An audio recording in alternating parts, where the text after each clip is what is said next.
Chapter 1. Sally experienced a day filled with joy during lunch. She received the largest piece of cake adorned with cream and was showered with gifts from her friends. Among them, the most cherished was a handcrafted plush toy, a delightful pink rabbit given to her by Teacher Lucy. In the office, several teachers and the headmaster gathered together, intently examining a letter in their hands.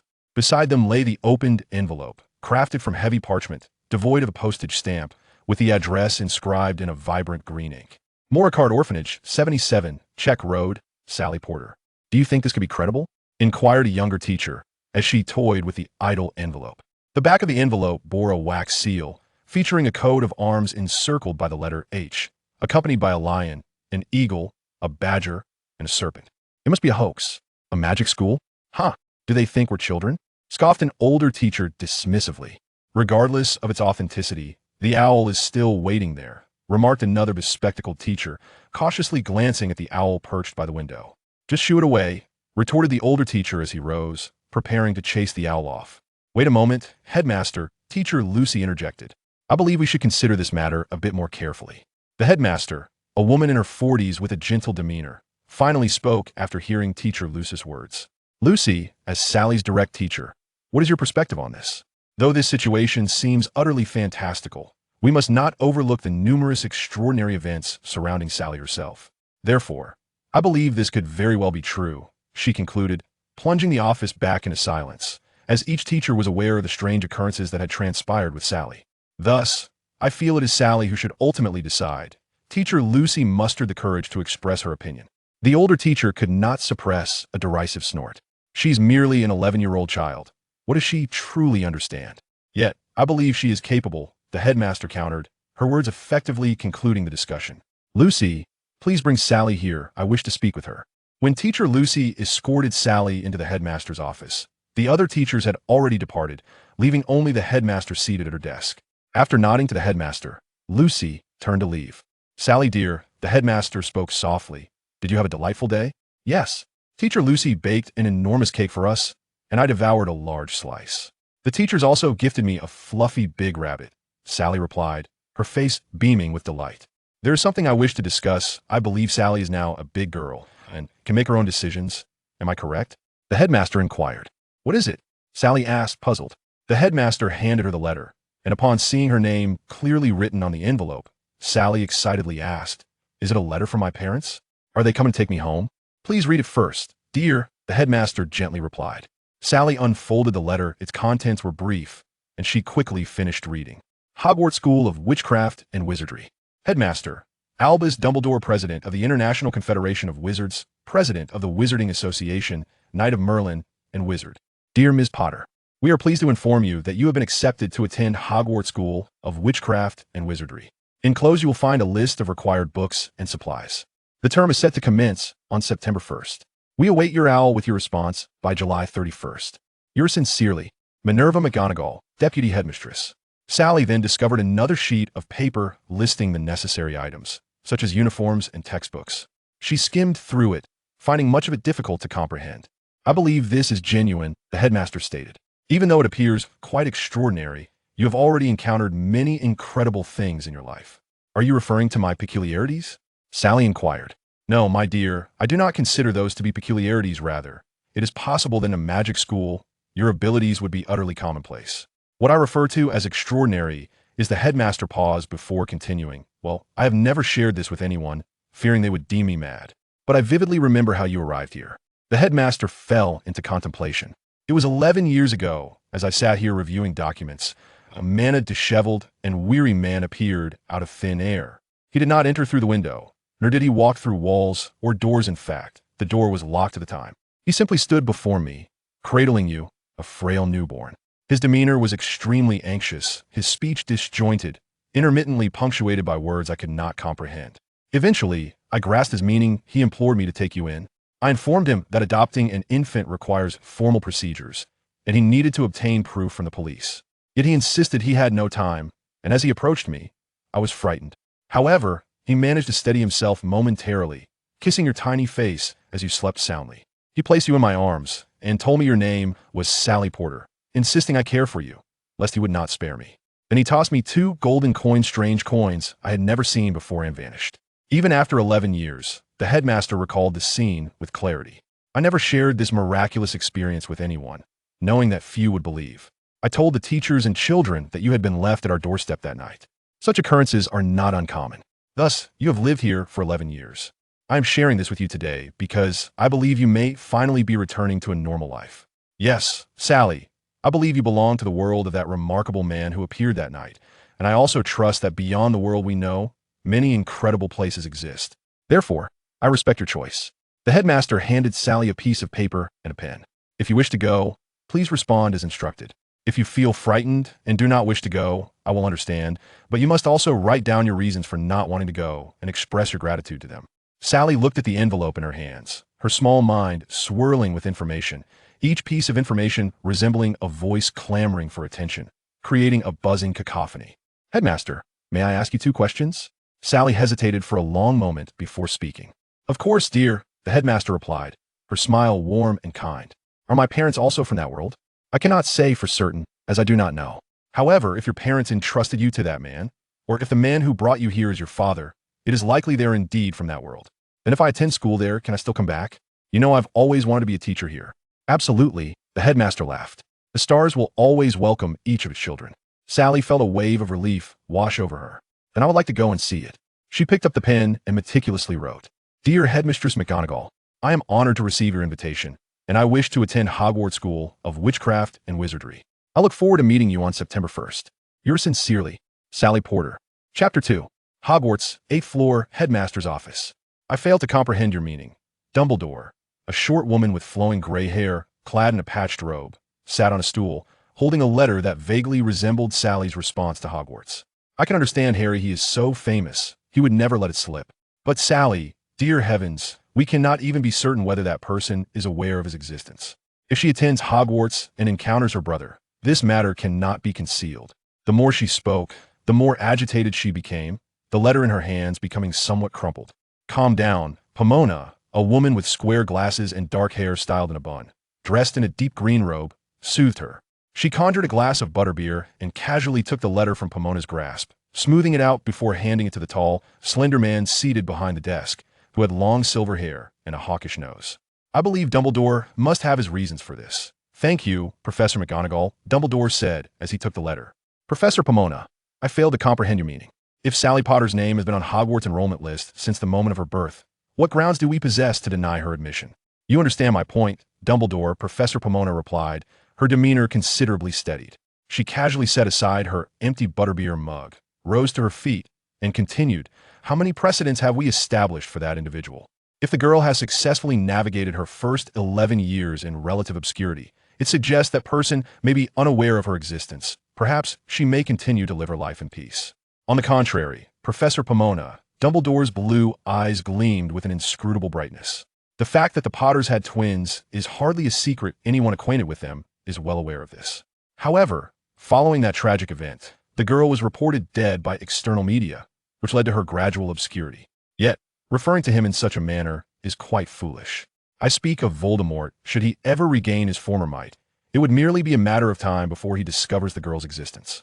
By then, her missed opportunity for education may condemn her to a life as a Muggle. Do you truly expect a Muggle to stand against Voldemort? Professor Pomona fell silent. She could surmise this conclusion herself. What she hesitated to acknowledge was not the girl's existence, but the possibility of the Dark Lord regaining his strength. Yet, as the head of Hufflepuff House, she understood that Dumbledore's assertions held merit. It appears we are in agreement, then. Professor Snape may remain, while the rest of you may take your leave, Dumbledore said with a smile. Once the other 3 heads had departed, Dumbledore retrieved a photograph from his drawer and handed it to the sullen Severus Snape, who had stood silently to the side. I believe you should become acquainted with this child, Dumbledore said with a smile. Snape glanced down at the photograph of a young boy, then scoffed. Are you concerned I might not recognize him? I do keep abreast of the newspapers. Did I give you a photo of Harry? Oh dear, my memory fails me. This is the one. Dumbledore chuckled as he returned Harry's photograph to the drawer and produced another from a different drawer. This is her photograph. You won't find it in the papers. Snape looked down, and in an instant, he was as if struck by an immobilizing spell. The girl in the photograph was crouched on the grass, cradling a plush bunny, her sweet smile illuminating her almond-shaped green eyes, which glimmered like crescent moons. She bore an uncanny resemblance to her mother, so much so that Snape required no further inquiry to ascertain the girl's identity. She was indeed Lily's child. She was as beautiful, as charming, and as captivating as her mother had been. "It seems prudent for me to offer a forewarning," Dumbledore eventually remarked. "I needn't provide you with photographs of the Potters. You already understand how closely she resembles her mother. Yet therein lies my greatest concern." Dumbledore's smile vanished, and his tone took on a grave seriousness. "Do you think Voldemort would be more intrigued by a child who survived his unforgivable curse, or by the one who aided her survival? What do you imply?" Snape quickly grasped the implications. "Fear not, at least within Hogwarts. She is undoubtedly safe. Voldemort has suffered a grave setback while I am certain he is not dead. I doubt he possesses the energy to cause us distress here. This undoubtedly grants us time." "I comprehend your meaning," Snape nodded. The conversation, in theory, should have concluded here, yet he remained, clutching the photograph. "Oh, I believe you should familiarize yourself with these two children. Take their photographs with you," Dumbledore said understandingly, handing Snape Harry's photograph as well. After a moment's hesitation, Snape accepted it and turned to exit the room. As the stone door closed behind him, Harry's photograph disintegrated into confetti, fluttering into the nearby wastebasket. "Starlight Orphanage. Here, take this. I have nothing else to offer you. This red dress is something I sewed through the night. It may lack embellishment, but it should fit well. You grow so quickly, I cannot predict how long you will be able to wear it. So, I made it a tad longer." Lucy, the teacher, said as she handed Sally a package. "And this is some of the cookies I baked. Take them with you. If the journey is long, nibble on them. Don't let yourself go hungry," another teacher added, presenting Sally with a bag filled with assorted cookies. The older teacher, who had initially been reluctant to allow Sally to attend school, observed the scene silently. "Fanny, do hurry and give your gift to Sally. They will arrive in just 15 minutes to take her away," Lucy instructed. Just as she spoke, tears welled in her eyes, and she gently embraced Sally before adopting a smile once more. The teacher known as Fanny approached and handed Sally several banknotes. Coming from a slightly wealthier background, she had deliberated all night and concluded that cash would be the most suitable gift.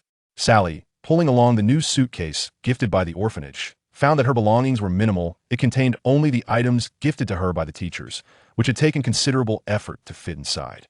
She held the cookies in her hand, fearing they might crumble, while the gifts from her friends were too numerous to stow away. Lucy had kindly offered to keep them safe for her. They were mostly handmade trinkets, of little practical use.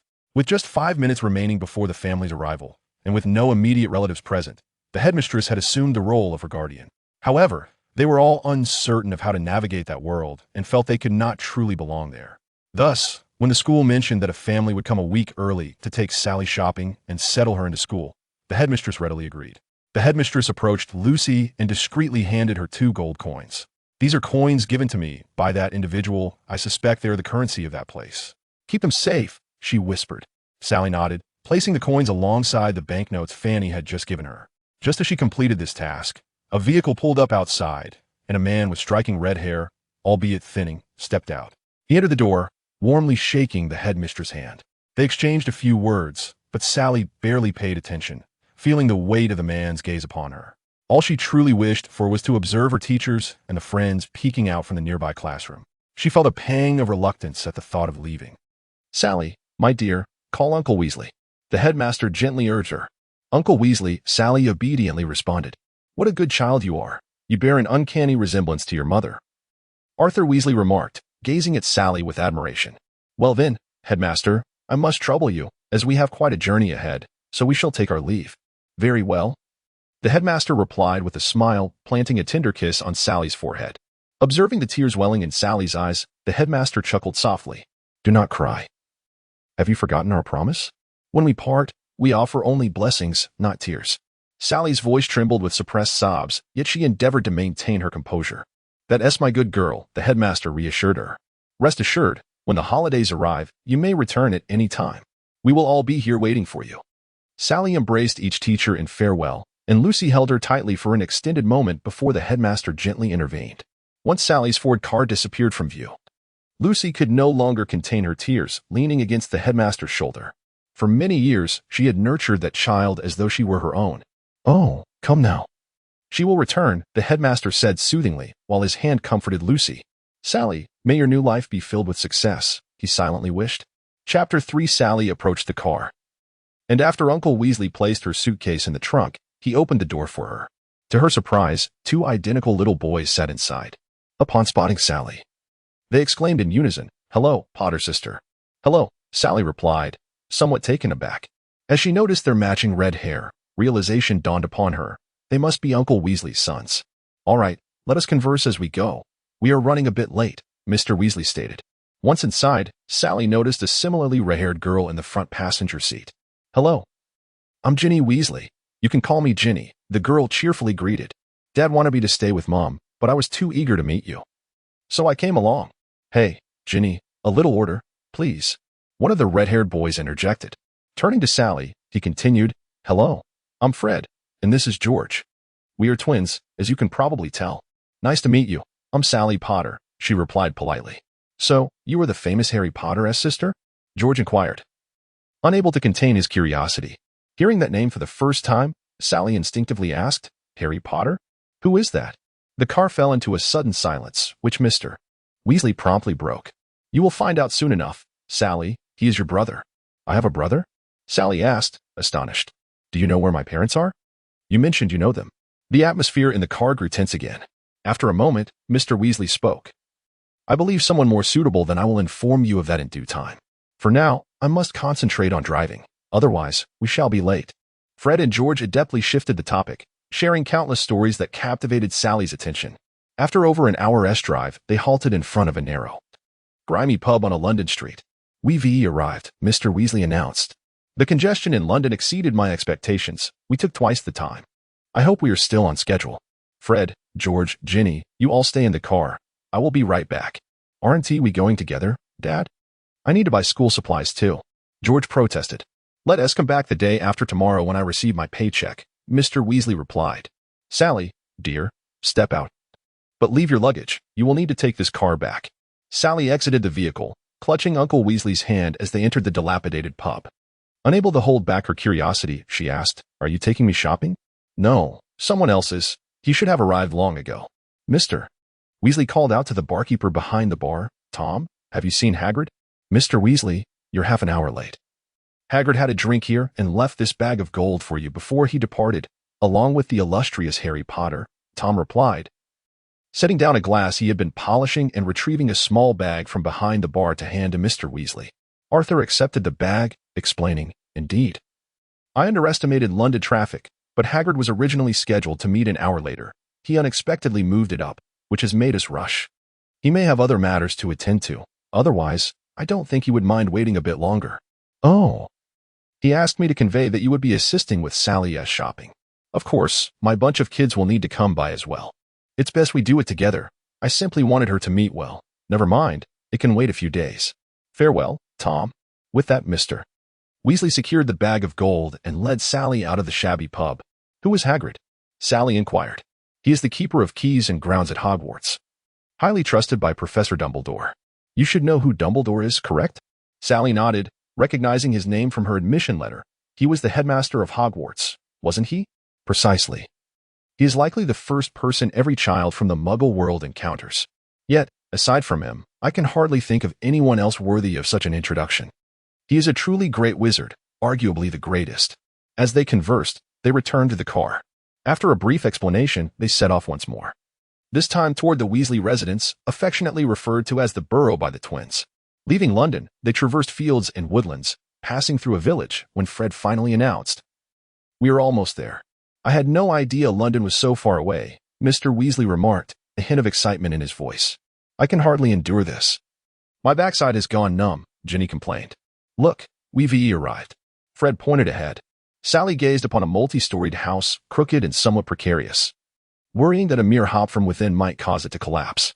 She quietly shared this thought with Fred, prompting a hearty laugh from him, who reassured her that, unless the entire ground sank, there was no cause for concern. The house boasted several chimneys, and as they approached, she noticed a sign leaning at an angle, inscribed with the word Burrow. In the yard, several plump brown chickens wandered about. "We're here." George Weasley helped Sally retrieve her luggage from the trunk while I park. "Your mother should have dinner ready by now, and I am famished," Wesley remarked, seemingly oblivious to the fact that he had consumed most of Sally's cookies. Just as a few of them were unloading the gifts from the car, a short, plump woman hurried across the yard. She first embraced Sally warmly before enthusiastically inquiring about her well-being. "Mom, can we talk inside?" George interjected. By the way, this is our mother. You may call her Mrs. Wesley. Mrs. Wesley was evidently exceedingly hospitable, ushering Sally into the house, where an enticing aroma greeted her senses. The immaculate wooden table was already laden with a sumptuous feast. The room was filled with the sounds of George and Fred's banter, Ginny's complaints, Mrs. Wesley calling for the other children to come down for dinner, and Mr. Wesley entering the house. Yet, amidst the clamor, Sally faintly heard the old radio by the sink announce, "Next up, it's magic time." However, she did not catch the details. For Mrs. Wesley had switched off the radio just as two more children descended the stairs, both sporting the same fiery red hair. "Sally, dear, this is Percy. And this is Ron. Oh, by the way, Ron is also a first year at Hogwarts, just like you," Mrs. Wesley introduced. They exchanged greetings, and with that, Mrs. Wesley warmly invited everyone to dinner. At the table, she informed Sally that she could share a room with Ginny, should she not mind. Dinner extended for quite some time, with the Wesley family exhibiting great warmth. For the first time, Sally felt enveloped in such an atmosphere. She had expected to feel out of place, yet curiously, she found herself swiftly assimilating, especially drawn by the enchanting sights of flying dishes and food that filled her with anticipation for her forthcoming life. Chapter 4. The best way to understand a place is to immerse oneself in its essence. The Wesley household was undoubtedly a quintessential magical family, and Sally rapidly absorbed a wealth of knowledge while becoming increasingly accustomed to the astonishing, surreal scenes around her. She even performed the impressive feat of balancing a feather on her hand for the Wesley brothers, receiving lackluster praise and admiration in return. On the third day, they traveled together through Floo powder to the legendary Diagon Alley. It was Sally's first experience with Floo powder, and it felt remarkably novel, but they arrived without incident. They procured all necessary items, and Sally acquired her very first wand, made of willow, 13 inches long, with a core of phoenix feather. She had initially wished to acquire a pet, but found nothing that caught her fancy, and thus, she abandoned the idea. Mr. Wesley returned the unused gold coins to Sally, believing she should keep them herself. After a moment's thought, she decided not to mix the 2 coins the headmaster had given her with those coins. Before long, the day of school arrived. Mr. Wesley, needing to work overtime, arranged for a car to transport the family to the station. Despite Mr. Wesley's prior warnings about London's congested traffic, they arrived with only 10 minutes to spare before boarding the train. "There's still time, children. No need to rush. One at a time. Fred, you go first, and wait for Sally over there. Sally, don't fret. Just follow Fred's lead, stay calm and relaxed," Mrs. Wesley advised. Having already absorbed Mrs. Wesley's introductions during the ride and spent several days immersed in a magical atmosphere, Sally felt considerably less anxious. Once Fred had passed through, she pushed her suitcase and jogged over. "Quite easy, isn't it?" Just as she crossed platform 9 3/4, she heard Fred's voice. She opened her eyes, which she had subconsciously closed, and beheld a deep crimson steam engine parked beside a platform bustling with passengers. The train sign read, "Hogwarts Express, 11 o'clock. Next." George and Ron passed through the wall to join them. Ron exclaimed loudly, "Fred, George, look. This is Harry Potter." "Harry, this is my sister, Sally Potter." "Yes, your sister, right?" The atmosphere was undoubtedly awkward, but fortunately, the train's whistle broke the tension. Fred and George assisted Sally in loading her luggage onto the platform, and after helping Harry with his, the two discreetly took Ron away to an empty compartment, leaving the Potter siblings alone. "I know you," Harry began. "Aunt Petunia told me about you. I wanted to find you, but they wouldn't allow it. Please don't hold it against me." "Actually, I only learned about you a few days ago," Sally replied candidly. "I never knew how to approach you until now, and I must admit, it feels rather nice. You'll find that having a brother is quite wonderful." "I mean, I'll strive to be a good brother," Harry responded, clearly a bit nervous. He had envisioned numerous scenarios for meeting his sister, even going so far as to draft a script for their conversation, yet now he could recall none of it. All he could muster was, "Did you receive that bag of coins? It should be sufficient. I still have plenty left. Do you want me to return some?" With that, Sally prepared to retrieve the pouch of coins. Harry quickly interjected, "No, keep it. I have some on me as well. It never hurts to have a bit of money." Once again, an awkward silence ensued. "Why do you live with Aunt Petunia? What about our parents?" Sally posed her most pressing question, but she did not receive an immediate answer. Harry hesitated for a moment before deciding to share. "They have passed away, Sally. They were cruelly murdered." Harry divulged everything he knew about their parents, and to his surprise, Sally remained unexpectedly calm. "After years in an orphanage, She had likely guessed that her parents had either abandoned her or were no longer alive. She glanced once more at the scar on Harry's forehead. He had witnessed the tragic end of their parents, yet she could not even recall their faces. I apologize for interrupting your conversation, but all the other compartments are full, Ron said as he opened the door and peered in. Just pretend I'm not here. I promise I won't disturb you. We've finished our discussion. You can sit here. I was just about to head to the restroom, Sally replied before standing up to leave. Did I interrupt your conversation? Ron asked, a bit anxious. He was aware that his actions were somewhat inconsiderate. No, we were indeed finished. I was just a bit worried Harry hadn't finished when the door swung open again. And the Weasley brothers entered. Hey, where's Sally? Fred inquired. She said she went to the restroom, Ron responded. Well, we're heading to the middle carriage. Harry. It's a pleasure to meet you, Fred stated before they introduced themselves and closed the door behind them. Do you all know Sally? Harry couldn't help but ask. Oh, of course. She spent the days leading up to school with us, Ron replied, and thus, the topic opened up, and the two began to chat. Sally calmly washed her hands in the restroom, gazing at her reflection in the mirror, marveling at her own remarkable tranquility. It was merely the realization of a long-held assumption. Had she not been mentally prepared for this moment? Yet, despite this, she felt an inexplicable emptiness within her, a sensation she could not articulate. Upon exiting the restroom, she suddenly found herself wandering as if in a dream, now utterly lost as to how to return. She could not recall which compartment she had been in. Would she have to search each one individually? Hey, silly girl, what are you doing? A familiar voice drew her attention. She turned to see Fred waving from an open compartment door. She approached him. I can't find my previous compartment. As Sally stepped into Fred's compartment, she confessed. What a coincidence, George and I found the compartment but couldn't locate Lee. George went and looked for him. And I stayed here to ensure no one else occupied the space. Fred remarked, come sit beside me. Lee's spot is opposite us. He managed to procure a rather large spider, though I'm unsure of its hiding place. You'd best keep your distance from that area. The carriage can't be left unattended. When they return, I shall escort you back. Sally quietly settled down, remaining silent as she stared vacantly at the empty chair across from her. Fred, perceiving her discomfort, inquired, how did your conversation with your brother go? Was it smooth? Turning her gaze to Fred, Sally replied in a tone so steady it sent a chill down his spine. Harry said our parents are dead. Years later. Fred would forget the words spoken and actions taken during their first meeting, yet he would vividly recall the expression on Sally's face as she uttered that line. Reminiscent of a drowning swimmer, floating silently on the surface without struggle or cry, waiting either to sink to the depths or drift to shore. Almost instinctively. Perhaps unwilling to witness the gradual fading of the emotion in her green eyes, Fred enveloped Sally in his arms, pouring forth all the tenderness he had accumulated before the age of 14, softly murmuring, cry, let it out. If you cry, it will be all right. Sally's eyes had been wide open since exiting Harry's compartment, and she dared not blink, fearing that a mere flutter of her lashes would release the tears she was holding back. In the orphanage, whenever one child cried, the others would follow suit, thus instilling in her the belief that crying was unacceptable. She learned to suppress her tears for every fall, every illness, every grievance, and every farewell. Since the age of 6, she had not shed a single tear. Yet now, someone told her it was permissible to cry, and she found herself at a loss, only feeling her eyes grow drier. Finally, unable to resist the urge, she blinked, and as the tears flowed, she rediscovered the instinct to weep that she had lost. Gradually, her quiet sobs escalated into heart-wrenching cries. She wept for what seemed an eternity, long enough that her tears ran dry, yet she continued to sob, long enough to release all the grievances of the past years, until she simply lay on Fred's shoulder and drifted into a peaceful slumber. Sally? Fred whispered, his arms growing numb, afraid to move. I think she is asleep, George remarked as he opened the door, followed closely by Lee Jordan. Together, they assisted Fred in relocating the sleeping Sally to a position by the window, then sat across from her.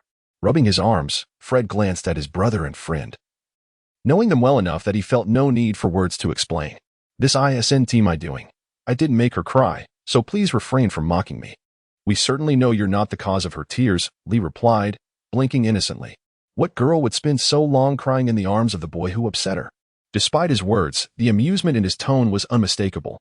You should be grateful for such an understanding brother, George chimed in.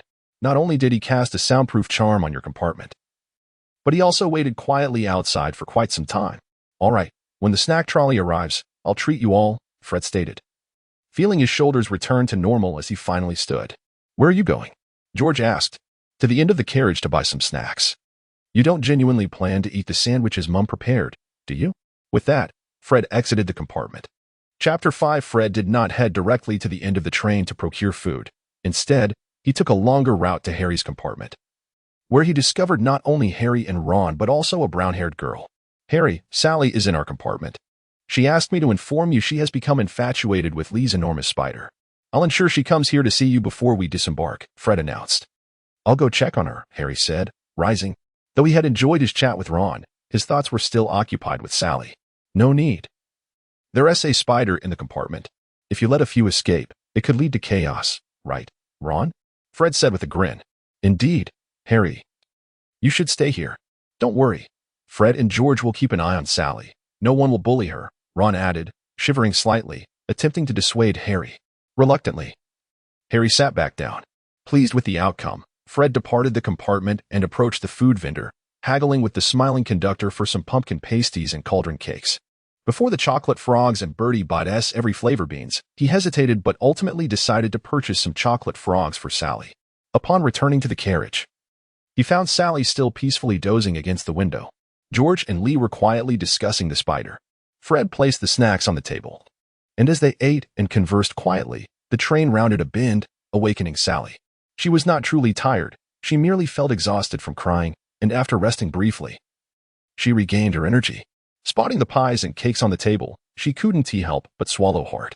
George, smiling, handed her a piece of cake. Here, eat this. We should arrive in about half an hour. You need to eat something before changing. Sally accepted the cake from George, noticing that the other three had already donned their black robes. Upon seeing Fred, her cheeks instinctively flushed.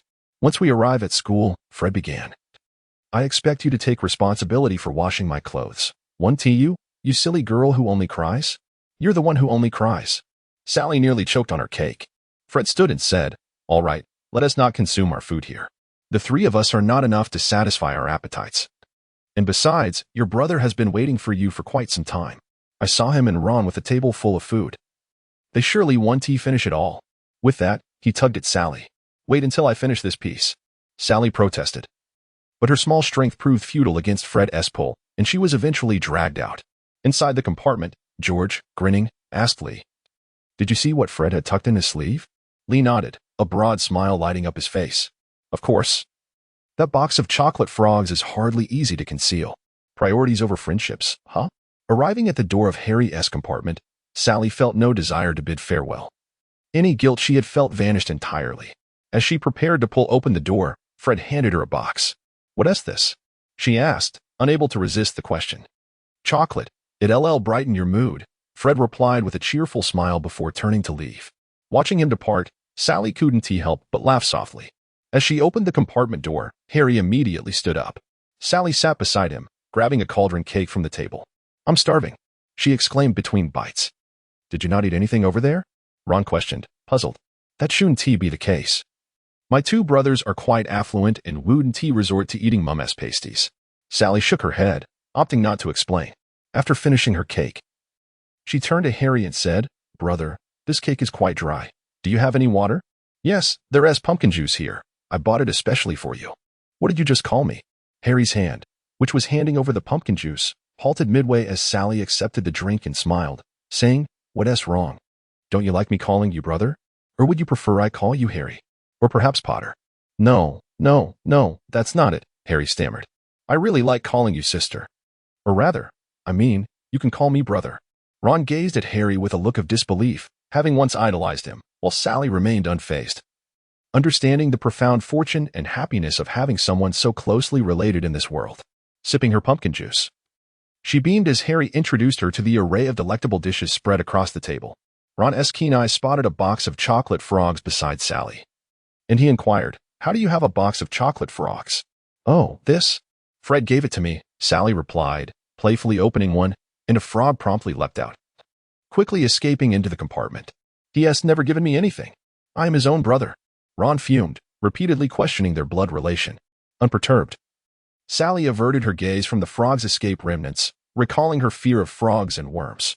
Glancing at the remaining chocolate frogs in the box, she hesitated but ultimately decided not to discard them, placing them in her luggage. Chapter 6. The train slowed to a halt, and the crowd surged towards the doors. Harry tightly grasped Sally's hand, fearful that the throng might separate them. Given the density of the crowd, such a possibility was not unfounded. Once they disembarked, the night-ash chill made Sally shiver slightly, leaving her nostalgic for the warmth of their compartment. At that moment, a lantern swung above the students' heads, and a booming voice announced, First year students, come this way. Harry, over here. How are you? Harry and Sally squeezed their way to Hagrid. I'm well, Hagrid. This is my sister, Sally. Hagrid glanced at Sally and winked. Of course, I recognize you. They followed Hagrid along a treacherously slick and narrow path. Twice. Sally felt she might fall, but Harry's hold on her hand prevented any embarrassment. At last, she heard Hagrid say, just around this bend. You will soon catch your first glimpse of Hogwarts. A chorus of "oh" erupted.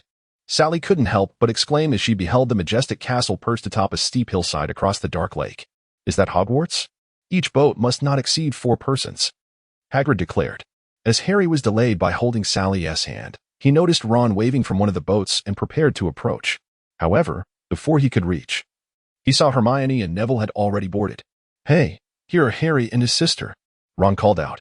Their names aren't written here. And we boarded first. Are you planning to make us disembark? Hermione said, her chin held high. Is everyone on board? Why are there still people left? Hurry up. We're going to be late. Hagrid, alone in a boat, shouted. Sally noticed a nearby boat with only 3 people and tugged on Harry's hand, signaling him to sit in that one. Harry glanced at Hermione and Neville, reluctantly letting go of her hand.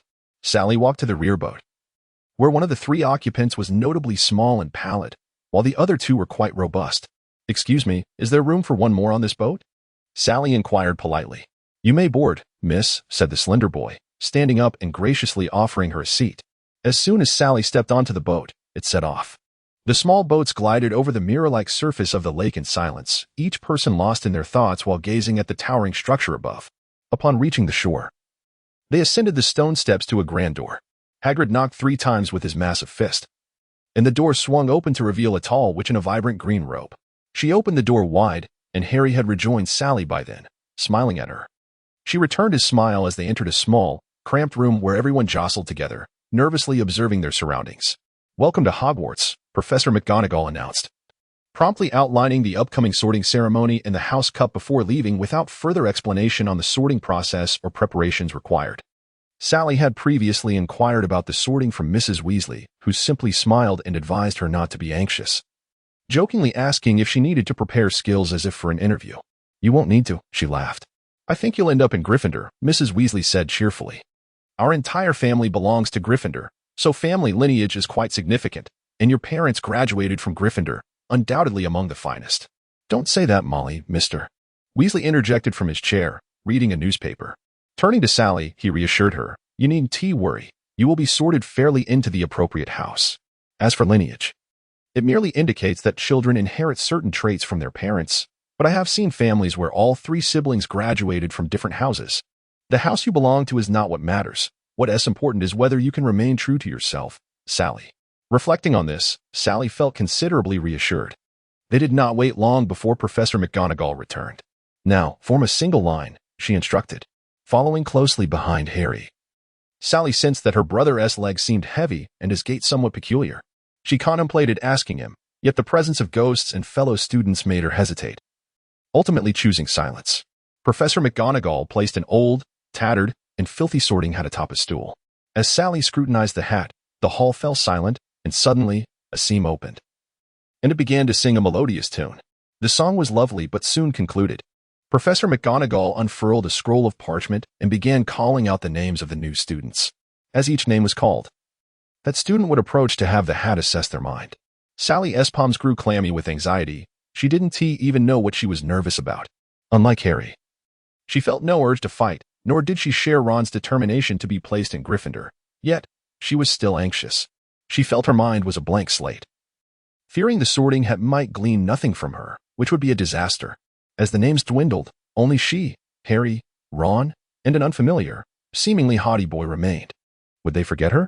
Could there be a mistake? Her thoughts spiraled from initial blankness to wild imaginings. Harry Potter. Professor McGonagall called out, and Harry stepped forward. Sherry, with her keen senses, detected a shift in the atmosphere below, She couldn't help but discreetly glance back. She noticed that everyone in the hall was murmuring softly, some even rising to catch a glimpse of him. Once again, Sherry felt she had underestimated Harry's fame. The sorting had hesitated for a prolonged moment, longer than for several others, before finally declaring Gryffindor. Without needing to turn her head, Sherry heard the loudest cheers erupting from the Gryffindor table as Harry jogged past her. She hoped for a glance from him, but it was clear her brother was too frightened, rushing to take a seat at the Gryffindor table. Next came Ron. Undoubtedly a Gryffindor, which led Sherry to believe she too might belong there. Following him was the haughty-looking boy, Blaise, who was sorted into Slytherin. This made Sherry consider that Slytherin could also be a splendid choice, provided she could gain entry. Sherry Potter, Professor McGonagall announced, and the hall fell silent once more. Sherry, with her legs feeling somewhat stiff, approached the stool, placing the hat upon her head. In that moment, she keenly spotted Harry in the crowd. But then the hat obscured her vision. She heard a voice whispering in her ear. Ah, another conundrum. Do you have a particular house in mind? Oh, you don't? Fascinating. Let me see. Indeed a puzzle. If I may be so bold, Gryffindor might not suit you as well as you think. You possess courage. That is undeniable, yet it only reveals itself in certain circumstances. Very well, I trust my judgment. I have never been wrong. So, Slytherin. The hat's voice rang out with remarkable volume. Chapter 7. Snape recognized her instantly among the first years. In person, she bore an uncanny resemblance to Lily, with her long red hair and emerald green eyes. Even with all his mental preparation, seeing her standing before him made him question if she had risen from the dead. With a self-deprecating smile, he took a sip from his glass, shifting his gaze to Harry ahead of Sherry, who appeared to be a blend of Lily and that insufferable Potter, possessing Potter's features yet inheriting Lily's eyes. He had assumed Sherry would undoubtedly be sorted into Gryffindor. He had not harbored any hope for her to join Slytherin. Thus, when the sorting hat proclaimed Slytherin, he nearly shattered his glass. He sensed the astonishment of the other professors, perhaps with the exception of Dumbledore, but he felt nothing but joy, or rather, ecstasy, though his expression remained unchanged. Sherry removed the hat and walked to the Slytherin table, welcomed with the distinctive warmth reserved for Slytherins. From the crowd, she spotted the pale boy who had shared the boat with her. He waved at her. I didn't expect you to be the infamous Potteress sister, he said as she sat beside him. But being sorted into Slytherin signifies you are entirely different from him. Slytherins are of noble blood and exceptionally clever. His words trailed off as Albus Dumbledore stood up, beaming and extending his arms, joyfully delivering a uniquely warm welcome. Welcome, he exclaimed. Welcome, everyone, to Hogwarts for a new academic year. Before the feast begins, I wish to say a few words. Fools, crybabies, riffraff, twist. Sherry heard Malfoy chuckle beside her, but she paid it no mind, for at that moment, a plethora of food appeared on the table, roast beef, roasted chicken, and more. She was famished, especially when she spotted her favorite pudding, which intensified her hunger. She selected a generous piece of steak and a serving of pudding. The atmosphere in the hall was lively. She noticed that everyone, particularly Gryffindors, engaged in animated discussions filled with laughter, followed closely by Hufflepuffs and Ravenclaws, all quickly getting to know one another. In contrast, Slytherin remained poised. Each individual sat upright, dining with elegance, rarely conversing, yet exchanging smiles or glances of understanding. Sherry envied their camaraderie. Her delicate stomach prevented her from overeating at night. After finishing her steak and pudding, followed by a strawberry-flavored donut, she realized she had to stop. The first day of school should not be marred by excess. She set down her cutlery and surveyed the beautiful hall, observing the professors above her enjoying their meals. Filled with anticipation for the future. I just realized I haven't introduced myself, the pale boy said. My name is Draco Malfoy. You may have heard of my father. I apologize. I previously lived in the Muggle world and am not yet familiar with this place, Sherry replied, retracting her gaze apologetically. No worries. You'll meet him eventually. My father is one of the governors of this school, and he has always favored Slytherin students. Malfoy continued. Perhaps I could call you Sherry? You know, I need to distinguish you from that Potter, but I do not wish to call him Harry. That's fine. You can call me Sherry. I thought you might look down on me for living in the Muggle world. Sherry recalled the rumors and curiously inquired. That is a misunderstanding of Slytherin. We may value bloodlines, but we do not concern ourselves with each person's background. On the contrary, great individuals often come from unique lineages. A brown-haired boy across from Sherry interjected unexpectedly. Sorry to interrupt your conversation. My name is Gamma Fry, but you can call me Gamma. Malfoy evidently possessed a gift for conversation, quickly engaging in discussions about bloodlines with the prefect. Sherry then realized that Slytherins were not silent, but simply accustomed to dining without chatter. This notion would be confirmed in countless meals to come. Once the puddings and desserts had vanished from the table, Dumbledore rose to deliver a series of announcements, followed by the school song, which had only lyrics and no melody. Everyone sang in their own manner. Even sitting at Slytherin, she could hear Fred and George's funeral march version of the school song. Ah, music, Dumbledore mused. It is far more enchanting than anything we do here. Now it is time for bed. Off to your dormitories. Sherry had intended to seize the opportunity to speak with Harry, but she found no chance, as Gryffindor's dormitory was evidently upstairs. Instead, they followed Gamma down the corridors. If her memory served her correctly, the hall was on the first floor, which meant Slytherin's common room must be underground. The group stopped before a damp stone wall. And Gamma exclaimed, "Soul." The wall slowly parted, allowing Slytherin students to enter one by one. Upon entering, they found themselves in the common room. A semi-transparent space located at the lake's bottom, with walls made of black Gothic marble and a ceiling of crystal-carved translucent semicircles, revealing the shimmering surface above. The interior glimmered green, with intricately carved designs on the fireplace mantel and decorative chairs nearby. Through the windows, they often glimpsed massive squids and other unidentifiable creatures. Once everyone had entered, Gamma asked the newcomers to remain in the common room, as most upperclassmen headed off to rest, leaving a few seated in the corner. "I have a few brief words to share with the first years," Gamma stated, exuding a politician's unique charm that inspired confidence. "I am Germafree, the head of Slytherin House. And it brings me great joy to extend a warm welcome to you all. Our house emblem is that of a serpent, the most cunning of creatures. And our colors are emerald green and silver. The entrance to our common room is nestled in a discreet corner of the basement. In due time, you shall discover it. As you may observe, our windows grant us a direct view of the lakebed of Hogwarts. It is not uncommon for us to spot a colossal octopus gliding past our panes, and on occasion, even more intriguing creatures. We take delight in the enigmatic, aquatic ambience that envelopes our residence. Now, there are certain truths about Slytherin that you ought to be acquainted with, while discarding some of the unfounded rumors. Allow me to clarify a few misconceptions. You may have heard tales suggesting that we are enamored with the study of dark magic, or that Slytherin exclusively admits students from esteemed wizarding families. Such fabrications should not be trusted, especially those propagated by our rival houses. While I do not deny that our house has produced its share of dark wizards, it is worth noting that the other three houses have also seen their fair share. They simply choose not to acknowledge it. Indeed, we do exhibit a tendency to favor the offspring of illustrious wizarding families, yet it is equally noticeable that many Slytherin students have at least one Muggle parent. I must share an intriguing fact that the other three houses conveniently overlook. The illustrious Merlin was also a student of Slytherin. Indeed, Merlin himself, the most renowned wizard in history. All of his knowledge was acquired within the hallowed halls of Slytherin House. Do you aspire to follow in Merlin's footsteps? Or would you prefer to accompany the former Hufflepuff student Eglantine Puffet in her quest to invent self-cleaning rags? I believe the answer is quite apparent. Let us dispel some rumors about ourselves. It is time to unveil our remarkable deeds. We are the most formidable and distinguished house in the school. Our objective is victory. For we cherish the traditions of Slytherin's esteemed reputation. Our peers hold us in high regard, yes, sometimes tinged with a hint of trepidation due to our notoriety in the realm of dark arts. Yet, one must admit, there is a certain thrill in being renowned in domains that others dare not tread. We can imply to fellow students that we have access to every tome in the library, while testing whether others dare to scribble upon our stationery. However, we are not malevolent beings. We take pride in our emblem, the serpent, which embodies cunning, strength, and a propensity for misunderstanding. For instance, we Slytherins care for one another.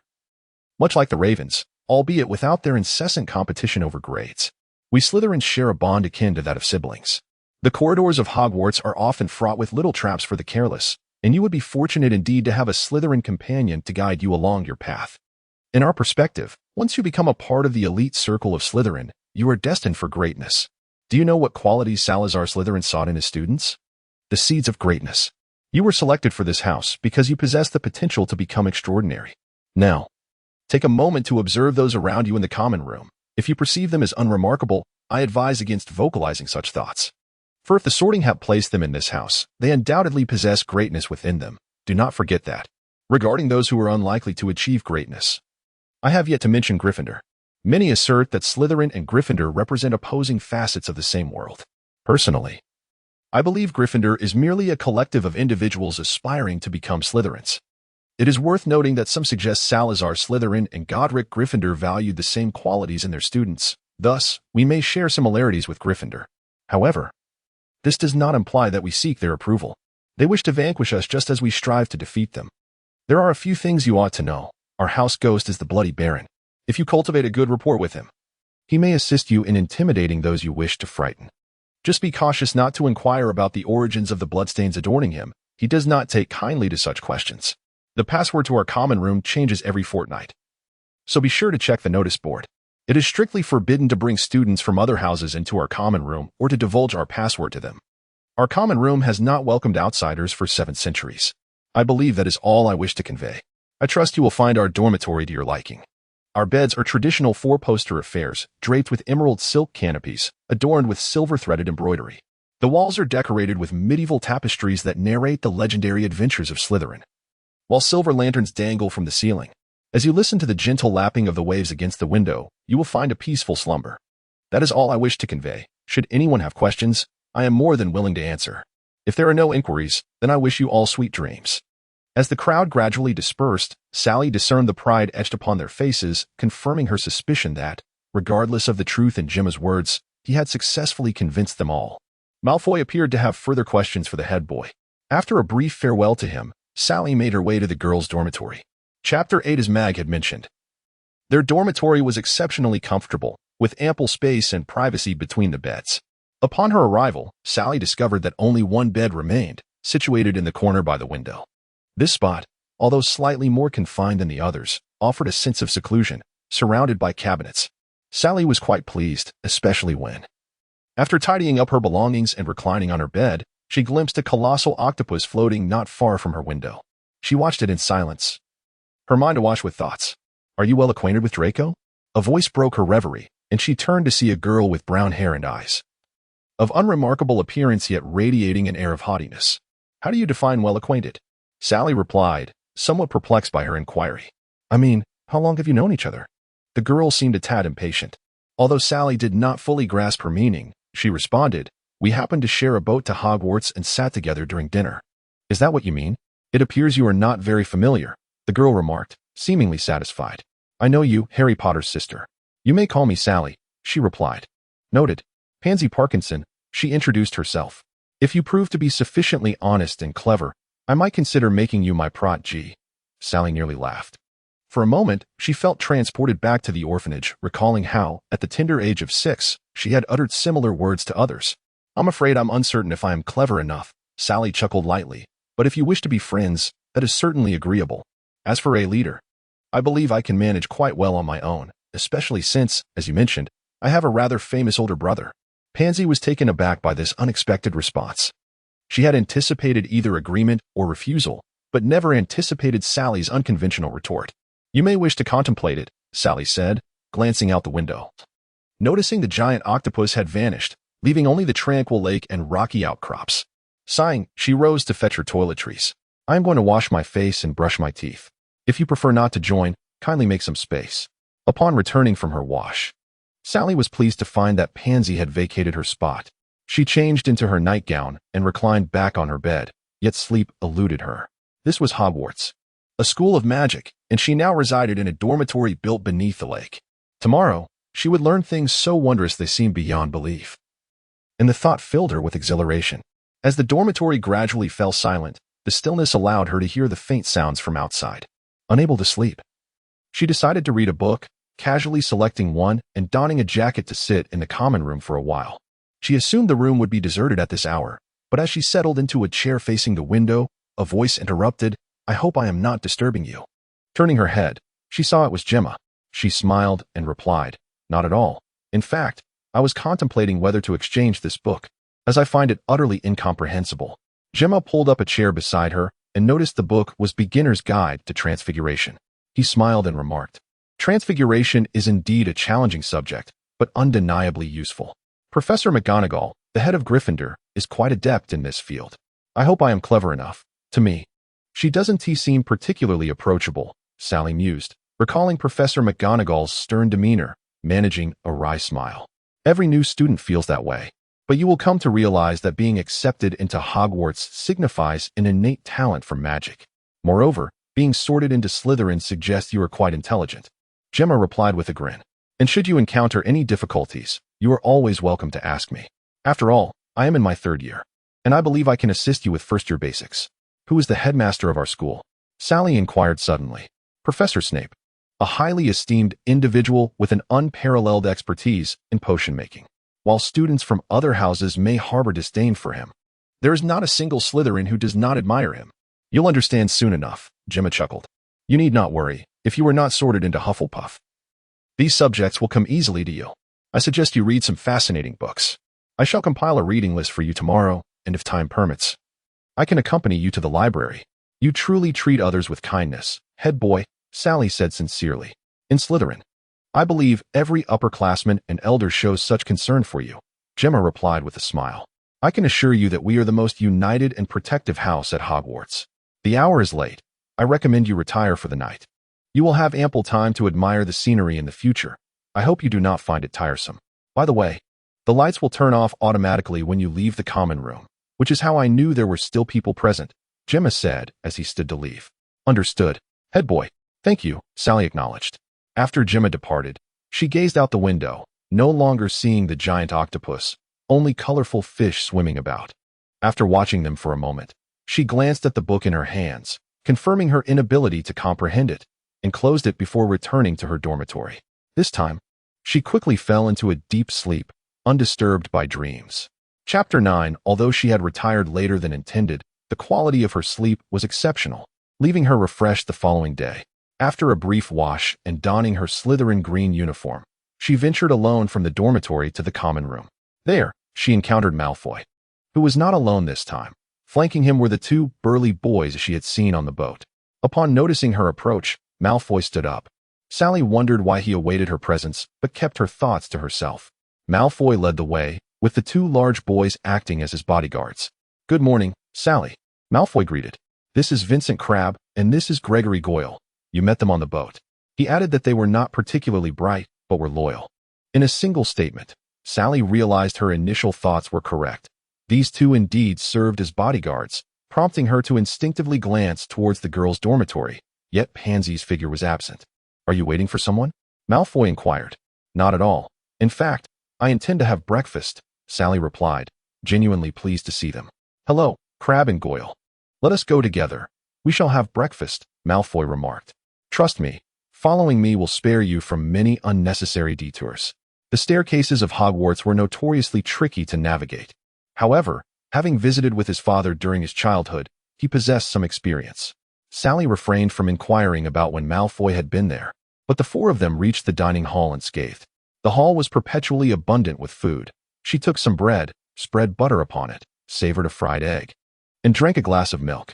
Unable to resist, she indulged in some pudding, and following Malfoy's suggestion, sampled a piece of peppermint candy, reputed to freshen breath. Upon exiting the dining hall, she spotted Harry, who was surrounded by a throng of admirers. Intentionally or not, every passerby cast a glance in his direction. She had many words she wished to share with Harry, yet it was evident that this was not the appropriate moment. We should leave, Malfoy said disdainfully, glancing at Harry before addressing Sally. Feeling at a loss for words and mindful of the potential traps on the way to Transfiguration class, she did not wish to be late on her first day, so she turned to depart. Just a few steps away, she heard Harry call out, Sally, wait a moment. Sally turned around to see Harry weaving through the crowd, approaching her side. He too shot a disapproving look at Malfoy and quietly asked Sally, I'll be waiting for you by the lake during lunch. He appeared poised to say more, but was abruptly pulled away by Ron.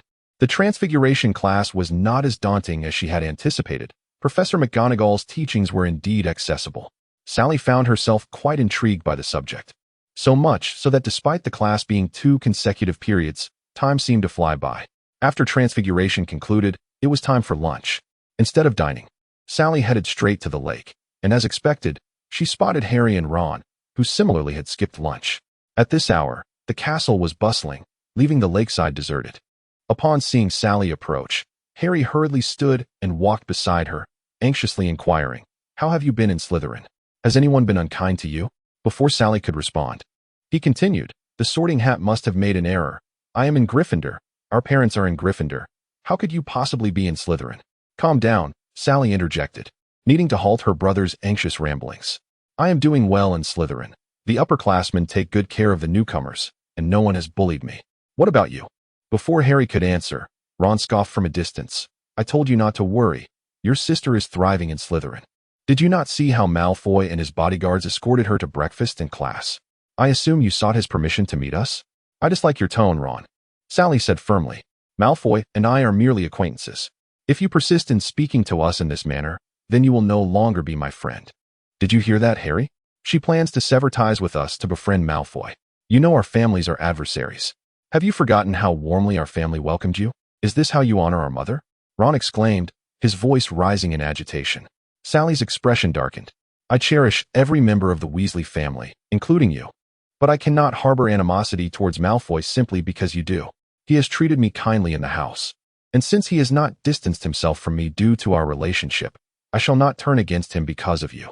You may have your grievances, but please do not involve me. Listen, Harry, do you have anything else to say to her? Let us go. It's not worth it for her to starve here. Ron urged, attempting to pull Harry away.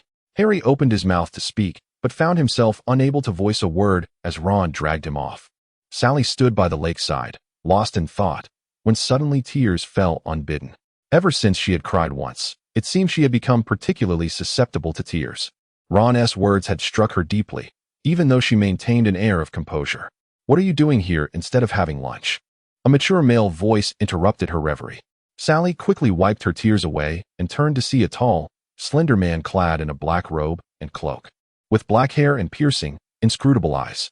Professor, she stammered, uncertain of his identity but assuming he was a professor of some sort at Hogwarts.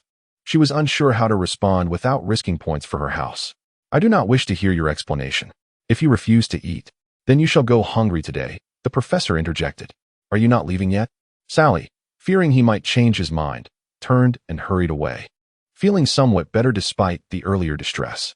She failed to notice the rare sweat dampening the hands hidden within the professor's voluminous sleeves, a reflection of the tension beneath his calm demeanor. Not long after, she encountered the inseparable Weasley brothers at the staircase, which reminded her of Ron's earlier tone, and her improved mood waned once more. She feigned ignorance and prepared to enter the dining hall when she heard George's voice. Fred, look, our lovely little friend is pretending not to see us. Have we donned an invisibility cloak? We have no such cloak, Fred replied. It seems someone does not wish to associate with us, perhaps feeling embarrassed by the impoverished Weasley family. I do not, Sally retorted loudly, then noticed the identical expressions of jest on George and Fred's faces, realizing they were teasing her. Though she felt a mix of embarrassment and irritation, it was accompanied by a sense of relief. Fred and George did not share Ron's prejudices against her. We know you do not, George said, placing an arm around her shoulder, towering over her by half a head, making the gesture effortless. We are merely apologizing to our oblivious little brother in our own way. He is simply too concerned about you. I do not sense it, neither in your apology nor in his concern, Sally replied, her tone laced with sarcasm. I have always considered us friends. You truly are friends, which is why he is upset about your new companions. Especially since your new friend will never be one of us, Fred chimed in. And what about you? Sally asked curiously. We will not lessen our animosity toward him due to your friendship with Malfoy, George stated. Similarly, we will not diminish our fondness for you because of him. Will we? Fred? Indeed, that is precisely our sentiment, Fred affirmed. I wish Ron could think like you both, Sally sighed. He will. I have already written to our mother, subtly mentioning Ron's words and your feelings. I trust she will take action, as she adores you so dearly, George assured her. Well, I shall not keep you from your meal any longer. I recommend the lamb chops for lunch. They are splendid. Sally settled at the Slytherin table, where only a few patrons remained. The lamb chops were still available. She savored a piece, accompanied by some mashed potatoes, and indulged in 2 servings of pudding. Her mood had significantly improved. Humph, that Ron fellow. If he does not apologize, she will never speak to him again. The afternoon was filled with a history of magic class, where Professor Binns transformed the lesson into a nightmare, utterly tedious. Fortunately, the course did not involve any particularly challenging concepts that required deep thought. It merely entailed memorizing passages from the textbook. Sally endeavored to remain attentive for a good 10 minutes but soon found herself distracted, pulling out other textbooks to flip through. After dinner, upon returning to the common room, Malfoy feigned casualness as he inquired about her conversation with Harry during lunch. After some contemplation, Sally relayed the essence of Ron's remarks and the Weasley brothers' comments to Malfoy in a somewhat tactful manner. Malfoy responded with a dismissive snort. They think too highly of themselves. I am teaching you, Sally Potter, because of you, not because of your illustrious brother or the ridiculous Weasley family. However, they did say something somewhat useful. I shall not develop any fondness for them on your account, but I equally shall not diminish our association because of them. You can rest assured of that, Malfoy stated. His words did indeed uplift Sally's spirits a bit, and they subsequently discussed various other topics, reflecting on the day's events. She realized that although Malfoy's words could be harsh and sometimes tinged with arrogance, he possessed an undeniable clarity and objectivity in his observations, likely influenced by his family background. Nearby, Pansy Parkinson observed everything intently. Chapter 10. Everything proceeded in an orderly fashion. Sally attended all her classes during the week. While some were challenging, the Slytherin upperclassmen were quite helpful. As long as one was mindful of the occasion and timing, they did not hesitate to answer specialized questions. Sally discovered a burgeoning interest in transfiguration. Among the teachers she had encountered, Professor Quirrell struck her as particularly unusual. She felt he did not embody the qualities expected of an educator. He spoke in a disjointed manner, stuttered, and was filled with an odd aura, often diverting discussions with bizarre, improbable tales. Regardless, Friday finally arrived, and Sally was to attend class with Harry for the first time. These past few days, she had exchanged greetings with him, and when time permitted, they would engage in brief conversations. However, if Ron was nearby, their discussions were always short-lived. Ron had once attempted to converse with Sally, but she pretended not to hear. She understood that to ensure Ron learned his lesson, she must wait for him to untangle his emotions and apologize first. Today was a splendid day, Malfoy remarked, his tone brimming with uncontainable excitement. We shall attend potions class with Gryffindor, taught by our esteemed Professor Snape. Sally could not help but chuckle as she curiously inquired if Snape was truly as protective as they claimed. Malfoy smugly replied, "You will find out soon enough." In potions class, Sally was astonished to discover that their head of house and potions instructor was indeed the very teacher who had chastised her by the lake. Her heart raced, but she quickly reassured herself that perhaps he had long forgotten her by now. Sally soon realized that Malfoy had not exaggerated. Professor Snape was not only protective but also exceedingly biased against Harry, inadvertently dragging Ron into the fray. Within 10 minutes of class, Gryffindor lost 2 points over a minor incident. Malfoy and Sally were paired together for a potion experiment, and she could distinctly sense Malfoy's unusually buoyant mood. Sally, however, found herself unusually flustered. Potions demanded a focus on multiple tasks and absolute precision, quality she struggled to maintain. For instance, if she aimed to finely chop the clover, she could not simultaneously monitor the temperature of the boiling water. Moreover, when adding porcupine quills, the prescribed weight must be adhered to precisely. Any deviation, even by a gram, was unacceptable. Overwhelmed, she often needed to juggle 3 or 4 tasks at once. In this chaos, she was grateful to be paired with Malfoy, who, while engaged in his own tasks, would glance over to ensure she did not make any critical errors. For instance, one Gryffindor boy had burned himself badly, while Sally remained oblivious to the fact that among all the students, only she and Malfoy escaped reprimand, even as she submitted her assignment. Mentally bracing for criticism, especially since the preceding student had performed noticeably better but still faced Snape's derision, Professor Snape merely furrowed his brow, waved his wand, and stored her potion without offering praise or censure. Exiting the potions classroom, Sally felt her mind buzzing from the exertion. Malfoy waved to her at the door, and as she nodded, preparing to approach him, a girl hurried past and collided with her, shattering the ink bottle she held onto the floor. "Sally." Malfoy rushed over, grasping her arm. "Are you all right?" "Sally." It was Harry and Ron, emerging from the classroom a moment late. Ron immediately shoved Malfoy aside, while Goyle and Crabbe stepped in front of Malfoy, rolling up their sleeves. Harry looked anxiously at Sally. "Are you okay?" Before she could respond, a loud meow erupted, followed by Filch's furious bellow. "Who is causing a ruckus here?" Look at this mess. Ink splattered all over the tapestry. Who did this?" "It was me, Mr. Filch. But it was unintentional. Someone—" Sally stepped forward to explain. "Unintentional, is it? Does that mean you can splatter ink everywhere?" "I see no rule in the school regulations against it, but I can certainly think of a punishment. You will clean the tapestry by hand, no magic allowed. And you will also clean up the glass shards and ink stains on the floor, all by yourself." "What are you standing there for?" Do you want me to lock you up? Sally clenched her textbook tightly and took a deep breath. At that moment, Ron chimed in. It's all right. We'll help you clean up. Yes, I'm here. We'll manage it shortly, Harry added, squatting down to gather the broken pieces. You all stay out of it. Let her handle it herself, so she learns her lesson, Filch arrogantly declared, a smirk playing on his lips. That's enough, Filch. A voice, though not loud, carried perfectly to every ear in the vicinity as the crowd parted to allow Professor Snape passage. My student, I believe I can handle this, Snape stated, then, without waiting for Filch's response, waved his wand, and all traces of the mess vanished in an instant. Humph, Filch was clearly displeased. But he knew better than to oppose Snape, so he huffed and limped away with his cat. What are you all staring at? Potter, Weasley. Your conduct in class has already cost Gryffindor 2 points. Do you find my deductions insufficient? Snape growled, before turning his gaze to Sally. As for you, report to my office at 7 this evening. After speaking, he strode away. Sally felt a deep sense of grievance, particularly because the reason for her distress was that she had not even noticed who had deliberately bumped into her. Throughout the journey, Harry and Ron offered her much comfort, with Ron sincerely apologizing for his previous remarks. The two reconciled, yet despite this, Sally's mood remained dismal, lost in thought. She barely ate anything at lunch and had nothing for dinner. By the time it was 10 minutes to 7, she found herself standing before Professor Snape's office door. She knocked a few times, and Snape's voice called her in.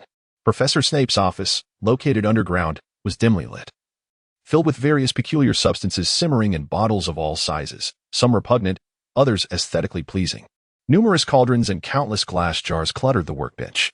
Upon seeing Sally enter, Snape stood up and retrieved a vial from a shelf. Sally recognized it as her potion project from class. The water temperature is 3 degrees too high.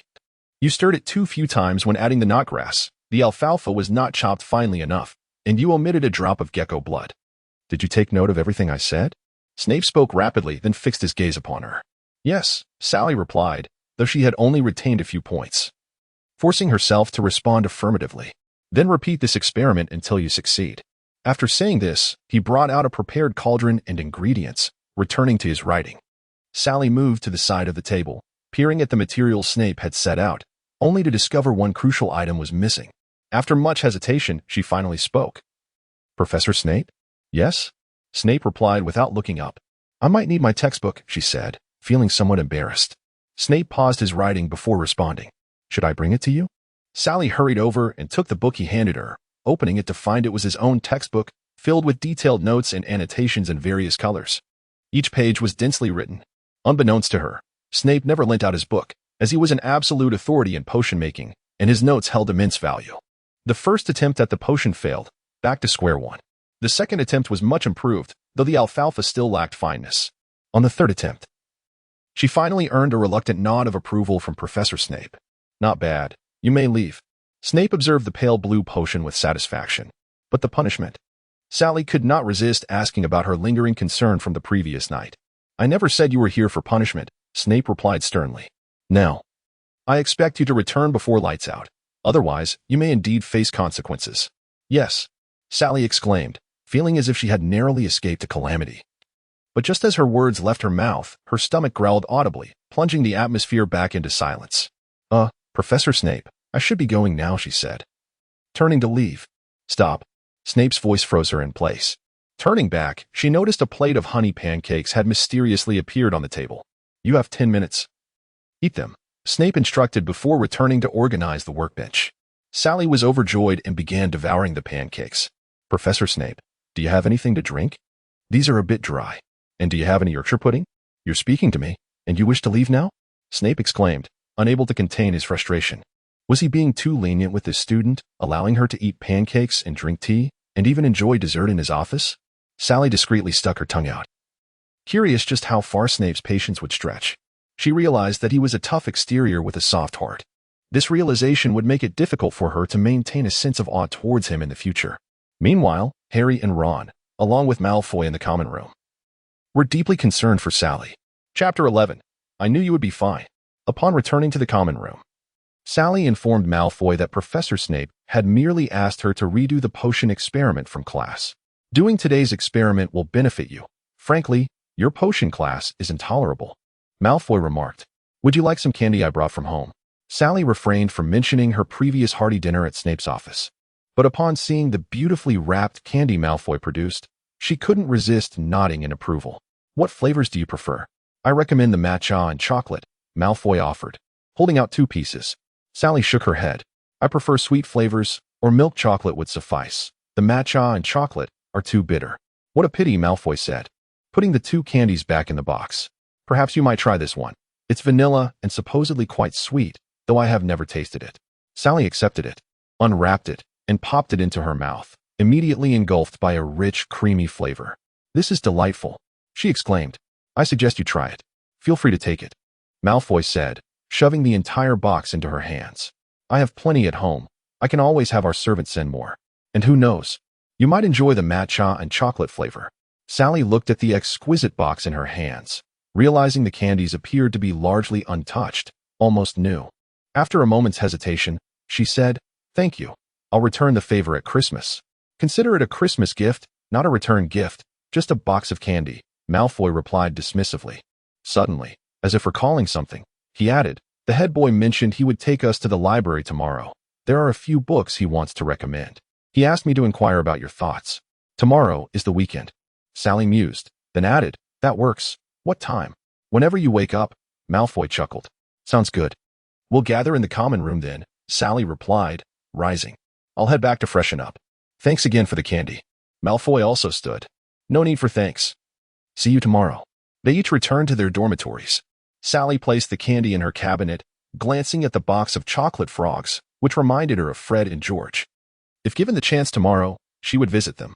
After washing up in the communal bathroom, Sally returned to find someone standing at her bedside. "Parkinson, is there something you need?" If Pansy Parkinson were astute, she might have noticed that Sally's reference to her had shifted from Pansy to Parkinson, but unfortunately, among her many flaws, intelligence was lacking. "I believe you owe me an explanation," she said, arms crossed and head held high, staring down at Sally. "I recall you claiming you were not well acquainted with Malfoy." "Firstly, I never claimed that I was unfamiliar with Malfoy. I merely stated the nature of our relationship, which you interpreted as us not being close," Sally replied, returning her toiletries to their place. "Moreover, I find your incessant references to Malfoy quite irksome. If your intention is not to cultivate a friendship with me, then perhaps we should remain strangers. When we graduate in a few years, we can pretend not to know each other if we encounter one another on the street." "Yet, you," Pansy Parkinson appeared somewhat vexed, her hands hanging by her sides, clenched into fists. Sally did not afford her the opportunity to speak, asserting, "The person who bumped into me at the potions classroom door today was you, wasn't it?" Pansy's demeanor instantly softened. "What evidence do you have?" she retorted. "I possess no evidence. Otherwise, I would not be standing here conversing with you in such a calm manner," Sally replied. "You should consider yourself fortunate that I am in a good mood tonight." She took a couple of steps toward Pansy, locking eyes with her, her voice lowering slightly. "Listen, if you have feelings for Malfoy, you should inform him. Only once you become his girlfriend will you have the right to accuse me or inquire about the nature of our relationship. At that point, if you do not wish to be friends with us, I can simply depart. But for now, by what authority do you stand here so arrogantly, him?" After all, they were not the only 2 in the dormitory. Sally thought it wise not to act too harshly, considering they were both young women. You. Pansy's face flushed crimson with anger, and she brandished her wand towards Sally. Sally's heart raced. She could not recall having uttered anything particularly offensive to provoke such a reaction. "All right, Pansy, it's time to return and rest." At that moment, an unfamiliar female voice echoed, and Sally dared not glance back, as Pansy's wand emitted a red glow aimed directly at her. Pansy endured for a moment longer, finally inhaling deeply, glaring at Sally fiercely before striding away. Once Pansy had returned to her bed, Sally exhaled in relief, collapsing onto her own bed. Gazing out the window, she spotted a colossal octopus swimming back and forth, and she felt an unsettling sense of insecurity wash over her. "I came to apologize for Pansy." A girl with brown hair approached and said, "I'm Sila, a 4th-year student and a friend of Pansy's brother, William. He wrote to me, asking me to look after his sister." Sila's eyes appeared somewhat vacant, lacking emotion. Out of courtesy, Sally rose and replied, "I am unclear as to how I have offended her. Our families are quite close. She is the youngest child in both families and has inevitably been spoiled. Before enrolling, she developed a fondness for Draco, and now seeing you 2 getting along, It's only natural she feels discomfort. Sally sighed, responding, I harbor no intentions of making enemies. Please convey to Pansy that my relationship with Malfoy is purely platonic. She is merely overthinking. Perhaps, Scylla conceded, I only wish to express my apologies for tonight's incident. She was indeed rather reckless, but rest assured, with her current abilities, it would take her at least 10 years to master magic within Slytherin's boundaries. Slytherin's boundaries? Sally inquired, perplexed. Yes, any form of aggressive magic cannot be cast here, Scylla explained. Did you not know? I was unaware, Sally admitted, her tone growing colder. So, she did not merely restrain herself. She had already initiated an attack against me, simply choosing not to execute it, correct? That is the reason for my apology. This is not your fault, and therefore, you need not apologize repeatedly, Sally replied. I believe I have already made up my mind. At a loss for words, Silas simply uttered good night before departing. Sally lay back on her bed, feeling as though she might explode with frustration. What on earth was happening? She had expected to be too enraged to sleep, yet unexpectedly, she slumbered soundly until past 9 the following morning. Rising, she washed up and dressed before making her way to the common room, where Gemma, Malfoy, Goyle, and Crabbe were already seated. She felt a twinge of embarrassment. It was one thing for the 3 boys to wait, but she had kept the prefect waiting as well. My apologies for being late, Sally said. It seems we ought to establish a time for such matters. I presumed our definition of waking up was around 7 o'clock, Malfoy remarked with a hint of sarcasm. In my view, being fully awake does not occur until at least 10 or 11, Sally replied gently, though I did not sleep well last night. All right, Gemma chuckled. Let us set off. Chapter 12. The group arrived at the library, and perhaps due to it being the weekend, the place was quite crowded. Many appeared to be first-year students, brimming with excitement. Most seats had been claimed, but Gemma led them to a table by the window, where several upper-year Slytherins were seated. A few adjacent spots were occupied by books, but remained unoccupied, likely reserved by Gemma's prior arrangements.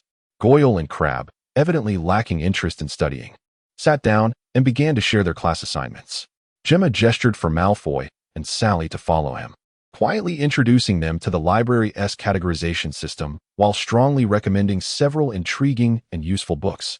He informed them that if they preferred not to visit the library frequently, they could borrow books to take home. Each book was marked, enabling the librarian to track who possessed it, thus preventing any from being illicitly removed from Hogwarts. Except for one type of book, he said, approaching a locked door where a witch stood guard. Those are the restricted books. Students are generally prohibited from viewing them. If there is a special reason to access a specific book, a signature from the headmaster is required, after which the librarian retrieves it from the restricted section. What kind of books are inside? So mysterious, Malfoy scoffed. I have never borrowed any, so I cannot say, Gemma replied. I've merely heard from graduates that it contains everything you might desire. The group selected a few books and returned to their seats. Goyle and Crabbe had already compared their work, and as Sally passed by, she inadvertently caught sight of their transfiguration assignment, which could only be described as a dismal sight. She contemplated offering some guidance, but reconsidered. Given their academic level, such a performance was to be expected. Thus, she pursed her lips and remained silent. Noticing that Malfoy shared her sentiments, both returned to their seats with a few books, but could not find peace of mind. Sally pondered the incident with Pansy and hesitated to inquire about it with Malfoy. Do you have something to say? Malfoy broke the silence first. Well, perhaps. Sally began. You might be acquainted with a girl named Pansy Parkinson? Malfoy contemplated for a moment, frowning in displeasure. I have some recollection. I've heard my father mention the Parkinson family. However, the only notable member is their son, William Parkinson, who is said to be working at the Ministry of Magic and has a promising future. Our families do not interact much, so I lack familiarity. He then asked, What is this about? Why the sudden interest? Nothing specific, Sally replied with a smile. Just a minor curiosity, but it's of little importance. Let us take these books back. I'm feeling a bit hungry. Malfoy observed her, realizing she genuinely did not wish to discuss it further, and replied, Very well. Goyle and Crabbe are nearly dozing off as it is. I'll inform the prefect. The 4 departed the library, heading to the dining hall for a meal. Sally had some matters to attend to, so she parted ways with Malfoy and the others. She arrived at the entrance of the Gryffindor common room on the 6th floor, dressed in Slytherin attire, a choice that did not promise her a warm reception. Fortunately, her identity as Harry's sister was well known, which prompted a boy to agree to fetch Harry for her. After a brief wait, she observed Harry emerging from behind the portrait, closely followed by Ron. "Sally," Harry inquired. "Snape didn't impose any undue punishments on you last night, did he?" "No, Professor Snape merely offered guidance on my potions assignment," replied Sally. "I told you not to worry. Snape is renowned for protecting his own house," Ron chimed in. "Your brother has been fretting about you all night." "Shut up, Ron," Harry said, his cheeks slightly flushed. "Bro, I was wondering if I could borrow Hedwig. You know, it's far too cumbersome to apply for the school owls," Sally explained. "Of course. But what do you need Hedwig for?" Harry asked curiously. "I require some ink. I only brought 2 bottles, which likely won't suffice, not to mention I've already broken one." Sally shrugged. "That works out well. I need some parchment too, so I can bring it back for you," Harry responded. "That's splendid. By the way, I have a few book titles I found intriguing. You might want to check them out at the library," Sally said, handing Harry a list of titles she had copied. Harry accepted them and remarked, "Ron and I are heading to lunch. What about you?" "I've already eaten. You two go ahead. I'll return to the common room first," Sally replied. The 3 of them made their way to the first floor before parting ways. Sally returned to her dormitory, completed her homework, reviewed her lessons, and immersed herself in the books she had borrowed from the library, reveling in the beauty of life. These tranquil yet unexpectedly delightful days continued for several weeks until one day, a notice appeared in the Slytherin common room, announcing that flying lessons would commence on Thursday. Alongside the Gryffindor students, Sally eagerly anticipated this, as riding a magical broomstick was undoubtedly an essential skill for any witch. However, on Wednesday afternoon, she suffered an unexpected injury during Professor Quirrell's defense against the dark arts class. The incident transpired so swiftly that no one had a chance to react. A Puffskein, previously unconscious while Quirrell demonstrated it, unexpectedly awakened and darted towards Sally, scratching her leg fiercely with its claws. The Puffskeen's speed was remarkable, even though Quirrell ultimately subdued it. 3 students sustained injuries, with only Sally's being directly caused by the creature. I truly apologize," Quirrell stammered in the infirmary, his fingers interlocked in a display of distress. I think the potion was perhaps faulty. I administered enough to keep it asleep for 3 days and 3 nights. I do not hold you accountable, Professor Quirrell," Sally reiterated, wishing he would keep a greater distance, for his scent was even more unbearable than the pain in her leg. "Keep your distance," Severus Snape, clad in his voluminous black robes, strode swiftly into the room, the fabric rustling ominously. "Keep your distance," he repeated. Quirrell recoiled in fright, retreating a significant distance. Snape positioned himself at Sally's window, his back to her, confronting Quirrell. I did not intend to harm your house's students," Quirrell stuttered, his nerves evident. "I believe we will ascertain the specific cause," Snape replied coldly, his wand gripped tightly within his sleeve. Quirrell attempted to continue. But Madame Pomfrey entered at that moment. "You all should leave, professors, if you do not wish to subject this innocent girl to further distress," Madame Pomfrey stated bluntly. I shall depart immediately," Quirrell stammered, casting a timid glance at Snape. Snape turned to face Sally, towering over her. "To be injured by such a lowly creature as a Puffskein, you bring shame upon Slytherin," he declared. "Nonetheless, I shall grant you leave. You are to remain in the infirmary until next Monday. Do not venture anywhere else." With that, he shot a glance at Quirrell, and both departed. In truth, it was unnecessary for her to remain so long. She could have been discharged by Saturday. Madame Pomfrey expressed her discontent, stating, "Were it not for the slight toxicity of the Puffskeen's claws, you could leave now. However, since your head of house insists you remain until Monday, I must comply." She handed Sally a potion that appeared quite unpalatable. "Drink this now, and sleep well." Chapter 13. The potion prescribed by Madame Pomfrey contained unknown ingredients, allowing Sally to slumber soundly until noon the following day. Upon awakening, aside from a dull ache in her head from the prolonged rest, her leg seemed largely unscathed. Though it felt somewhat weak, Madame Pomfrey delivered her lunch, unrelentingly critiquing her for sleeping so soundly, while also reassuring her that her leg was normal and that light activity would remedy any lingering issues. Just as she finished her meal, Harry and Ron arrived to visit her. They animatedly recounted the excitement of Quidditch, detailing Malfoy's performance during practice and Harry's stellar contributions. Finally, Ron, feigning secrecy, informed Sally that Harry had been exceptionally recruited as Gryffindor's seeker, elaborating on the challenges that had entailed. Their animated conversation continued until Fred and George joined them, presenting Sally with some Birdie Bots every flavor beans, claiming they were the perfect pastime during her hospital stay. The 4 of them shared increasingly lively exchanges. their voices rising until Madame Pomfrey intervened, shooing them away.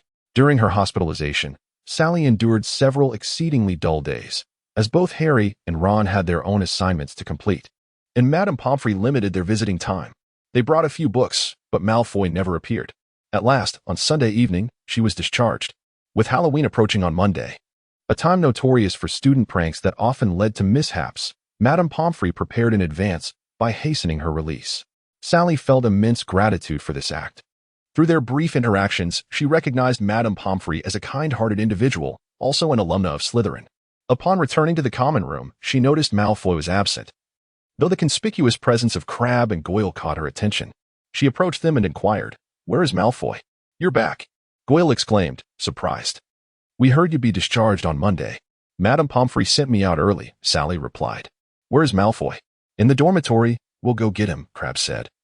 And the two hurried toward the boys' common room. Sally settled onto the sofa to await his return. A while later, the two rushed back. "Malfoy said he's already asleep," Goyle reported. Crabbe elbowed him sharply, but the statement had already been made. "Well, I understand now." Sally rose and returned to the girls' dormitory. On Monday morning, she awoke early and waited for quite some time in the common room. Yet Draco and his companions did not appear. She then proceeded to the dining hall, finished her meal, and made her way to the Transfiguration classroom, only to find Draco already seated there, accompanied by the smug Pansy Parkinson. With a mere glance, she chose another spot to sit. After class, she deliberately took her time packing her belongings, and sure enough, by the time she finished, the classroom was empty, and Draco's group had vanished. As she walked, she pondered over Draco's behavior, unable to discern a reason, just as she resolved to stop thinking about it. She realized she had wandered to an unfamiliar location. Oh, right. The staircases had recently changed, and she had been in the hospital at that time. As she contemplated aimlessly in hopes of luck, she caught sight of a familiar figure disappearing around a corner. The recognizable large cloak made it easy for her to identify him. Unfortunately, before Sally could call out, the figure vanished once more, prompting her to hurry after him. Relieved that she had not shouted, she concealed herself behind a wall at the corner, witnessing Professor Snape engaged in conversation with Professor Quirrell. Quirrell appeared to be pleading, while Snape resolutely blocked the door. Suddenly, Quirrell drew his wand, and Snape followed suit, both incanting spells simultaneously. Snape struck Quirrell. Yet Quirrell managed to burst open the door behind Snape, pushing him forcefully inside before hastily closing the door with his wand and fleeing. Once she confirmed that Quirrell was far away, Sally rushed to the door. She heard no sounds from within but sensed something was amiss. Drawing her wand, she recalled all the spells she had learned, ultimately settling on one. "Reducto," she uttered. The door shattered, and with a kick, the scene before her rendered her speechless. A massive three-headed hound was entangled with Snape. One head clamped onto his leg while Snape battled the other two heads, unable to tend to the one gnawing at him.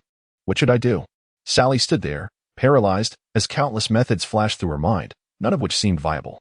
Suddenly, she remembered a spell she had seen while hospitalized, despite never having used it. Protego. Fortunately, it was not a particularly advanced spell. While not entirely successful, it was sufficient to withstand a few of the hound's attacks. In that brief moment, Snape managed to counter the head biting his leg with a fierce spell, causing the dog to yelp in pain. Seizing the opportunity, she cast the spell again, this time with greater success, and pulled Snape out of the room. Restoration. With a flick of his wand, Snape restored the door to its original state, and tranquility returned, save for his heavy breaths and the bloodied leg. "Professor Snape, are you all right?" Sally asked, suddenly overwhelmed with fear and collapsing to the floor. "It's not fatal," Snape responded, steadying his voice. "But how did you end up here?" "I distinctly recall Professor Dumbledore stating that this area is off limits." "I got lost," Sally replied. "But shouldn't your injury take precedence? We should go to Madame Pomfrey, and as for any points you wish to deduct from me, I have no objections." "That is unnecessary." Snape performed a simple healing charm and rose, his large black robes concealing the injured leg. "I have matters to attend to. Follow this staircase down. Turn right at the end, and you will reach the Slytherin common room. Do not stray from the path. I will not deduct points, but I require your vow to keep today's events a secret. Do not speak of it to anyone, not even Potter." "I will keep the secret," Sally affirmed. "But what could possibly be more important than your injury?" "Very well, now return to the common room." Without further explanation, Snape walked away down the corridor, attempting to maintain his composure, though his injured leg caused him to limp. Sally followed Snape's directions and successfully navigated back to the Slytherin common room. Upon reciting the password, She was greeted by an unusually lively atmosphere. Everyone was engrossed in discussions about trolls and Professor Quirrell. With tables laden with sumptuous food that clearly belonged in the dining hall, she spotted Draco, Goyle, Crabbe, and Pansy animatedly conversing. Not wishing to intrude upon their revelry and lacking an appetite, she decided to retreat to her dormitory to gather her thoughts. Why would Hogwarts harbor such a perilous creature? What conflict existed between Professors Quirrell and Snape? It seemed Snape was attempting to thwart Quirrell's intentions. No, given Quirrell's act of forcing Snape into that room. He certainly did not appear to be his usual self. Lost in thought, she suddenly felt a firm grip on her arm. Turning around, she found Draco standing there, flanked by Goyle, Crabbe, and an irate Pansy. Where have you been? You weren't in the dining hall. Do you have any idea how worried we were?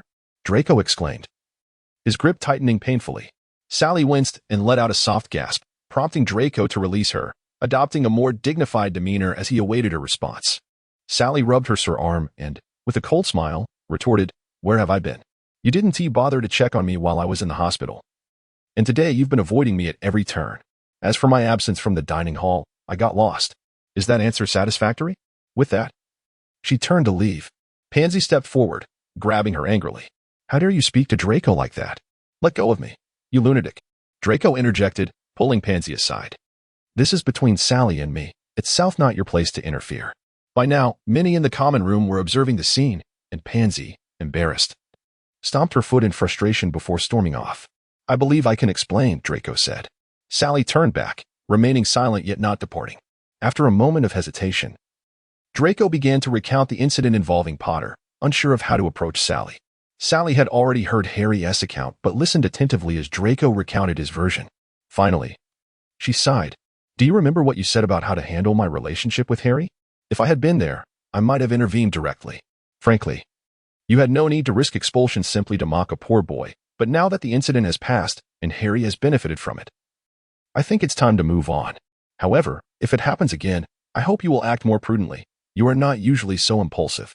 Draco remained silent, troubled by the thought of Sally's connection to that insufferable Potter. Intuition told him that keeping his distance from Sally was the wisest course of action. Yet, within a day, he found himself unable to resist, especially after learning of the sudden appearance of a troll in the girls' bathroom, all while he could not find Sally anywhere. In an instant, all his reservations vanished. One step at a time, he resolved. Observing the figure disappearing at the entrance of the girls' dormitory, Malfoy remarked, I hope it's merely a product of his overactive imagination. Chapter 14. The following evening, at Sally's ardent insistence, they convened in the dilapidated staff room. This time, in addition to Harry and Ron, there was a girl with unruly brown hair that appeared rather disheveled due to its voluminous nature. Harry introduced her as one of the key figures in this incident, Hermione Granger. After listening to the trio recount their experiences, Sally began to form more comprehensive thoughts about the events. Harry spoke of the Quidditch book that had been confiscated by Snape and resolved to retrieve it, though Ron and Hermione opposed his decision. Nevertheless, he ventured forth, returning shortly, breathless and empty-handed, but bearing a significant secret. Harry divulged everything he had witnessed to the group. Do you comprehend what this signifies? He queried. On the eve of Halloween, he intended to pass by that three-headed dog. We saw him. He was heading there, searching for something that the beast was guarding. I would wager my Nimbus 2000 that he orchestrated the entrance of that monstrous creature to divert attention. No. The one seeking that object is Professor Quirrell. Professor Snape disrupted his plans. At last, all the pieces fell into place in Sally's mind, yet she remained silent. She was acutely aware of Harry and Ron's biases against Professor Snape, having promised Snape confidentiality regarding this matter. Rising from her seat, she departed the staff room without uttering a word, leaving the three Gryffindors exchanging puzzled glances. Is it inappropriate for us to speak ill of the head of Slytherin in front of Sally? Hermione cautiously suggested. I don't think so, Ron replied, though uncertainty lingered in his mind, especially given Snape's evident favoritism towards Slytherin students. Sally was not angry. She was merely striving to suppress the urge to reveal her true thoughts to the three of them.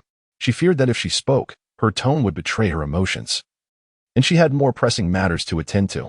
She made her way to the infirmary on the second floor, fabricating a tale about a friend whose cat had left them bloodied and bruised, inquiring with Madame Pomfrey for some ointment. Despite Madame Pomfrey's insistence that such injuries could be treated in an instant, Sally continued to make excuses until the matron, exasperated, begrudgingly handed her 2 potions, instructing her to apply one externally 3 times a day and to consume the other to prevent infection, before shooing her away in annoyance. With the 2 vials in hand, Sally approached Professor Snape's office on the ground floor, knocking gently. The door swung open to reveal Snape, still seated at his desk cluttered with books. Upon seeing Sally, he furrowed his brow and inquired, "What brings you here at this hour?" "I procured some ointment for pet bites from Madame Pomfrey. Rest assured, I maintained confidentiality." "I claimed my friend was bitten by a cat," Sally responded, holding up one of the vials and a paper packet. "Unnecessary," Snape stated curtly. "I have already tended to my injury. If you prefer to trust Filch's methods rather than Madame Pomfrey's, then indeed, you must have done so." Sally retorted without hesitation. "I believe you've forgotten that I am both your professor and your head of house, Sally Potter." This was the first time Snape had addressed her by her full name, and though it caused her some trepidation, she recalled Snape's bloodied leg and Harry's words, prompting her to take a bold stance. "I have not forgotten, Professor," she replied. "I am merely doing what a Slytherin student ought to do, looking after our collective." Sally and Snape exchanged glances, the latter contemplating various forms of punishment. Deductions? She was a Slytherin. A light punishment would be ineffective. Yet a severe one would be too harsh. After a tense pause, he sighed, "Leave it be." However, Sally remained steadfast, seemingly impervious to his command. Snape raised his voice. "Insisting, I said, leave it there." Adhering to her principle of responsibility, Sally replied, "I believe it would be more beneficial for you to utilize it now." "Sally Potter?" Snape said, now genuinely irked, standing up. Sally placed the ointment on the table and hurried to the workbench, determined to prevent Snape from ejecting her. She took a chance. "Is this cauldron suitable for brewing? It appears inadequately cleaned. What about this one?" She rummaged through several cauldrons, trying to find one that seemed appropriate while avoiding Snape's murderous glare. Finally, after lighting a fire and filling a cauldron with water, Snape resigned himself and returned to his chair. Watching her clumsily measure the water temperature, he scoffed, "Given your performance in potions class, I harbor doubts about the efficacy of this concoction."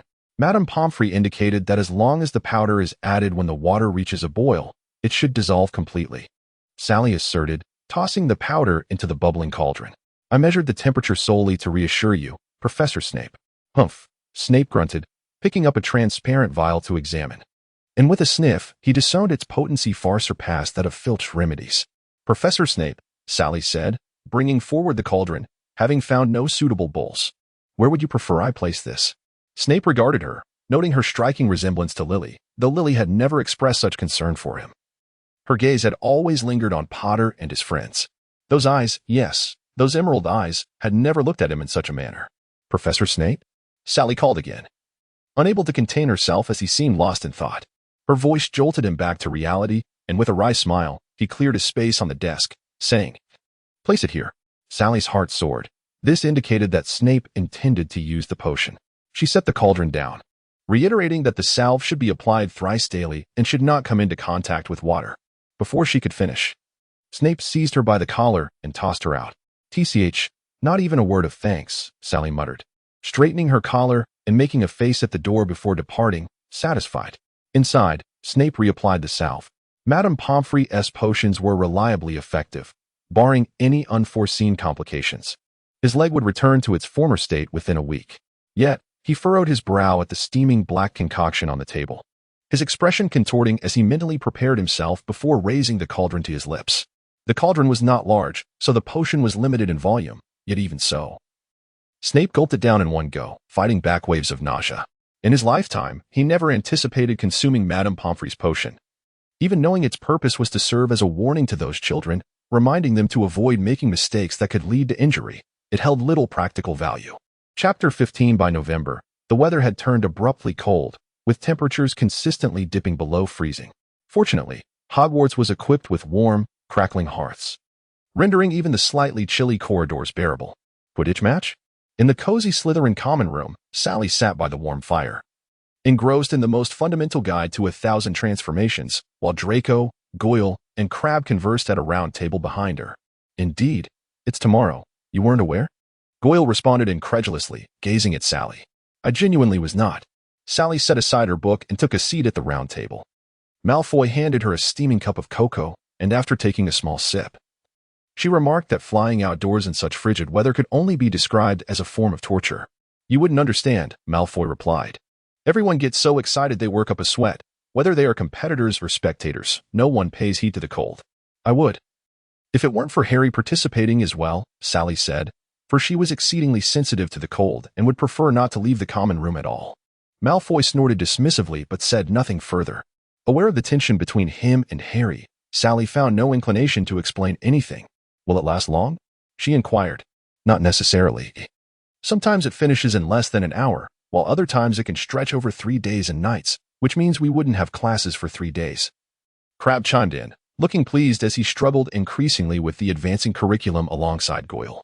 I hope it wraps up in an hour, Sally expressed, choosing to remain silent thereafter. Quietly listening to their various discussions about Quidditch. Once her cocoa was consumed, she returned to the hearth to peruse the basic guide to Transfiguration, determined to master at least half of its contents by the end of the term. The following day, true to form, the weather was bitterly cold, though thankfully devoid of wind. After breakfast, she and Malfoy arrived at the stands early, only to discover that a considerable portion of the seating had already been claimed. Malfoy skillfully navigated through the crowd to secure the best vantage point at the front. I had someone reserve our seats yesterday, he explained. If we have seats. Why arrive so early? Sally inquired, noting that there was still half an hour until the match commenced. You'll see shortly, Malfoy replied. Barely 10 minutes had passed before students began to fill the stands, and shortly thereafter, professors appeared in succession. Everyone is so enthusiastic, Sally remarked. Captivated by the rare sight of the entire Hogwarts student body, her gaze inadvertently settled on Professor Quirrell, who, seated among the Hufflepuff crowd, was animatedly chatting with students. Despite his lackluster teaching, the legendary tales he recounted remained popular among his peers. However, Sally felt a sense of wariness towards him, since the events of Halloween. She had instinctively distanced herself from Professor Quirrell, consistently choosing to sit as far from him as possible in defense against the dark arts class. Though he made various attempts to convey his regret for her discomfort caused by Voldemort, Sally found it impossible to rekindle any fondness for him. As the match commenced, Sally spotted Harry at the back of the Gryffindor team. He was small in stature and appeared exceedingly anxious, though much of that dissipated once he mounted his broomstick. It was evident that he truly loved to fly.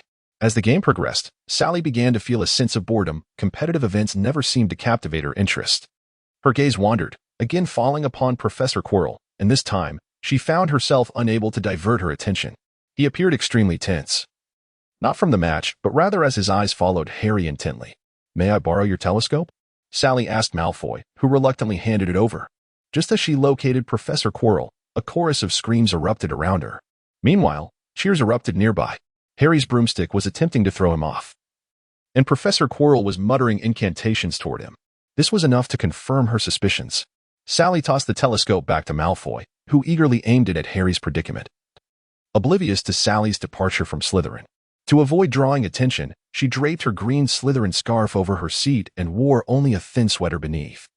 Making her way through the Hufflepuff crowd in a hurry, nearly brushing past Hermione, listening to the increasing shouts from the field. She quickened her pace until she finally reached Professor Quirrell's side. Standing behind him, she drew her wand and quietly aimed it at his turban, casting a transfiguration spell. However, the turban showed no signs of alteration, much to her surprise. She then resorted to a spell she knew well, one she was certain would succeed, but at that moment, an overwhelming chill enveloped her, as though she had plunged into icy waters, piercing her bones like needles. Unable to suppress a gasp of pain, she caught the attention of nearby Hufflepuff students, one of whom approached her with concern. Sally merely hugged herself tightly, her eyes fixated on Professor Quirrell's turban. Disintegrate! She suddenly shouted, waving her wand at Professor Quirrell. A flash of yellow light struck him, causing him to tumble from his chair, and in that instant, Sally lost consciousness. In the hospital wing, she heard Madame Pomfrey's voice. I don't know. This child appears to be in perfect health. Perhaps she merely caught a chill. Anyone would in this cold wearing only a sweater. Sally strained to open her eyes but found her body unresponsive. She had been unconscious for half a month. Has she truly been out for so long? She heard Professor McGonagall's voice. There must be an explanation. I will do my utmost, Madame Pomfrey replied, fatigue evident in her tone. But to speak frankly, I fear this state may not be due to illness, but rather some form of magic or a deeper affliction. Considering she is Sally Potter, I believe we are all aware of her identity, Snape interjected coldly. Sally then heard the sound of Madame Pomfrey pushing her cart away. She desperately wished to move her body, but found even her fingers immobile. Poor child. Professor McGonagall spoke in a tone Sally had never heard before. It is said she assaulted Professor Quirrell before falling unconscious. Perhaps you have some insight. I have already relayed everything I know to Dumbledore, Snape replied, followed by the sound of departing footsteps. Professor McGonagall whispered something before leaving as well. Sally felt an unbearable sensation. She could hear and even sense everything happening around her, yet was powerless to respond. She longed to inform the professors that something was amiss beneath Professor Quirrell's turban, but she was utterly incapable. Days passed in this manner, with visitors coming and going swiftly. She subsisted on Madame Pomfrey's nutritional potions, using the frequency of her injections to gauge the passage of time. Finally, on the evening of the 6th day since regaining consciousness, she heard a voice that filled her with hope. "Sally, dear child, can you hear my voice?" Dumbledore's voice resonated near her. "If you can hear me, then try to move a finger." As soon as he finished speaking, she felt a release throughout her body, and at that moment, she regained control. Straining to move her index finger, she moved. Snape exclaimed. "It appears our hypothesis was correct. We mustn't jump to conclusions just yet," Dumbledore cautioned. "However, I believe we should take action. Shouldn't we be considering measures regarding Professor Quirrell?" Snape's voice brimmed with anger. "Are we to allow him to remain at Hogwarts teaching? Be reasonable, Snape. We cannot dismiss a teacher without just cause, especially one who has persistently embodied the role of a pitiable victim. Moreover, we have not discovered. I am certain." Snape's voice momentarily trembled with emotion before he sought to suppress it. "I am certain. We are all certain, Professor," Dumbledore responded, "but we are powerless." We examined his scarf. It was unblemished. "Very well," Snape conceded. "If you have no solution, then I shall devise one." With a resounding bang, the door slammed shut, plunging the room into silence once more. Just as Sally, in despair, thought such days would persist indefinitely, a peculiar sensation enveloped her. It felt as though her consciousness, or perhaps her very soul, was slowly extricating itself from her corporeal form. Before long, she found herself suspended in midair, gazing down at her own figure lying on the bed. What is happening?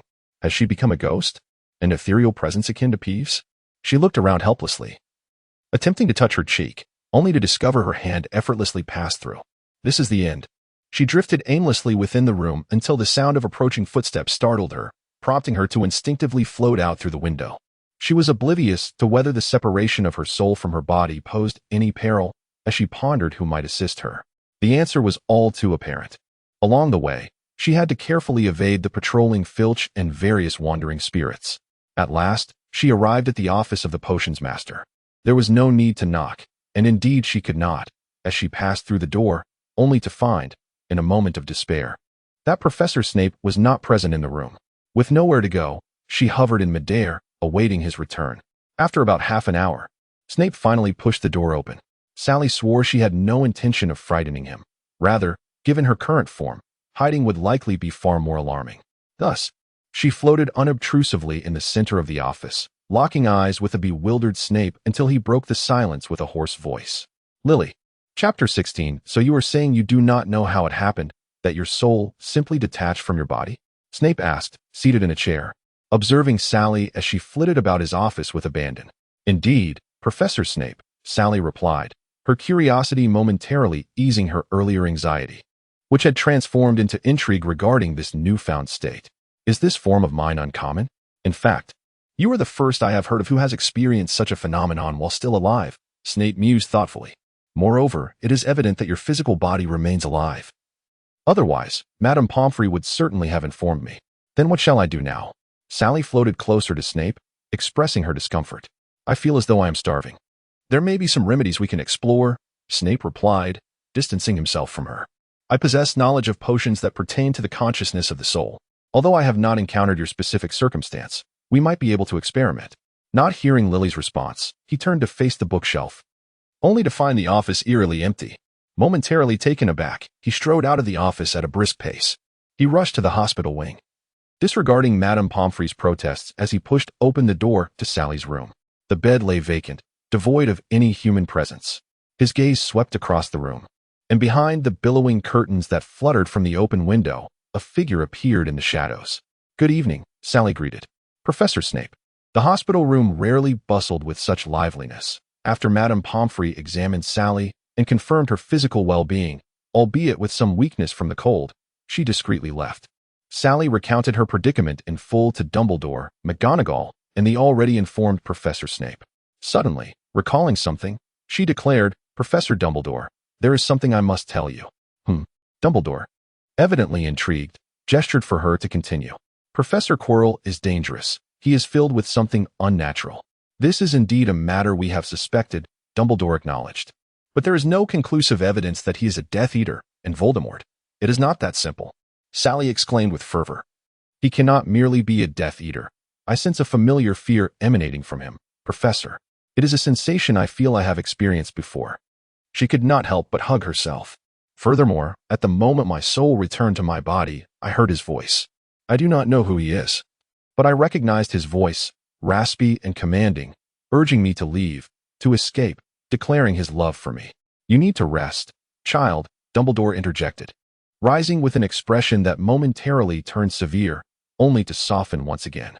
"I shall grant you additional leave to recuperate. After all, you have already missed a considerable amount of classes. A few more days will not matter." He signaled to Professors McGonagall and Snape before bidding Sally good night and departing. With McGonagall trailing behind, Snape approached Sally's bedside, looking down at her from above. "You find me peculiar as well, do you not?" Sally's voice trembled, her form curled up, her head resting on her knees. "Attacking a professor without reason, experiencing an out-of-body experience, and hearing strange voices. You must think I am a nuisance." Sally felt her mind swirling with chaos, overwhelmed by a multitude of questions. At that moment, she sensed a hand brushing through her hair, gently massaging it. Startled, she lifted her gaze, only to see Snape immediately retract his hand and clear his throat. "Professor Snape?" Sally ventured, her emotions a tumult of confusion. An awkward tension filled the air, and Snape turned to leave. As he moved to exit, Sally called out, "Professor Snape." He halted, and after a moment of hesitation, she added, "Perhaps you could provide me with something to eat?" In the empty hospital room, Sally feasted upon an abundance of beef patties, mashed potatoes, roasted lamb, and Yorkshire pudding, washed down with tea. As she ate, she gradually concluded that perhaps it was not such a grave situation after all. The following day, upon learning of her recovery, the Weasley twins, Draco Malfoy, and others came to visit. However, Sally noted the absence of Harry and his friends. Inquiring with Fred yielded only vague responses about their unawareness and some absurd reasons. Sally surmised that it might be due to the impending end of term. Thus she paid it little mind. She was instructed to rest for 3 days, a requirement set forth by Madame Pomfrey, who assured her that she would be much safer under her care. Snape readily consented, so Sally returned to her tedious hospital stay. Harry and the others had visited her. Harry was emotional, nearly in tears, but they could not linger long, citing the intense pressure of end-of-term classes. The trio imparted a sense of urgency upon Sally, and that night, as she lay awake, she retrieved her textbooks and began to study diligently. So absorbed was she that she did not notice anyone entering until a familiar scent wafted through the air, prompting her to look up in terror, only to find Professor Quirrell, his expression menacing, and before she could utter a word, she again lost consciousness. Chapter 17. When Sally next awoke, she found herself lying on the cold ground, the atmosphere chillingly oppressive. Dressed in her nightclothes, she could not help but shiver. "I am delighted to see you awake so swiftly, Sally." Professor Quirrell's voice resonated behind her, causing Sally to abruptly sit up against the wall, facing him, only to find he was engrossed in a mirror, entirely oblivious to her presence. "I was concerned you might lapse into a stupor for another fortnight," he remarked, pacing around the mirror, his attention fixated on it. "You would miss so much." Sally began, but was interrupted by a shift in the blue flames nearby. And then Harry appeared at the entrance. "Harry," she exclaimed, rising unsteadily to her feet, leaning against the wall for support. "Sally." Harry spotted her and rushed over to assist her. "What are you doing here?" "I brought her," Professor Quirrell interjected. "I was just pondering whether you'd make an appearance, Potter." "You certainly haven't disappointed me." "Professor Quirrell? How could it be you?" Harry exclaimed, astonished. "You thought it was Snape, didn't you?" Quirrell laughed heartily. "Indeed. Snape does not seem the most amiable of characters, does he? He flits about like a gigantic bat, yet he proves quite beneficial to us. With him around, who would dare to question? But poor stuttering Professor Quirrell." "Shut up," Sally shouted. "You have no right to speak of Professor Snape that way. He is 1,000 times better than you. At least he does not conceal himself behind a false facade while engaging in unspeakable deeds." "Ah, I almost forgot about you," Quirrell said, abandoning the mirror entirely as he turned toward the two siblings. "You are a clever child. I do not know when you began to doubt me, but your suspicions are indeed well-founded. Had you not knocked me down on the Quidditch pitch, your brother would now be a lifeless corpse. It was you who intended to harm me on the pitch. Snape, Harry stammered in disbelief. Professor Snape was protecting you, Sally interjected. I believe that had it not been for his intervention, Quirrell could have easily dislodged you from your broom in mere seconds. A clever child indeed, Quirrell mused. With a flick of his wand, 2 ropes bound the siblings tightly. This is also one of the reasons I brought you here, child. Have you ever considered that one day you might learn powerful magic? You possess talent and intelligence. If you so desire, you could become my master's right hand, assisting him in acquiring everything you wish for. After all, you belong to Slytherin. Don't, Harry began, but Quirrell silenced him. We shall discuss you later, Potter. Your master, are you referring to Voldemort? Sally asked, a hint of sarcasm lacing her voice. The one who murdered my parents? Do not speak so, child. They could not align themselves with the thoughts of the great master while opposing him at every turn. You must understand, opposing the master leads to dire consequences. But Voldemort is dead, Sally countered. Everyone knows that. No, Quirrell began, but was interrupted by another voice. Let me speak with her. Master, no, you cannot. You are too weak. Let me. Quirrell's panic was palpable as the voice continued, and he seemed to acquiesce, removing the turban from his head. Sally had never witnessed such a horrific sight.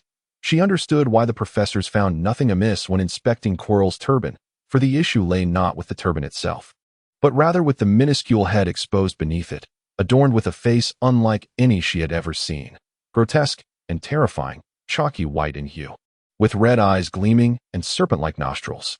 Delighted to meet you, my young sister, the face spoke in an eerily piercing tone. I would love to converse with you at length, but due to time constraints, I can only pose one question.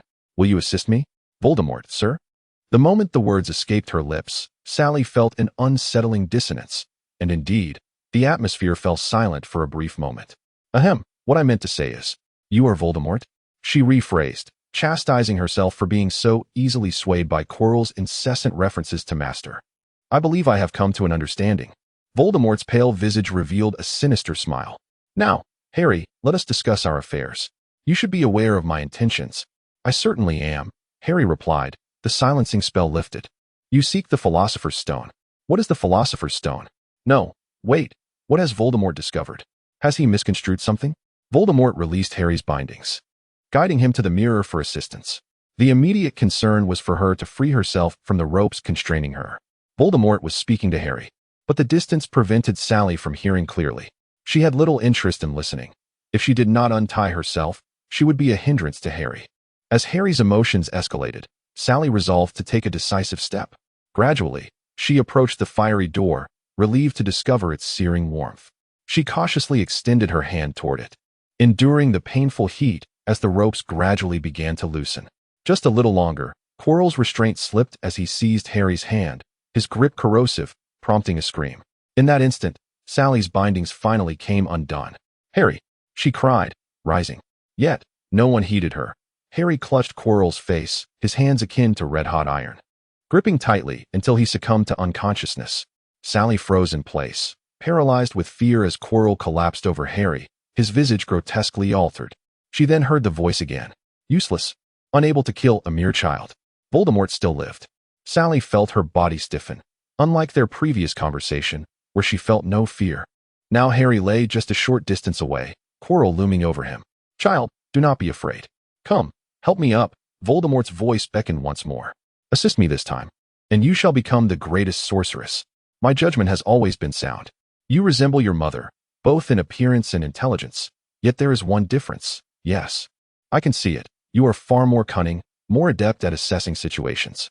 I am weak now, but I shall not perish. I will never die.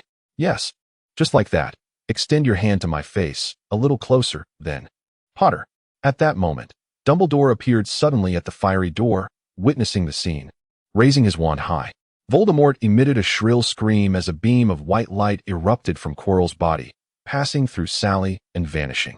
In that fleeting moment, Sally lost consciousness once more. Chapter 18. Upon awakening to familiar surroundings, she realized she had returned to the hospital wing. How many students had spent their first year in school confined to the infirmary for various reasons?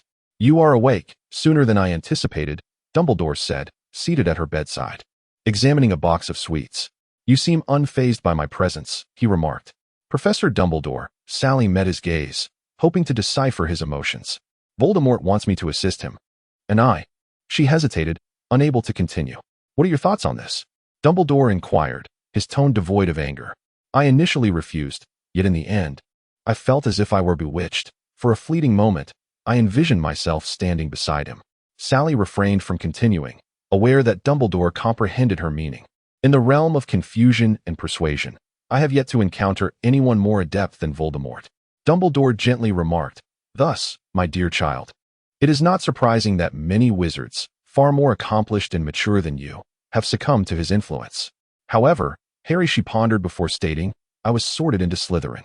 I presumed that after spending a year in Slytherin, you would have gleaned some insights." Dumbledore articulated, "The houses are neither inherently good nor bad. They merely cultivate individuals with diverse personalities and abilities. I have spent nearly my entire life at Hogwarts, witnessing nefarious individuals emerge from Gryffindor, as well as remarkably virtuous souls from Slytherin. To generalize a house by a few individuals is unjust." This perspective had always aligned with Sally's beliefs, yet after encountering Voldemort, she sensed a shift in her thoughts.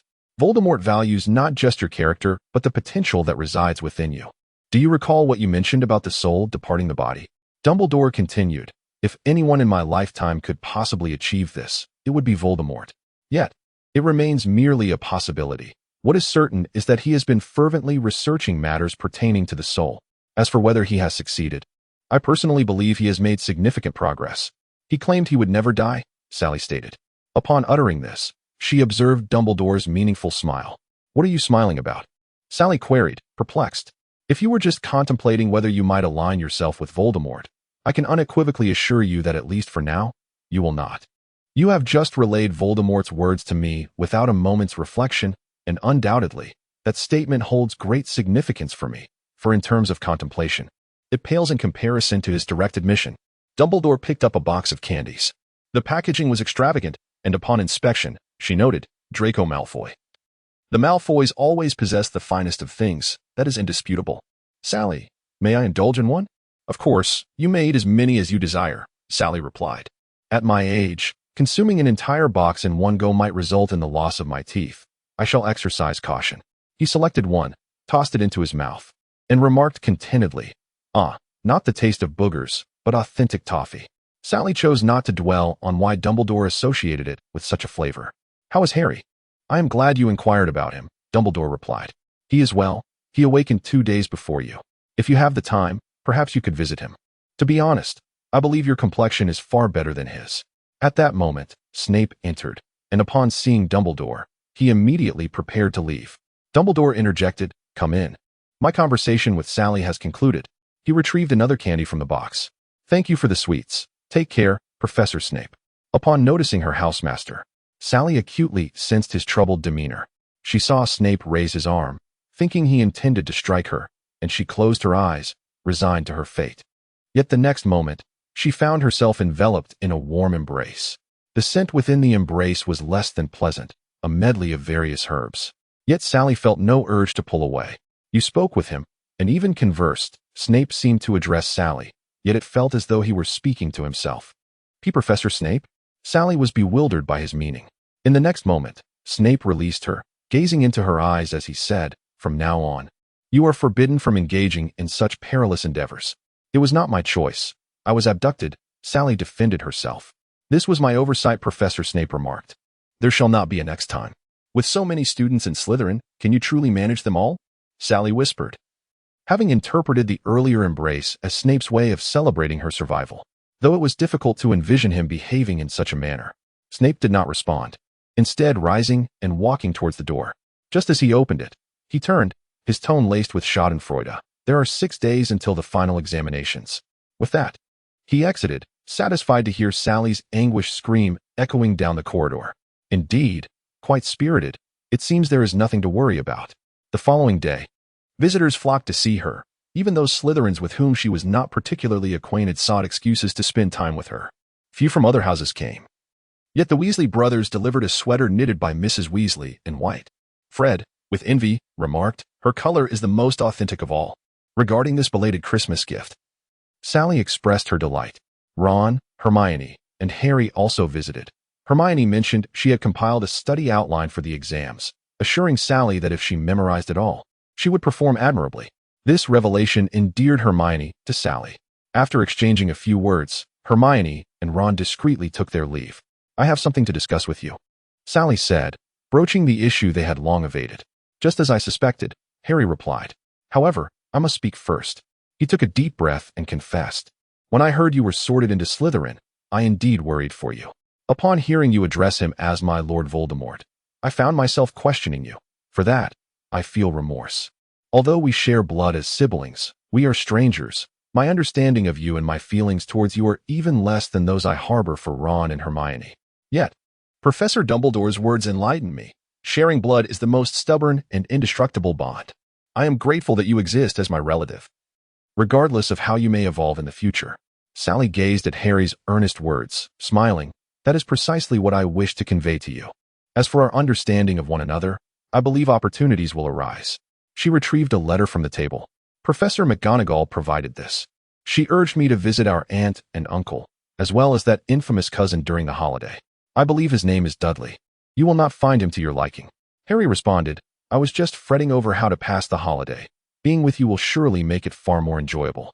In the ensuing days, they studied fervently, and fortuitously, both she and Harry excelled in their finals, earning several E's, with even her Transfiguration class yielding a surprising O. The House Cup was claimed by Gryffindor, and the Slytherin students believed Sally should receive some credit for the events, yet that sentiment was swiftly quelled by Snape. And thus it was not mentioned again. As they traversed platform 9 3/4, Sally said her farewells to her companions, spotting Uncle Vernon and Aunt Petunia awaiting her at the station, gazing at her in astonishment. She understood that yet another chapter was about to unfold. Chapter 19, Number 4. Privet Drive. The Dursleys were, as always, engaged in their daily routine. Mr. Dursley, with his ample girth, sat at the dining table, feigning elegance as he sipped his coffee while perusing the morning newspaper. Mr. Dursley's wife, Petunia, was in the kitchen frying plate after plate of bacon. Their son, Dudley, a chubby little boy whose girth rivaled that of Mr. Dursley, emerged from his bedroom wearing an oversized striped pajamas, bleary-eyed and silent, taking a seat at the dining table while awaiting his mother's culinary offerings. Unbeknownst to them, 2 children upstairs were sleeping soundly in a nondescript utility room, nestled together on a bed barely a meter wide. It was only when the owl in the cage let out a sharp hoot that the boy, Harry, stirred and opened his eyes. "Good morning, Hedwig," he said, carefully getting out of bed. His sister, Sally, merely turned over, continuing her peaceful slumber. "Is that wretched sister of yours still asleep?" Mr. Dursley remarked, his tone laced with undisguised disdain and cruelty. "Lazy as a pig," Aunt Petunia chimed in. Harry chose to ignore their barbs. In truth, he felt pity for them, as they would never dare speak so in front of Sally. He helped himself to some bacon from the plate, slathering butter on a piece of bread to take back to the utility room, when Dudley suddenly exclaimed, "Mom, I don't have enough bread." Harry glanced at the towering mound of bread on Dudley's plate, but remained silent. "Just put down the bread and take some bacon. Isn't your sister resourceful enough? Why can't she manage to bring you a few slices of bread?" Petunia almost immediately retorted. Upon hearing his mother's words, Dudley jumped off his chair, lumbering over to Harry and snatching the plate from his hands. Harry, seemingly accustomed to this behavior, returned to his room with the plate of bacon. "Sally, wake up and eat something," Harry called. Sally opened her eyes, yawned, and glanced at the plate in Harry's hands, asking quizzically, "Is that all?" Perhaps we have some pies left," Harry replied, preparing to check for leftovers.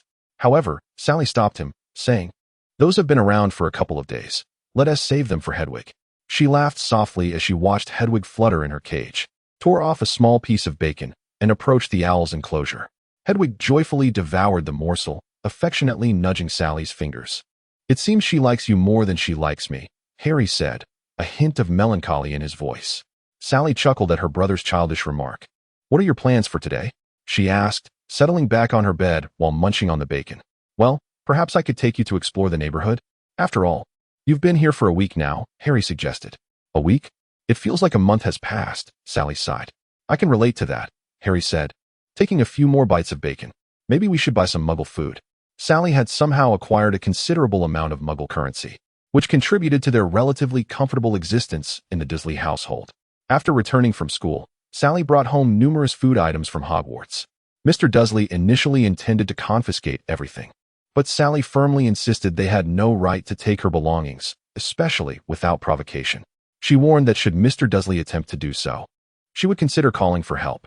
The Dursleys, clearly not wanting to escalate the situation, ultimately decided to only confiscate their wands, robes, cauldrons, and Harry's broomstick, allowing them to keep their personal items and textbooks.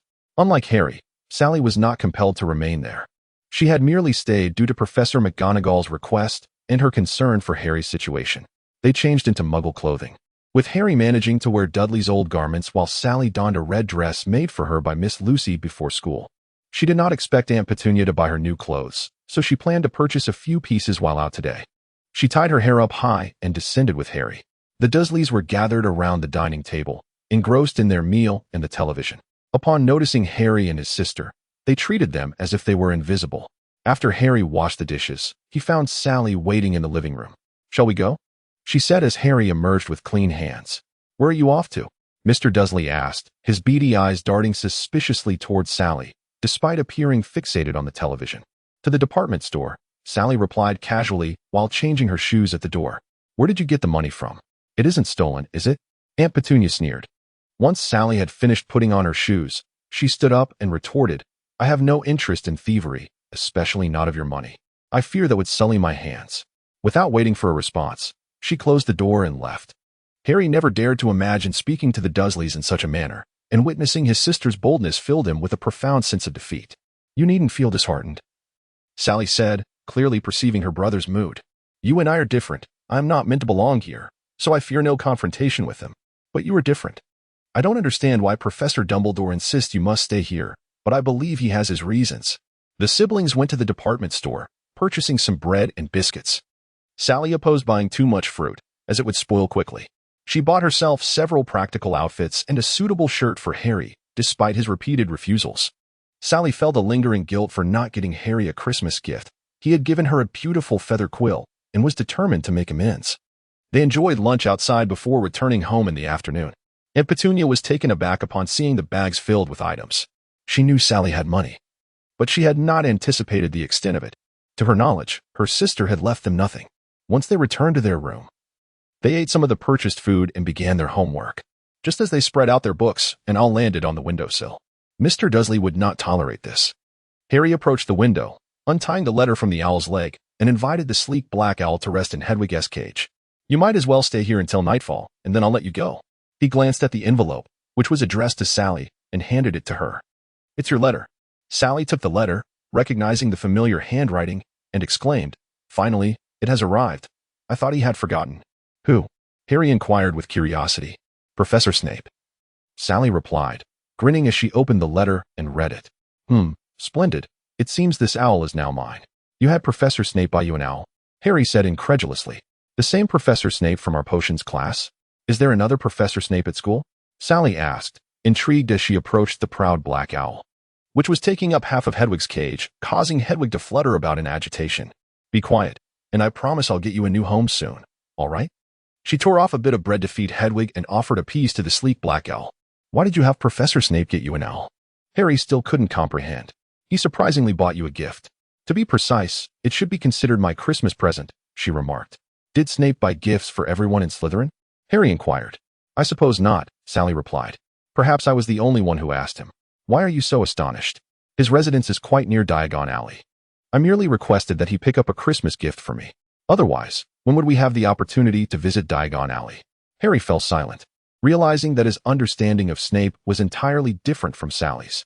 He was perplexed as to why Snape showed such favoritism towards her, as far as he knew. Sally excelled in transfiguration. "Well, let us call you Les," she said, looking at the black owl. "This is to commemorate that you were given to me by Professor Snape." Harry was left speechless. Days passed in a mundane manner, and at the beginning of August, Sally decided to leave first. "I wish to see the stars," she declared. "I promised the headmaster long ago. Will you return?" Harry asked. "I'm not sure," Sally replied. "It depends on the circumstances." Harry was reluctant to part with Sally. To be honest, it was her companionship that made his life here bearable.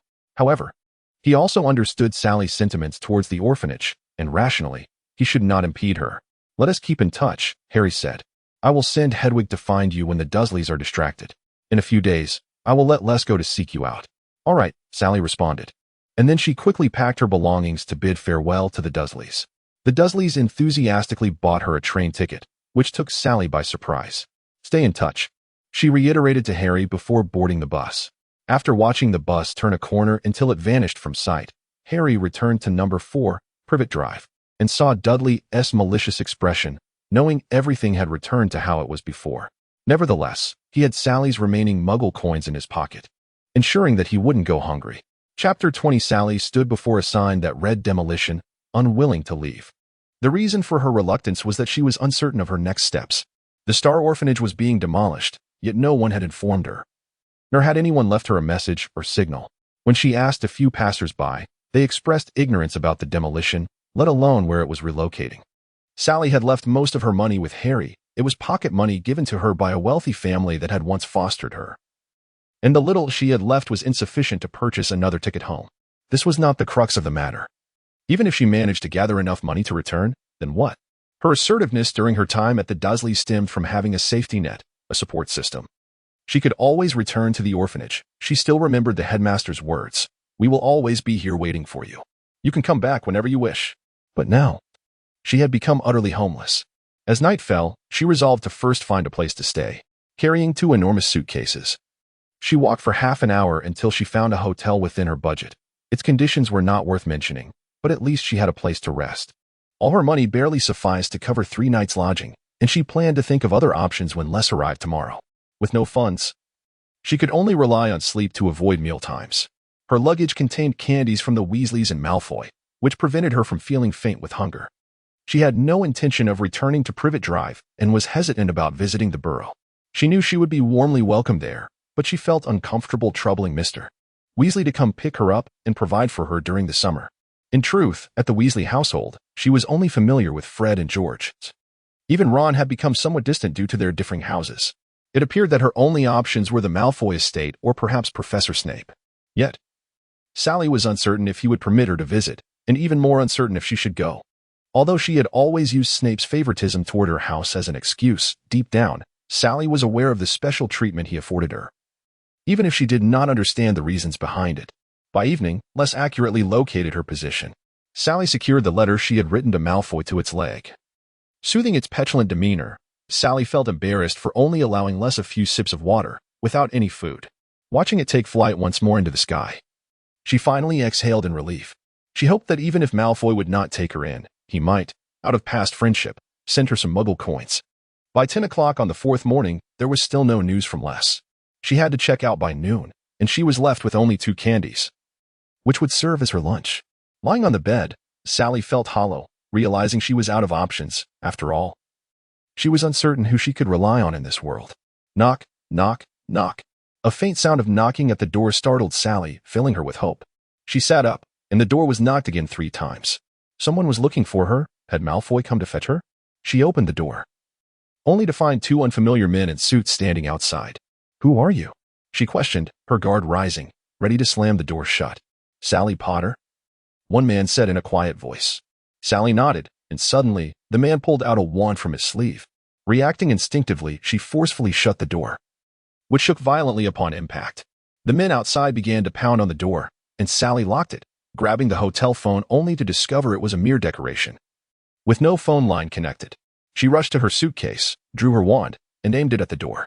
The knocking ceased abruptly, and then suddenly, the entire door shattered into pieces. "Who was fighting?" "I've already called the police." The landlady, having heard the commotion, rushed upstairs, only to be struck unconscious by a spell from one of the suited men, while the other guests hastily secured their doors. "Who are you?" Sally demanded, aiming her wand at one of the men. "Come with us quietly," the suited man stated, "if you don't want to get hurt." Sally's nerves were frayed. Her hands trembled, and her stomach felt like a twisted knot.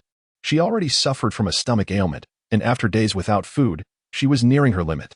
At that moment, she had no chance of victory. Merely standing against them had exhausted all her energy. "The master wants her alive," the other suited man remarked. "It's best if she suffers no injuries." "Just a little girl, no problem," the suited man said, putting away his wand, while the other continued to point his at her. As the two men advanced toward her, Sally's hands trembled more violently. "Disarm all your weapons." Suddenly, two casually dressed men appeared behind the suited men, raising their wands. Caught off guard, the suited men were swiftly disarmed and petrified in place. "Sally, are you all right?"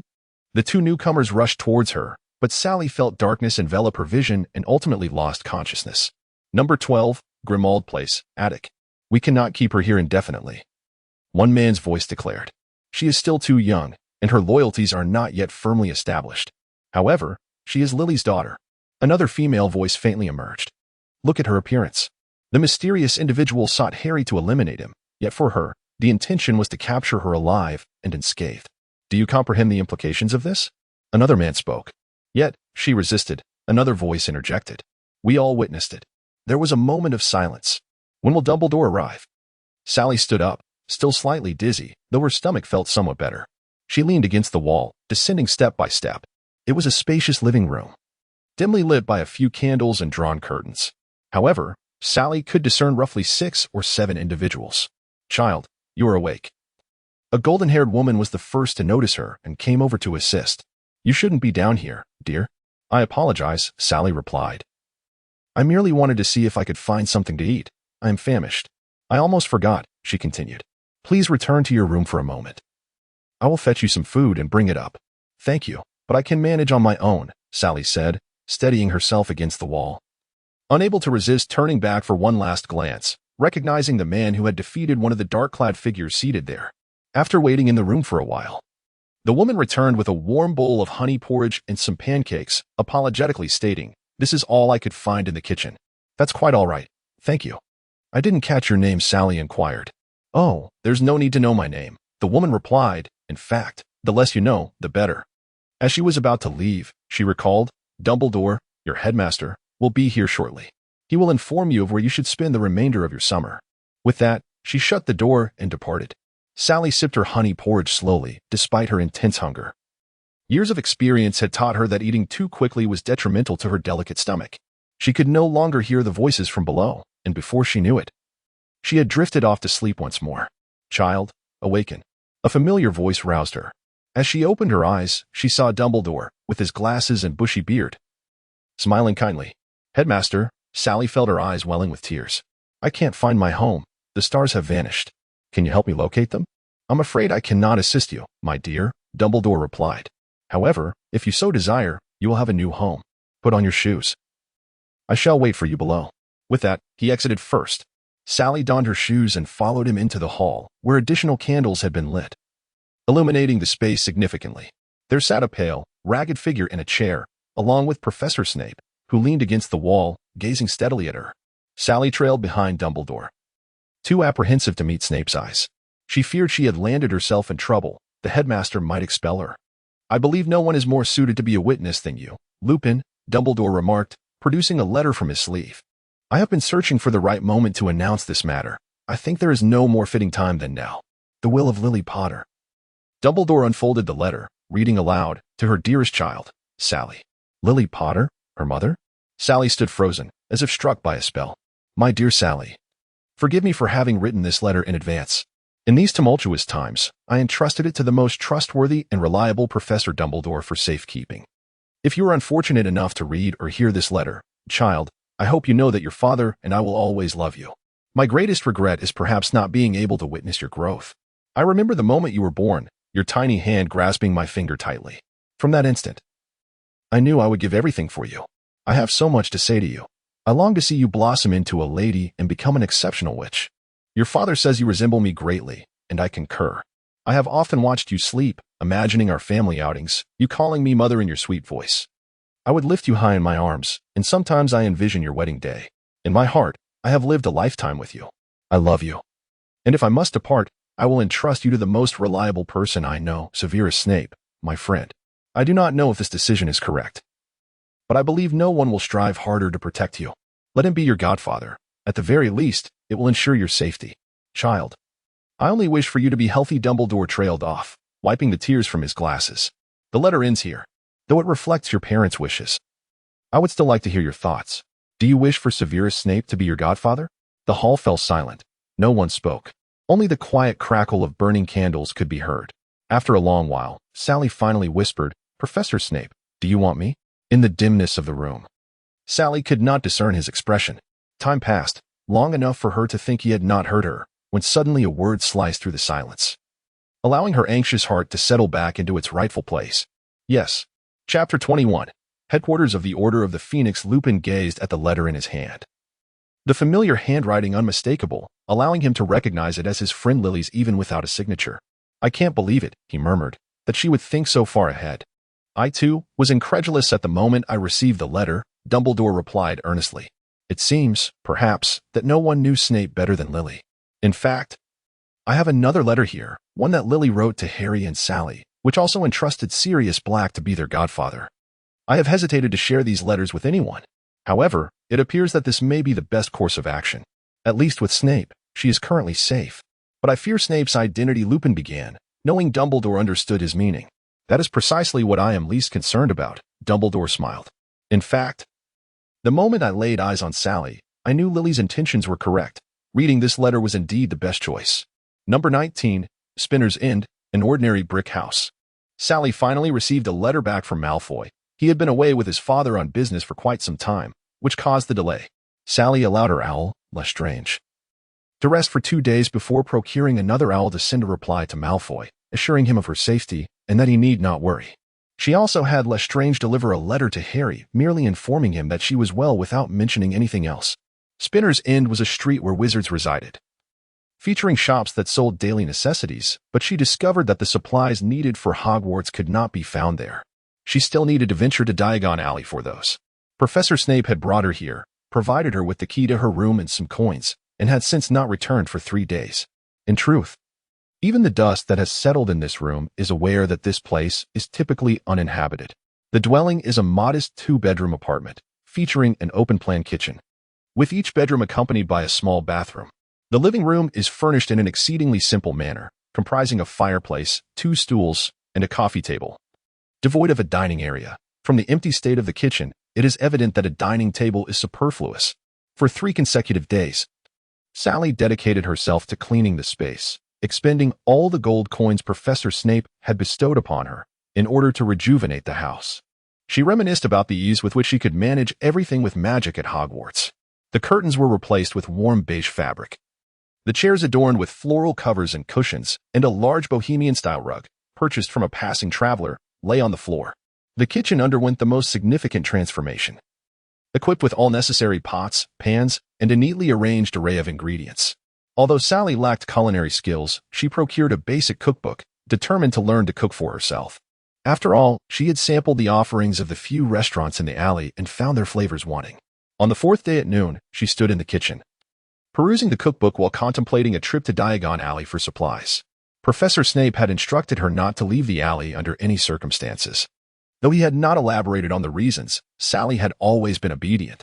However, with less than 2 weeks remaining before the start of term, she felt an urgency to prepare for her studies. In her distracted state, she inadvertently sliced a large portion of her fingernail off, blood immediately dripping onto the potatoes and cutting board. After futilely rinsing her hand for some time, she decided to apply a bandage. Just as she entered the bedroom, the living room door swung open, and Snape entered, appearing weary from travel.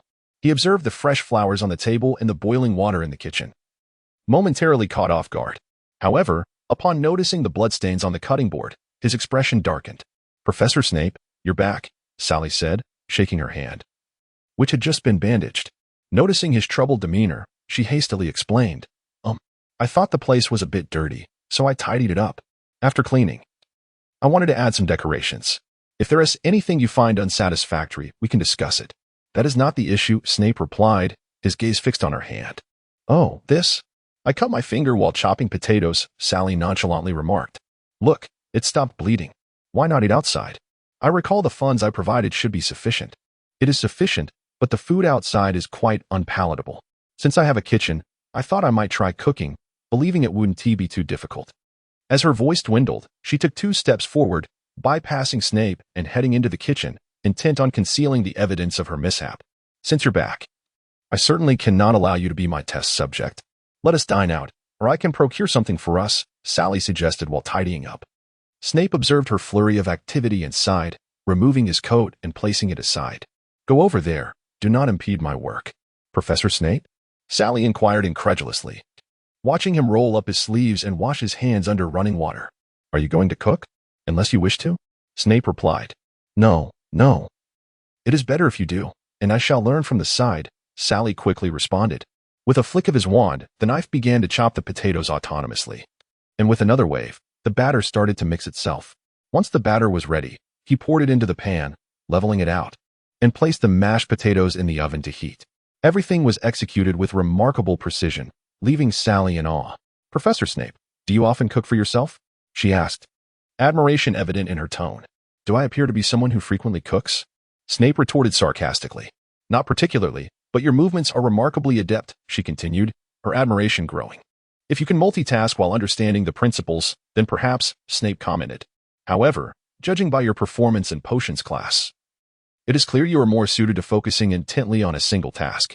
He trailed off mid-sentence, turning to see Sally already bustling about, preparing the dining items on the coffee table. Is this a hint that I am rambling? Snape mused, somewhat vexed. Before long, the scallion pancakes and mashed potatoes were ready. Sally assisted in bringing the dishes to the coffee table, and by the time she finished, Snape had changed into another set of clothes. The two dined in silence, savoring the pancakes and mashed potatoes, until Sally finally spoke. Professor Snape, a letter from the Academy has arrived. I need to go to Diagon Alley to purchase some items. As Snape consumed his mashed potatoes, he took a moment before responding, in a few days, I will take you to the Leaky Cauldron. And after you have completed your shopping, you can find me there. Very well, Sally replied. They finished their meal quietly, after which Snape washed the dishes himself. With no immediate tasks at hand, Sally began to read a book she had borrowed from a small bookstore on the street. Twice, Snape passed by her, casually glancing at the title of her book, voicing his skepticism about her choice of reading material, which, surprisingly, made Sally feel a sense of warmth. Ever since she learned that Snape was her godfather, she had felt somewhat awkward. That evening, Snape prepared a large pot of food before departing once more. Judging by the quantity of food, she would not see him for at least 3 days. Sally was puzzled by his busyness during the summer holidays.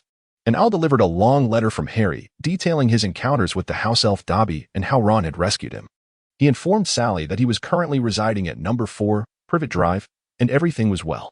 Just the day before, he had gone to Diagon Alley with the Weasley family to gather school supplies.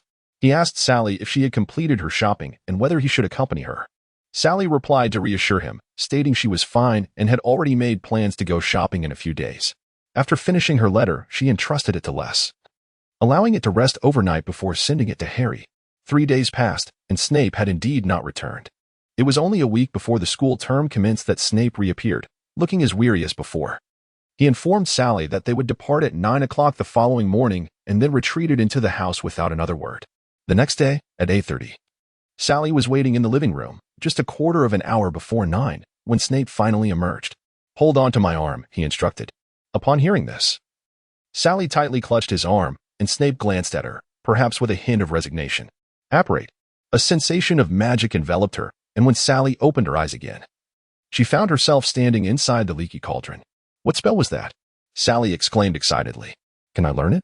You are still quite far from that, Snape replied, producing a pouch of coins from his waist and handing it to her. I will await you here for 3 hours. I have money, she said. But upon seeing Snape's raised eyebrow, she promptly swallowed her remaining words and obediently tucked the pouch at her waist. After independently acquiring all her supplies, she purchased 2 large slices of creamy ice cream cake and several enticing candies on her way back. Upon returning to the Leaky Cauldron, Sally immediately spotted Professor Snape sitting in a corner, and she hurried over to show him her purchases. Let us discuss this later, Snape interjected as Sally retrieved a massive slice of ice cream cake from her bag. Oh. Sally suddenly became aware that a few pairs of eyes in the tavern had turned their gaze toward them. As Snape rose to apparate, his peripheral vision caught a man at the bar stealthily withdrawing a wand from his sleeve, aiming it directly at them. Get down, he shouted, immediately conjuring a streak of emerald light from his own wand, colliding with the beam from the assailants. The entire bar froze in shock. No one expected a duel to erupt in such a place. The Leaky Cauldron, one of the busiest intersections between the Muggle and Wizarding worlds, was under strict surveillance by the Ministry, with different Aurors stationed there daily, a well-known fact. The attacker barely had time to react before 2 men disarmed and pinned him to the ground. Only after confirming no further threats lingered did Snape turn to help the stunned Sally to her feet. Are you all right? He asked. Sally nodded reflexively. They will discuss it later. Spotting one of the Aurors approaching, Snape stepped forward to meet him. The Auror was unusually short, forcing Snape to bend nearly at a right angle to converse. After a brief exchange, he returned and took Sally's arm. Let's go. Sally cast a regretful glance at the ruined ice cream cake splattered across the floor and sighed. Moments later, they operated back to Spinner's End, where they Sally began. But Snape cut her off. Change your clothes first, then gather your belongings. Professor Snape, I don't see why you must keep this from me. They were after me. I have a right to know, Sally insisted firmly. You have the right, but not the necessity, Snape countered with equal resolve. You're safe here in Spinner's End, and even more so at Hogwarts. There is no need for you to know. And if I insist? An eerie silence settled over the room. Snape studied the stubborn girl before him, her eyes alight with the same determination and confidence he recognized all too well. Even if you knew, what could you do? He finally conceded. You've only completed 1 year at a magical institution. You couldn't stand against your enemies. You might not even hold your own against students your own age. Sally, you're too weak. Keeping you in the dark is for your own good. The truth of his words struck her.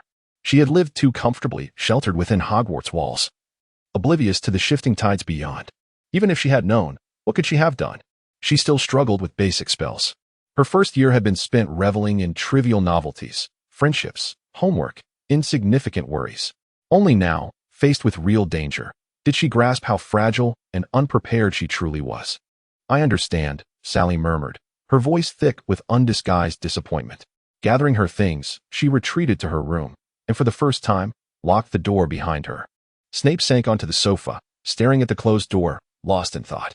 Chapter 22. From their return from Diagon Alley until Sally boarded the Hogwarts Express at platform 9 3/4, Snape never left her side. She had pored over all her textbooks except, perhaps, the new Defense Against the Dark Arts Professor S assigned material, which Snape openly dismissed as worthless rubbish. Having a professor, especially one as formidable as Snape, as her guardian had its advantages. Not only did Sally effortlessly catch up on the previous year's curriculum, but she also grasped nearly 80% of the upcoming coursework. The unspoken reason for her diligence hung between them, neither willing to voice it aloud. The night before her departure, Snape presented her with a replacement ice cream cake, the one ruined in Diagon Alley, and wished her a belated happy birthday. The next morning, he escorted her to the station. Given his recognizability among the Hogwarts staff, he operated to a discreet distance away. Why don't others arrive this way? Sally wondered. If apparition is so convenient, why bother with the train? And what about my luggage? Only professors are permitted to apparate in these areas. Your belongings will be transported separately with the others. No need to concern yourself. His tone was matter of fact, but Sally couldn't help feeling the privilege of being faculty kin. To avoid unwanted attention, Snape had brought her earlier than most. Sally secured an empty compartment and waited. 15 minutes passed before the door slid open. She remained absorbed in her newly purchased book until the train lurched into motion, only then realizing she shared the space with a lone black-haired boy, who kept stealing glances at her. Finally, she looked up. Can I help you with something? Before the boy could respond, the door was flung open. Goyle stood in the doorway, bellowing, Malfoy. Crab. I found Sally. Moments later, Draco Malfoy and his companions arrived. The compartment, however, seated only 4. With an imperious glare, Malfoy addressed the boy. Oi, which house are you in? I don't know yet, the boy stammered. A first year, Malfoy sneered. Our compartment S3 cars up, plenty of space there. If you've got any sense, and if you end up in Slytherin, I might consider being decent to you. Without a word, the boy gathered his things and left. Pleased, Malfoy took the seat beside Sally. Father took me to visit a distant cousin in Holt, he explained. That's why I didn't get your letter in time. It's fine. I found my godfather, Sally replied. Thanks to your sweets, I survived those dreadful 3 days. Consider this a belated Christmas gift. From her pocket, she produced a quill, its band delicately engraved with the word happy. I carved it myself, she admitted. It's probably a bit crude. Not at all, Malfoy said, grinning. Frankly, I didn't expect any Christmas gifts, especially with the next Christmas nearly here. Then consider it an early one, Sally laughed. I'm terrible at picking presents, honestly. Oh, and Goyle, Crab, yours are in my trunk. I'll give them to you at school. Just then, the snack trolley which knocked, offering treats. The 4 piled the table high. Malfoy insisting on paying despite Sally's protests. The Malfoys don't let ladies pay, he declared. Sally relented, knowing most would end up in Goyle and Crab's stomachs anyway. As the train rattled onward, they traded tales of their summer adventures. Sally succinctly summarized her life in Spider's Tail Alley, mentioning that her stepfather was an ordinary wizard who preferred to remain discreet for certain reasons. As the four conversed, they arrived at Hogwarts Station, where Sally intentionally searched for Harry, but the overwhelming crowd forced them to hastily board a carriage and depart. During the opening feast at Hogwarts, Sally observed the children being carefully ushered into the hall by Professor McGonagall, each clumsily donning the sorting hat, which she found somewhat amusing. Reflecting on her own experience from the previous year, she felt a wave of nostalgia. She noticed Severus Snape seated at the edge of the staff table, accompanied by the new Defense Against the Dark Arts teacher, whom Sally recognized as Gilderoy Lockhart, due to his large portrait gracing the cover of every book she purchased. Snape clearly disdained him, displaying his feelings openly, prompting Sally to silently express sympathy for Professor Lockhart. Ginny Weasley, as a first-year student, was undoubtedly sorted into Gryffindor. Sally clapped wholeheartedly, feeling a twinge of envy for their family being in the same house to support one another. She did not see Harry and felt no surprise, given the two houses were separated by another two. A black boy was sorted into Ravenclaw. Sally did not catch his name until he removed the hat. But it mattered little since they would not share the same house, thus their opportunities to meet would diminish. Once the sorting ceremony concluded, Snape left his position. Sally was not surprised. It was remarkable that he tolerated Lockhart until the end of the ceremony. As she savored the food on her plate, she reminisced about the abundant meals Hogwarts provided, which she missed dearly. Upon returning to her dormitory, the prefects addressed the new first-year students as usual. Sally had risen early and had not slept on the train, so after distributing Goyle's gifts to the two, she lay down on her bed. Outside, a gigantic octopus swam past her window, and gradually she drifted into a fragrant slumber. The changes in Sally were apparent as the new academic year began. Even the most oblivious of her peers, Goyle, noticed her transformation, while she still attended classes with them. Her leisure time was spent either in the common room or the library. Her routine consisted of early rising, meals, classes, and library visits until curfew, returning just in time, then lingering in the common room until the last moment. Malfoy expressed his bewilderment at her unusual behavior, to which Sally simply smiled, offering no explanation. It was not until the first weekend that she realized she had yet to see Harry, prompting her to arrange a meeting with him, Ron, and Hermione in the staff room on Saturday morning. "Can you believe you're unaware of their brilliant exploits?" Hermione exclaimed incredulously when Sally inquired about her week. She proceeded to recount in detail how they had entered the school in a flying car. "That sounds absolutely thrilling," Sally replied sincerely. "But how could the wall prevent you from entering?" "How should I know?" Ron rolled his eyes. "I still find it hard to believe." "Well, what has passed is past. By the way, please convey my congratulations to Ginny for getting into Gryffindor," Sally said. "She will be delighted," Ron replied, adding that Ginny liked her, perhaps due to the presence of many boys in her family. Hermione interjected, "You know, when Harry came to our house and she didn't see you. She was a bit disappointed, wasn't she, Harry? I suppose I'll visit her when I have the chance," Sally remarked, surprised by her popularity. After discussing some amusing summer stories, they parted ways, and Sally returned to the library, realizing through her week of reading that her knowledge of the world was still woefully insufficient. Fortunately, it was not too late to start, and she eagerly absorbed knowledge like a sponge. So engrossed was she that she remained oblivious to the campus gossip surrounding Mrs. Norris, Filch's unlikable cat, which had been petrified on the staircase. "So you're saying there's a chamber of secrets in our school and it has been opened?" Sally overheard Malfoy in the Slytherin common room. "What chamber? Who is this you speak of? If you continue to study like this, you will soon become disconnected from society," Malfoy bluntly stated. "This incident happened yesterday. The entire school knows. Oh, except you. Because it doesn't concern me," Sally retorted. "In fact, if the library had been so crowded today, I wouldn't have returned so early to hear your tale. This isn't story, Sally. It concerns all of Slytherin. Do you know why the library is so packed today? Everyone wants to learn about the chamber and everything related to Slytherin. Let them find out." "So you know who the heir of Slytherin is," Sally said, then gasped. "It wouldn't be you, would it?" "I wish it were," Malfoy replied, his tone somewhat defeated, "but alas, it is not. Perhaps I could write to my father and ask." "Then let me know when this matter pertains to me," Sally said, her interest waning. "I've decided to turn in early tonight. Good night, Malfoy." With that, she returned to the girls' dormitory under Malfoy's exasperated gaze. Chapter 23. Time passed swiftly, and before long, half of the semester had vanished, ushering in December. Unbeknownst to anyone, Sally had begun studying the curriculum for fourth-year students. She had acquired all the textbooks and several top-tier resources from Fred and George, which undoubtedly proved beneficial for her studies. If any class felt like a waste of time, it was undoubtedly Defense Against the Dark Arts. After Gilderoy Lockhart learned that she was Harry's sister, he incessantly sought opportunities to take pictures with her and presented her with his autograph. Fortunately, this behavior did not persist for long, following Snape's tactful yet firm warning. Lockhart finally managed to treat Sally with the same regard as his other students.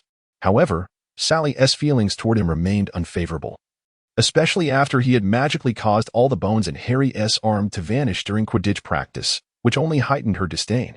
Consequently, she spent his classes either sleeping or reading other books. Dueling club? Sally inquired, puzzled, glancing at Malfoy. Did I hear that correctly? You did not mishear. That peacock indeed uttered those words. Malfoy referred to Lockhart with a fittingly descriptive moniker. Since the head of your house, Professor Snape, will assist me, I wish to grant some exceptions for the students of his house. You'll be among the first to know of this thrilling news, Lockhart announced exuberantly. Are you going? Malfoy asked, then self-deprecatingly chuckled. You'll certainly be in the library. Not necessarily, Sally replied with a smile, perching her chin on her hand as she gazed at Lockhart. It sounds rather intriguing. Malfoy observed Sally's profile, captivated by her lively green eyes, her refined, delicate nose, her fair skin, and her long, red hair cascading gracefully over her shoulders as her lips formed a gentle smile. For a moment, he found himself utterly entranced. Sally had become so engrossed in her reading at the library that by the time she arrived at the auditorium, it was already 8:15. Almost all the students had gathered, and she sought a spot that was relatively less crowded to observe the duel between Professor Lockhart and Professor Snape, which resembled a farcical spectacle, utterly lacking in comparison. Sally even harbored doubts that Lockhart possessed less magical knowledge than she did. As the demonstration concluded, the two professors wove through the crowd, pairing students into duos. When Snape approached Sally, she looked at him with hopeful anticipation, curious about whom he would assign her to partner with. However, Snape merely cast her a fleeting glance and walked past her as if she were invisible, neglecting to assign her an opponent. How dull, Sally murmured under her breath. At that moment, laughter erupted from the crowd. Feeling bored, she maneuvered through the throng to investigate and found Malfoy sprawled on the floor, laughing in an utterly unrefined manner. Meanwhile, Harry was dancing in a ridiculous and comical fashion beside him. Unable to suppress her laughter, Sally turned to a nearby Gryffindor student with a camera and said, Do take plenty of photos and share some with me upon your return, would you? Fortunately, the boy's camera had not ceased clicking. Stupefy, Snape commanded, and instantly, the two ceased their amusing antics. It was then that Sally noticed, aside from Harry and Malfoy, Ron and Seamus, Hermione and Millicent, along with other Gryffindors and Slytherins in pairs, were not faring much better. Lockhart was hopping around the injured students like a toad. My heavens, Lockhart exclaimed. I believe it's best I teach you how to thwart unfriendly magic. He glanced at Snape, then wisely averted his gaze. How about a volunteer pair, Longbottom and Finnegan? What do you think? That's a dreadful idea, Professor Lockhart, Snape interjected. Longbottom could wreak havoc even with the simplest of spells. We would be sending Finnegan's remains in a matchbox to the infirmary. What about Malfoy and Potter? Sally felt a sense of foreboding. With Snape behind Malfoy and Lockhart behind Potter, the outcome was evident without any need for competition. 3, 2, 1, begin, Lockhart shouted. Malfoy swiftly raised his wand and bellowed. Serpensortia. To everyone's astonishment, the tip of his wand exploded, and a long black snake erupted from it, landing heavily on the floor between them, poised to strike with its flickering tongue. Don't move, Potter, Snape drawled lazily. Let me handle this. Let me handle it, Lockhart interrupted, brandishing his wand threateningly at the snake. With a loud bang, the snake not only failed to shrink, but shot up to an impressive height, landing perilously close to Sally, who had no time to retreat. Clearly agitated, the snake slithered around her feet, sending chills down her spine. Leave him be, she heard Harry say, glancing at the snake, which remained fixed on her, its tongue flicking in her direction. As their eyes met, she could hear Harry's urgent command, stay away from her. At last, the snake coiled itself and collapsed to the ground. Sally furrowed her brow and couldn't help but add, even further away. Remarkably, the snake seemed to comprehend, slithering several paces before halting. Sighing in relief, she looked up to discover that she and Harry were now alone. Everyone had retreated to whisper amongst themselves. She read the same bewilderment reflected in Harry's expression. Sally, "Come to my office," Snape declared, striding away after casting a glance at Harry. Confused, Sally obediently followed in his wake. As she passed her classmates, she caught fragments of whispers about Parseltongue and Slytherin. In the office, Snape sat in his chair, his face wearing an expression of rare anger and seriousness, his lips pressed tightly together, his dark eyes fixed intently on Sally. "Perhaps you should explain," Snape said, "where your Parseltongue ability originates. Perhaps it is mentioned in those books you've read?" "I do not know what Parseltongue is," Sally replied honestly. "In fact, I had no idea what I just did. I thought I was speaking normally." "No, not at all normal," Snape retorted, rising to pace the small office. "Parseltongue is a gift of those descended from Slytherin. You cannot possibly possess such blood." "But Harry," Sally began, "is different," Snape bellowed. "He had direct contact with that person in his youth. What about you? Have you, unbeknownst to me, snuck out of school to meet with that person like your reckless brother or your adventurous and arrogant father, Potter?" He sneered. "How ironic." Sally's expression darkened, her earlier jovial mood dissipating. She gazed at Snape, words spilling from her lips without thought. "You are not angry that I can speak Parseltongue. You are enraged by this face that so closely resembles my mother's. You cannot bear to see the owner of this face act in ways that starkly contrast with your memories." Tears welled in her eyes, and she blinked in defiance. "But I am Sally Potter, not Lily. Not. Is this how you speak to your head of house?" Snape snapped. "It seems I have given you too many privileges, leading you to lose sight of your position. I hereby command you to find Filch and have him confine you for 24 hours, starting tomorrow morning. There is no need to wait until tomorrow morning. I will go now." "Is it not merely confinement? Do you think I would fear that?" Sally retorted, turning on her heel and slamming the door behind her. The moment the door closed, her tears spilled forth. Inside the office, Snape stood, breathing heavily. He felt a pang of panic, fear, and confusion, as if a deeply buried secret had been exposed to the light of day. He could not deny it. Despite his constant reminders to himself that Sally was not Lily and that Lily was gone, every time he beheld that familiar face, he unwittingly associated her with Lily. He believed he had concealed his feelings well, but in truth, he was the only one deceived. Sally found Filch and candidly informed him that Professor Snape had sent her to be confined for 24 hours. Filch, ever eager to oblige such requests, did not inquire about the reasons behind Snape's decision and happily escorted her to a dark little room. Confinement is considered one of the most severe punishments at Hogwarts, a place for students who have broken significant school rules but refuse to admit their faults to reflect on their actions. The small, dark room contained only a bed and a toilet. There were no windows, though a tiny hole in the door could barely be considered a window, as it was the sole source of light. Filch provided her with 2 bottles of water and a few pieces of bread, assuring her that her confinement would only last 24 hours, and there was no need to prepare special food for her. Sally paid little attention. In truth, she was indifferent to everything at that moment. In the dark room, time seemed to stand still, the only illumination coming from the solitary candle in Filch's office. Alone in the darkness, Sally began to contemplate quietly. She vaguely understood why Snape treated her so differently from Harry. No, she had always known. She simply refused to confront it. She continually reassured herself of her good fortune in encountering a dean so deeply concerned for his students. She felt as though she had drifted in and out of slumber, her stomach a tempest one moment and tranquil the next. The bread lay within her reach, yet she felt no inclination to seize it. What was her current state? In her haze, she seemed to pause at the sound of Professor Snape's voice, low and somber. Sally had never heard him speak with joy or excitement. "I'm not certain, Professor.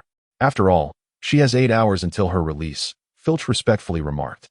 "I heard that a Gryffindor boy has once again encountered misfortune with a ghost. Professor, you should advise the headmaster to at least confine Potter, just like this current Potter." "There is no definitive evidence implicating Potter," Snape replied. "Filch, I understand your concern. Trust me, I too wish to confine him, but not at this moment." "What is wrong with her?" Snape asked, observing through the small window of the door as Sally curled up on the ground. "She has been like this since she entered." "Professor, I am uncertain," Filch answered. Clearly, Snape had not acquiesced to his request, as his tone shifted dramatically. "Release her." "But Professor, there are still 8 hours remaining," Filch exclaimed, astonished. "The confinement is lifted early," Snape said, his lips taut. "Release her." Chapter 24. When Sally awakened languidly, she found herself lying on a single bed, enveloped in a familiar scent that instantly informed her of her whereabouts. Rising, she noticed the clock indicating that Snape was instructing Hufflepuff and Ravenclaw. Without a second thought, she prepared to put on her shoes and leave. Dinner was imminent. Perhaps she could return to her dormitory to wash her face before savoring some pumpkin soup and indulging in 2 slices of sweet pumpkin pie, allowing her to forget her troubles. As she donned her shoes and readied to rise, she inadvertently noticed the alarm clock indicating that Snape had moved onto the corridor. He had concluded his class early.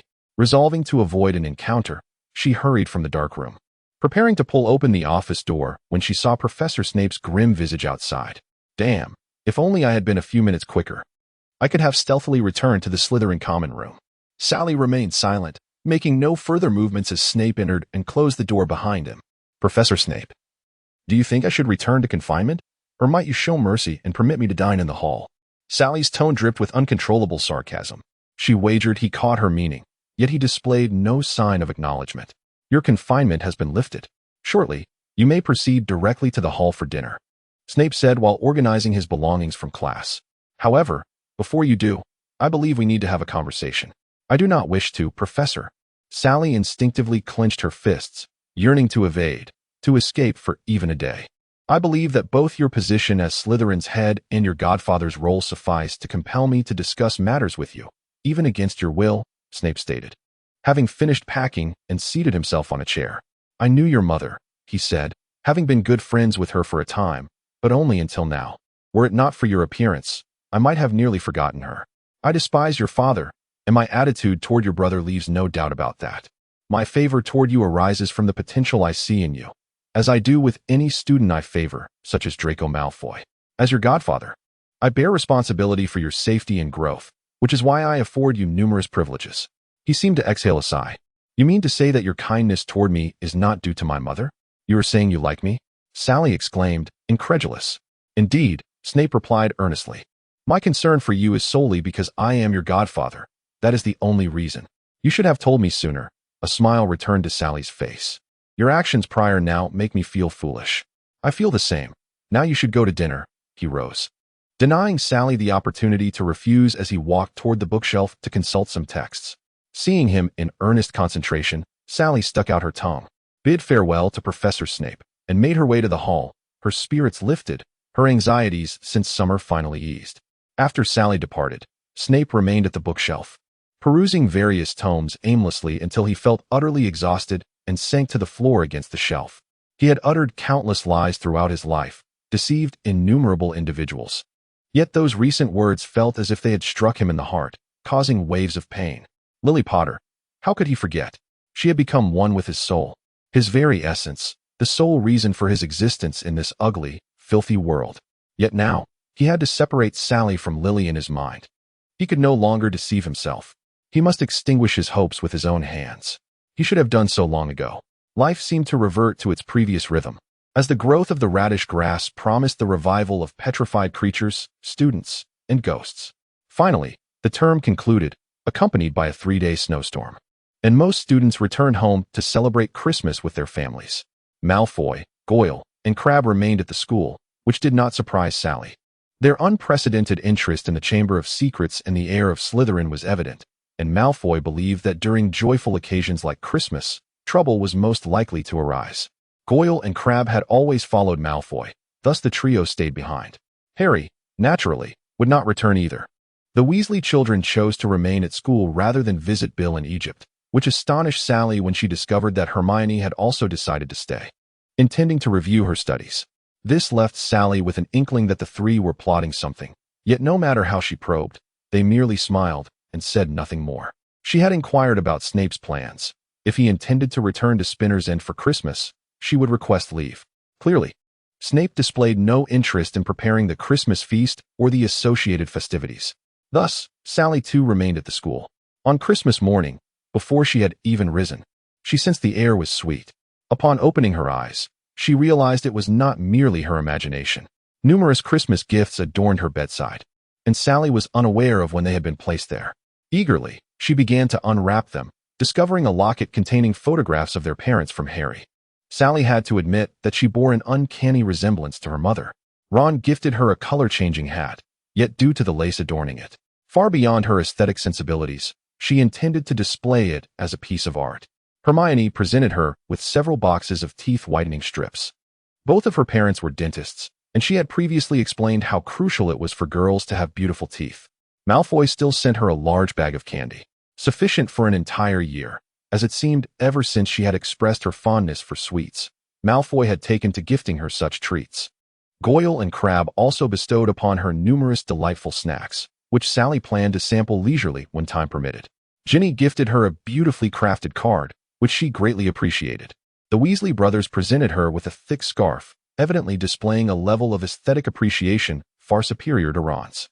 As Sally unfurled the scarf, a note slipped out, inviting her for afternoon tea with the brothers to indulge in delightful treats and discuss certain matters of significance. However, Sally paid little heed, for their important matters rarely amounted to anything of consequence. Mrs. Weasley continued her tradition of knitting, gifting Sally a red sweater adorned with the words "Dear Charlie" stitched in yellow thread, albeit marred by a smudge of the large piece of raisin cake she had also provided. Feeling a pang of hunger, Sally sampled the cake and found Mrs. Weasley's culinary skills as impeccable as ever. In the afternoon, she engaged in a game of enchanting cards with Malfoy and his companions in the common room. Malfoy, clearly a seasoned player, often led his team to victory.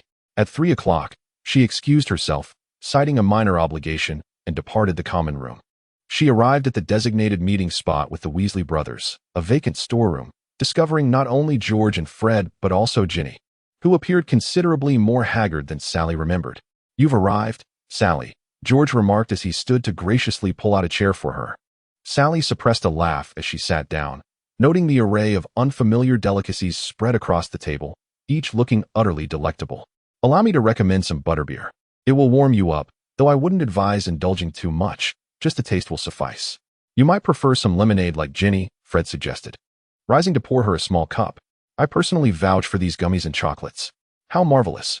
Sally exclaimed sincerely. "Where did you acquire these?" "Such inquiries might dampen the mood," George replied, feigning mystery. "We always find a way." "How stingy," Sally retorted, popping a gummy into her mouth before adopting a serious tone. "I'm contemplating how to extract the secret from you. Perhaps I should consume all the remaining gummies?" "That hardly poses a threat to us," Fred chuckled. As they bantered, Sally keenly observed Ginny's unusual silence, a stark contrast to her previously vivacious demeanor. "I need to visit the restroom," Ginny announced before exiting the room. Once Ginny was gone, Sally shifted her tone, asking, "So, what pressing matters necessitated my presence?" "It's about Ginny," Fred stated directly, without preamble. "She's changed significantly lately, and I'm certain you've noticed. Yet, no matter how we press her, she remains tight-lipped. After much deliberation, we thought of you. Being Harry's sister and familiar with her, you might have more luck. Why not let Hermione inquire?" "They share a room every day," Sally suggested. "That's precisely the problem." George sighed.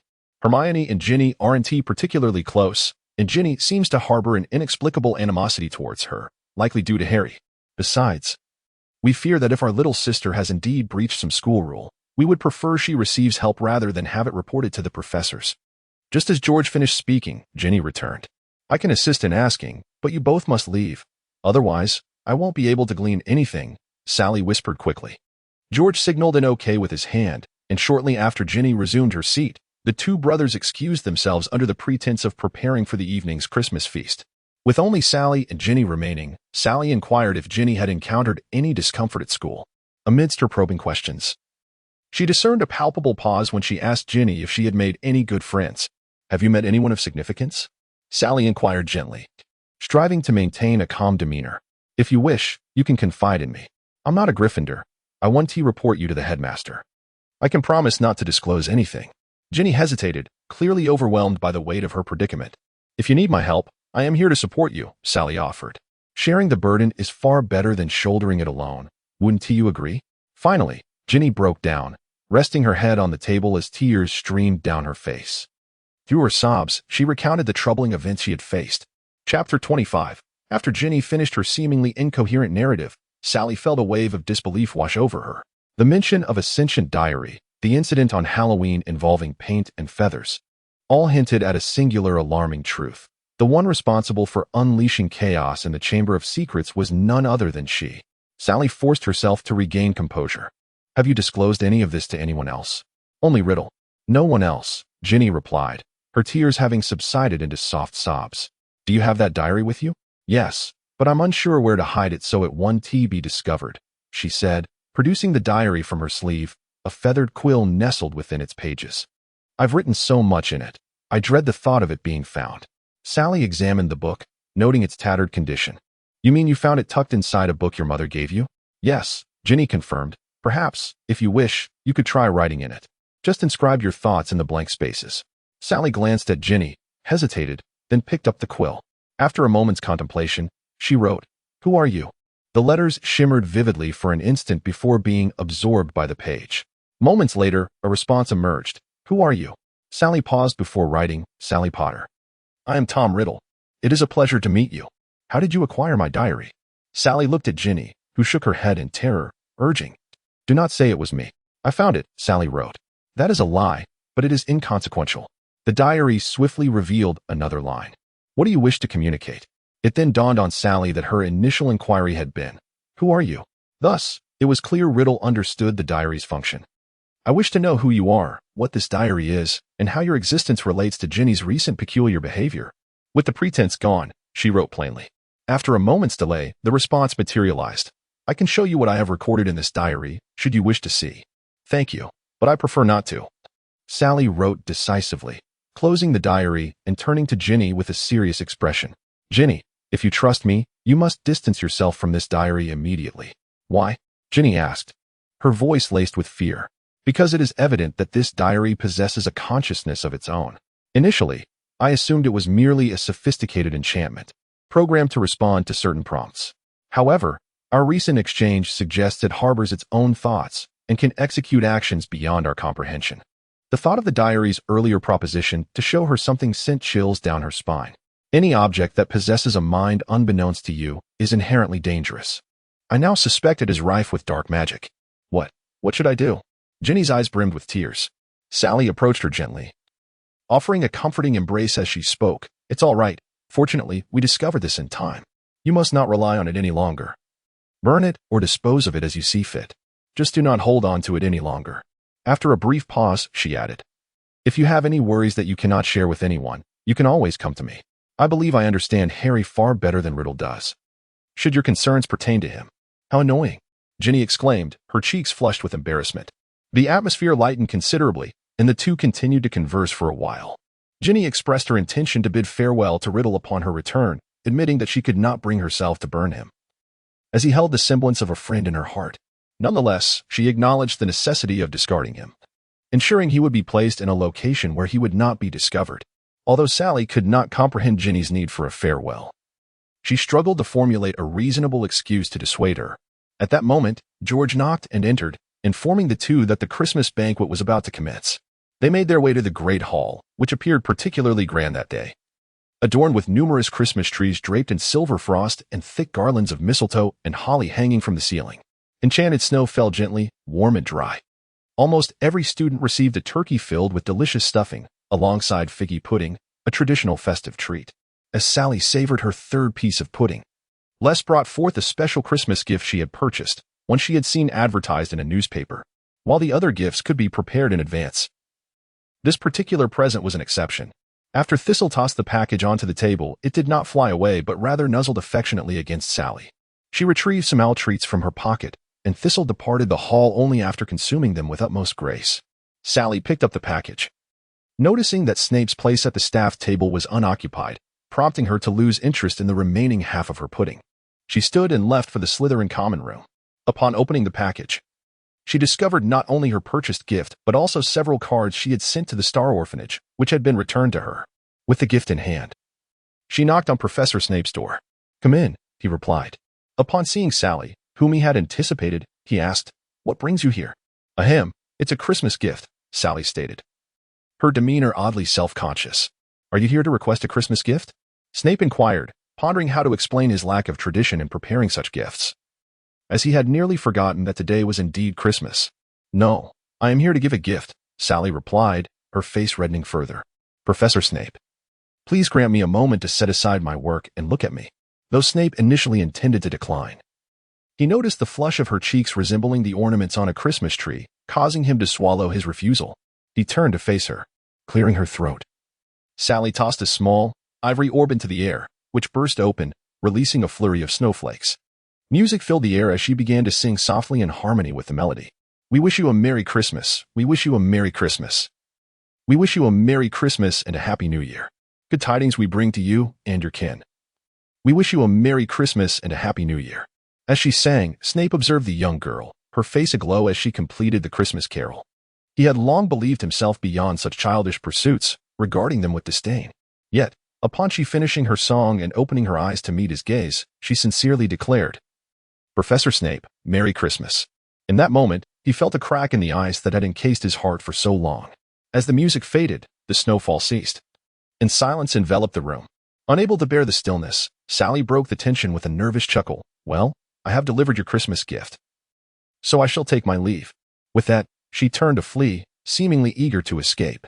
"Are you not going to claim your Christmas gift?" Snape's single query halted her in her tracks. "My Christmas gift? Have you prepared one?" Sally exclaimed joyfully, skipping towards him. Snape waved his wand gently at an empty space on the table, and a figgy pudding manifested before them. Sally stared in disbelief before pouting. "Is this truly your Christmas gift? There is no sincerity in this at all. Do you not want it?" Snape feigned to take it away. "I do want it. A piece of pudding is better than nothing," Sally remarked as she swiftly consumed the pudding, which bore an uncanny resemblance in both flavor and appearance to the one from the Christmas banquet. A flicker of hope lingered in her heart that this particular pudding had been crafted by none other than Snape himself. Now that she had finished the dessert, she was ready to depart. Observing Sally's completion, Snape collected the plates from the table, absent-mindedly erasing the traces left by the falling snowflakes. As Sally exited, lamenting the lackluster nature of her Christmas gifts yet unable to conceal the smile upon her face, the room fell silent once more, leaving Snape alone.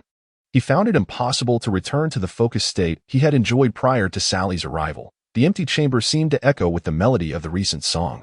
After several fruitless attempts to regain his concentration, he, somewhat vexed, tossed the book from his hands and leaned back in his chair, fixating on the spot on the ceiling where the little ball had burst earlier. "Bring us a figgy pudding and bring it right here. Good tidings we bring to you and your kin. We are to indulge in fig pudding. Place it here, and we shall not depart until we have tasted it." A faint smile crept across Snape's lips. It seems preparations for next Christmas must commence early. Chapter 26. The day after Christmas, Hermione was admitted to the hospital, covered in cat fur, with whiskers adorning her face. Sally inquired once more about the cause of her condition, and the trio finally divulged the entire story to her. "You may come to me with questions," Sally said, both exasperated and amused. "If you knew I was friends with Malfoy, would you still believe it? You even pilfered from Snape's office." "It was precisely because you were Malfoy's friend that we refrained from questioning you," Ron muttered quietly.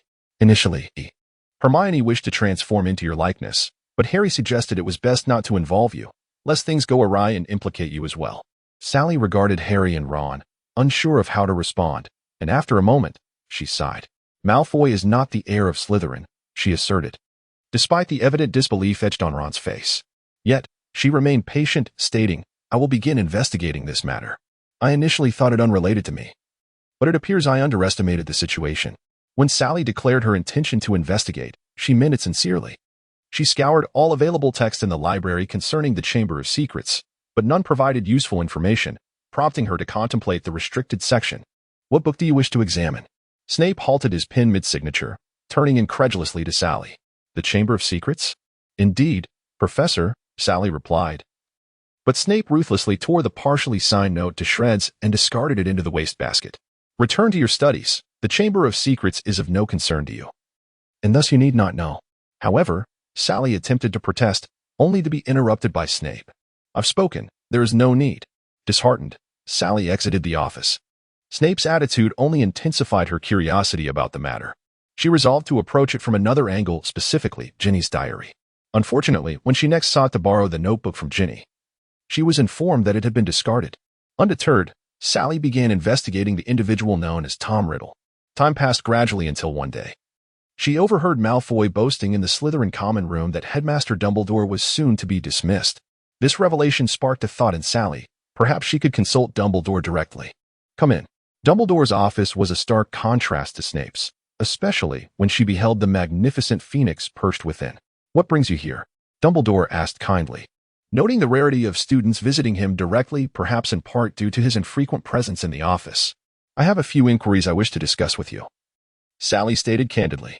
"Regarding dark magic." I believe you possess greater insight than Professor Lockhart. Purely out of curiosity, my child, why not pose your questions to Professor Snape? Dumbledore inquired with a smile. Because I am uncertain whether he would regard me as anything more than a child, Sally replied earnestly. And what is your question? Dumbledore leaned forward, hands clasped beneath his chin, adopting an attentive posture. If, for instance, an object, such as your cup, were to possess a soul and communicate with you through the water it contains, that would be clearly abnormal, Dumbledore interjected without hesitation, and exceedingly perilous.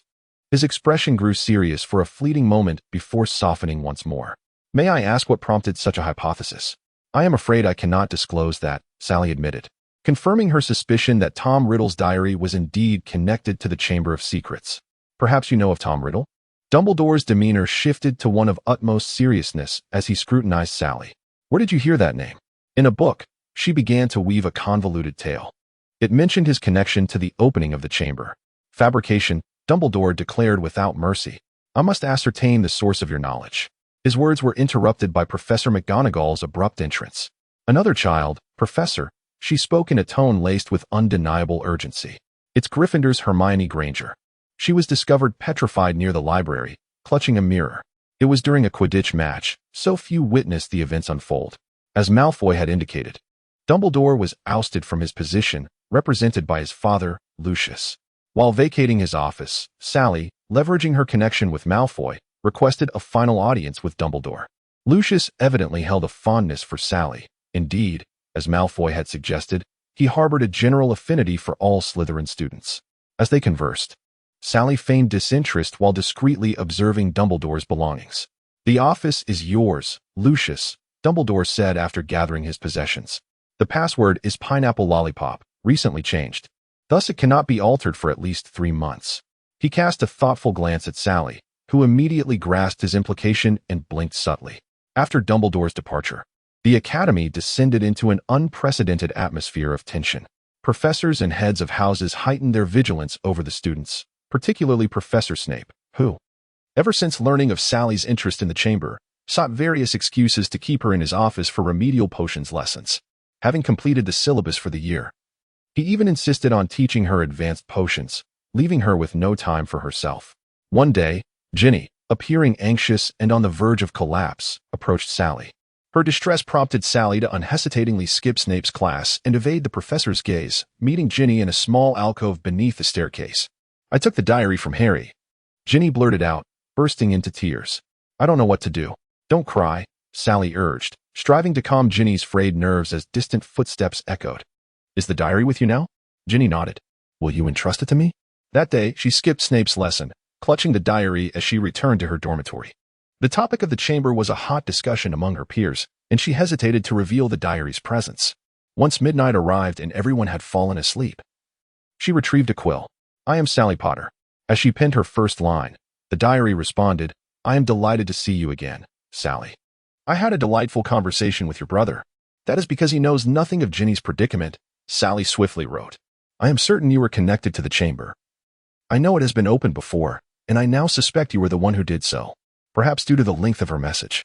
The diary took a while to reply, eventually responding with, very interesting. Are you defaulted? Sally quickly wrote, what do you truly wish to do? I feel a kinship with you, Sally. Perhaps we could become friends. After this line appeared in the diary, no matter what Sally wrote, there was no response. She decided to take a rest and planned to discuss the matter further the next day. However, to her surprise, during breakfast the following morning, Ginny, in an uncharacteristically assertive manner, demanded the return of the notebook, claiming she had discovered a method to destroy it and insisted that Sally return it to her. Sally, unable to persuade her otherwise, reluctantly relinquished the notebook. She reasoned that since she had already stood up Professor Snape once, missing a few more lessons would matter little. She intended to seek clues in Professor Dumbledore's office after class. Yet this time, she found herself waiting for the bell to ring, only to hear Professor McGonagall's magically amplified voice echoing down the corridor, commanding all students to return to their respective common rooms. All the teachers retreated to the staff lounge. Immediate action was required. She understood that trouble had arisen again. Without waiting for Professor Binns to speak, Sally quietly slipped out, leaving her textbooks behind. Where are you going? Sally Potter? Snape's voice called out from behind her, causing her to stiffen. Turning around, she forced a smile and replied, to the restroom, Professor. Snape seized her, leading her, devoid of dignity, to the staff lounge. Students shouldn't be here, Professor McGonagall declared. She is an exception, Snape replied, his expression stern. I suspect that if I were to release my grip now, she would vanish before my very eyes. By this time, most of the professors had gathered. And Professor McGonagall continued, there has been an incident. A student has been taken by a creature and brought directly into the Chamber of Secrets. Professor Flitwick let out a shriek, while Professor Sprout covered her mouth with her hands. Sally felt Snape tighten his hold on her and asked, how can you be certain? The heir of Slytherin, McGonagall's face turned pale as she revealed a line of text. It read, her bones will lie forever in the chamber. Professor Flitwick could not hold back his tears. Who is it? Madam Hooch sank into a chair. Ginny Weasley. Impossible, Sally shouted, successfully drawing the attention of all the professors. Before McGonagall could inquire further, Lockhart cheerfully entered, but Sally ignored him, sensing that some pieces were connected, yet one crucial element was missing. Sally? Sally Potter? McGonagall called her several times, but she remained oblivious until Snape tugged at her hand, pulling her from her reverie. What is it, Professor? What do you know? McGonagall asked directly, her tone laced with hope and urgency. She glanced around. All the professors were watching her, remembering Professor Quirrell's incident. The words almost escaped her lips, but she swallowed them back. I know nothing, Professor. I am merely saddened for my dear friend Ginny. In that case, McGonagall huffed, her nostrils flaring. The heads of each house should inform their students of what has transpired. Tell them the Hogwarts Express will take them home first thing tomorrow morning. Other teachers, ensure not a single student remains outside their dormitories. The professors stood, one by one, leaving the room. I must return to the dorm. Sally struggled against Snape's grip. McGonagall has ordered all students back to their dormitories. You cannot take me to your office. I believe I am the head of Slytherin. Snape replied, his tone unyielding. And this is for your own good. No, you know nothing at all. As she watched the sunset, her struggles intensified. Snape brought her to his office, locked the door, and leaned down to grasp her shoulders. If you think you know more than I do, then tell me. Sally looked into his eyes, her instincts warning her that if she revealed what she knew, her chances of leaving the office would diminish. Moreover, everything was merely speculation. If Snape didn't act on it, what would become of Ginny? Snape clearly sensed Sally's silence, a smirk curling at the corners of his mouth. I am going to Slytherin to announce this matter. He stood upright, declaring, I hope you stay here obediently. He left without compassion, locking the door behind him. Regardless of Sally's frantic knocking, Sally watched the crimson sun sink lower, understanding that her hesitation only endangered Ginny's life further. If it were a student with whom she had no connection, she would not care. Just like the earlier incidents when the chamber first opened, she would have remained indifferent, even too apathetic to inquire. But this was different. It was Ginny Weasley, her friend, her confidant with whom she shared her life. There had to be a way.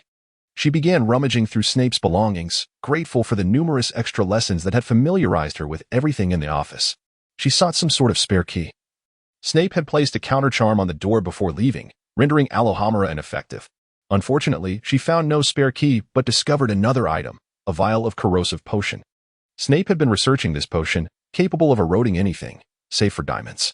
Holding the small bottle in her hand, she glanced at the locked door and steeled her resolve. Chapter 27. The incantation for the headmaster's office had been etched in her mind.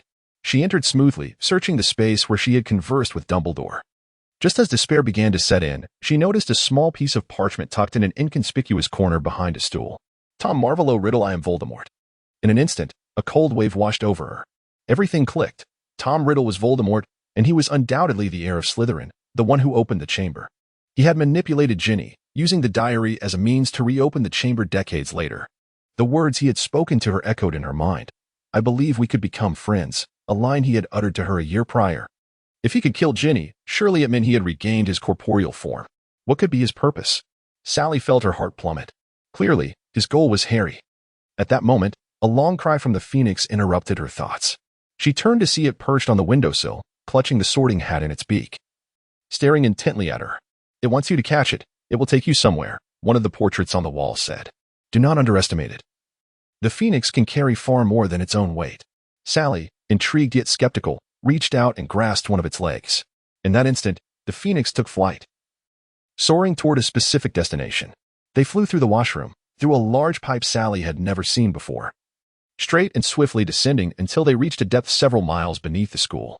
Sally spotted Ron, but before she could speak, The phoenix carried her through a rockfall and halted before a stone wall. We must find a way to open it. Sally released her grip and stood before the stone wall, examining it. She soon realized that it was a solid barrier, but if she had to identify something peculiar, it was the two serpents entwined upon it, their eyes set with large, shimmering emeralds. Snakes. Sally fell into contemplation. The phoenix had brought her here, suggesting she must be of some significance. Ron was outside the massive stone wall, and the absence of Harry indicated that he had already entered. What she shared with Harry was related to the serpents. Could it be Parseltongue? Yet, she could not speak it at all. She strained to recall the last time she had uttered the words, envisioning the snake perceiving her as a being capable of understanding its speech. Thus, Sally cleared her throat. Her emerald-like gaze fixated upon the genuine emeralds. Open. The two snakes parted, and the stone wall cracked down the middle, gradually sliding apart to reveal the passage. The phoenix carried her inside, landing beside Harry. Fox? Harry exclaimed in surprise. Upon realizing Sally stood behind Fox, his astonishment morphed into fear. Sally, what are you doing here? Sally Potter? A pleasant surprise, she intended to respond when another male voice interrupted her. Turning to the source, she found a calmness that was almost surreal. Tom Riddle. Or should I call you Voldemort? Which do you prefer? Personally, I lean towards Voldemort, but given my current appearance, I wouldn't object to being called Riddle. The youthful Voldemort appeared far more handsome compared to the visage Sally had encountered the previous year. Since our brief exchange, I have learned more about you from the lovely Ginny. Each revelation strengthens my resolve to have you join my side. Now seems an opportune moment. Will you join me? Or perish here? Perhaps there is a third option. You could die here. Harry coldly interjected. No, you won't. Riddle laughed, as if he had heard something preposterous. What? Just because of that phoenix and a tattered hat? Oh, do not rush. I have many inquiries for you both. Continue, Sally. He shifted his attention back to her. I heard from Ginny that last year, you and your brother encountered my adult self. Yes, he said the same things as you. Invited me to join him, Sally replied. Oh, really? What did you say? Riddle asked, his interest piqued. I unequivocally refused him, Sally stated firmly. That is a lie, Riddle shouted. You hesitated, didn't you? There must have been a moment when you considered accepting my invitation. Indeed, that would have been the right choice. You squandered an opportunity, but fear not. I shall grant you a second chance, a rarity. I refuse, Sally asserted. Given what you did to Ginny, I will never align with you. For a fleeting moment, Riddle's fury was evident to the Potter siblings, but he quickly masked it. He ceased addressing Sally and turned his inquiries toward Harry. Sally noticed Ginny lying nearby and stealthily approached, discovering she still breathed, albeit faintly. Grateful she had taken something from Snape's office. She poured a crimson potion into Ginny's mouth, feeling satisfied as her breathing steadied. Useless. You have merely prolonged her life for a brief moment. She has given her life and soul to me. Death is merely a matter of time, Riddle remarked. Sally observed the stone visage of Slytherin animate, and a massive serpent emerged. Harry contemplated surrender, wishing to plead for mercy, yet with his sister behind him, he felt compelled to protect her, just as his mother had protected him. But what could he do? He didn't even possess a wand. Flames roared. Lacking a wand did not mean Sally was defenseless. She brandished her wand at the colossal serpent. However, her spells merely seemed to tickle it, the flames only causing it to lose its focus momentarily. In that instant, Fox, the phoenix, caught the serpent's attention and engaged it in battle. Sally drew its focus, successfully blinding it with the phoenix's beak. Harry seized the sorting hat, his only weapon, and instinctively placed it upon his head. Harry, be careful. Just as the hat fell from his head, he felt a powerful shove that sent him sprawling. The contents within the hat tumbled out. He removed the hat and picked up a magnificent sword, its hilt adorned with an exquisite ruby, only to see Sally lying where he had just been. The serpent had withdrawn its fangs from her shoulder, and as they were fully extracted, Sally fell to the ground like a broken doll. Sally! Harry cried in despair, rage flooding through him, transforming into courage. He raised the sword and plunged it into the serpent's upper jaw. Confirming its demise, he rushed to Sally's side, a serpent's fang embedded in her shoulder. It was evident she had fought for his time until the very end. Gritting his teeth, he pulled the fang free, blood gushing forth. What a pity, Riddle lamented, his voice dripping with regret. We could have been friends. Sally could never be your friend, Harry retorted angrily. She risked everything to save me. That is something you could never do. Does that even matter? Your pitiful sister is about to die, Riddle taunted. Now it is just you and me. Perhaps with your sister's wand, that seems appropriate. You and I.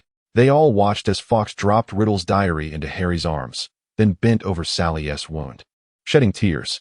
"I will not allow that cursed phoenix to heal her," Riddle threatened, raising his wand at Fawkes.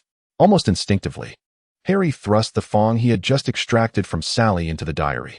Chapter 28. Sally opened her eyes, adjusting to the brightness. The first sight greeting her being Professor Snape's impassive expression. Memories surged back like a tide, and she instinctively closed her eyes again. "Since you are awake, you might as well open your eyes," Snape stated coldly. Sally clenched her eyes tighter. "If you would like me to devise a method to compel you to open them, our accounts will increase." Snape's tone grew increasingly severe. Sally, her heart a whirlwind of emotions, finally opened her eyes. Snape, seated beside her bed, stood up to summon Madame Pomfrey upon seeing her awake. Madame Pomfrey swiftly completed her examination, turning to Professor Snape with satisfaction. "Thanks to the Phoenix's tears and the potion you provided, she is recovering rapidly. Aside from some flesh wounds that are slow to heal, the toxins have been completely purged." Snape nodded at her, and with an understanding glance, Madame Pomfrey exited, just as Sally opened her mouth to request that she linger a moment longer. Snape's gaze silenced her words. Snape resumed his seat, and Sally, noticing her shoulder wound was still unhealed, forced a smile, attempting to charm him. "You nearly burned down the entire wall with that corrosive potion, disobeyed my instructions, and do you require me to enumerate the dozens of school rules you violated?" "I swear." Sally spoke rapidly. "I only used a tiny bit of the corrosive potion. Just a drop can eat away a table. If it accidentally gets on you," Snape replied, "before I can reach you, you would have turned into a puddle of goo." He still recalled the feeling he had when he saw the entire wall oozing with green pus. "But I saved Ginny," she suddenly remembered. "What about Ginny? How is Harry? Is Voldemort dead?" "Do not speak that name so freely," Snape said in a somber tone. Just as he was about to say something else, Dumbledore entered the room. "Apologies for interrupting your conversation," said Professor Dumbledore, "but I must attend a board meeting shortly. If I don't speak with Sally now, it may be several days before I can." "I have finished speaking, Professor." Snape rose, not casting a glance at Sally, and strode out. "I see no sign of relief on your face," Professor Dumbledore remarked as he took the seat recently vacated by Snape. "Harry and Ginny, or rather the entire Gryffindor house, are celebrating. I awarded Harry, Ron, and you an additional 200 points, but regrettably, Slytherin still trails by over 20 points. Are they all right?" Sally inquired, her concern palpable. "They're perfectly well," he assured her. "I fear I lack the time to provide you with all the details. However, rest assured, now that you have awakened, they will soon receive the news and will share everything with you in due course. The entire Weasley family is immensely grateful to you. Without your restorative potion, Ginny might not have survived." "The restorative potion was concocted by Professor Snape," she recalled, sinking into despair once more. "He must be angry with me. He may never forgive me." "Foolish child," Dumbledore chuckled. "Do you know who worked the hardest during your unconsciousness? It was not Madame Pomfrey, but Professor Snape, who exhausted every means to counteract the venom left by the basilisk. He and Professor Sprout worked tirelessly to bring you back from the brink of death. Of course, Fawkes' tears protected your heart, and I must credit him as well. But as soon as I woke up, Sally recalled Snape's stern visage and couldn't help but pout. "I trust that his anger towards you pales in comparison to his fury at himself," Dumbledore said. "In truth, he has always felt he did not safeguard you adequately. Professor Snape did his utmost. It was I who was too disobedient," Sally admitted. "It is curious, indeed. You feel it is your responsibility, while he feels it is his. If you could have seen him keeping vigil at your bedside for 3 consecutive days, neglecting his own classes, you would understand that he is not angry with you." "After hearing that, I feel much more at ease," Sally smiled. "By the way, you mentioned I was unconscious for half a month. What about the exams?" "This semester's examinations have been cancelled," Dumbledore replied. "In fact, you will be heading home in 2 days." "Very well," Sally said, observing Dumbledore, who showed no intention of departing. "Perhaps you have something else to say to me?" Sally pondered briefly, considering if she had overlooked anything. "Harry told me about Riddle's words to you," Dumbledore stated. "From various indications, he indeed harbors considerable interest in you. This is the primary reason for my visit. Do you recall the attacks you encountered last summer?" Sally nodded, recalling one incident at the inn and another at the Leaky Cauldron, both vividly etched in her memory. It was later revealed that those individuals were Death Eaters, the few remaining under Voldemort's command. "You must understand, after Voldemort's defeat, most Death Eaters either surrendered to us or were imprisoned in Azkaban. Those few remaining Death Eaters are exceedingly valuable to Voldemort. Yet, even so, he dispatched 3 individuals to find you, not to kill you, but to seek you out. This indicates your significance to him.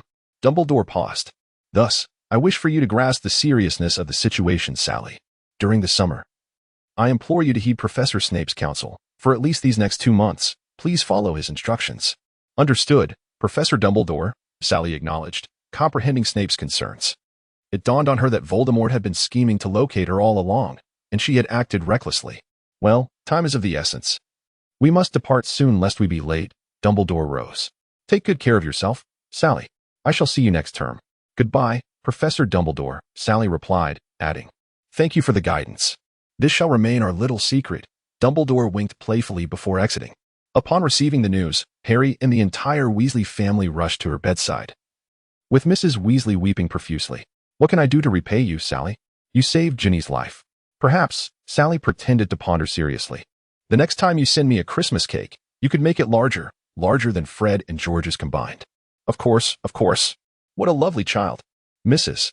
Weasley exclaimed through her tears, while Mr. Weasley kindly assisted her outside. Fred, George, and Percy exchanged a few words before departing as well. Left in the room were only Harry, Ron, and Ginny, who relayed the entire story to Sally. Once Ginny finished, she could not hold back her tears, and Ron took her outside. The hospital room was left with only Sally and Harry. It seems that every semester's end, we find ourselves in the hospital wing, Sally quipped. Can't we change the venue? However, Harry was not in a joking mood. He hesitated for a long moment, seemingly weighing his words. If you're still brooding over me pushing you in the Chamber of Secrets, Sally remarked, then I have underestimated you.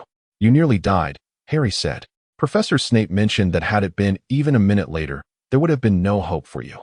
If you had truly died, it would have been entirely my fault.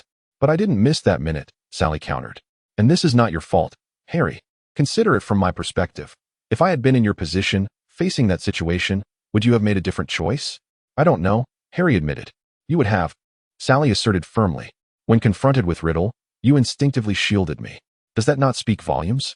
But there are no buts, Sally insisted seriously, only to break into a smile the next moment. We are siblings. Is it not entirely natural to act in such a manner? I imagine our mother would have done the same for you without hesitation. If, Harry began. No, there are no ifs. I will not place you in danger again, not even potential danger. Very well, Sally relented, but you are only a few minutes older than I, Harry. That is still significant. And by the way, are you not supposed to call me brother? Yes, dear brother. Under Madame Pomfrey's care, Sally's shoulder healed that very evening.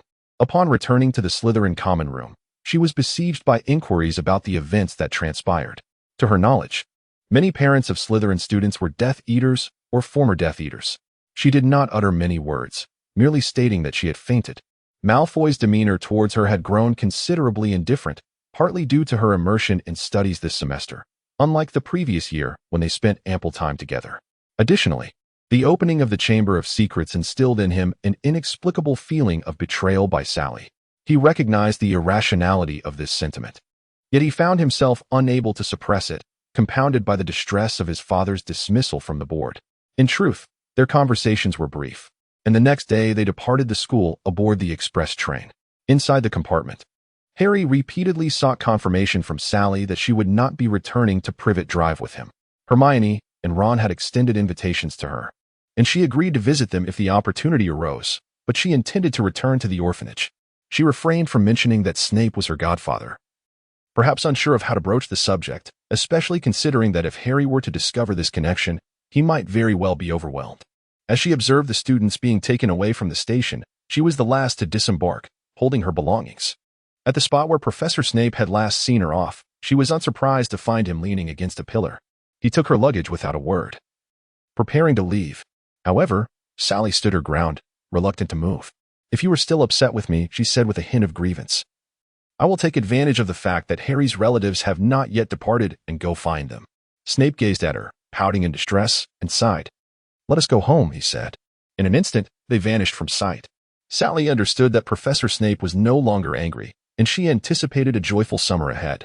Chapter 29. The inhabitants of Spinner's End had seemingly grown accustomed to the diligent child who would run from number 19 to number 1 promptly at 6 each morning before returning to the ordinary brick house at number 19.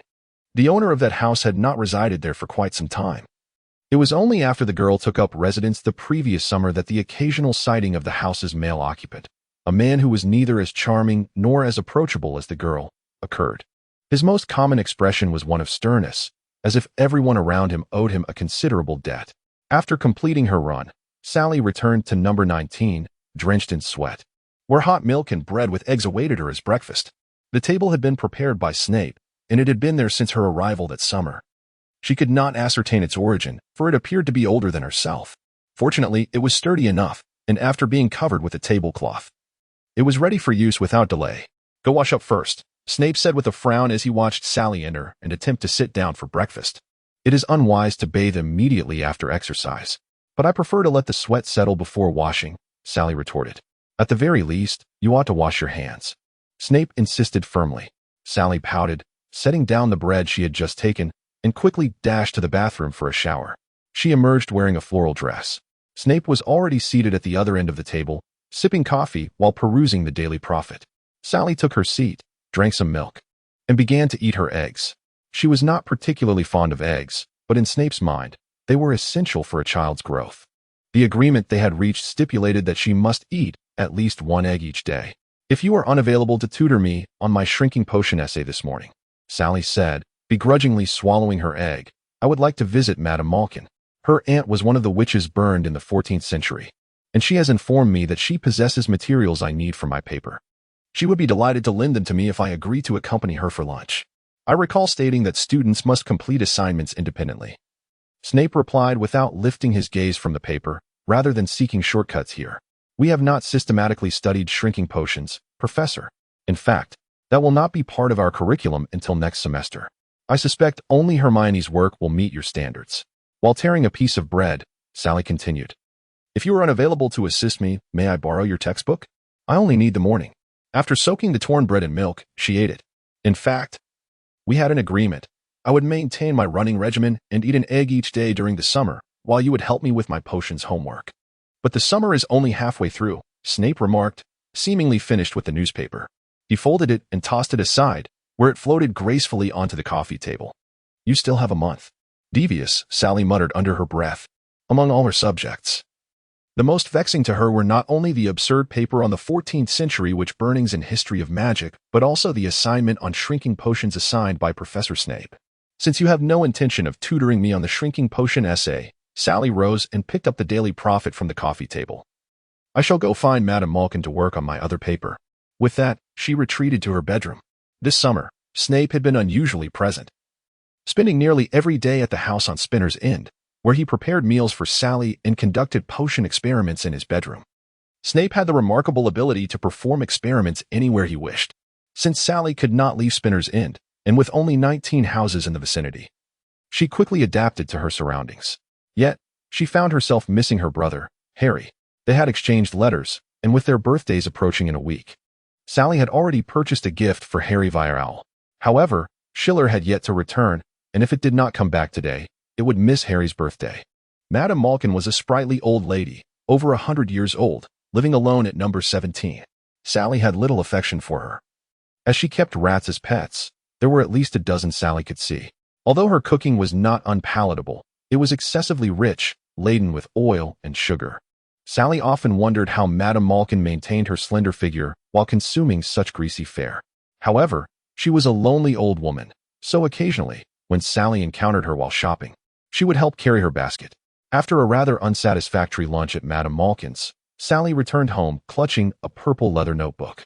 The notebook contained numerous valuable and authentic records, and Sally completed her assignment in a mere afternoon, exceeding the required length by 4 fingers. When she returned the book to Madame Malkin in the evening, she could not resist her hospitality and indulged in a small bowl of her special butter soup. Upon returning home after returning the book, Sally discovered Snape unusually absent from his room. Instead, he sat contemplatively on the sofa by the fireplace. Noticing Sally's entrance, he spoke. "Pack your things. We are going out the day after tomorrow." "Going out? Leaving Spinner's End?" Sally exclaimed in surprise. "But Dumbledore, I am your godfather," Snape interjected, looking at her. "Or would you prefer to remain in this little alley for the remainder of the month?" "Certainly not," Sally replied. "Where are we going? Are we going on a trip?" If that is how you wish to interpret it, Snape did not deny her assumption. Do you have a place you wish to visit? Perhaps abroad? Sally was utterly astonished. Is any country acceptable, should you lack a destination? Snape did not respond to her foolish inquiry, but suggested, I recommend the Philippines. There is only dried mango. Sally interrupted Snape, declaring, I refuse to go to that small island. After a moment of contemplation, she proposed, perhaps we could go to Egypt. Have you seen today's Daily Prophet? The Weasley family is there. Are you suggesting I accompany you to see the Weasley family and their foolish pyramids? Snape scoffed, unimpressed. To be frank, I have visited Egypt numerous times, and I have no desire to travel with the Weasley family. Sally attempted to envision that scenario, but found herself unable. Then how about Thailand? She suggested. Sunshine, beaches, fruits. I've long desired to go. Snape's expression appeared less than enthusiastic, yet he could find no valid reason to decline. So he acquiesced to the proposal. However, we cannot depart tomorrow. Sally responded. Firstly, the birthday gift for Harry that I ordered from the Daily Prophet has yet to arrive. Secondly, I have not completed my potions homework. Over the following days, Sally sporadically managed to finish her potions assignment. She was not concerned about failing. In fact, she would not settle for anything less than excellent, as much of her paper was derived from Snape's own lectures. She had packed her belongings for the trip to Thailand. Yet the gift for Harry had not arrived, and it was not until the day before his birthday that Schiller finally delivered it. The seller had sent her a letter, explaining that due to a fire, some items were lost, necessitating urgent restocking, which caused the delay. Sally harbored doubts about the authenticity of this letter. But with less than 8 hours remaining until Harry's birthday, it was evident that sending it with Schiller was no longer feasible. Professor Snape? Sally knocked on his door, and upon hearing a voice inviting her in, she entered. I have something I wish to discuss with you, she said, feeling uncertain about the potential outcome of her request. What is it? Before we head to the station tomorrow, she assessed Snape's expression. Could you take me to see Harry? You mean to take you to your aunt's house? Snape regarded her skeptically. I doubt they would welcome our presence. It has nothing to do with them, Sally insisted. I want to give Harry his gift on his birthday. And having Schiller deliver it today is clearly too late. Without waiting for Snape's reaction, she boldly approached him, playfully shaking his arm. Please, please. Since our train departs in the afternoon, we can rise early. I promise I won't waste time. We'll make it quick. She clung to his arm, determined not to relent until he agreed. Snape maintained a stern expression as he scrutinized her for a moment before finally sighing. Then we must rise early. Yes, sir, Sally exclaimed, delighted by his consent, immediately releasing his arm and stepping back. I'll go check my luggage one last time. With that, she exited Snape's room. Snape sighed, refocusing on his book. Nearby, a clipping from the newspaper lay on the table, prominently displaying the headline, The Ministry of Magic confirms Sirius Black has escaped from Azkaban. Aurors are taking all measures to capture him. Chapter 30. The following day, at 7 o'clock, as they shared breakfast, Snape handed a box to Sally. What is this? Could it be a birthday gift? Sally's initial confusion quickly transformed into joy. Let me see what it is. Upon opening the box, she discovered a small four-pointed star-shaped object, its purpose unclear. She glanced at Professor Snape, questioning, What is this? Just put it away, Snape replied calmly, sipping his coffee and reading the Daily Prophet. It is a fine item. This statement seemed credible. As Sally contemplated where to place the object, an orange owl flew in. Curious, she took the package, offering it some breadcrumbs and water, which it elegantly consumed before soaring away. A gift from Malfoy, Sally exclaimed in surprise. I thought we had severed ties. I didn't see him once during my last hospitalization. Oh, a lovely bracelet, she remarked, glancing at Malfoy's note. Sally, I am unsure whether this gift will arrive on time, as my father and I are currently vacationing in the United States. There are many magical and practical items here, and I believe this storage bracelet is most suitable as your birthday gift, despite its limited capacity. Happy birthday, and I look forward to seeing you soon. A storage bracelet. Sally gasped, slipping it onto her wrist. When she pressed the button, a virtual space appeared. She placed the gift from Professor Snape in the Gringotts key that she and Harry possessed inside, then pressed the button again, causing the space to vanish. What a splendid item, Sally exclaimed. Snape restrained himself from revealing the harsh truth that the bracelet's cost could equate to a decade's earnings for an average family. He finished his coffee and took their luggage to the carriage they would be taking before returning. Are you ready? He asked Sally. As they approached to Aunt Petunia's immaculate living room, their sudden appearance startled everyone. Sally noticed that the family had dressed unusually formally. a detail evident from Dudley's somewhat hidden bow tie. "I'll wait for you outside," Snape declared, clearly disliking this family. He turned and vanished from the living room. Shortly after, a strange woman's voice emerged from the kitchen. "Petunia, I heard a strange voice. Did I mishear? Who is this?" As she entered the room, her gaze fell upon Sally, prompting her to question, "Who are you?" "Another child from my sister's family," and Petunia replied with a forced smile. She was relieved that Maggie happened to be in the kitchen at that moment. Otherwise, everything would have been in vain. "That bothersome sister of yours," Maggie grimaced. Just then, Harry, having just brought Maggie's belongings upstairs, overheard the comment. He rushed toward the living room, astonished to see Sally standing in the center. "Sally," he called out joyfully, intending to embrace her when Maggie coldly interjected, "A child without parents, clearly lacking in manners. So this aunt is an orphan, then?" Sally smiled, retorting, "Otherwise, how would she not know what the term manners signifies?" "How dare you?" Maggie exclaimed, clearly unaccustomed to being contradicted, her fury igniting. "You little wretch. Mind your language." Sally replied, her expression turning icy. Though her wand was not on her, it did not mean she was powerless against this sow. She could surmise from Maggie's resemblance to Uncle Vernon that she was not far off the mark. "You dare to reprimand me? Why should I not correct you?" Sally remarked. "Are you one of the few pigs among many that can speak?" Aunt Maggie's face flushed crimson, and at that moment, an old and unsightly bulldog emerged from nowhere, barking at Sally. "All right, everyone, let us remain calm," Aunt Penny said, clearly intimidated by the man who had just brought Sally here. His ability to appear in her living room suggested that he was different from the two children, capable of wielding magic outside of school. At this juncture, Harry subtly tugged at Sally's sleeve. She turned to him, and he gently shook his head. Sally took a deep breath, shot one last glare at Maggie, and followed Harry back to their room. "That insufferable woman," she muttered as she entered. "How can one even speak?" "You'll get used to it," Harry responded. "Are you staying here?" he asked. "You see, I have to endure her for another week." "No, I'll be leaving shortly," Sally replied. "You should teach her a lesson. Let's not forget we can't use magic outside of school. The last incident with the house elf already earned me a warning." "Look at this," Harry said, retrieving a letter from Hogwarts from a nearby box. "If I want to join you in Hogsmeade, I need to find a way to get Uncle Vernon to sign this. He promised that if I don't reveal my identity in front of Aunt Maggie, he would sign it." "Poor Harry," Sally said. "I hope my visit hasn't caused you any trouble." "So far, not really. How did you get here?" "Well, I'm heading to Thailand for a vacation, and I thought I'd stop by on the way." She had initially intended to tell Harry that her godfather was Snape, but since Harry had not seen Professor Snape, she decided to keep that information to herself. "I envy you," Harry said. "I'll send you pictures." Sally quickly changed the subject. "By the way, this is your birthday gift. Let us see if you like it." Harry unwrapped the brown paper to discover a miniature Quidditch pitch inside. "The latest toy," Sally exclaimed. "You can command the teams to play. However, you'll need to be at school to use it because it seems to require some magic. You could even have a match against Ron. Perhaps you two can experiment." "That is fantastic," Harry said sincerely. "Too bad I can't play with it now. Otherwise, my days might be much better." "Oh, Hermione and Ron sent your gifts here. They probably still think we live together. And my gift, I hope you won't find it lacking." Hermione's gift was a book on how to transform clothing and accessories, allowing one outfit to become several. Ron's gift for Sally was the same as Harry's, a mirror. Harry's gift for Sally was a silver hairband. "Is it pretty?" Sally asked, tying the hairband in her hair and showing it to Harry. "It's lovely," Harry replied earnestly. The clock outside chimed 10 times, signaling the time Sally had agreed to meet Snape.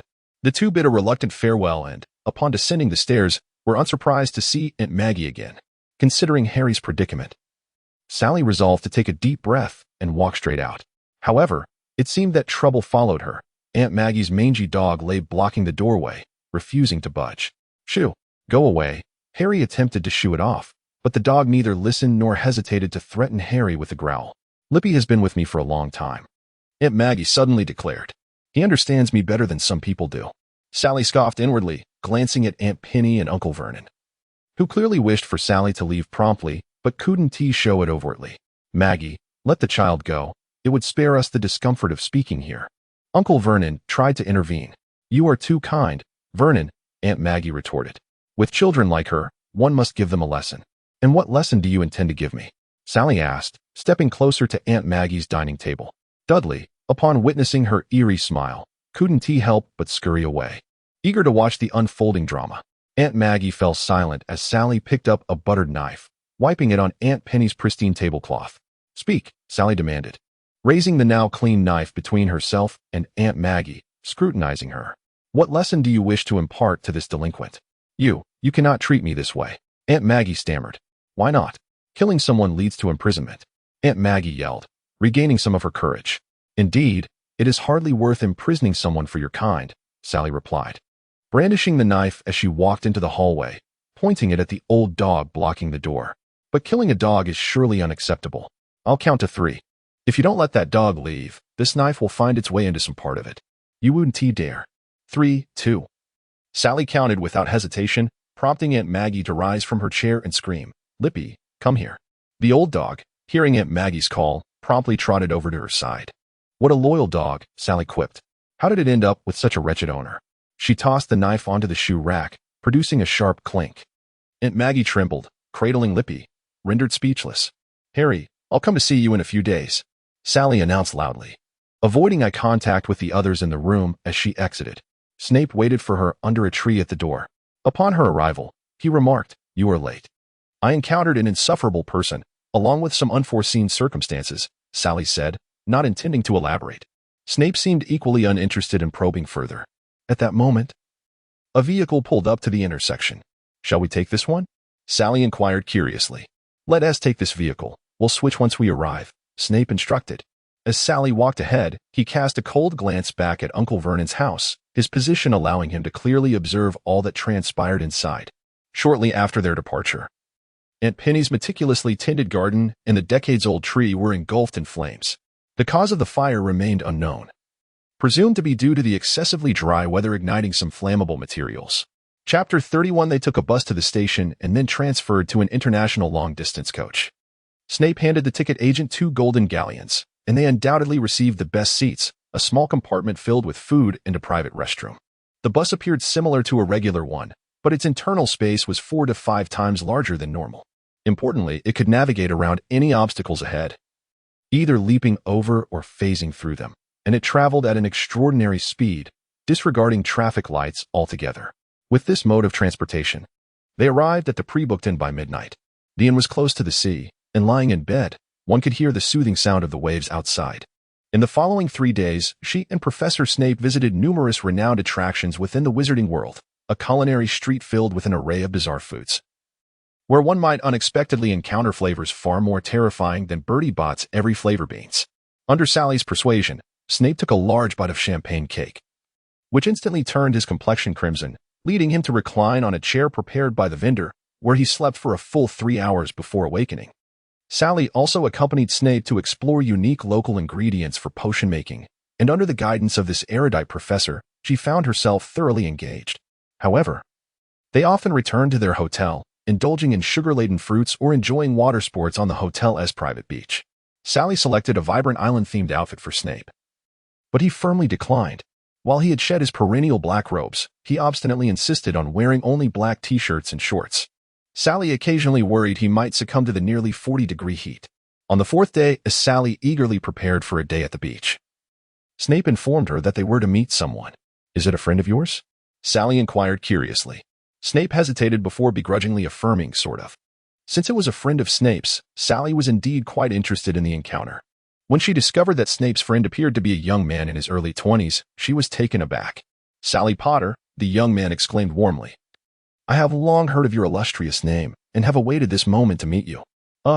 Hello," Sally responded, a bit uncomfortable with his overly familiar demeanor. "This is Professor Hardin," Snape introduced. "Call me James," the professor replied, "or simply James, since you are not a student of Leculus and thus need not stand on ceremony. In the coming days, I will have you learn the Patronus charm," Snape declared, seemingly accustomed to James's character and choosing to ignore it. "You have but 10 days. The specifics will be conveyed by Professor Hardin. I must take my leave." "Wait," Sally exclaimed, feeling bewildered. "You mean you're leaving me with this person?" "I apologize, Professor Hardin. I do not mean to be disrespectful." "And then you simply walk away?" "This was an arrangement made between James and me long ago," Snape replied. "Moreover, I truly have matters to attend to, so the plans have merely been expedited." "And what if I refuse your plan?" Sally challenged, looking up at him defiantly. "What can you do to me?" If you refuse, Snape stated plainly, then do not expect me to sign your application for a trip to Hogsmeade. Sally glared at Snape, who wore a smug expression, realizing he had orchestrated everything neatly. If you have already conspired, James interjected during their silent standoff, may I take little Sally with me? I will return in 10 days to collect her. I expect her to return to me without a single hair out of place, Snape warned James. Then you must first count how many hairs she has, James replied nonchalantly, waving his hand. You are going to be late. Snape cast one last glance at Sally before vanishing through the door in an instant, leaving her in the hands of someone she had barely known for 10 minutes. Who could explain why a vacation had turned into an intensive training session? Do not be so wary of me, little Sally, James said casually as he stirred his soda. After all, I have known Severus for over a decade. He said I was to learn the Patronus charm from you, Sally stated. Why should I learn from you? Because. Obviously, in the realm of defense against the dark arts, I am far more suited than Snape. In fact, my expertise and standing in this field are akin to Severus's in potions, James declared, a hint of pride creeping into his expression. I am the authority. Upon returning to the inn, it was evident that James had come prepared. Although Sally possessed but a wand, he retrieved everything they would need from a brand new suitcase. Mastering this intricate technique within 10 days is undoubtedly a formidable challenge. I do not expect you to summon your Patronus effortlessly by the 10th day, as I just did. He effortlessly conjured a silver lion, which circled Sally before vanishing.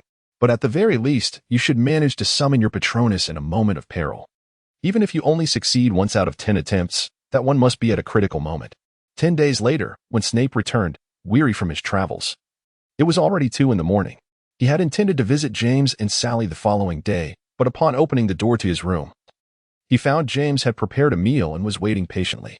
I do not know what compelled you to stay awake for me, Snape remarked as he removed his outerwear. Is there not something that can wait until tomorrow? If I had known you would return so late, I certainly would not have waited, James replied with a smile. Snape seated himself across from James. How is Sally faring? Not a hair out of place, James assured him. Your judgment is commendable. My judgment has always been sound. Snape replied, taking a sip of water.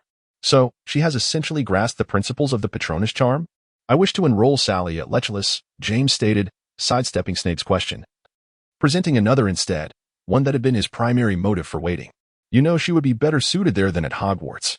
Snape set down his cup, scrutinizing James, who, despite being his only marginal friend, wore a serious expression beneath his smile. She would be well protected at Hogwarts. She would learn self-defense much more swiftly at Lechless. James countered.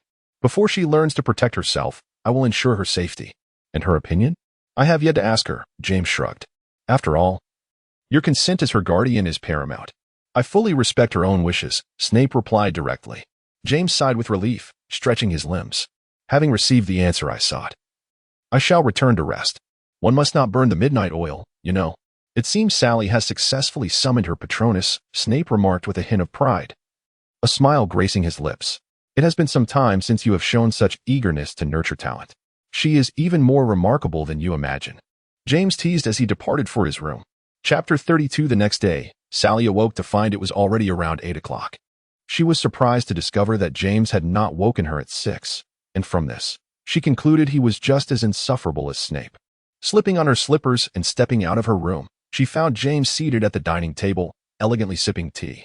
Good morning, little Sally. Good morning, James, Sally yawned, taking a seat beside him and sipping her tea. Do we not have class today? In fact, yesterday was our final lesson. Your godfather, my friend Severus, arrived here at 2 in the morning. Ah, do not rush him. Let him rest a while. I have something to discuss with you. What is it?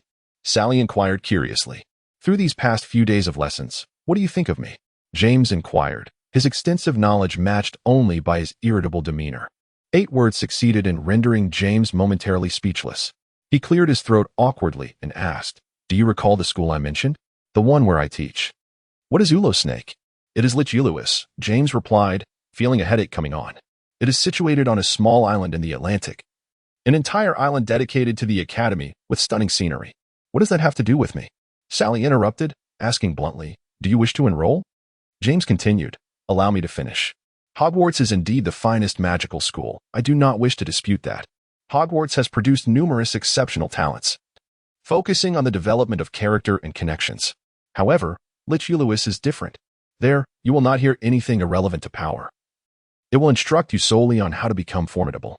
It offers you the most useful knowledge, the most powerful spells, the most effective potion recipes, how to tame the fiercest creatures, and how to cultivate the most lethal herbs. Most importantly, it operates independently of any laws. Do you understand what I mean? Why are you interested in me? Sally asked, perplexed. You must know I'm a student at Hogwarts and about to enter my 3rd year. Talent, my dear, James replied. For your all-round development, for your innate sense of spells. If you trust me, you will become powerful, perhaps even stronger than Severus or Dumbledore. You are still young. And you were born in an era that is, at least for now, peaceful. James produced a piece of paper inscribed with an application for exchange. As you mentioned, you are already a student at Hogwarts, but you are eligible to apply for an exchange to another school. The duration of the exchange could be several months or even years. I have signed my name, if you consider it. Complete the necessary information and have Severus and Dumbledore sign it. Send it via owl. We have no holidays, so you can send it anytime. The sooner the better. At that moment, Severus emerged from the room. The 3 shared lunch, after which James departed first. I hope we can meet again soon, he said to Harry as he left, warmly embracing a reluctant Snape before boarding the bus. How did you come to know James? She asked, puzzled. Your personalities are completely dissimilar. He is 56 this year, Snape replied calmly. It is solely thanks to the beauty potion I concocted for him that he maintains this visage. Please do share that recipe with me. Thank you.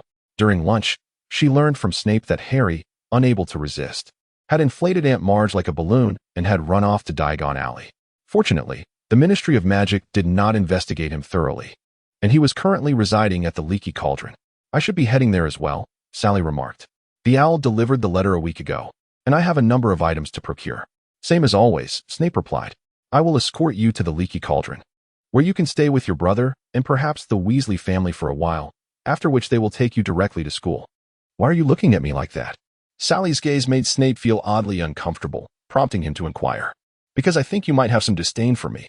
Regardless, Sally was exceptionally pleased when she reunited with Harry, Hermione, and the Weasley family at the Leaky Cauldron. They had already collected their school supplies but still accompanied Sally to shop anew. Hermione lavishly praised her potion class assignment, which left Sally feeling somewhat embarrassed. Her favorite pastime was witnessing Fred and George tease Percy, although she recognized it was somewhat unethical. In contrast, the Weasley couple appeared somewhat troubled. Sally had subtly inquired if they faced any difficulties, but each time, she received reassuring responses. A week swiftly passed, and Mr. Weasley was fortunate enough to borrow 2 vehicles from the Ministry of Magic, ensuring their comfortable transport to the station. At the station, Sally unexpectedly encountered Draco and his companions, prompting her to concoct an excuse to leave Harry and the others, secretly following Draco onto the train to surprise them. Once the 3 found a compartment, Sally pulled open the door and joyfully exclaimed, Happy school year. Delighted to witness their startled expressions, Sally happily told Draco, I have yet to properly thank you for your birthday gift. I absolutely adore it. She showcased the silver necklace adorning her wrist. As a return gift, I have something for you. I intended to wait until your birthday, but I couldn't resist. Please come in, or allow me to sit. Draco stood up, and Sally took the window seat inside, retrieving her prepared gift from her pocket. What is this? A necklace? Draco asked, observing the oval stone-like object in the box with curiosity. It is more than just a necklace, Sally replied, pulling out her wand and gently tapping the red stone, which emitted a beam of light. With each tap, you can adjust the brightness. 2 taps will turn it off, and 3 taps will send an SOS signal. Sally beamed with pride. When not in use, it can serve as a necklace, if you so desire. Expose it to sunlight, and it will shine even brighter. Where did you acquire this? Draco asked, astonished. A secret, Sally giggled. Additionally, I brought dried fruits for you, sweet as can be. I enjoy them immensely. But do not consume too many at once. I have heard it is unhealthy. How was your time in America? As the train accelerated smoothly, Sally. His words trailed off as the compartment door swung open once more, revealing Pansy Parkinson, who sweetly whined, Draco, you're here. You didn't even say a word to let me know, making it hard for me to find you. Sally was nearly taken aback, witnessing Pansy slither her way up Draco's arm like a snake. Even so, upon seeing Sally, Pansy managed to cast a warning glance her way. You. Sally was at a loss for words, intimidated by Pansy's heavily made-up face. She understood that women adorned themselves for those they wished to please. But to ruin oneself for that purpose was beyond her comprehension, particularly with Pansy's lips, which made Sally feel as if she had just devoured a child's dessert without wiping her mouth. Draco, have you not informed Sally? Pansy said in her syrupy tone. We are now in a romantic relationship. Sally glanced at Draco, who fixed his gaze firmly on the corner of the table, although he did not affirm nor deny it. His silence spoke volumes. Draco spent the entire summer at my uncle's house, so it was only natural for us to be together. I just didn't expect Draco to be so low-key about it, and not tell you, Pansy continued, inching closer to sit down. Sally clearly noted this and, ever considerate, stood up. I wish you both well. Perhaps you could make some space for me so I can ensure you have room? Thank you very much, Sally.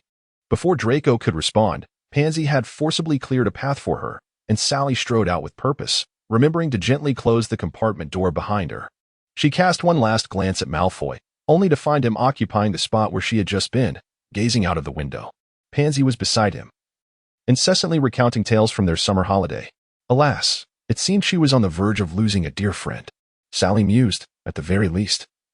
They could no longer be inseparable as before. She chose a vacant compartment to sit in, preparing to endure the journey alone. Momentarily, she recalled the communication request nestled in her bracelet should she indeed attend. Lost in thought, she leaned against the window and fell asleep, only to be jolted awake when the train came to a sudden halt. Outside, darkness had enveloped the world, leaving her alone in the compartment. Is anyone there? She called out, but as she did, all the lights extinguished, plunging her into darkness. Sally? Sally?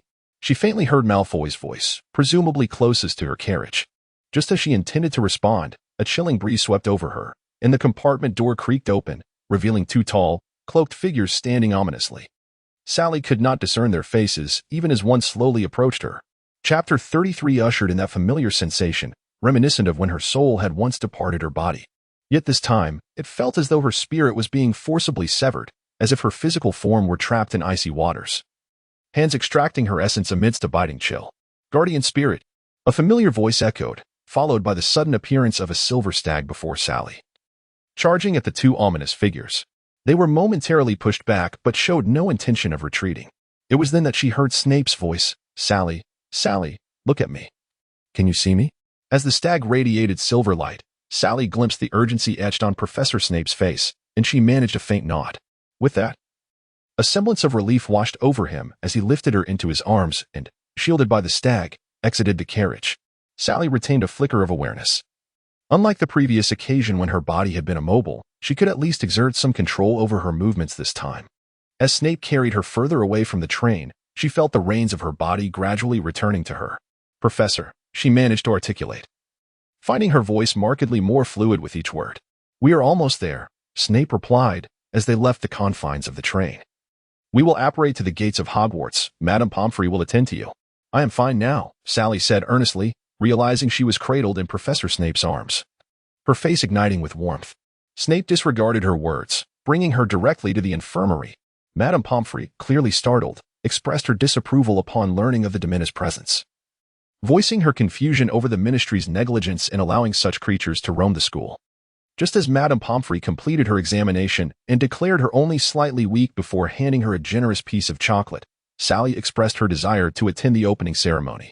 Return to your dormitory, Snape insisted firmly. You need to rest. Regardless of Sally's assertions that she was well, Snape remained unyielding. After watching her consume a few pumpkin pastries, he personally escorted her to the dormitory door, only departing once she had entered. After all, I have already attended last year, Sally reassured herself. She anticipated that Parkinson would soon discover her absence from the ceremony and inquire endlessly. Resolving to do nothing more than sleep, she settled in. Following the conclusion of the ceremony, in the headmaster's office, Dumbledore spoke. Now you may share, Severus. The office was inhabited solely by him and Snape. The Dementors sought to claim Sally's soul, Snape asserted, a chill running through him at the recollection. I witnessed it firsthand. They forcibly separated her soul from her body. Can you be certain?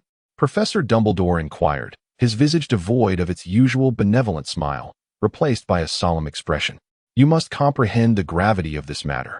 The Dementors represent the Ministry of Magic. I can vouch for it with my name, Snape replied.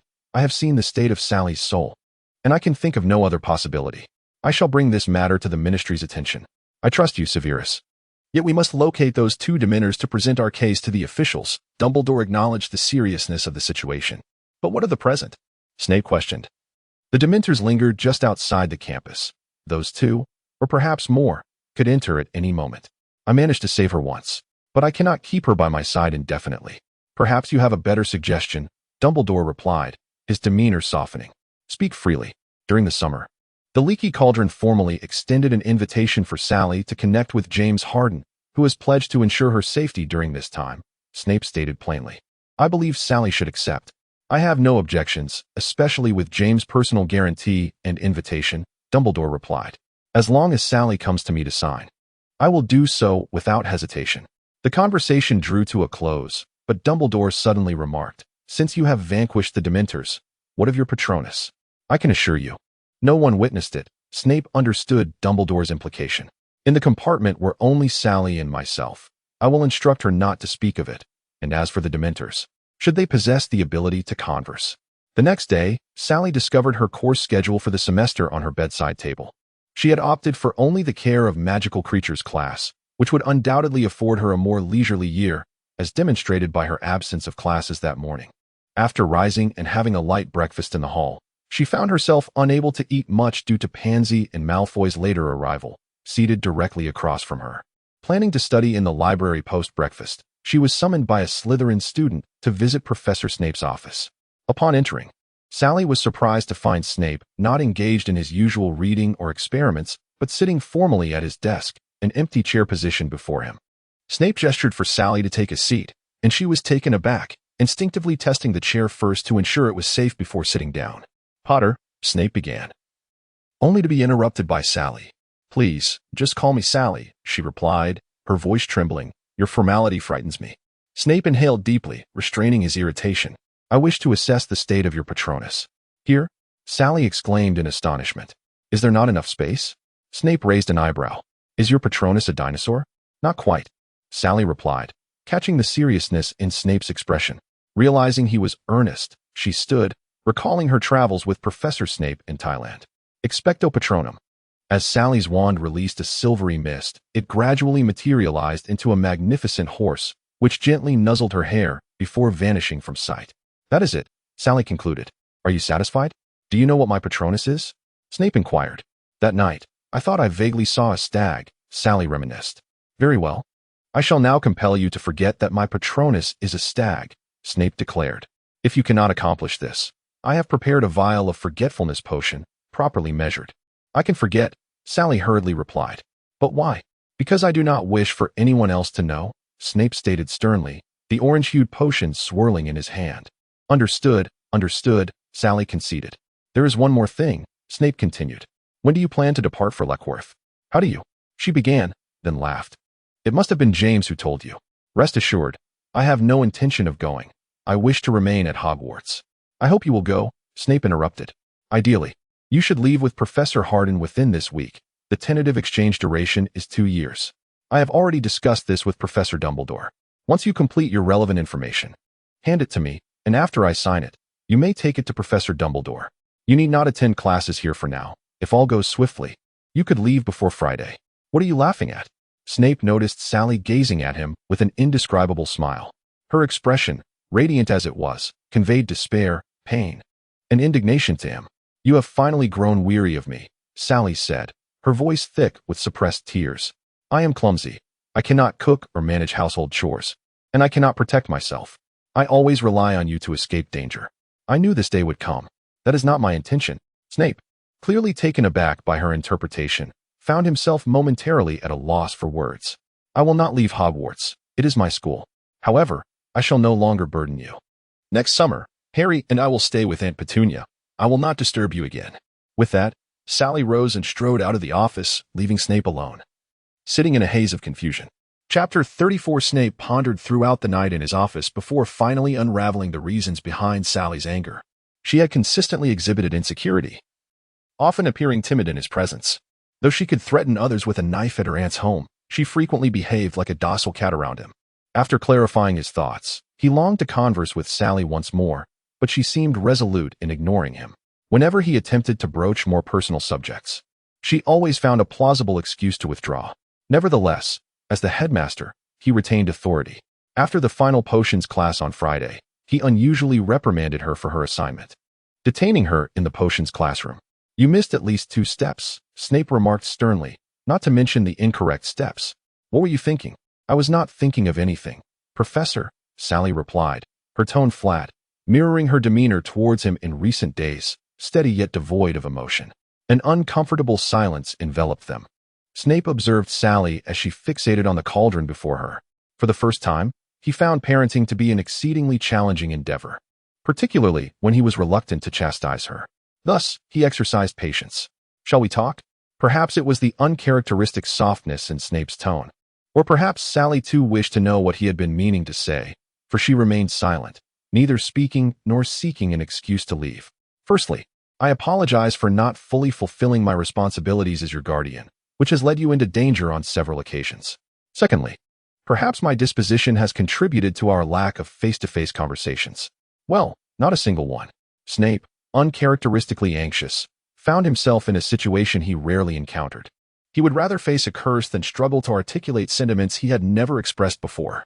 In any case, he rose, seemingly on the verge of giving up. I have never been disdainful of you, Sally. Being your godfather has been the most joyous experience of my last decade. Having spoken, he hurriedly opened the door.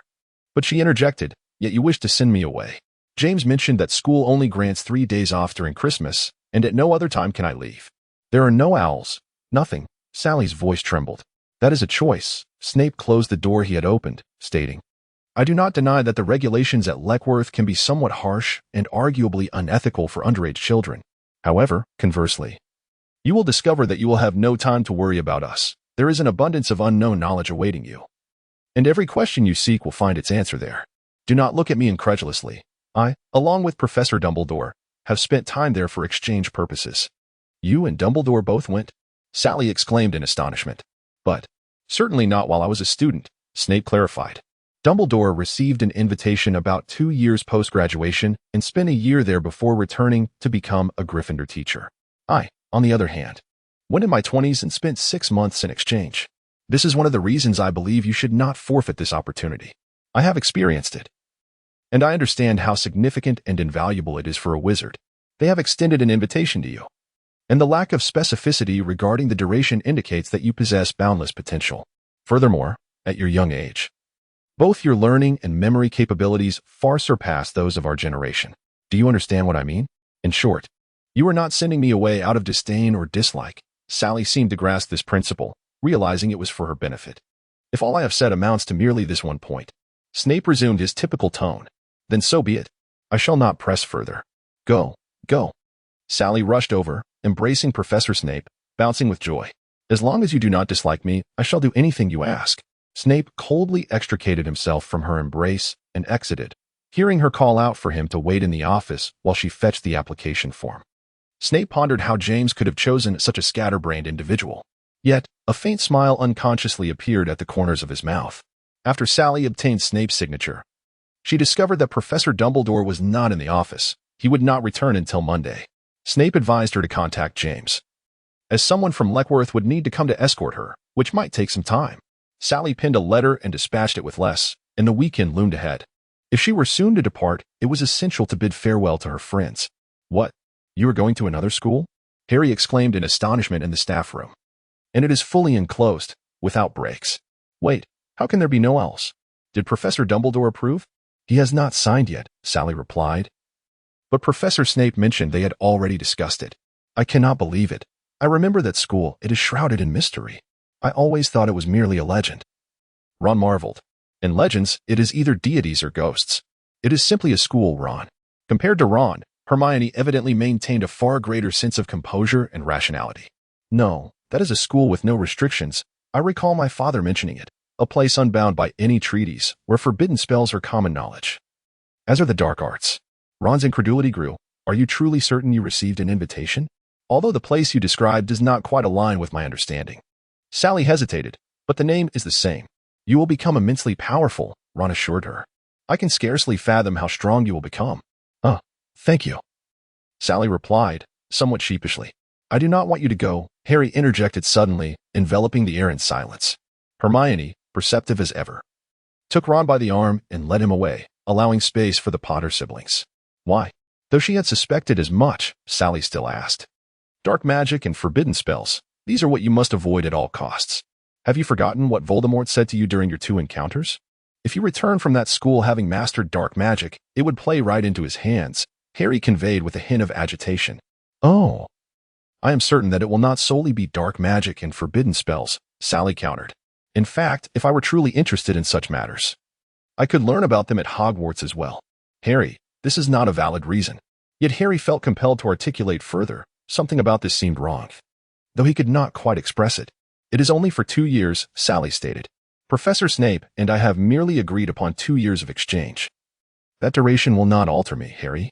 Moreover, we can spend every Christmas together. The air fell into a long silence before Harry eventually said, all right. Perhaps I am being overly cautious. You certainly are, Sally remarked nonchalantly. That evening, she encountered Fred and George, who wholeheartedly supported her decision to attend Lachillis. An expected reaction from them. She had been deliberating how to broach the subject with Malfoy, wishing to keep Pansy unaware, but the two were inseparable companions. After classes on Monday afternoon, she approached Dumbledore's office with her application form.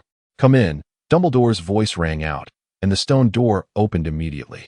Upon entering, Sally observed Dumbledore feeding Fawkes. Sally, Dumbledore smiled, forgive me for not being able to assist you. Please find a chair and sit. After moving a chair closer, Sally settled down as Dumbledore finished feeding Fawkes. Unable to contain her amusement, she exclaimed, my savior.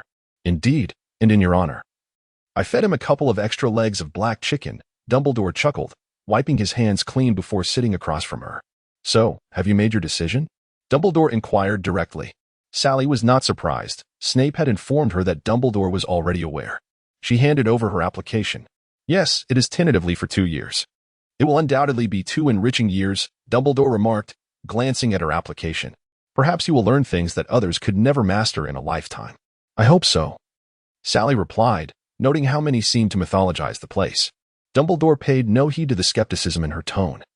He retrieved a pin made from a blue peacock feather and inscribed his name as the headmaster of the school.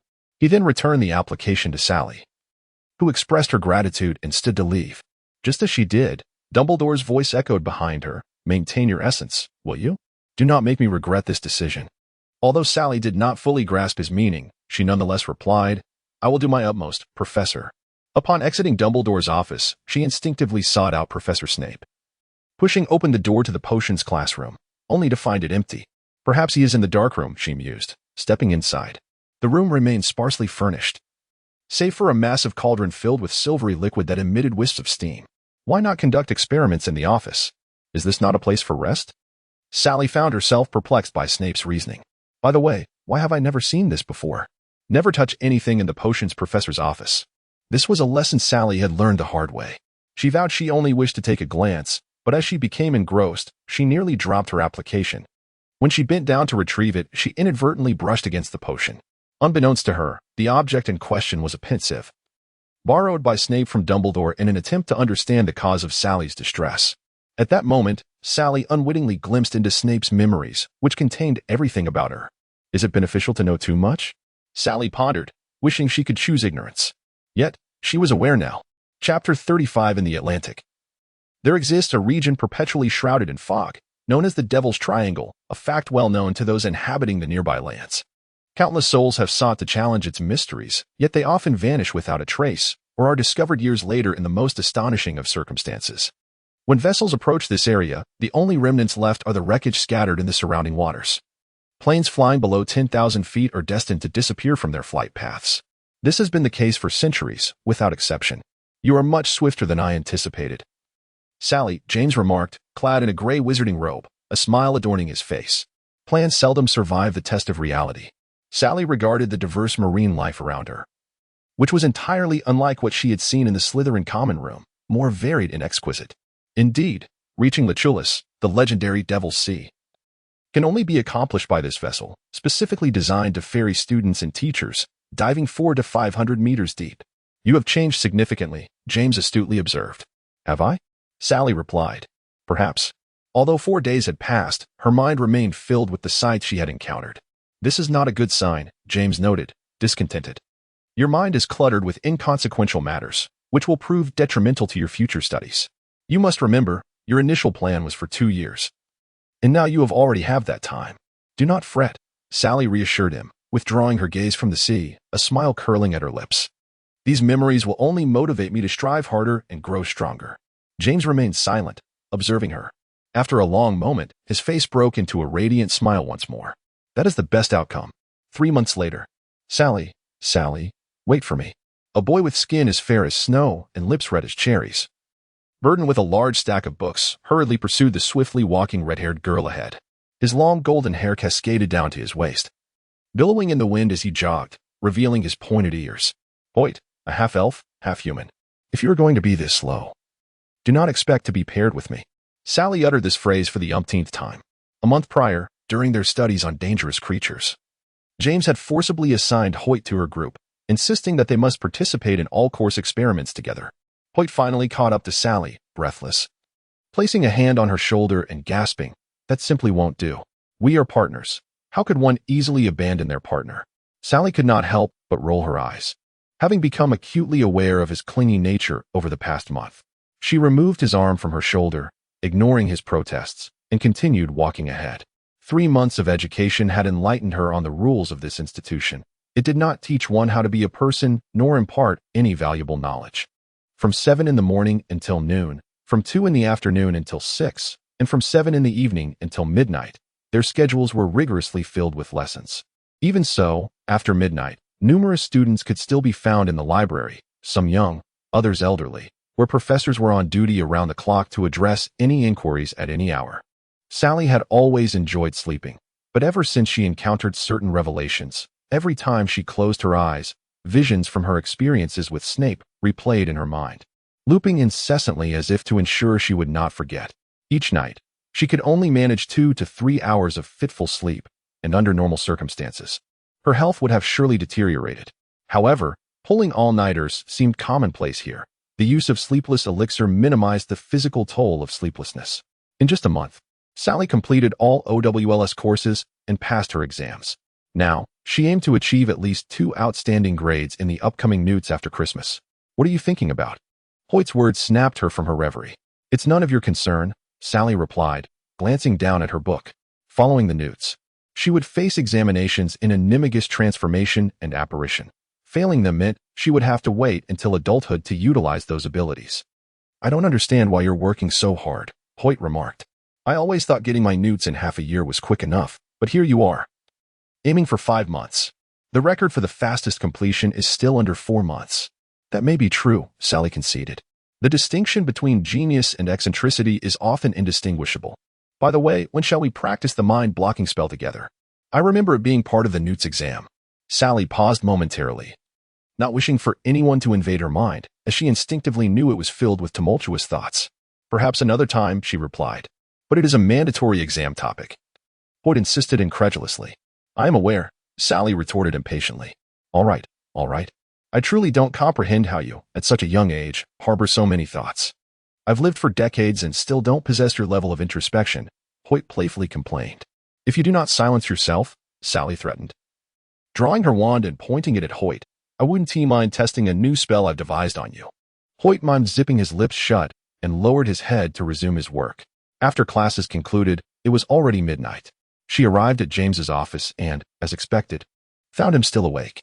Still not giving up? James remarked, unfazed by Sally's presence. For the past half-month, she had come nightly to borrow his pensive.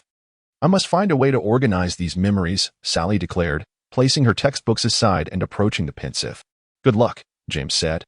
Sally extracted a strand of silvery memory from her mind with her wand and plunged her face into the pensive.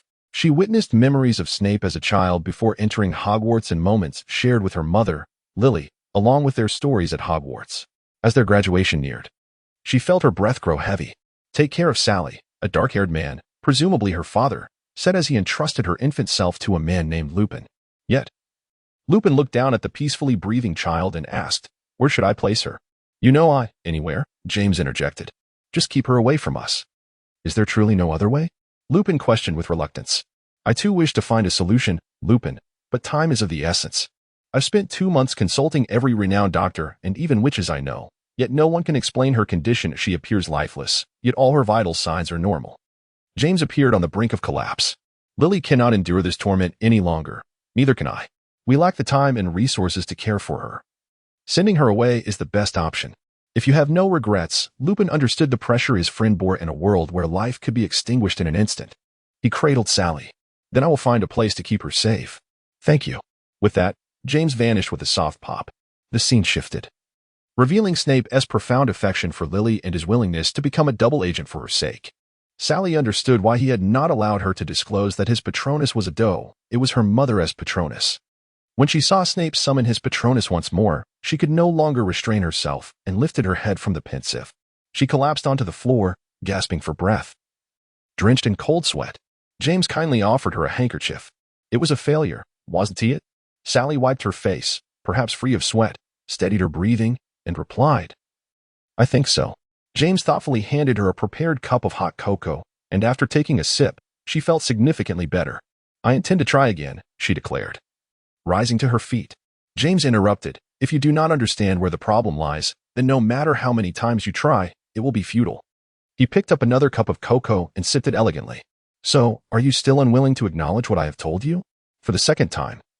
James bore witness to her memories alongside her. Silence enveloped the room. Perhaps it's simply because my father abandoned me. Don't be foolish, child, James interjected. What you truly care about is not that. I observe you closely, and at 56 years of age, I am confident I understand this better than you. You can comprehend your father's choices against the backdrop of that era. Thus, he is not the primary reason. Admit it, as incredible as it may seem. You have indeed developed feelings for Severus. May I use the term love? He took another small sip of cocoa.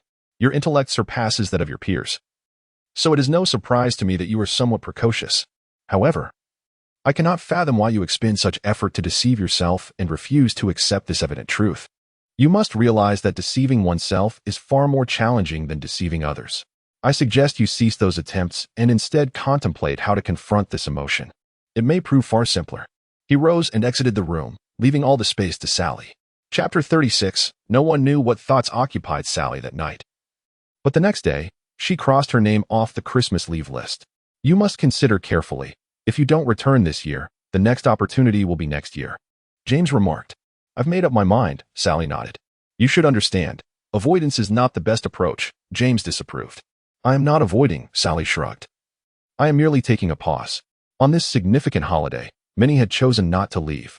The greatest difference between here and Hogwarts was that no changes were made for Christmas. So it was only when Christmas Day was drawing to a close that Sally realized the holiday had passed. She wondered if Harry and the others missed her, if Malfoy and Pansy were still inseparable, and how Mrs. Weasley had managed the enormous cake she promised her this year. Sally, Hoyt called her, and she looked over impatiently to see him holding a silver crystal ball that emitted a faint silvery glow. I heard that gifts are supposed to be prepared for Christmas, he said, his excitement barely concealed. Merry Christmas. Sally took the crystal ball in surprise and asked curiously, what is this for? Illumination? Hoyt replied. Well, thank you, Sally said as she placed the crystal ball in her bracelet and lowered her gaze, sensing a lingering stare. Looking up, she found Hoyt gazing at her with bright eyes. Is there something else? She asked, puzzled. Hoyt pouted.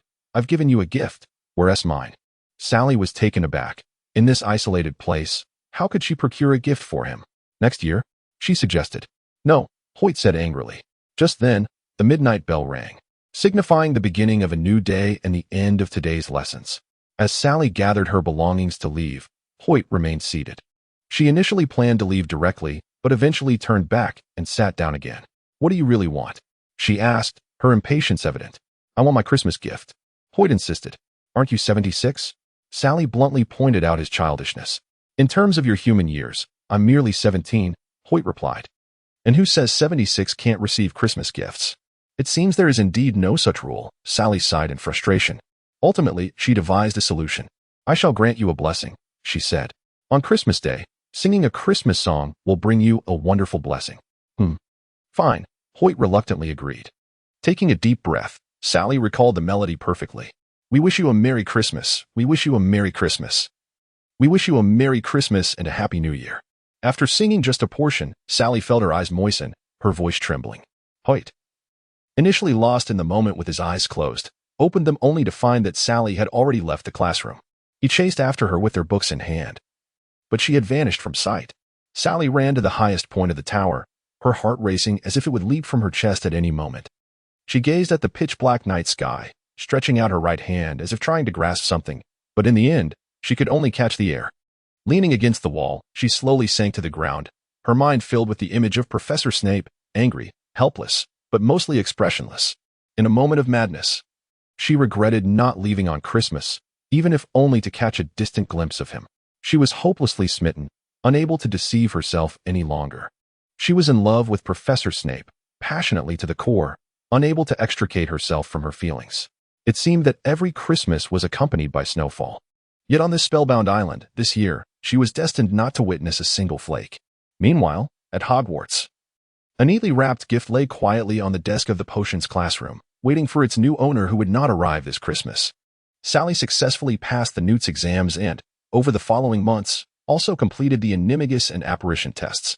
She could transform into an antelope, just as she had wished, proving her talent in transfiguration.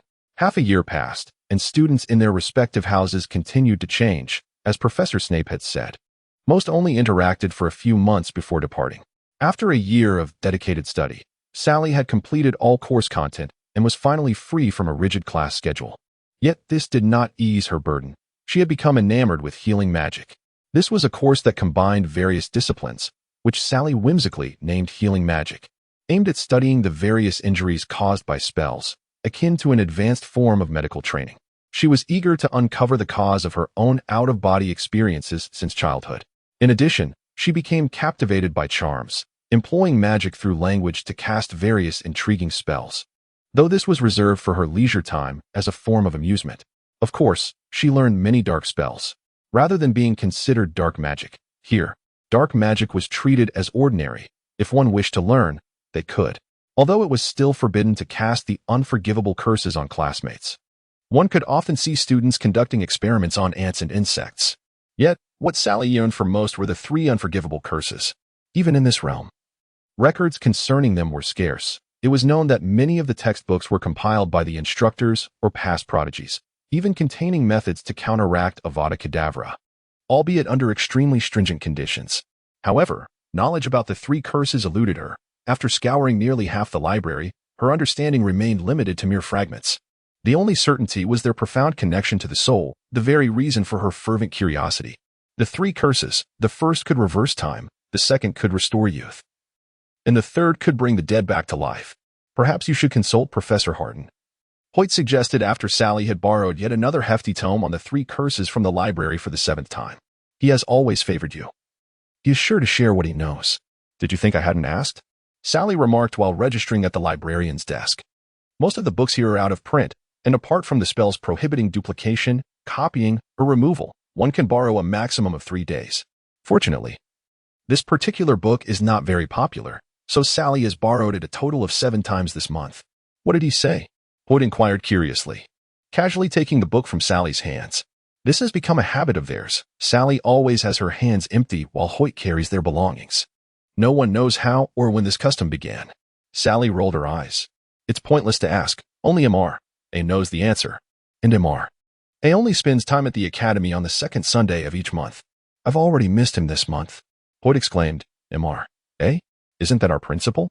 The founder of Lechless adopts the codename Mr. A during his appearances as the school's principal, always donning a distinctive silver mask with hair of an ashen hue. This tradition has been upheld by all past principals of Lechless, making the only discernible difference among them their varying physiques.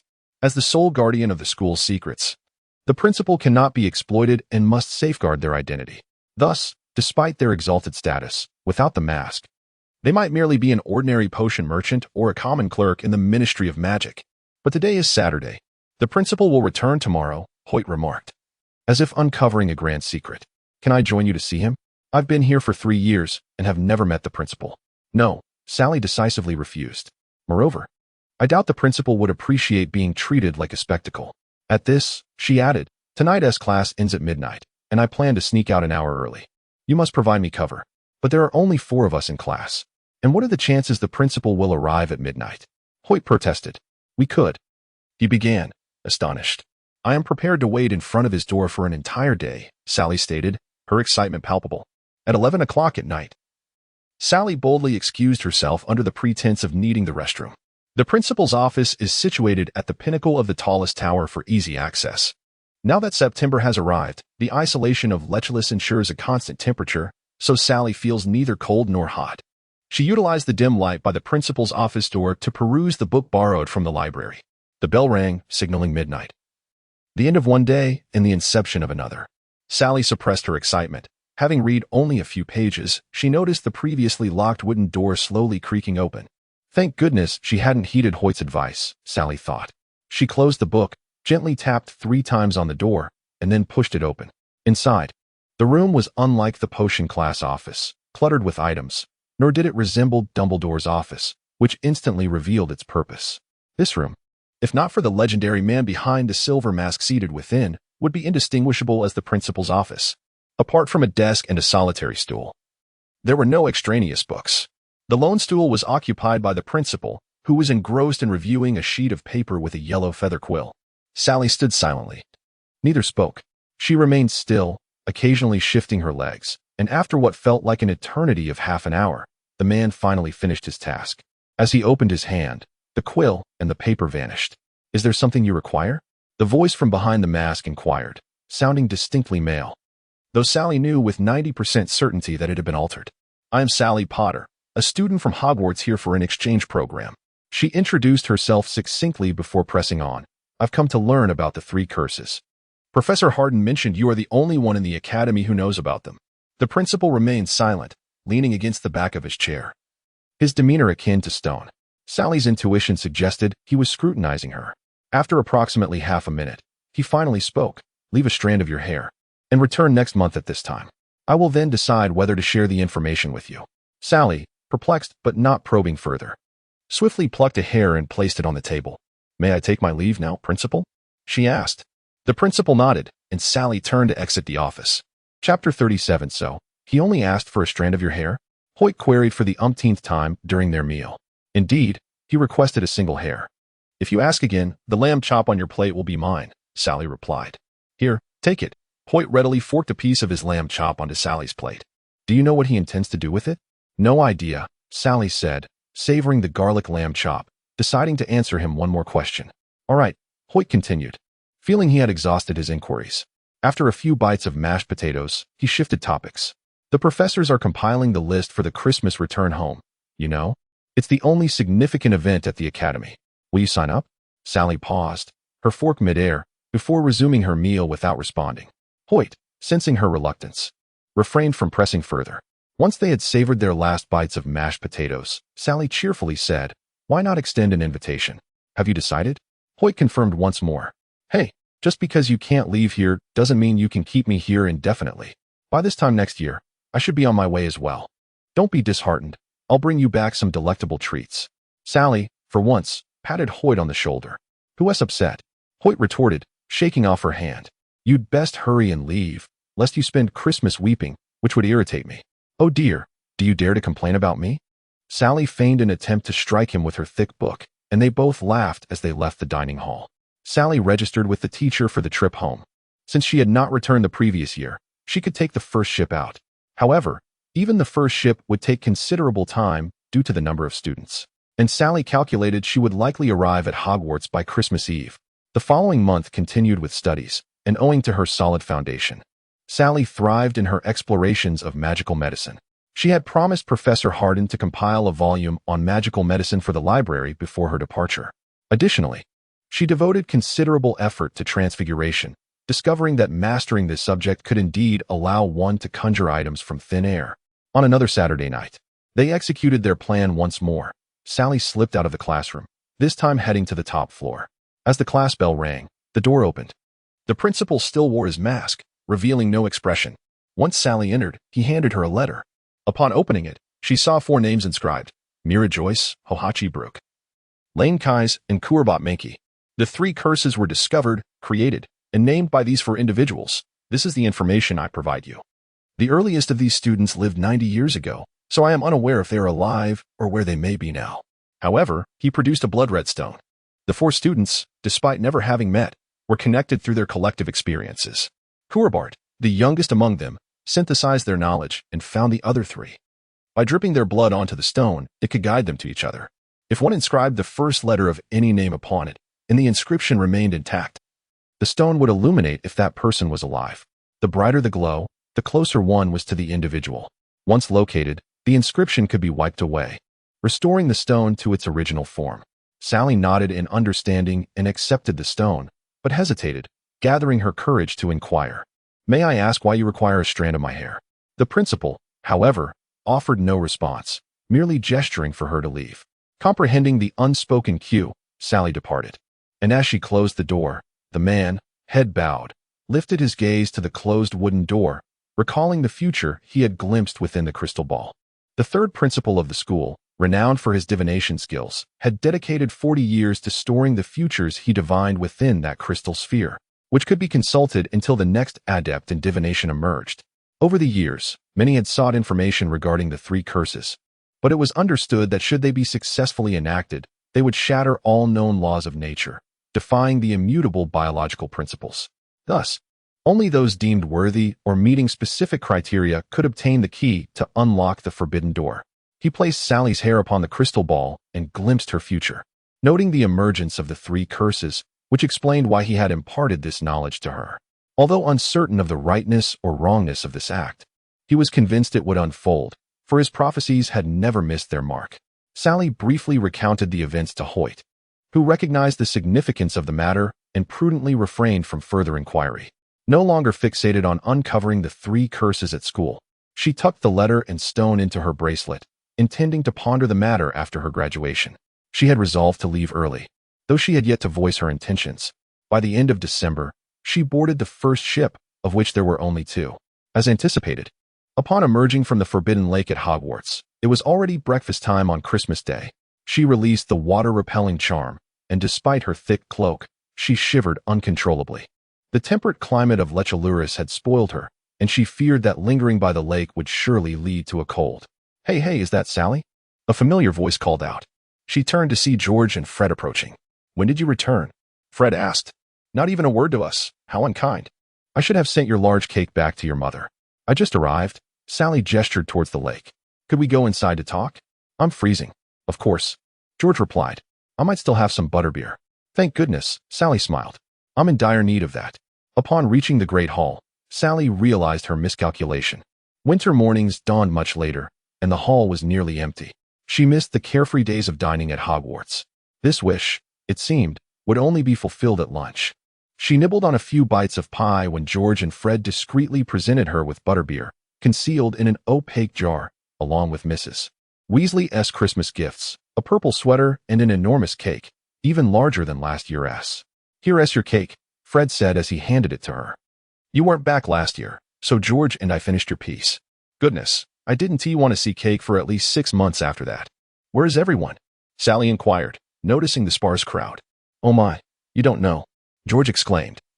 Then he and Fred exchanged looks and recounted the tale of the Goblet of Fire and how Harry had become the 4th champion, informing her that a Christmas ball would be held that evening. "I thought I saw a few differently dressed individuals," Sally laughed, taking a small sip of her beer. "So, Sally," she heard a voice call. Turning, she saw Harry rushing over, followed closely by Ron and Hermione. Harry enveloped her in a tight embrace. "Why didn't you come back last year? I worried about you. We agreed you'd return every Christmas." "I got so busy, I completely forgot," Sally replied, feigning nonchalance. "And you were worried about me? How are you? The 4th champion?" "Don't tease me," Harry said. "Ron and I had a row over it, but we made amends. How about you? You seem well." Harry scrutinized Sally.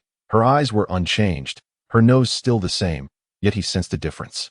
"You've grown taller," Sally remarked sincerely, recalling how she and Harry had been nearly the same height, with her perhaps a tad taller.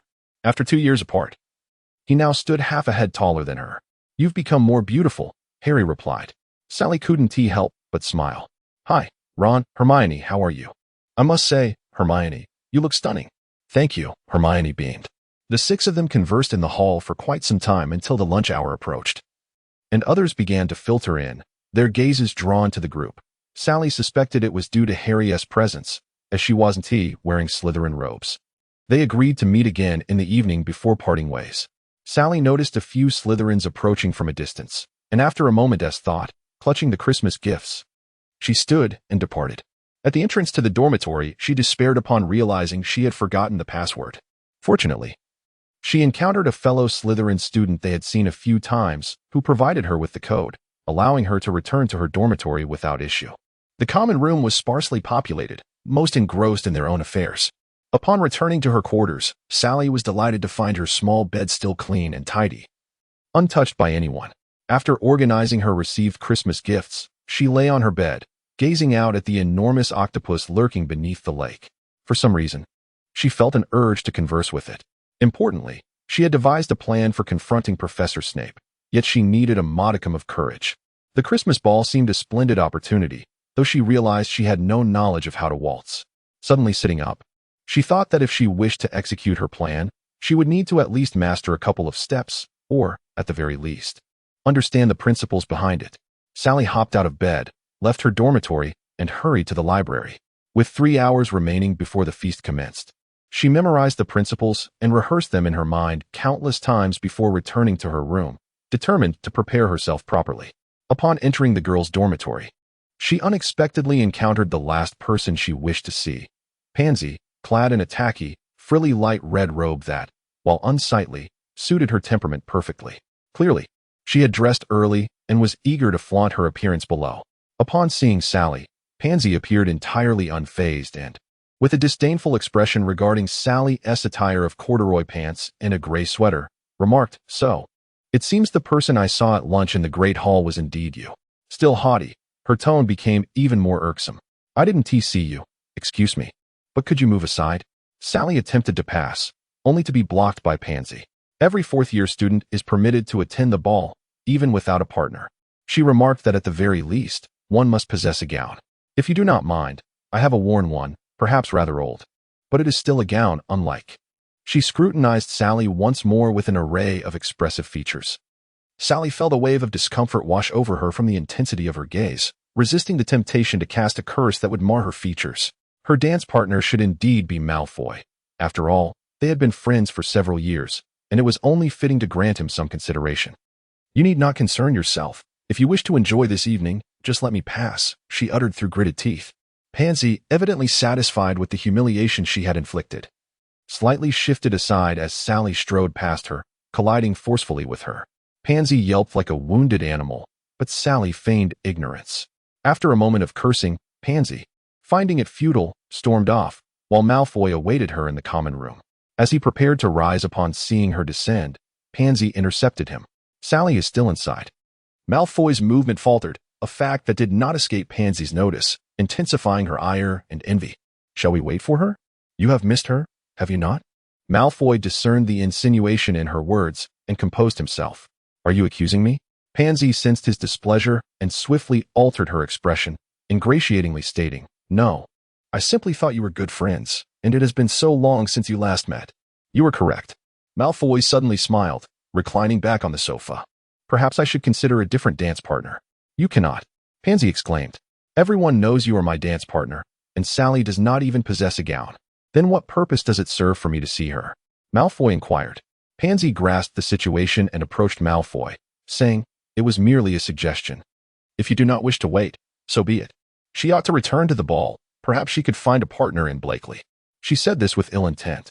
One by one, they exited the common room.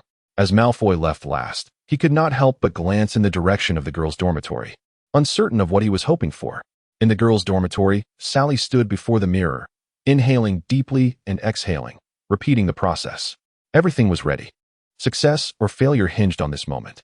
Upon leaving her dormitory, she was startled to discover the common room devoid of people, glancing at the clock. Goodness, the ball begins in 5 minutes. Everyone must already be in position. This was entirely contrary to her expectations. She hurried to the potions classroom, ignoring the astonished gazes cast upon her, knocking on the door, only to find it empty. She froze for 3 seconds, then, gritting her teeth, dashed towards the hall. The stairs of Hogwarts remained as treacherous as ever. Fortunately, the hall was not far. Upon reaching the entrance, she heard no music emanating from within and silently rejoiced. Perhaps the ball had yet to commence, overlooking the fact that the Christmas feast preceded the ball. Thus, when she pushed open the massive doors, she found all eyes abruptly focused on her. Those unfamiliar with her inquired as to her identity, while those who recognized her gazed in astonishment. Her deep crimson hair was styled into an elegant bun, with a few strands framing her face, lending a playful touch to an otherwise sophisticated hairstyle. With a subtle application of makeup enhancing her already striking features, she appeared all the more enchanting, even somewhat alluring. Donning a silver-white strapless gown complemented by matching high heels, Sally resembled a fairy who had unwittingly wandered into the mortal realm. At that moment, all attention, from students to professors alike, was fixed upon her, while her gaze was unwaveringly directed at that figure seated in the corner of the teacher's dais. As she had anticipated, he appeared indifferent to the ball and had not donned any gown, still clad in his unremarkable black robes, yet capturing her entire focus. Dumbledore was the first to shatter the silence, engaging in lively conversation with another individual whom Sally had never spoken to. The atmosphere gradually began to revive, and Sally took a seat at the farthest corner of the Slytherin table, distanced from the teacher's dais, indifferent to her location. "Are you certain there is no lineage of charmers in your family?" Ron whispered to Harry, who promptly stamped on his foot. "Regret it?" George queried Fred softly, to which Fred, unusually poised and enigmatic, offered no response, but merely raised his glass filled with butterbeer. George understood entirely. Malfoy's heart raced violently from the moment Sally entered. It felt as if it were no longer under his control, despite having consumed several cups of lemonade to no avail. He was mistaken. Time had not dulled his feelings. Rather, they had intensified, growing more fervent. Pansy clung tighter to his arm, causing him annoyance as he exerted considerable effort to restrain himself from shaking her off. Dumbledore cast a fleeting glance at Snape, who remained impassive, seated in silence, leaving Dumbledore uncertain of his thoughts. With the meal concluded, Dumbledore rose, prompting the students to stand as well.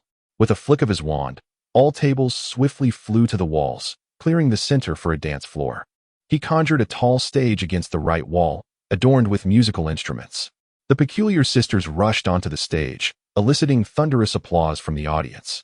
The first piece, as per tradition, was to be danced with one's partner. Sally, standing in a seemingly unnoticed corner, watched Snape, awaiting him to approach her and extend an invitation to dance. Though her hopes were dim. Indeed, as the first piece concluded, Snape remained motionless, not even casting a glance in her direction. Sally felt her courage wane with the passing moments. As the second dance commenced, several boys approached Sally to invite her to dance, but she smiled and politely declined. "I believe you would not refuse me." Fred materialized beside her, startling her. "You startled me, Fred. Where is your dance partner?" Fred gestured with his chin towards a girl in a red robe dancing in the ballroom. "We all agree that dancing with only one person all night is rather dull," Fred remarked. "Thus, may I invite you?"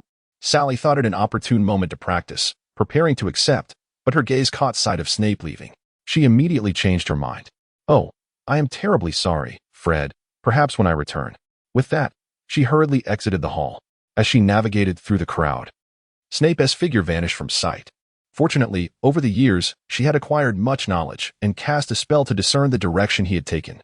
She found him in the garden, engaged in conversation with an unfamiliar man, and just as she was about to approach, the man departed. "Severus." Sally felt her lips tremble as she uttered his name. Snape turned, regarding her with an expressionless gaze. "Your years of study have evidently led you to forget even the most basic of courtesies. You should address me as Professor Snape." "And what if?" Sally swallowed hard. "I insist on calling you Severus?" Snape regarded her seriously for a moment before striding past her, preparing to leave. Without a moment's thought, she wrapped her arms around him from behind. 2 years had barely allowed her to reach his chest. I have returned." She struggled to find the words. And Snape's reaction was beyond her expectations. After a prolonged silence, a voice that seemed to answer finally emerged. I miss you," Sally said. Snape turned around, scrutinizing the person before him with a serious expression. "You should not be here," he replied. "There are no less than 10 boys in the hall waiting to dance with you. But I only want to dance with you." Sally insisted. "Will you grant me this dance?" The refusal lingered unspoken, for the moonlight illuminated the panic and unease glistening in her eyes, which were so familiar to him. Just one dance, he ultimately acquiesced, though he had anticipated this outcome long before. Overjoyed, Sally took his hand, and the two departed the garden. Nearby, in the bushes, Harry and Ron exchanged glances, uncertain of how to begin. Chapter 39. At the dance, professors were permitted to dance with students. In fact, even Professor McGonagall had shared a dance with a tall, albeit somewhat shy, boy from their house. Not to mention the ever-popular Professor Dumbledore, who hardly paused. dancing exuberantly from one song to the next, while a lovely girl twirled with nearly every male professor present. However, none of these moments surprised the crowd as much as the sight of Snape and Sally. Once they stepped onto the dance floor, nearly every eye was drawn to them. They avoided eye contact, their expressions almost desolate, yet many felt no sense of discord between them. Previously, no one could have imagined Professor Snape dancing. Yet now they discovered his movements were both skilled and graceful. Gradually, as the music neared its conclusion, they found themselves the only couple remaining on the dance floor. When the final note played, Dumbledore was the first to applaud, and soon the applause resonated throughout the hall. After a brief intermission, another song began, and Snape exited the hall, shortly followed by Sally. No one knew the nature of their relationship. Perhaps they were curious, perhaps astonished. But none dared to consider it in the realm of romance. Dumbledore continued to smile as he danced with every professor or student who invited him. Aware of the significance Sally held for Snape, and he alone recognized the way she gazed at him, which was anything but that of a student towards a mentor. In Snape's office, Sally sat beside him, resting her chin on her hand, unabashedly observing the professor, who appeared absorbed in his book. "How long will you continue to stare?" Snape broke the silence, seemingly disregarding his usual principles and steadfastness in her presence. "Until I see you acknowledge me," Sally replied, shifting her position with a grin. "Sir, am I not beautiful tonight?" "That hardly requires my response. You already know. You have captured the attention of every boy and gentleman in the school," Snape stated flatly. "Including you, sir?" she asked. Snape set aside his book and regarded her. He could not deny her enchanting beauty. In his heart, Lily represented a beauty that was graceful and poised, while the girl before him radiated vibrancy and allure. "What troubles you?" "I have come to realize certain things, sir." Sally conjured 2 glasses of champagne, offering one to Snape. "In light of my departure in 2 days, shall we discuss something joyful?" Snape studied her for a moment, accepting the champagne and rising. "Joyful? Let us examine how well you have mastered your potions class." Sally nearly spat out her drink, swallowing hard as she glared at Snape. "That is your idea of joy, not mine." Snape turned away from her, a hint of a smile playing at the corners of his mouth. "Have you completed your OWLs?" "I have finished my newts, sir. I even learned how to apparate and become an animagus," Sally replied, a touch of pride in her voice. "I can transform into a Tibetan antelope." "Very good," Snape acknowledged, satisfied. "It seems you have had a fulfilling year. Why did you not return last year?" Sally took a small sip of champagne to mask her underlying anxiety before responding. "The courses were intense. You know, newts are not easily passed." Snape observed her, aware she spoke untruths, yet he refrained from pressing her. "What do you wish to do tomorrow?" Sally pondered. "Anything you desire?" "Not quite," Snape replied decisively. Sally playfully stuck out her tongue. "I want to be with you." "I plan to refine the invisibility potion tomorrow," Snape stated. "You intend to spend the day in my office?" "Of course," she exclaimed joyfully. "Very well," Snape conceded with a hint of resignation. Just then, the clock struck 11, indicating it was indeed late. "You should return to your dormitory," Snape instructed, dismissing her. "Oh," Sally said, setting down her barely touched glass of champagne and hopping off the stool. "You have a bed in the back room." "That is my bed," Snape replied, enunciating each word clearly. "You're such a miser," Sally complained. "Then I shall come find you when I wake tomorrow." With that, she turned to leave. "Wait." As she turned back, a gift flew into her hands, and she instinctively caught it. "This is," Sally exclaimed, gazing at the wrapped present in astonishment. "A Christmas gift?" "You ought to return to your dormitory," Snape reiterated. Sally glanced at the package in her hands, then dashed over and hugged Snape tightly before releasing him. "Good night, sir. I like you the most." With that, she hurriedly exited. Snape allowed a faint smile to grace his lips as he resumed his seat at the table. Meanwhile, Sally, gift in hand, hummed a tune as she made her way to the common room. As she passed the stairwell, she suddenly thought of Fred. Though she surmised he would not be waiting foolishly, she decided it wouldn't hurt to check. She returned to the hall, only to find it utterly deserted. The absence of tables and chairs rendered the space eerily vast. As she turned to leave, she noticed George standing right behind her. "Why haven't you left?" she inquired, puzzled. "Because you promised to dance with me," George replied. Sally laughed. "I promised Fred, not you, George." George seemed taken aback. "You recognized me as George?" "Why wouldn't I?" Sally replied, puzzled. "Though you both bear a resemblance, there is still a subtle difference." She stifled a yawn. "Since Fred isn't here, I'll take my leave. Wish him a Merry Christmas, and you as well, George. Good night." With that, Sally departed the hall. Behind her, George contemplated her retreating figure, lost in thought. "What are you staring at, George?" Fred approached from the other side. "Sally just left. You arrived too late, brother," George remarked. "I was waiting for her," Fred retorted, though the gleam of joy and regret in his eyes did not escape George's notice. "She has gone," George said. "She wished you a Merry Christmas." "Oh," Fred replied nonchalantly. George glanced in the direction Sally had gone, then back at Fred. "We have always been together, Fred, since our childhood. We feel that others cannot comprehend our thoughts because they do not truly know us. Thus, it is impossible for them to distinguish us merely by our appearances. Not even our mother. Our world has always revolved around each other, but now this tacit understanding has been shattered. Your heart has made space for another, albeit small, yet undeniably steadfast in its position." Sally hummed a tune as she returned to the Slytherin common room, her spirits unusually high. Upon seeing Pansy and Malfoy seated there, she smiled and nodded at them before intending to indulge in a delightful sleep. "Sally," Malfoy called out, causing her to pause and turn, puzzled by his expression, as well as Pansy's contorted face. "You," Malfoy impulsively stopped her, unsure of what to say next. The common room was nearly empty, with only a couple of others seated at a distance. After observing him for a moment, seeing he had no further words, she shrugged and prepared to leave once more. But her arm was seized. "Malfoy, is there something you need?"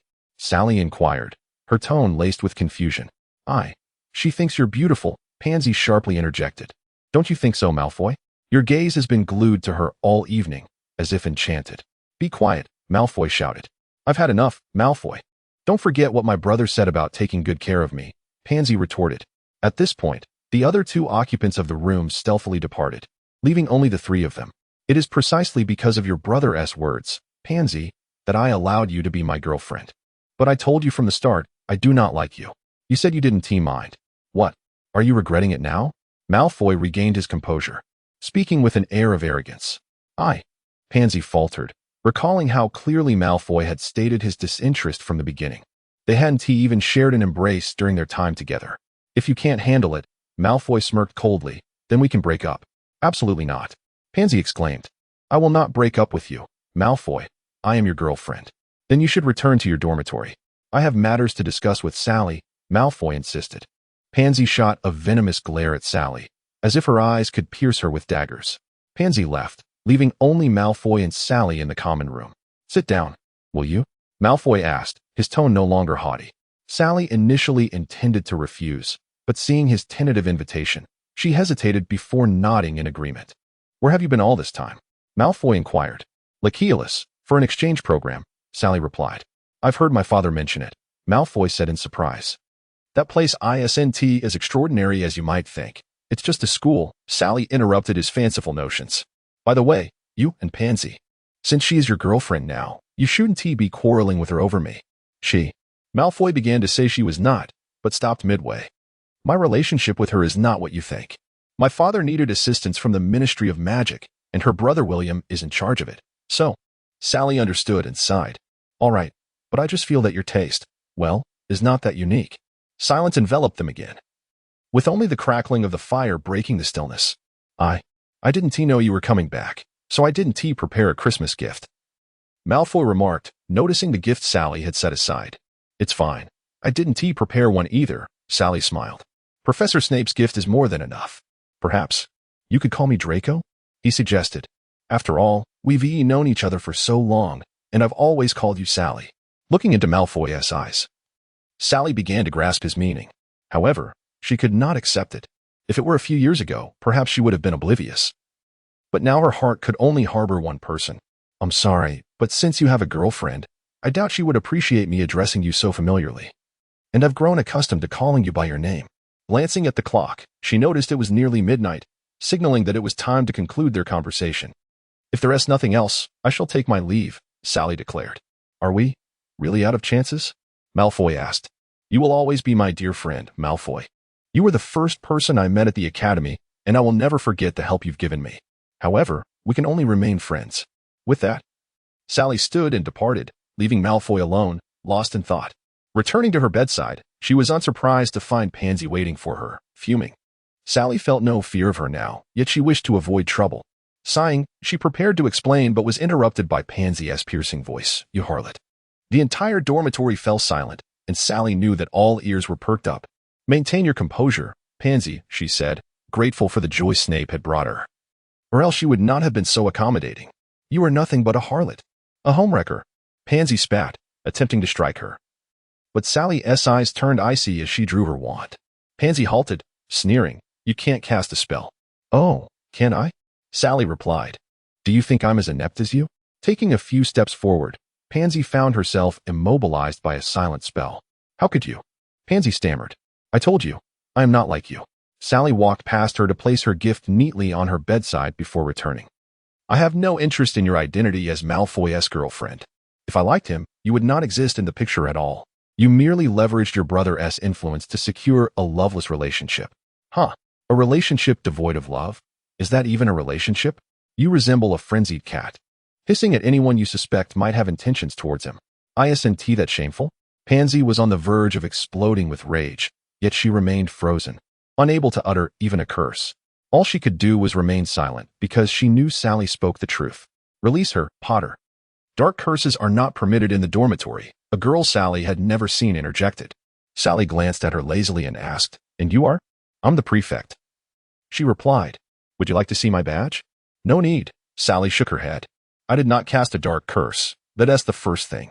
Secondly, where were you when she was loudly insulting me just now?" "I was washing up." She hesitated before continuing. "Oh, then you may return to your washing." Raising her voice, Sally spoke to the prefect and everyone present. "Who cares? I wouldn't mind letting her stand there with that cat for the entire night." The prefect's face shifted from green to pale, muttering something about telling the headmaster the next day, before retreating. No one dared to speak further.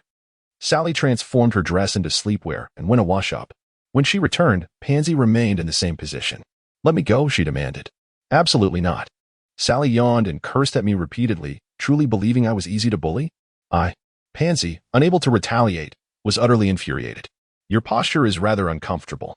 Sally moved over, closing her legs and pressing her hands against the seam of her pants, even though she was not wearing any. "This is much better.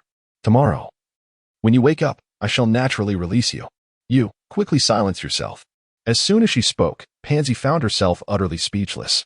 Satisfied, Sally returned to her bed, while Pansy, turned away, was treated as mere decorum.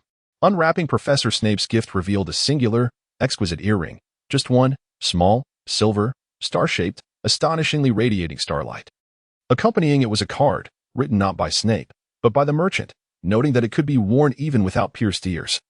Effortlessly passing through as if one had holes, painlessly.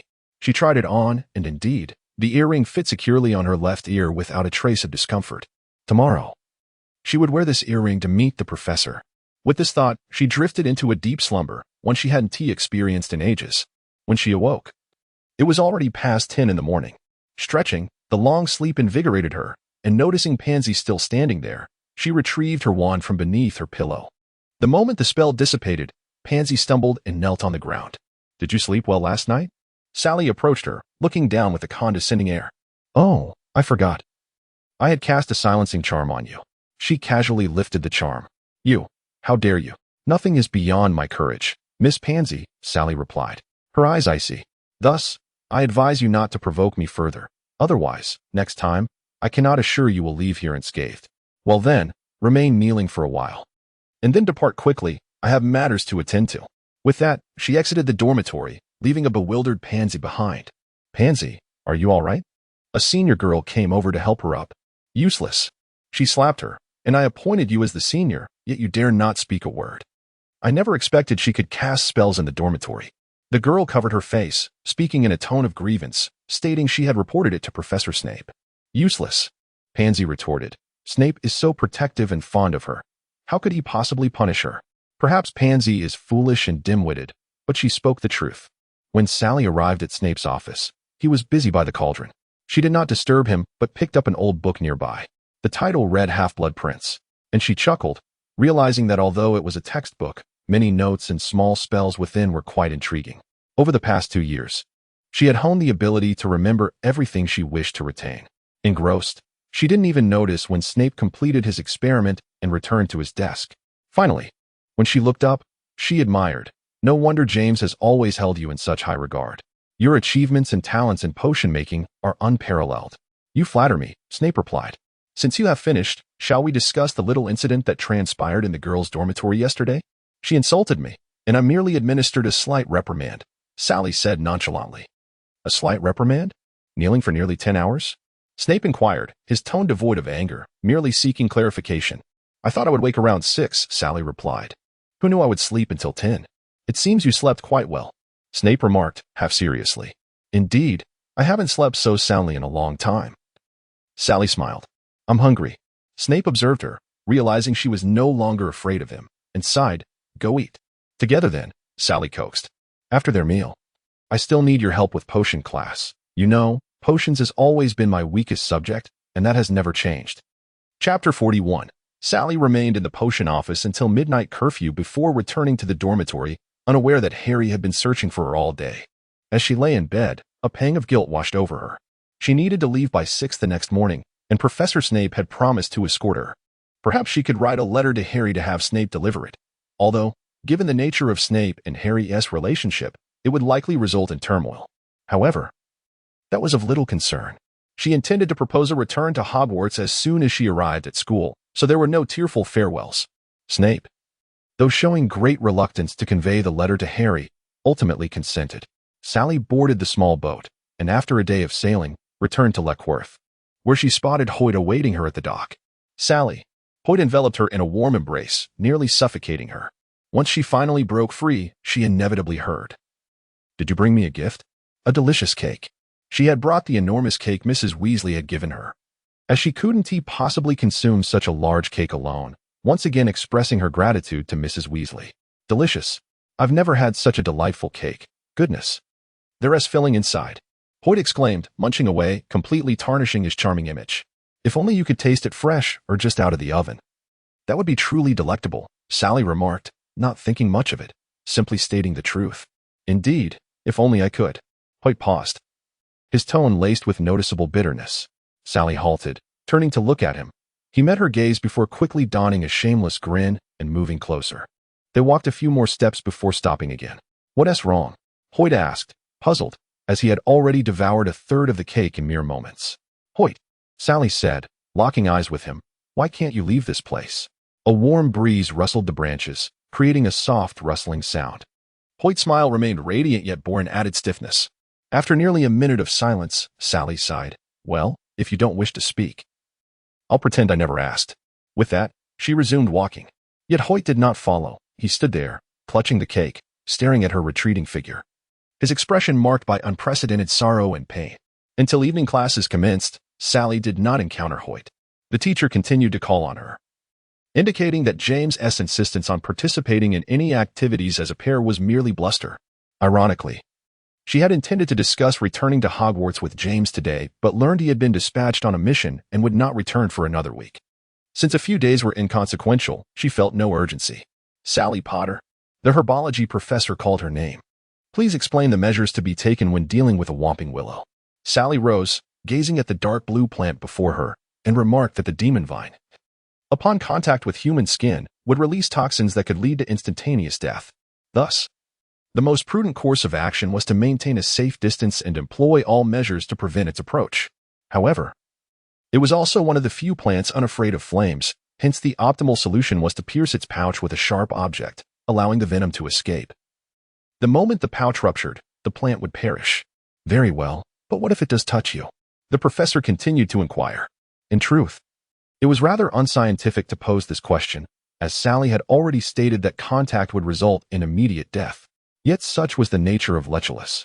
If one could attempt to unravel the secrets of the killing curse, then certainly the mere demon vine was no exception. Drink the living silver water, Professor, Sally suggested, advocating for a poison with poison approach.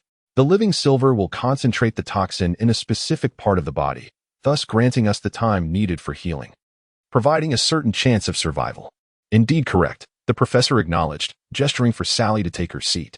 He then resumed his lecture, but Sally found herself unable to focus. Her mind was set on finding Hoyt. Although she lacked Hoyt's protection, she managed to escape the classroom unscathed, largely due to the professor's tacit approval of her actions. She searched the library, the dining hall, and the courtyard where they often lingered, yet his presence eluded her. In a moment of inspiration, She ventured down the path leading to the dock. The dock was the island's sole harbor, and reaching it necessitated traversing a shaded path hidden among the trees. It was here that she had parted ways with Hoyt that morning. She had never visited this place at night. Indeed, who would come here if not leaving the island? Sally illuminated her wand, calling out, "Hoyt, Hoyt, are you here?" She walked to the dock and then back again, thinking that if she could not find him, she would have to venture into the jungle. Fortunately, as she retraced her steps, she spotted him behind a large tree. "What are you doing?" she exclaimed, a hint of irritation in her voice. "I just passed by you. You should have heard me calling. Is it really so amusing to hide?" Her words trailed off as she noticed the tears streaming down Hoyt's face, his azure eyes filled with sorrow yet curving into a faint smile. Leaning against the tree, he sat there, and after a moment, she joined him, extinguishing the light from her wand. The sudden darkness momentarily blinded her, but she quickly adjusted and offered him a handkerchief. "Here, wipe your eyes. You look dreadful," she chided gently. "I didn't mean to cry," Hoyt replied, taking the handkerchief to dab his eyes and nose, preparing to return it to her, but she insisted he keep it. Crying is not something to be ashamed of. She reflected, recalling her own past experiences. She paused, reminiscing about her time in the orphanage and Fred's words on the train. After a moment of contemplation, she gently embraced Hoyt's shoulders. "Let it out. You'll feel better afterward." She felt the fabric of her own clothing grow damp as Hoyt's tears fell. His weeping was not as heart-wrenching as hers. He remained silent, save for his heavy breaths. Yet his sorrow was palpable, evoking a desire to weep alongside him. After a long while, he finally spoke softly, maintaining his position. "I am of mixed heritage, a half-elf. My father is a prince of the elven race, while my mother is an ordinary witch and journalist. She was the first reporter permitted to learn about the elves in many years, which brought her great joy. My father welcomed her as her guide, and inevitably, they fell in love. The elven race is proud, believing their lineage to be supremely noble, hence they may only unite with one another, a tradition that cannot be broken. Even though such close kinship has resulted in not only intelligent offspring, but also many who are mentally disabled, the latter are secretly executed, while the healthy lineage is carefully protected. My father was expected to ascend to the elven throne, no one doubted this. Yet he fell in love with my mother and fathered me. Aware that their secret could not remain hidden for long, he sought to discreetly send my mother away. However, on the very night they were to act, they were discovered. The entire clan pursued them. My mother pleaded with my father to escape with her, but he knew that their distinct elven features would make them impossible to hide. He reassured her, stating that, as a prince, they would not harm him. Yet, the moment he finished speaking, he was pierced by 1,000 blades, dying with a smile on his face as he used his last strength to fend off their pursuers. Allowing my mother to flee, my mother went into hiding, ultimately taking refuge in her brother's home, where she remained in the basement for 3 years before giving birth to me. Because I carry elven blood, they became aware of my existence the moment I was born, and they came for her. My mother, at the cost of her brother's entire family, weakly bore me away. No matter where I go, they can always find me. Under such circumstances, my mother astonishingly survived for 3 months until she encountered an old fisherman. Seeing our plight, he gave me a pearl to swallow, claiming it would protect me until I turned 50, at which point I was to seek out a man named Harden. Yes, James Harden. Not long after I swallowed the pearl, my mother finally succumbed to exhaustion. When I turned 30, the fisherman passed as well, and I wandered alone. At 50, James found me and brought me here. So you see, Sally, it is not that I do not wish to leave this place. I long to venture into the world beyond, but I cannot. Too many have sacrificed their precious lives to ensure my survival. To disregard that would be to betray their memory. He spoke all this in one breath, and the air was thick with silence. Hoyt straightened, his tears having dried, and donned a smile that seemed less natural than usual. He extended his hand towards Sally, saying, "Come, we must return." Sally ignored his outstretched hand. After a moment, she lifted her gaze and earnestly proposed, "If I find a way, would you be willing to try?" Hoyt gently lowered his hand, replying, "There is no way, Sally. Even James has said this is due to bloodline. There is no remedy. We can at least attempt it." Sally insisted, "If the killing curse has been challenged, why not explore the issue of your heritage? You do not understand, Sally. You do not grasp the gravity of this matter. Perhaps you are merely being polite or impulsively speaking out of pity for me. I am never polite," Sally interjected, "and I am even less impulsive. When I say I want to help you, it is a sincere offer. You need only tell me whether you are willing to try and cooperate."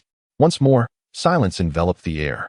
Sally steadied herself against the tree, stating, "I will give you time to consider this. For now Why?" Hoyt asked, genuine confusion evident in his tone. "Perhaps," she pondered, "it is to express gratitude for the way you have tirelessly assisted me over the past 2 years." Chapter 42. In the days that followed, Sally became increasingly occupied. In addition to fulfilling her promise to complete the book for the library, she delved into research regarding elven bloodlines. Although she seldom read history books, this matter compelled her to peruse nearly every text related to elves within the school, finally leading her to a discovery. Several centuries ago, an elf named Smith inadvertently unraveled a certain lineage. He was considered dim-witted and destined for execution, but his compassionate mother could not bear to see him perish. She set him adrift along the river, believing that this frail infant would not survive. Yet, decades later, a peculiar individual with the intellect of a mere 4-year-old, bearing unmistakable elfin traits, was discovered deep within the forest. Strangely, the elfin kind could not sense his presence, and the reason remained a mystery until the night of the full moon, when he transformed into a werewolf. It was then that both the townsfolk and the elves realized he had been bitten by a werewolf, whose formidable infectious genes had obscured his elfin heritage, explaining why the elves were unable to locate him. This incident was shrouded in silence, and had it not been for Sally casually perusing an obscure autobiography, perhaps that of a former student of the academy, she would never have learned of it. In any case, this revelation was indeed fortuitous. Upon James's return, Sally and Hoyt rushed to convey their discovery to him, only to be taken aback by his lack of enthusiasm. "Professor, I have an opportunity to leave," Hoyt exclaimed joyfully. "Aren't you pleased for me?" James hung his coat on the rack behind the door, poured himself a glass of water, and returned to his desk, observing Hoyt's exuberance. He inquired, "Hoyt, are you familiar with werewolves?" "Yes," Sally informed me, "and I have also read literature on the subject." "Excellent. You should understand that as a werewolf, you will endure an excruciating transformation each full moon, during which you will lose all sense of kinship and become exceedingly ferocious. And society will scorn you. Most importantly," he took a small sip of tea, "your lifespan will plummet from several hundred years to about 100. You are already 67. Should you become a werewolf, you would have merely 40 or 50 years left to live, perhaps even less. So, have you made your decision?" James stated earnestly. We need to consider this," Sally interjected, interrupting Hoyt. "Very well," James nodded in satisfaction. "Contemplate this matter further. Is there anything else?" "I wish to leave school early." "Sir," Sally declared, "I would like to conclude my studies at Reliculus and return to Hogwarts." "Oh, were I in your position, I would wait a few days," James advised. Before Sally could respond, he continued, "The Ministry of Magic is in dire need of personnel. Would you care to explore that avenue?" "But I am merely a student," Sally exclaimed in astonishment. James waved his hand dismissively. "I have never encountered a student capable of becoming an animagus. If you could secure a position at the ministry, you would have the liberty to use magic freely, provided you assist them when necessary. Give it some thought." As they left James's office, silence enveloped them. Upon returning to their usual courtyard, Hoyt finally spoke. "Why didn't you let me agree to James's proposal?" "Because I believe there may be other ways," she replied. "You are deluding yourself," Hoyt countered. "This is the only way." After a moment of silence, a hurried student brushed past them. Sally conceded, "All right, I admit I hesitated." "Hoyt, if you were to lose several hundred years of your life because of this discovery, you would feel guilty, believing it to be your fault." Hoyt completed her thought with a sigh. "Sally, have you considered that if I do not take this risk, my life would be reduced to a single day, endlessly repeating? Becoming a werewolf would grant me the opportunity to live the remaining 40 years of my life without regret, would it not?" Her azure eyes reflected her seriousness. Sally pondered. "But, you said that night my life is precious," he affirmed. "Indeed, even now I hold that belief. Therefore, I shall not squander it. However, that does not mean I cannot take risks. I will cherish it, yet I refuse to become timid and refrain from action. I trust my mother will support me." "You resemble your mother," Sally remarked suddenly, gazing at him. Hoyt flinched as she continued, "You both exude courage." With that, she smiled and strode toward the classroom. "Because of you," Hoyt murmured, watching her retreating figure. "What are you doing? Hurry up, or you'll be late." Sally called back. "All right, I'm coming," Hoyt replied, laughing as he rushed after her, his face aglow with joy. The following day, they sought out James once more. Hoyt was the first to express his stance regarding his decision, to which James seemed unsurprised. He merely suggested that allowing a werewolf to bite Hoyt directly was an excessive risk. Instead, he recommended extracting the wolf's saliva or blood and injecting it into Hoyt's body, a suggestion to which Sally readily agreed. "And you, Sally?" James inquired. "What are your thoughts on my proposition?" "I would like to know more details, James," Sally responded. "For instance, what position would I hold at the ministry, and how might it affect my future?" "The ministry has a special task force whose members obey its commands, yet for various reasons cannot be officially registered. However, because of this, they enjoy greater privileges, as they directly follow orders from the ministry's higher-ups. Regarding your future, your initial motivation for joining this group would be to practice magic assertively before reaching adulthood. If you wish to officially work at the ministry afterward, it merely requires a formal process. But I must caution you, if you are eager to transition to permanent roles, as aside from ORs, regular jobs tend to be mundane.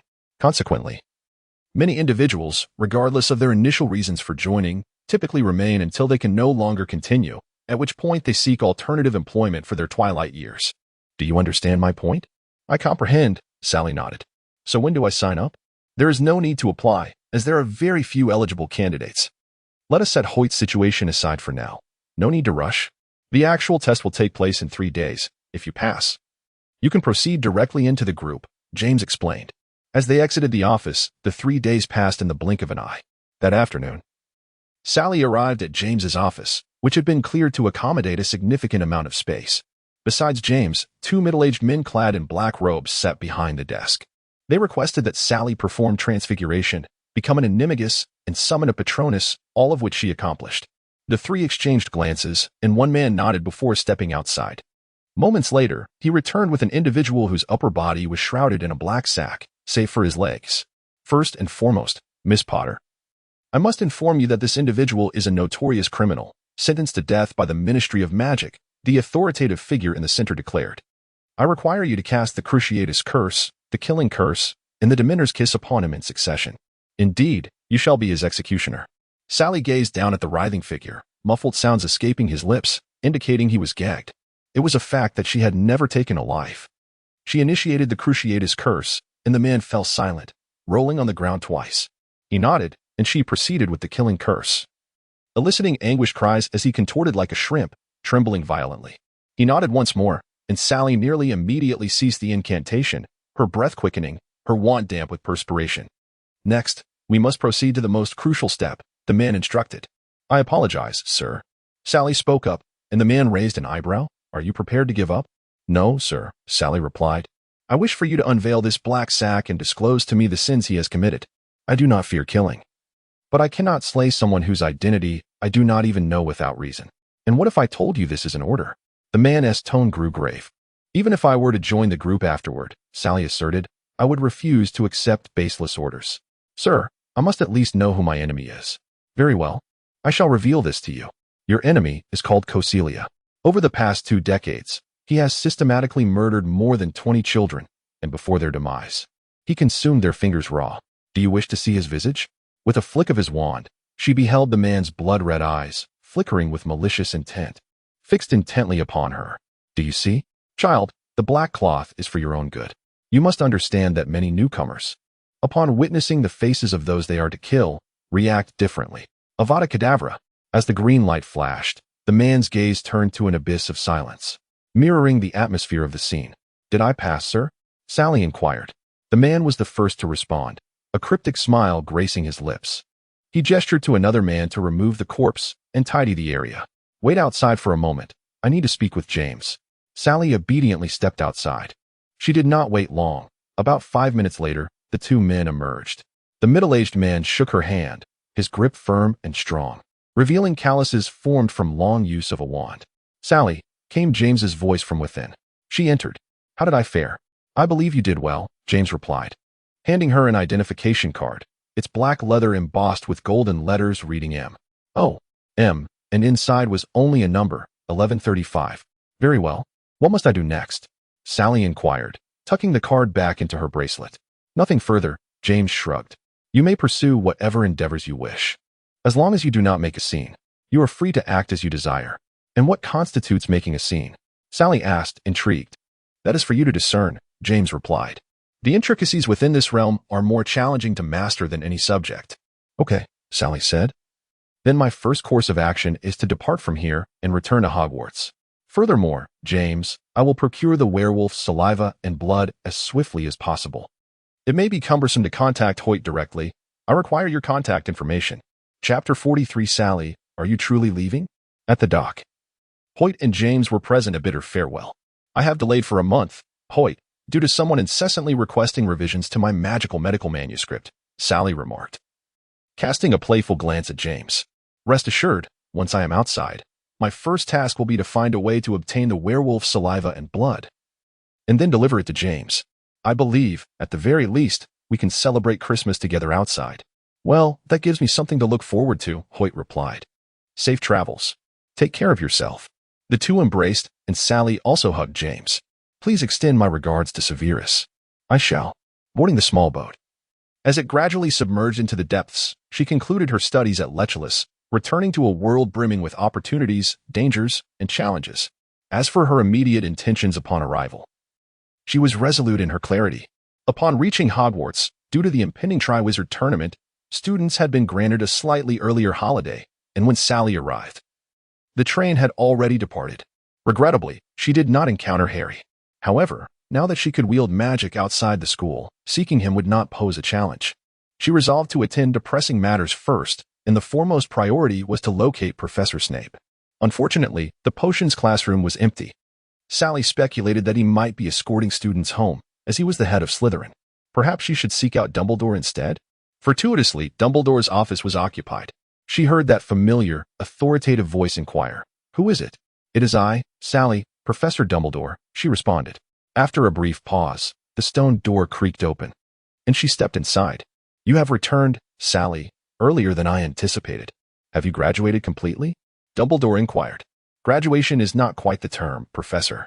However, I have indeed returned ahead of schedule," Sally replied with a smile. "You are not mistaken. So, have you come merely to inform me, or is there something else?" "There is another matter, sir." Sally's expression turned serious. "I wish to join the Order of the Phoenix." The air fell silent, and Dumbledore's demeanor became grave. "Where did you hear this name?" "Professor Snape informed me," Sally stated, though in truth, she had discovered it from Snape's pensive. "I require your honesty." "Very well, but you must keep it confidential." Thus, Sally selectively divulged to Dumbledore some insights she had inadvertently gleaned from Snape's pensive. "This reason is acceptable, but Sally, now that you possess a preliminary understanding of the Order, you should be aware that it only recruits adults. Oh, I know you have passed your newts and possess many advanced spells, yet that is insufficient. The fact that you are underage and cannot perform magic outside of school disqualifies you from joining the Order," Dumbledore explained. "This is not an issue," Sally asserted, producing the Special Operations Group's identification card. "With this, I can perform magic outside of school, and I can do so openly." "May I take a look?" Dumbledore asked. Sally nodded, releasing the card, which flew into Dumbledore's hands. After examining it, he remarked, "It is authentic, but this presents another dilemma. Child, a more serious matter." He paused, his expression serious as he regarded Sally. "Do you belong to the Ministry of Magic or the Order of the Phoenix? If the two commands conflict." Sally hesitated, for in her understanding, both organizations were opposed to Voldemort, logically suggesting they should align. "Perhaps you are not yet aware of the situation." Dumbledore returned the card to Sally, his fingers interlaced. "Just days ago, during the final task of the Triwizard Tournament, your brother Harry witnessed Voldemort's resurrection firsthand." "Yes, Sally, Harry was present. Do not be alarmed. He performed admirably and sustained no injuries. For further details, you may inquire with him. The issue arises when we reported this information to the ministry. The minister was unwilling to accept the truth. Indeed, self-deception," he continued. "This is the crux of the matter. Because we firmly believe Voldemort has returned, we will inevitably take action, while the ministry, in its effort to maintain a facade of peace, will endeavor to obstruct our initiatives. Thus, during this period when Voldemort reemerges before the public, albeit I suspect it will not endure long, we indeed face some discord with the ministry." After succinctly articulating this, he fixed his gaze upon Sally. "At this juncture, to which side do you belong?" Sally glanced at the identification in her hand, hesitating for just a few moments before lifting her gaze and smiling at the headmaster. "You described the situation as exceedingly complex, and I cannot claim to discern who is right or wrong. However, one thing is certain," she paused, her smile widening, "I will always stand with Severus." If he chooses the Order of the Phoenix, please do not doubt my loyalty. Oh, that is an answer I had not anticipated, Dumbledore remarked, his expression softening slightly. It seems Severus is quite the capable godfather. Let it be, Professor. You have known all along, haven't you? Sally waved her hand dismissively. From the look on my face at the ball, I could tell that even if others were unaware, you had already deduced 7 parts of the truth. Just 7 parts. My child, without a 9-part certainty, I cannot claim to be confident in this matter, Dumbledore replied, though a smile graced his face as he spoke. You have feelings for Severus. Sally toyed with her wand, and with a gentle flick, a silver doe emerged, gracefully making a circuit around the astonished Dumbledore before vanishing. My Patronus was originally a horse, as I believe you know, she continued, noting Dumbledore's surprised expression with a shrug. So, you say I have feelings for Severus. That is incorrect, sir. It is love. Upon discovering my Patronus had transformed into a doe a year ago, I realized I had fallen for Severus. But, Dumbledore's expression softened further. I understand, she interjected. Age, status, and identity. Any one of these could be a reason for us not to be together. Yet, sir, love is love. I have spent a year attempting to eradicate this misguided emotion to no avail. I also know he loved my mother deeply, just as I love him. Perhaps, in a way, I am here to repay my mother's emotional debt. Sally maintained her cheerful demeanor and light tone, though Dumbledore discerned the despair hidden beneath her words. Love is not a mistake, Dumbledore assured her. Any love, as long as it is sincere, is never wrong. Thank you, sir, Sally replied. I do not intend for anyone to know of this affection. Merely being near him brings me joy. Even if it means remaining in the roles of student or even adopted son, that is all I desire. If I were to refuse you, it would seem I lack compassion, Dumbledore remarked. After a moment, he sighed. I will permit you to join the Order of the Phoenix. Severus will take you to our headquarters. Thank you, sir, Sally rose. I didn't see Professor Snape in the potions office. Do you know where he has gone? Oh, perhaps he is escorting a student. You might wait in his office, Dumbledore suggested, his tone slightly awkward. Sally paid it no mind, nodding farewell before departing. As the stone door slowly opened and closed, a cabinet in the headmaster's office creaked open. At Hogwarts, the existence of hidden chambers was not exclusive to the potions office. Sally figured Severus would not return promptly, so she decided to head back to her dormitory to pack her belongings. Once her things were in order, she returned to the potions office, fortunate enough to find Professor Snape inside. Surprise! Sally exclaimed, successfully capturing the attention of the professor, who had been engrossed in a book. I'm back. Why do you not appear at all surprised? I was informed by Dumbledore, Snape replied, turning to her. Did you look at my pensive? Sally silently chastised Dumbledore for divulging everything to Snape, then donned a disarming smile. Sir, it was unintentional, and I only glanced at a very small portion. Snape regarded her, and Sally braced herself for reprimand, but instead heard, no next time. Oh, of course, sir, no next time, she quickly responded with a grin. Now that you've met with Professor Dumbledore, when shall we head to the Order? Excited? Snape inquired, rising to gather his belongings. Not exactly excited, Sally replied. I merely have a few matters to discuss with Professor Lupin. When Sally returned for Christmas, she had heard about Lupin and Sirius. Lupin? Snape asked, puzzled. What do you seek him for? Sally hesitated. Perhaps there are some matters for which I require his assistance? Chapter 44 In the Dead of Night. The streets were utterly deserted, devoid of even streetlights. They stood before a large door, painted black and marred with scratches, its silver handle shaped like a coiling serpent. The door bore no keyhole or mailbox, appearing to be accessible solely by magic, yet it featured a doorbell that would awaken the portrait of Walburga Black within. From the outside, the house appeared grimy and disheveled, its windows sullied beyond belief. I cannot fathom that you have established the headquarters in such a place, Sally remarked, casting another glance at the filthy windows and swallowing hard. I do not reside here, Snape stated, just as Dumbledore approached. Shall we not step inside for a moment, Severus? Dumbledore inquired. If there is nothing pressing, I shall remain outside, Snape replied, a hint of mockery in his expression. After all, I am not particularly popular. Very well, Dumbledore replied. Standing out here to converse is hardly a wise decision. However, as the sole confidant, I will take you inside, and from now on, Sally, you will be free to come and go as you please. As the door creaked open, Dumbledore took Sally's hand and led her inside. I will find you when I am done, Sally promised Snape, who stood outside as the door closed. Sally had been to this place before. It was where she had been rescued during her ordeal, and it was here that she recognized Professor Snape as her godfather. Reflecting on it now, she realized that Lupin was the witness to her oath. This time, the room was evidently filled with numerous individuals. Without counting, there were at least a dozen. Professor Lupin, whom you have met. Sirius, Harry's godfather. Alastair Moody, who taught you defense against the dark arts this year. Tonks, you should know her. Mundungus Fletcher. Oh. And the Weasley couple, you're familiar with them. By the way, Ron and the others are upstairs. Oh, and there's. I question whether it is appropriate to introduce her to all of us at once, Moody interjected, one of his eyes small and dark like a bead, while the other was large, round, and strikingly blue, now fixed intently on her. I cannot believe you would allow a 14-year-old to join the Order of the Phoenix. In fact, if I recall correctly, my dear, you are soon to be 15, are you not? Dumbledore asked with a smile. Before Sally could respond, Moody retorted, that is still a child. Oh, Dumbledore, I cannot believe you are permitting Sally to join the Order. You are aware of our enemies, Mrs. Weasley said, her eyes glistening with tears. It is precisely because I know who our enemies are that I made this decision, Dumbledore expressed, then sighed. Very well. I see you are all eager to know why I allowed her to join. Sally, what do you think? Sally glanced at Dumbledore, then at the others, and sighed as she retrieved her wand from her sleeve. She resembled a curtain, and a seductive creature suddenly flew out, landing on the ground. Recognizing its precarious predicament, the creature struggled desperately.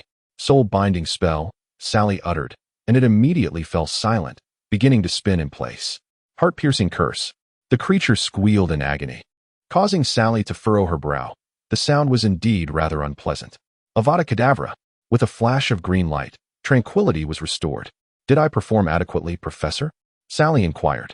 At least I see nothing amiss, Dumbledore replied, drawing his wand to clean up the remnants of the creature.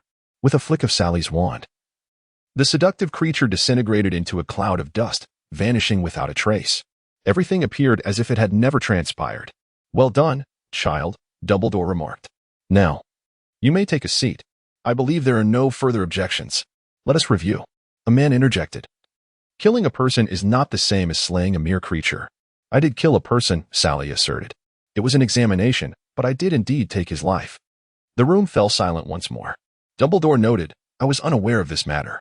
Perhaps we can discuss it in detail later. There is much to be addressed. They commenced the meeting, which encompassed numerous individuals and topics. Sally struggled to comprehend, or rather, she simply chose not to. She felt as though she had returned to the moment the Chamber of Secrets was opened. The gravity of the situation loomed large. Yet what did it truly mean for her? Nearly an hour passed before the meeting concluded, with many remaining to confer with Dumbledore. Sally approached Professor Lupin, stating, I wish to speak with you, Professor. Oh, just call me Lupin, he replied, his complexion pale. Since we are, well, colleagues now. All right, Lupin, Sally said. I would like to speak with you privately. Let us converse here. Moody strode over from the other end of the room. I recall you are a Slytherin student, correct? Indeed, Sally acknowledged, and Moody's approach evidently drew the attention of most in the room. With a sigh, she added, I require some blood and saliva from a werewolf. Whispers filled the room.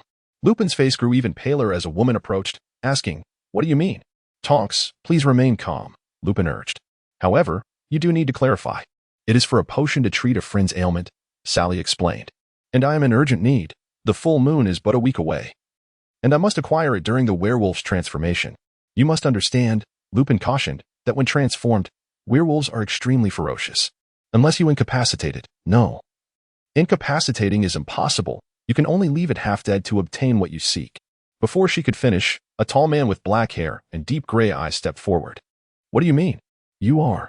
Harry inquired, puzzled. Sirius Black, he replied. Harry's godfather. Ah, a pleasure to meet you, Sally responded. Thank you for always looking after Harry. I've heard much about you, and you are indeed quite handsome. Thank you, he said, his demeanor remaining stern. But you have yet to explain your meaning. Once again, all eyes turned to her, and she glanced around the room, finally resting on Lupin's pale face. Good heavens, she exclaimed, you cannot possibly think I intend to take Lupin's blood and saliva. The expressions of the crowd confirmed her suspicion. Sally shook her head in disbelief.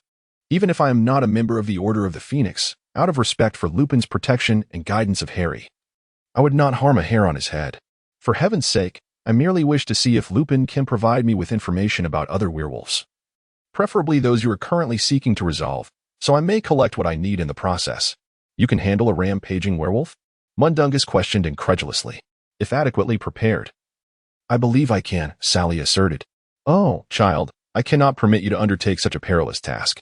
Stay here and assist me in caring for everyone and managing logistics. Would you? Mrs. Weasley advised. Sally found herself at a loss for words. Lupin glanced at Dumbledore, who gave a subtle nod. I am indeed tracking a Death Eater werewolf. It has committed numerous atrocities, seeking to expand the werewolf population, and has bitten over 30 individuals. I intended to address this after the full moon, but now it seems. I am more than willing to assist, Sally declared. Do you know its current whereabouts? He glanced at Dumbledore again before continuing, the Yew Tree Valley, on the outskirts of London. It plans to spend the transformation period there, purely out of curiosity. Why does it not leave the area during the transformation to bite others? It likely does not wish for them to die, merely to infect them, Lupin replied. To bolster the ranks of Voldemort's forces. All right, I understand. 3 days hence, Yew Tree Valley. She looked at Dumbledore. May I take someone with me? Dumbledore stated, perhaps. I wish to go alone, Sally insisted, her tone resolute. Dumbledore regarded her thoughtfully. Very well. Chapter 45. Sally mentioned needing to prepare, and indeed she did. No one knew how she managed it, a 15-year-old girl daring to confront a transformed werewolf, but she succeeded. The night following the full moon, she returned to the Order of the Phoenix with the werewolf's head. Though this act seemed excessive, it effectively silenced the murmurs of those who had been whispering. She utilized an eagle to deliver the blood and saliva to James, planning to rest for a time before commencing her search for the 3 spells. She found Ron busy moving, and thus did not see him, returning instead to Spinner's End. Regrettably, Professor Snape was no longer at Spinner's End. It appeared he had been occupied as well. Without him, Sally could not remain there. She retrieved the red stone and inscribed the initial of the oldest person she sought, Infirmira Joyce.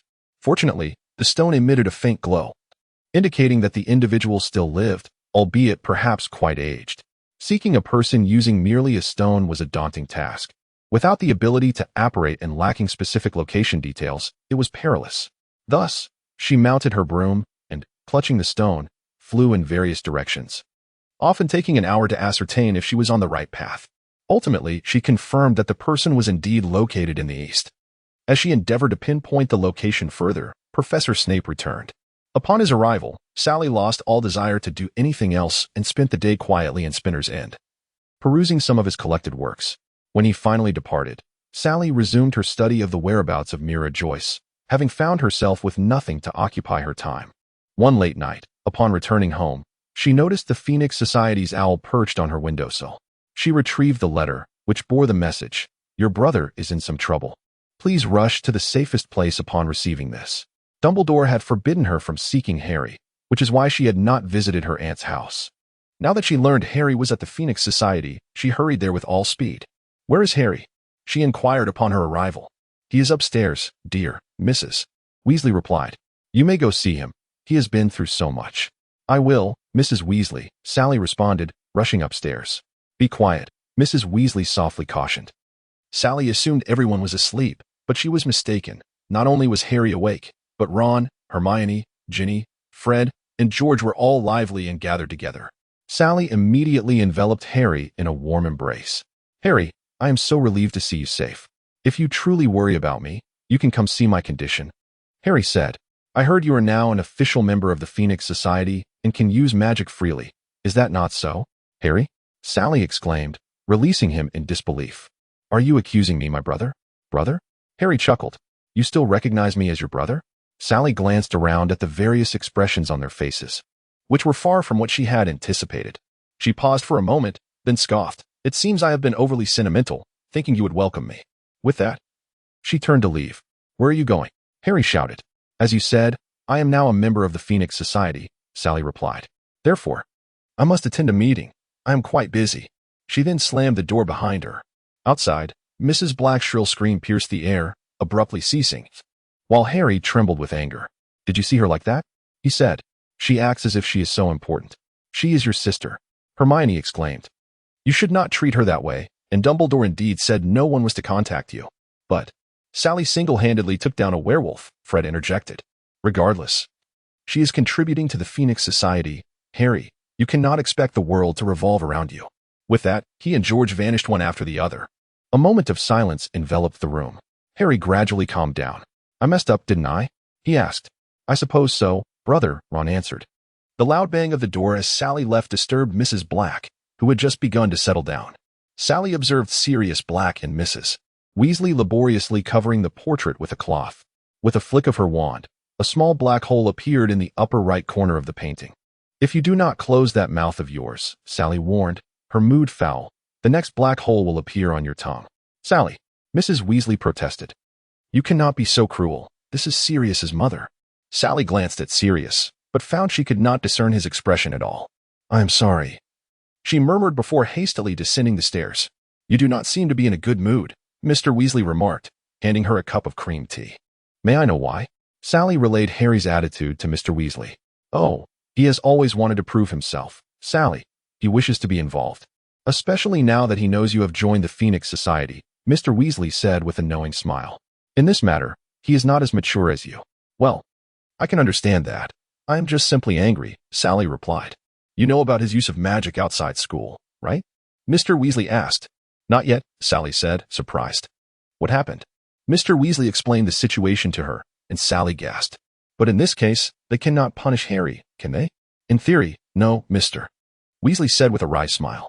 But no one can guarantee that. Goodness, Sally exclaimed. No wonder his temper is so foul. Do you know when the hearing date is? Mr. Weasley informed her of the specific date. Sally, dear, you should go to bed, Mrs. Weasley said, approaching her. You can find an empty bed upstairs or perhaps squeeze in with Hermione or Ginny for the night. No need to return later. Feeling fatigued? Sally bid farewell to the Weasleys and made her way upstairs. She paused in front of the door on the 3rd floor. Although she no longer harbored anger towards Harry, she did not wish to address him just yet, so she continued straight up to the 4th floor. Upon opening a door, she found Fred in the midst of undressing. Startled by her entrance, he nearly cried out. Oh, I thought this was an empty room, Sally said. I will find another place to sleep. The upper bunk is unoccupied, though it might be a bit dusty. You can make do. Fred quickly donned his clothing and suggested. Oh, thank you so much. Sally used her wand to clear the dust and lay down, saying, Good night, everyone. The Weasley brothers, however, found it difficult to fall asleep quickly. After 10 minutes, George whispered, Is she asleep? I think so, Fred replied, glancing at the upper bunk. She has no guard against us at all. Do you consider that a good thing or a bad thing? George pondered. Who knows? Fred responded, stifling a yawn. Sleep. For tomorrow we have cleaning to do. All right. George agreed. Number 12 Grimmauld Place finally returned to tranquility. In the days that followed, Sally found no opportunity to have a proper conversation with Harry. Nor did she see Professor Snape much. She was occupied with various tasks for the Phoenix Society and the Ministry of Magic's Secret Operations team. Fortunately, practice makes perfect. Though the tasks assigned to her were noisy, they posed no significant challenge. Upon learning that Harry's trial had gone well, she had just seized a cache of contraband in a small village. After enduring such days for a month, she could no longer tolerate it. She felt entirely devoid of personal space, and even Hogwarts had commenced its term 2 weeks prior. Thus, she resolved to abandon a portion of her workload, shifting her focus from fieldwork to theoretical assignments within the Secret Operations team. This way, she only needed to submit a satisfactory academic report each month. Since she had yet to formally complete the transfer process back from Lechicurus, in a sense, she was still studying there. Therefore, she was not required to attend classes, which was undeniably a relief. She decided to return to the academy to reminisce about campus life before seeking out the mysterious Ms. M. As a member of the Phoenix Society, she could freely enter and exit Hogwarts, a privilege she cherished. She intended to greet Professor Snape, only to discover he was currently teaching. This made Sally nostalgic for her potions classes, prompting her to visit the potions office. Coincidentally, that class involved both Gryffindor and Slytherin students, using a ready-made polyjuice potion acquired from the potions master's office. Hallie casually plucked a strand of hair from a Hufflepuff girl and donned a Slytherin uniform before entering the classroom.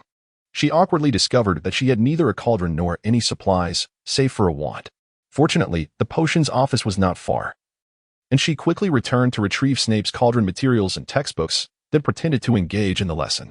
Ah, how nostalgic this atmosphere felt as she stirred the concoction. Despite her lackluster performance in potions, having passed her newts made the potion a trivial matter for her. While stirring, her mind wandered. Excuse me, if I recall correctly. You do not appear to be a Slytherin. Snape suddenly materialized before her. Startled, Hallie nearly tipped over the cauldron, forcing a laugh as she replied, "Professor, you are quite humorous. I am indeed wearing Slytherin robes.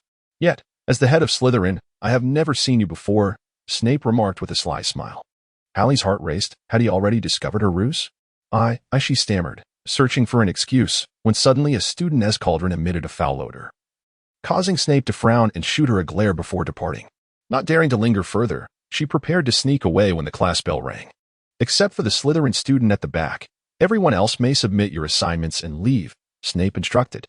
One by one, the students turned in their work. Just as Hallie hesitated whether to escape, Snape approached, seized her by the collar, and dragged her to the potions office. "Ouch, sir. Be a gentleman." Hallie yelped as Snape closed the door and observed her returning to her original appearance, half amused and half exasperated. "Have you truly sunk to such depths of boredom?" "I merely attended class," Hallie replied, straightening her collar. "I am also a Slytherin student, going from 5th year to 4th year classes, and under disguise, no less. Utilizing my polyjuice potion. Just a little. How would you know I am not of that age? Do you know every student in the school?" Hallie exclaimed in surprise. "Of course not," Snape replied. "I merely recognize my own cauldron and textbooks. No one else has the audacity to enter my office and take these items." Awkwardness ensued. "All right. I understand, Professor. I will be more cautious next time," Hallie conceded. "Thinking there will be a next time? Oh, a slip of the tongue, a slip of the tongue." Hallie smiled ingratiatingly, moving closer to him. "I haven't seen you in ages. I missed you." "It is you who is too busy," Snape said, attempting to extricate himself from her grasp, but failing, he finally adopted a stern demeanor and commanded, "Release me." All right, I'll let go." "No need to be so fierce," Hallie pouted as she relinquished his arm. "I came to see you before embarking on a journey." Snape paused. "A journey? Where to?" "I do not know, but it will likely take 1 to 2 months to find someone." "Who?" "Do not make me ask you question by question." Snape's irritation was palpable. "Want to know?" Hallie teased. "Kiss me, and I will tell you everything." "You." Observing the mixed expression of shock and anger on Snape's face, Hallie felt a pang of bitterness but managed to smile. "You should trust that I possess enough strength to protect myself. I will write to you. I am off to see Harry now." Leaving Snape's office, she searched for Harry's presence, finding Ron but not Harry. Ron informed her that Harry was in detention with Umbridge. At the office door, eager to wait for Harry, curiosity got the better of her, and she made a small portion of the door transparent to see the punishment Harry endured. To her shock, he was repeatedly writing, "I must not tell lies" in blood-red ink, his own blood. Fury surged within Hallie, after several deep breaths that did little to quell her rage. She forcefully opened Umbridge's door with a bang. "Who are you?" Umbridge screamed. "I am a student here, Professor." Hallie's anger was unmistakable, her grip on her wand firm. "How dare you invade a professor's office?" Umbridge brandished her wand at Hallie. "Put down your wand," Hallie said. "Do not harm yourself." Umbridge scoffed. "You are merely a student. Those words should be directed at you." "Oh, is that so?" Hallie laughed. "If you were an Auror, we might have a fair fight. But you are merely a desk-bound bureaucrat. What right do you have to point your wand at me?" "Disarm her." A flash of red light ensued as Umbridge's wand flew across the room. Harry gazed on in astonishment. "You do not wish to be here," Umbridge yelled, hoping her voice would summon assistance. "Oh, be quiet, you old hag. Otherwise, I shall ensure you never speak again," Hallie retorted. She approached Harry, observing the raw skin on his arm, her expression darkening. "On what grounds do you assert that Harry is lying?" "He is lying without reason," Umbridge insisted, still unable to fathom that a student would dare challenge her. Very well, Hallie said, raising her wand and advancing towards Umbridge. "You wouldn't dare. There is nothing I would shy away from," Hallie asserted, her wand glowing blue as she contemplated where to inscribe her message on Umbridge's body. "How about on your forehead?" "You." Realizing Hallie's seriousness, Umbridge attempted to flee towards the door, but found herself frozen in place. Hallie approached. "This is better. I can write it more elegantly." "Harry, what should I write?" "Oh no, do not say anything. Let me think." Using her wand, she meticulously inscribed the words, "I am a toad," on Umbridge's forehead. The final letter was left unwritten, as there was no room, but the meaning was clear. Umbridge had fainted at the moment the first letter was inscribed.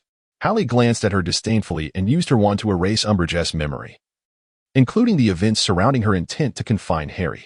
"This will suffice. She will not remember who inscribed the words nor recall the confinement. We should make our exit swiftly," Hallie advised. Harry stood in shock, and after Hallie urged him multiple times, he hurriedly gathered his belongings and left with her. They first reunited with Ron and Hermione, then proceeded to a secluded room. Harry excitedly recounted the events to them. "Oh, Hallie, you will be in serious trouble," Hermione warned. "You might even be expelled." "She will not remember who did it," Ron said, regarding Hallie with admiration. "You erased her memory, did you not?" "Indeed," Hallie confirmed. "Oh, Hermione, fret not. She cannot touch me." She then turned to Harry, noting the scarring on his arm. "Oh, dear brother, why are you so foolish?" With a flick of her wand, Harry's arm returned to its unblemished state. "You are not angry with me?" Harry inquired. "Of course," Sally replied, "but even if I were alive, you are still my brother. No one has the right to harm you." She continued, I am truly sorry. It was my fault for being too agitated at that moment," Harry said. "Since you have apologized, I shall forgive you," Sally stated. "Well, time is of the essence. I have many things to attend to. After this departure, who knows when we shall meet again.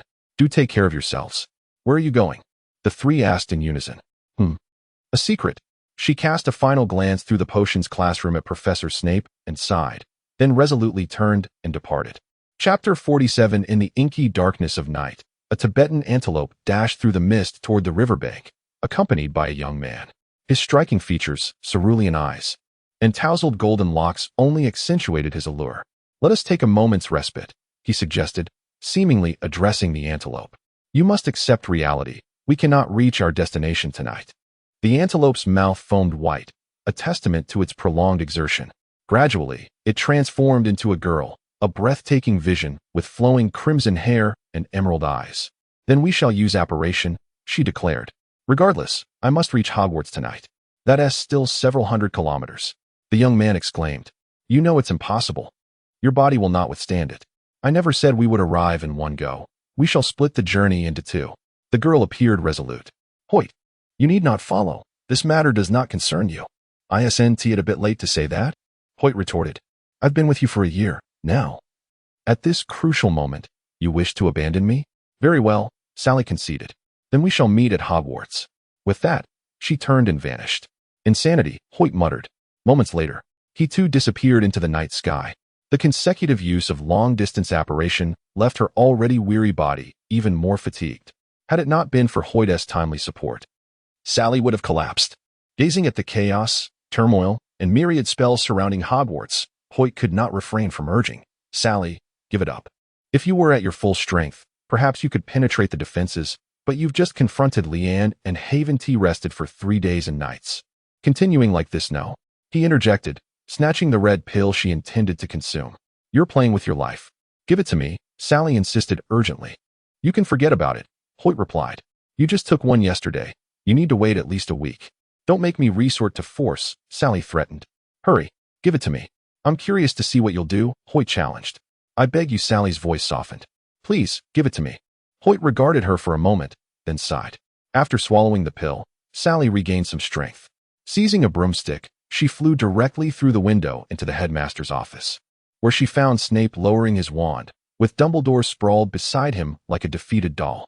"Hurry," Snape commanded, seemingly oblivious to Sally as he pulled Malfoy and several others from the office. At that moment, Sally leaped through the window, swaying dangerously close to collapse. Hoyt steadied her, and Sally shook her head, moving to Dumbledore's side. "Thank goodness, there's still some spirit left," she murmured, drawing her wand.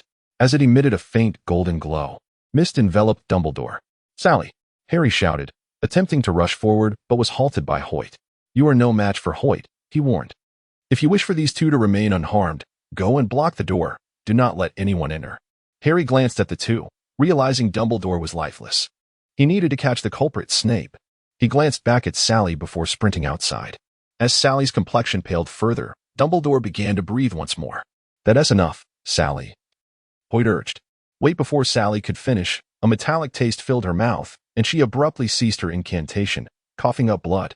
"Enough, Sally. Leave the rest to me," Hoyt declared, retrieving a pill from his bag and placing it in Dumbledore's mouth. Outside, silence gradually settled. A towering figure entered the office, eyeing Hoyt warily.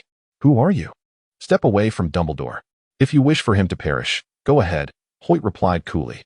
"You mean Dumbledore isn't dead?" Hagrid asked in astonishment. "But Harry, I have no desire to explain," Hoyt retorted, his disdain evident for anyone who might harm Sally. "You have a hospital, don't you? Take me there, but do not touch him." Any misstep could prove fatal. Hagrid led the way, with Hoyt supporting Sally as Dumbledore's body floated beside them. The scene within the academy was chaotic, and Sally noted Snape was nowhere to be found. Of course, how could he possibly be here? In the hospital wing.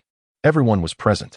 When Professor McGonagall and others saw Dumbledore's body suspended in the air, they instinctively rushed forward, only to be halted by Hoyt's cold words. "If you wish for your headmaster to truly perish, feel free to approach."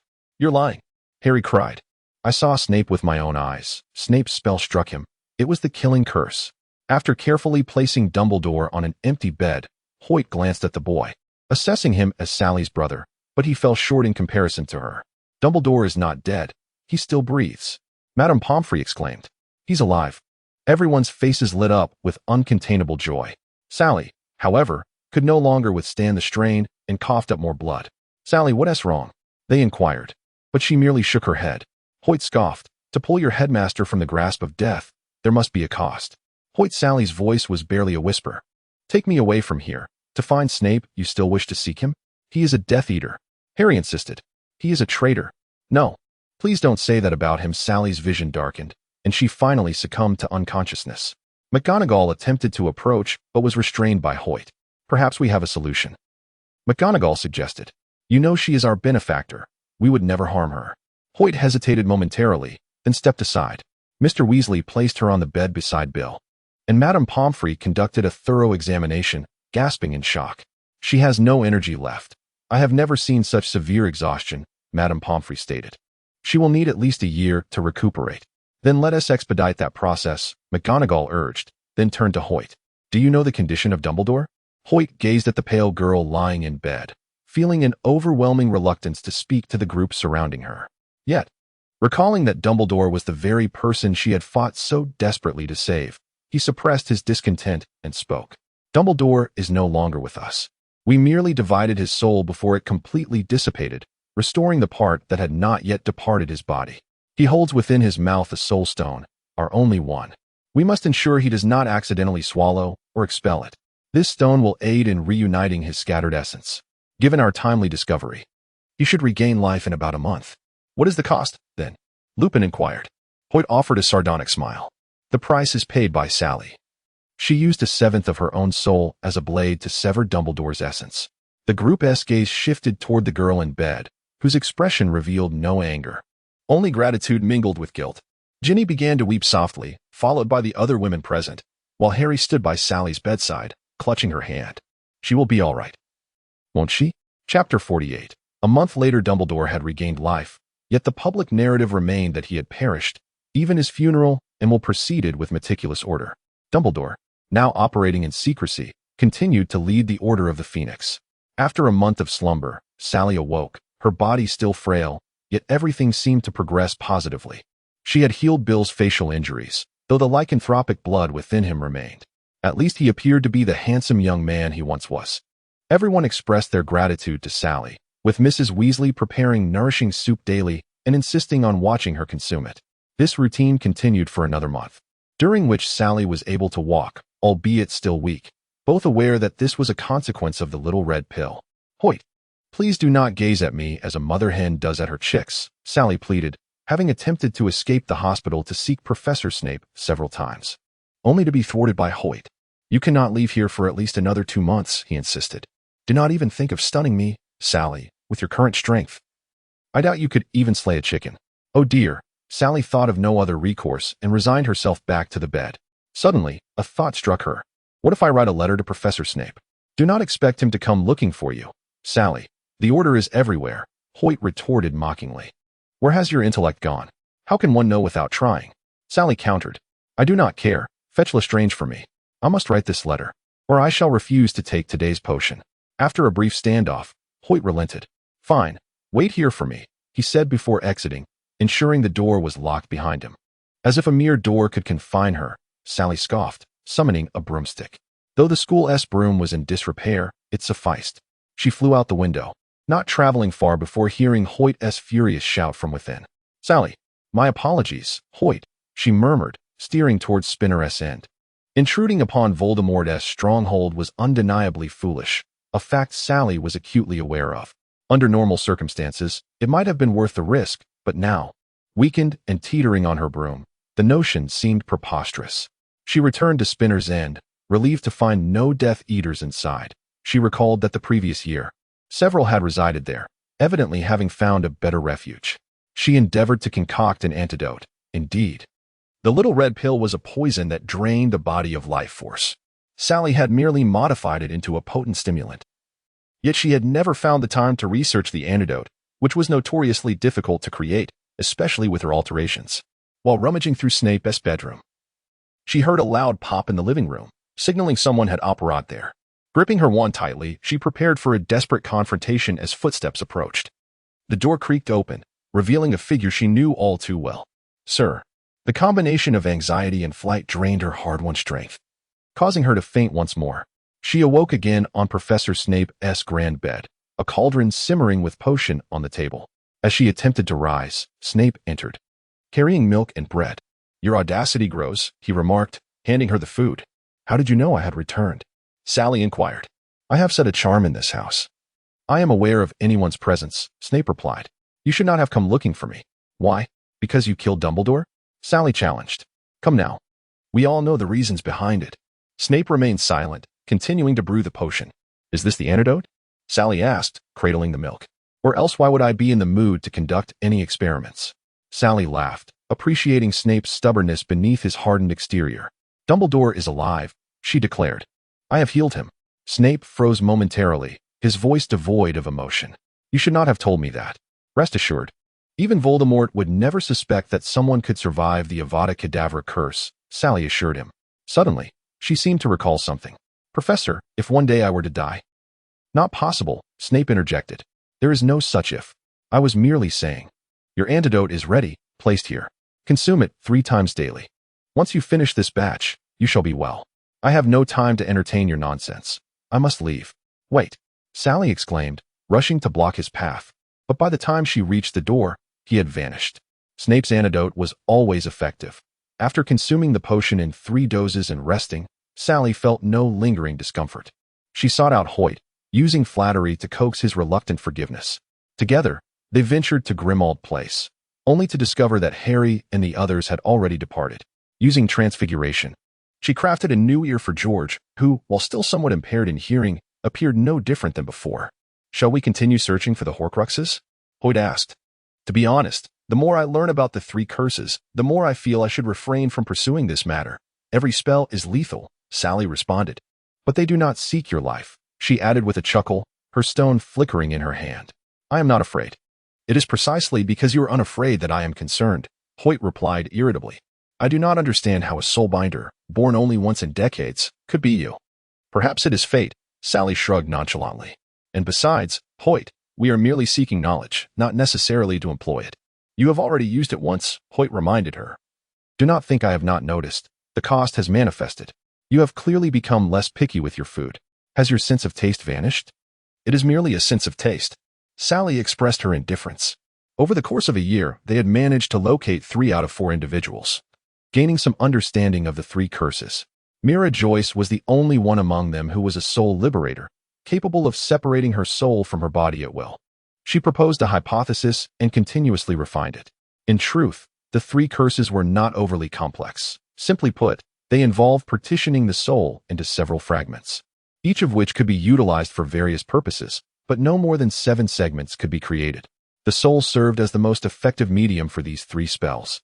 And at the cost of the soul, one could achieve rejuvenation or even reverse the flow of time. However, she remained unclear about the intricacies of resurrection, the most extraordinary aspect, hence her quest to find Colubat. Yet, due to the tumultuous state of affairs, the search proved to be undeniably challenging, as Colubat appeared to be constantly on the move.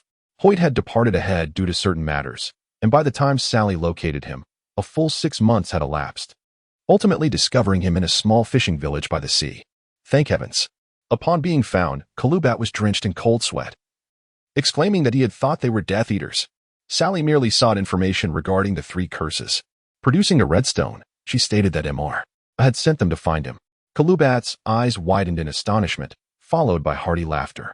At last, I've been waiting for you, he exclaimed. In the ensuing dialogue, they learned that although Colubat was not a soul liberator, he had dedicated himself to meticulous research in this domain. He had consolidated all his findings, naming them the 3 curses. I have devoted my life to studying these spells, as the soul serves as the most universal currency in transactions between angels and demons. He remarked, "Oh, you mentioned you've already employed them. How did you do so?"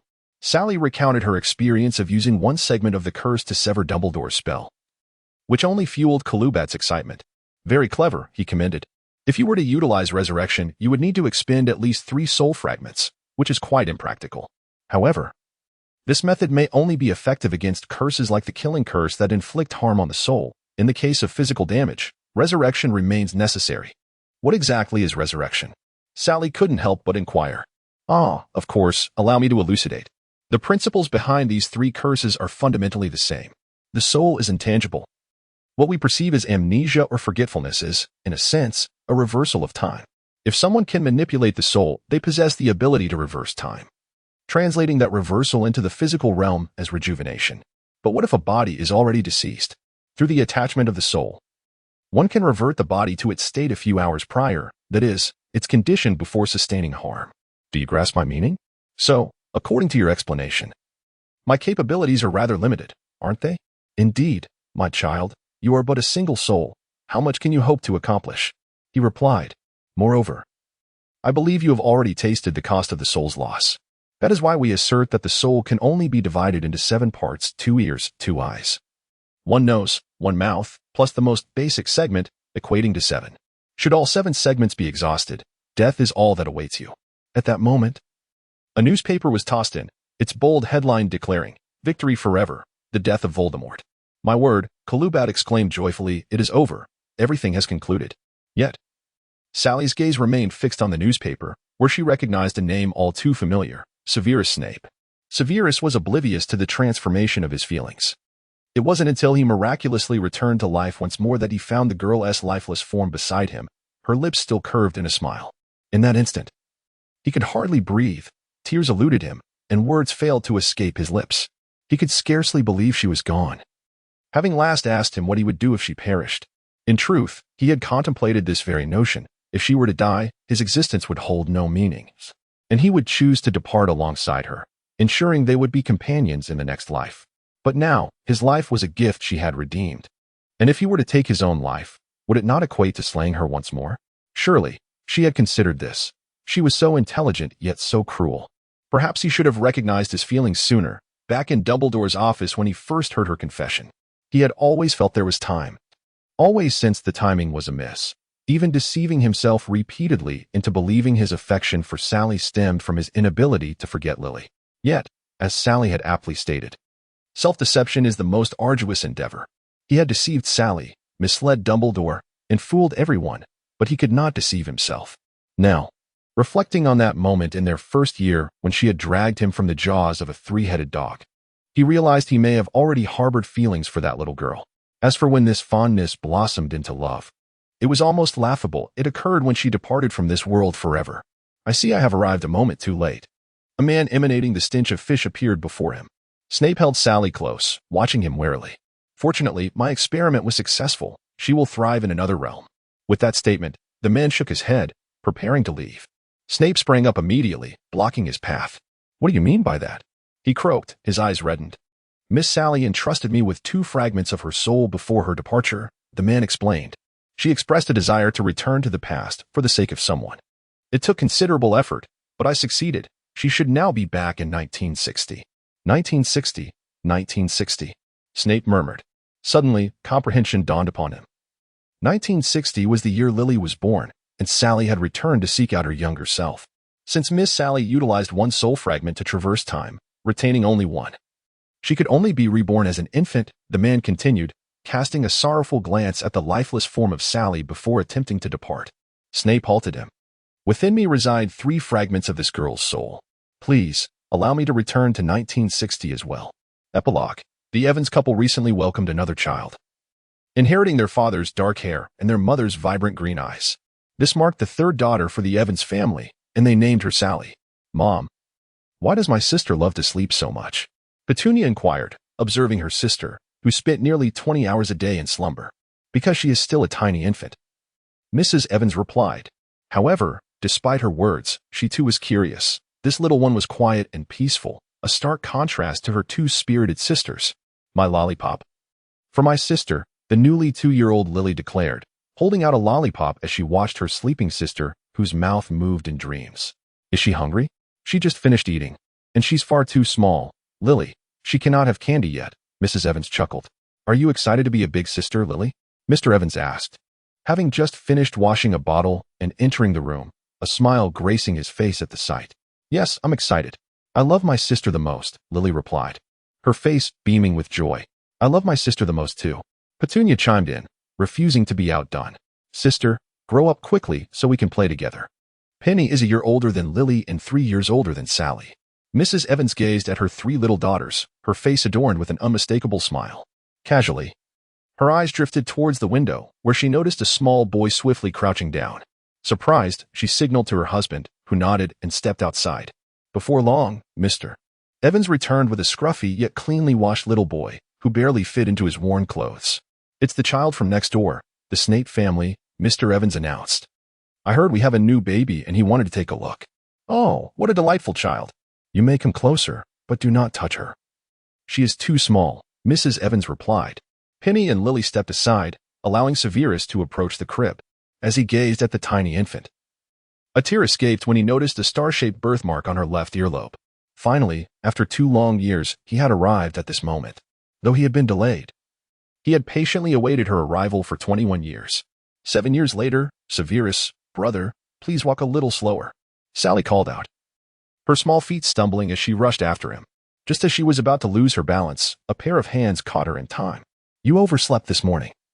If you don't hurry, you'll be late, Severus replied with a stern expression. But, Sally protested, her eyes welling up. Severus sighed, taking her hand and striding forward. Next time, I want to wait for you. I understand. Tomorrow, I will wake up early, Sally replied cheerfully. Mom made sandwiches today. I packed 2 portions for us to share at noon. No need. I have money, Severus replied. In this life, he retained the memories of his past existence and had struck a deal with his parents to cease using him as a punching bag. They provided him with a modest but sufficient allowance each month, free to do as they pleased. They had no right to refuse him, although he lacked a wand. He had numerous ways to punish a Muggle father. It's beef filling, Sally exclaimed excitedly. It's super delicious. In this life, Sally had no memories of her past. Yet perhaps due to the essence of her soul, she still held a peculiar fondness for Severus. Lily, do you think those two have known each other for a long time? Penny asked, observing the 2 holding hands ahead. Perhaps, Lily smiled. What is wrong with that? Severus clearly likes Sally, doesn't he? That is true, Penny replied. I just feel he is still too young. Oh dear, maybe I'm overthinking it. 10 years later. Severus, I don't want you to leave, Sally said tearfully, gazing at him on the train. Silly girl, you'll be coming next year, Severus replied. Bemused by the tears streaming down her face, she seemed particularly prone to crying in this life. But I have to wait a whole year. Sally sobbed intermittently. A year passes quickly, Severus reassured her, stroking her dark hair. We will see each other again soon, and I will write to you and bring your favorite treats. All right. Let Severus go now, Mrs. Evans said helplessly as she embraced Sally. Little Sally, why didn't you say goodbye to me? Lily asked, half amused and half exasperated. Sister, you must bring Sally some treats, Sally urged. All right, Lily sighed, realizing her little sister was overly sheltered, still behaving like a child at 10. As the train slowly departed, Severus watched the little girl waving goodbye until she finally vanished from sight. He then turned to find Lily observing him with curiosity. What is the matter? He inquired. Nothing, Lily replied. How can you be so sure she will receive your letters? Severus smiled. She will definitely receive them. Looking at the familiar girl before him, he felt he could now face her with calmness and composure. This compartment has space. A boy with black hair said as he opened the door. Excuse me, may we sit here? I'm James Potter. Oh, of course, Severus replied. Huh, Severus. Where are you going? Sally asked curiously as he prepared to rise. I'm heading to the front carriage to buy something and will find another place to sit. There are 3 of you, right? Yes, James said, surprised. But how did you know? 4, just enough to sit, Severus chuckled. So, Lily, I'll see you at school. Watching the familiar trio enter the carriage and express their gratitude, Severus felt a mix of emotions. In this life, he no longer clung to Lily. Even if they could not become friends, it would not be as adversarial as in his previous life. The first-year classes felt tedious to Severus, filled with monotony, especially potions, which he deemed a waste of time. If not for Sally coming to Hogwarts the following year, he would have requested to take the newts and graduate immediately. However, soon, his thoughts and actions reached Dumbledore's ears. By that time, a full-scale war had erupted, and he desired to provide Sally with a stable learning environment, thus directly proposing to join the Order of the Phoenix. The following year, Sally indeed received her admission letter and joyfully found Severus. "Severus, Severus, an owl brought my letter," she exclaimed, bouncing with excitement. "Does this mean I can go to school with you?" "Yes," Severus replied with a smile. But I'm afraid I won't keep up with the classes. My sister is so smart. She says the courses are hard, and I worry." "Don't worry. The courses aren't difficult," Severus said, unable to resist ruffling her hair. "Besides, I'll be there with you." "What house are you in?" Sally asked curiously. "My sister is in Gryffindor. She says it's a great house and hopes I can join too." Severus paused, then replied, "I'm in Slytherin." "Then I will go to Slytherin too," Sally declared without hesitation. Severus smiled. At the sorting ceremony, it was no surprise when Sally was sorted into Slytherin. Her exuberant expression suggested she had achieved her desire. Severus breathed a sigh of relief. This version of Sally was vastly different from her past incarnation and was not pure blood. He had been concerned she might not make it in. Unbeknownst to him, when the sorting hat was placed on her head, she whispered fervently, "I want to go to Slytherin. I want to go to Slytherin," resolute in her choice, regardless of what the hat proclaimed. After the ceremony, the hat even complained to Dumbledore about the matter. A year later, Severus, where's my potions homework? It's tucked in your book." "I looked, but it's not there." "If you think your potions homework would be stuck in your Transfiguration textbook, you'll never find it." Sally paused, then laughed as she discovered her assignment in the potions book. "It's all your fault. You insisted I advance a grade. I skipped second year and jumped straight to third. I don't understand why Dumbledore agreed to it. If I fail this exam, it will be entirely your fault." Sally lamented. "Do not worry. I have faith in your abilities," Snape replied dismissively, waving his hand. "Now, we must finish our meal and head to class." "I have always wondered, Severus," Sally inquired curiously, "if you have mastered everything, why not apply for graduation?" "This question is too profound. It is beyond your understanding at this moment," Snape mused, sighing, choosing not to divulge his reasons to Sally. Nearby, a watchful Sirius could not bear to leave this innocent lamb unattended. Fate is indeed remarkable. In this life, he did not compete with James for Lily's affection, yet he found himself in rivalry with Sirius. Nevertheless, gazing at the content Sally indulging in pudding that early morning brought a smile to Snape's lips. In this life, her heart belonged solely to him. Aside from his studies, Snape shared all his knowledge of Voldemort with Dumbledore, including the list of Death Eaters, which proved invaluable to the Order of the Phoenix. Moreover, as he refrained from informing Voldemort about the prophecy, Lily and James did not meet their demise at 21 in this timeline. After vanquishing Voldemort, Dumbledore diligently destroyed all the Horcruxes. Although it was still a fierce battle, Snape played a crucial role, unbeknownst to Sally until their ultimate victory was secured. Sally progressed steadily through the academy, excelling in Transfiguration, and upon graduation, became Professor McGonagall's assistant. Snape ascended to the position of Potions Master, and before witnesses, they exchanged vows. When Sally was 22, she bore Snape's first child, a son named Horace Snape. 3 years later, they welcomed a daughter, whom they named Hope Snape. They taught at Hogwarts their entire lives, retiring to the mountains at 50, where only their closest kin knew of their whereabouts. At 70, Sally departed first, followed by Snape the next day, closing his eyes for eternity. Perhaps this was the most fitting conclusion. Extra Chapter 1. Among the new students, there was a prodigy. This news spread across Hogwarts like wildfire. "Is that boy truly the fabled genius?" a girl whispered to another on the moving staircase. "With black hair, dark eyes, and donning Slytherin robes. I can see his name on the book. Snape, indeed," the other girl exclaimed excitedly. "No wonder. I always sensed a unique aura around geniuses. I heard he hails from a Muggle family, yet he excels in every subject with ease. Oh, I just heard he even debated the Potions Master." Although no definitive conclusion was reached, everyone present agreed his methods surpassed those of the professor. With far greater accuracy, the girl gushed, starstruck. "He's coming towards us." Snape strode past them with purpose, not pausing for a moment. He had just received a task from Dumbledore and had much to accomplish. "Hey, genius, are you skipping class again?" Suddenly, a group of fourth-year students blocked his path.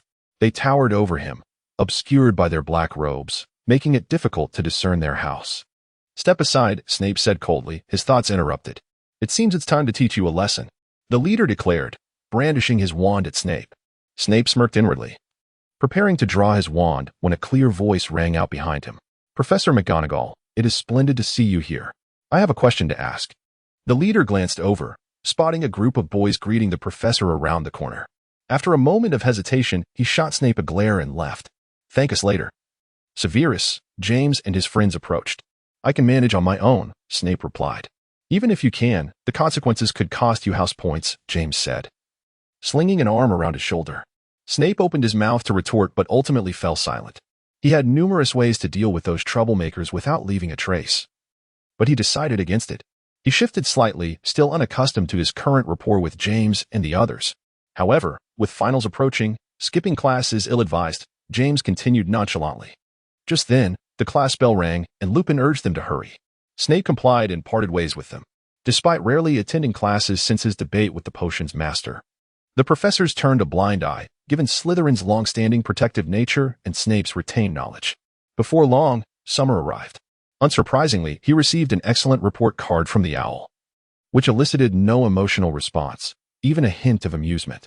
Yet, what thrilled him even more was Sally's acceptance letter. "Severus, I received my admission notice," Sally called out from the lawn beneath Snape's window. He could hear her drunken father muttering, but he paid no heed, donning his coat and stepping outside. Look, Sally Evans, that's my name. We can attend school together," Sally exclaimed, her cheeks flushed with excitement, summer sun causing beads of sweat to form on her forehead. Snape discreetly pulled her into the shade, taking the letter from her hand and listening as she recounted how she had discovered it while fetching milk. "Wonderful. What reward do you desire?" Snape asked instinctively. "Let's go for ice cream. After all this talk, I'm parched," Sally replied joyfully. "Very well." Snape handed her the letter back, cautioning, "Do not misplace it." I won't," Sally promised, carefully tucking the letter into her pocket. "Wait for me. I need to grab some money." "No need. I have funds," Snape insisted. "Really? But," Sally began, but Snape took her hand and led her toward the ice cream shop. "Did I not say we are celebrating? You shall not spend a dime." "All right then," Sally replied with a smile. "May I order a large strawberry smoothie?" "Of course." Snape chuckled, turning to glance at Nanny, who returned his gaze with a radiant smile. Snape increasingly felt that Nanny was like a beam of sunlight, strong and irresistible, illuminating his darkened heart, making him realize how foolish he had been in his previous life, clinging to bloodlines. Fortunately, a new beginning awaited him. As the school year approached, he, the Evans couple, Lily, and Sally ventured to Diagon Alley to procure necessary supplies. The Evans were truly a wonderful couple. He pondered why he had harbored such animosity towards them in his past life. "Lily, take good care of your sister," Mrs. Evans cautioned, slightly regretful for having overly sheltered her youngest daughter. "Will she be all right?" "Do not fret, Mom," Lily replied with exasperation, having received the same admonition countless times. "Besides, Severus is here." Snape slightly bowed and said, "Then, let us depart. Safe travels, dear child, and do notify us upon your arrival," Mr. Evans remarked. "Take care." "Mom and Dad," Sally exclaimed, leaning out of the window and waving her arms vigorously. "Oh, be careful, don't fall out, Lily," Mrs. Evans called out. I know. Just finish up, or I won't buy you any sweets later," Lily threatened. "Don't worry, parents, I'll look after this little rascal." "You should go check on Penny," Sally assured.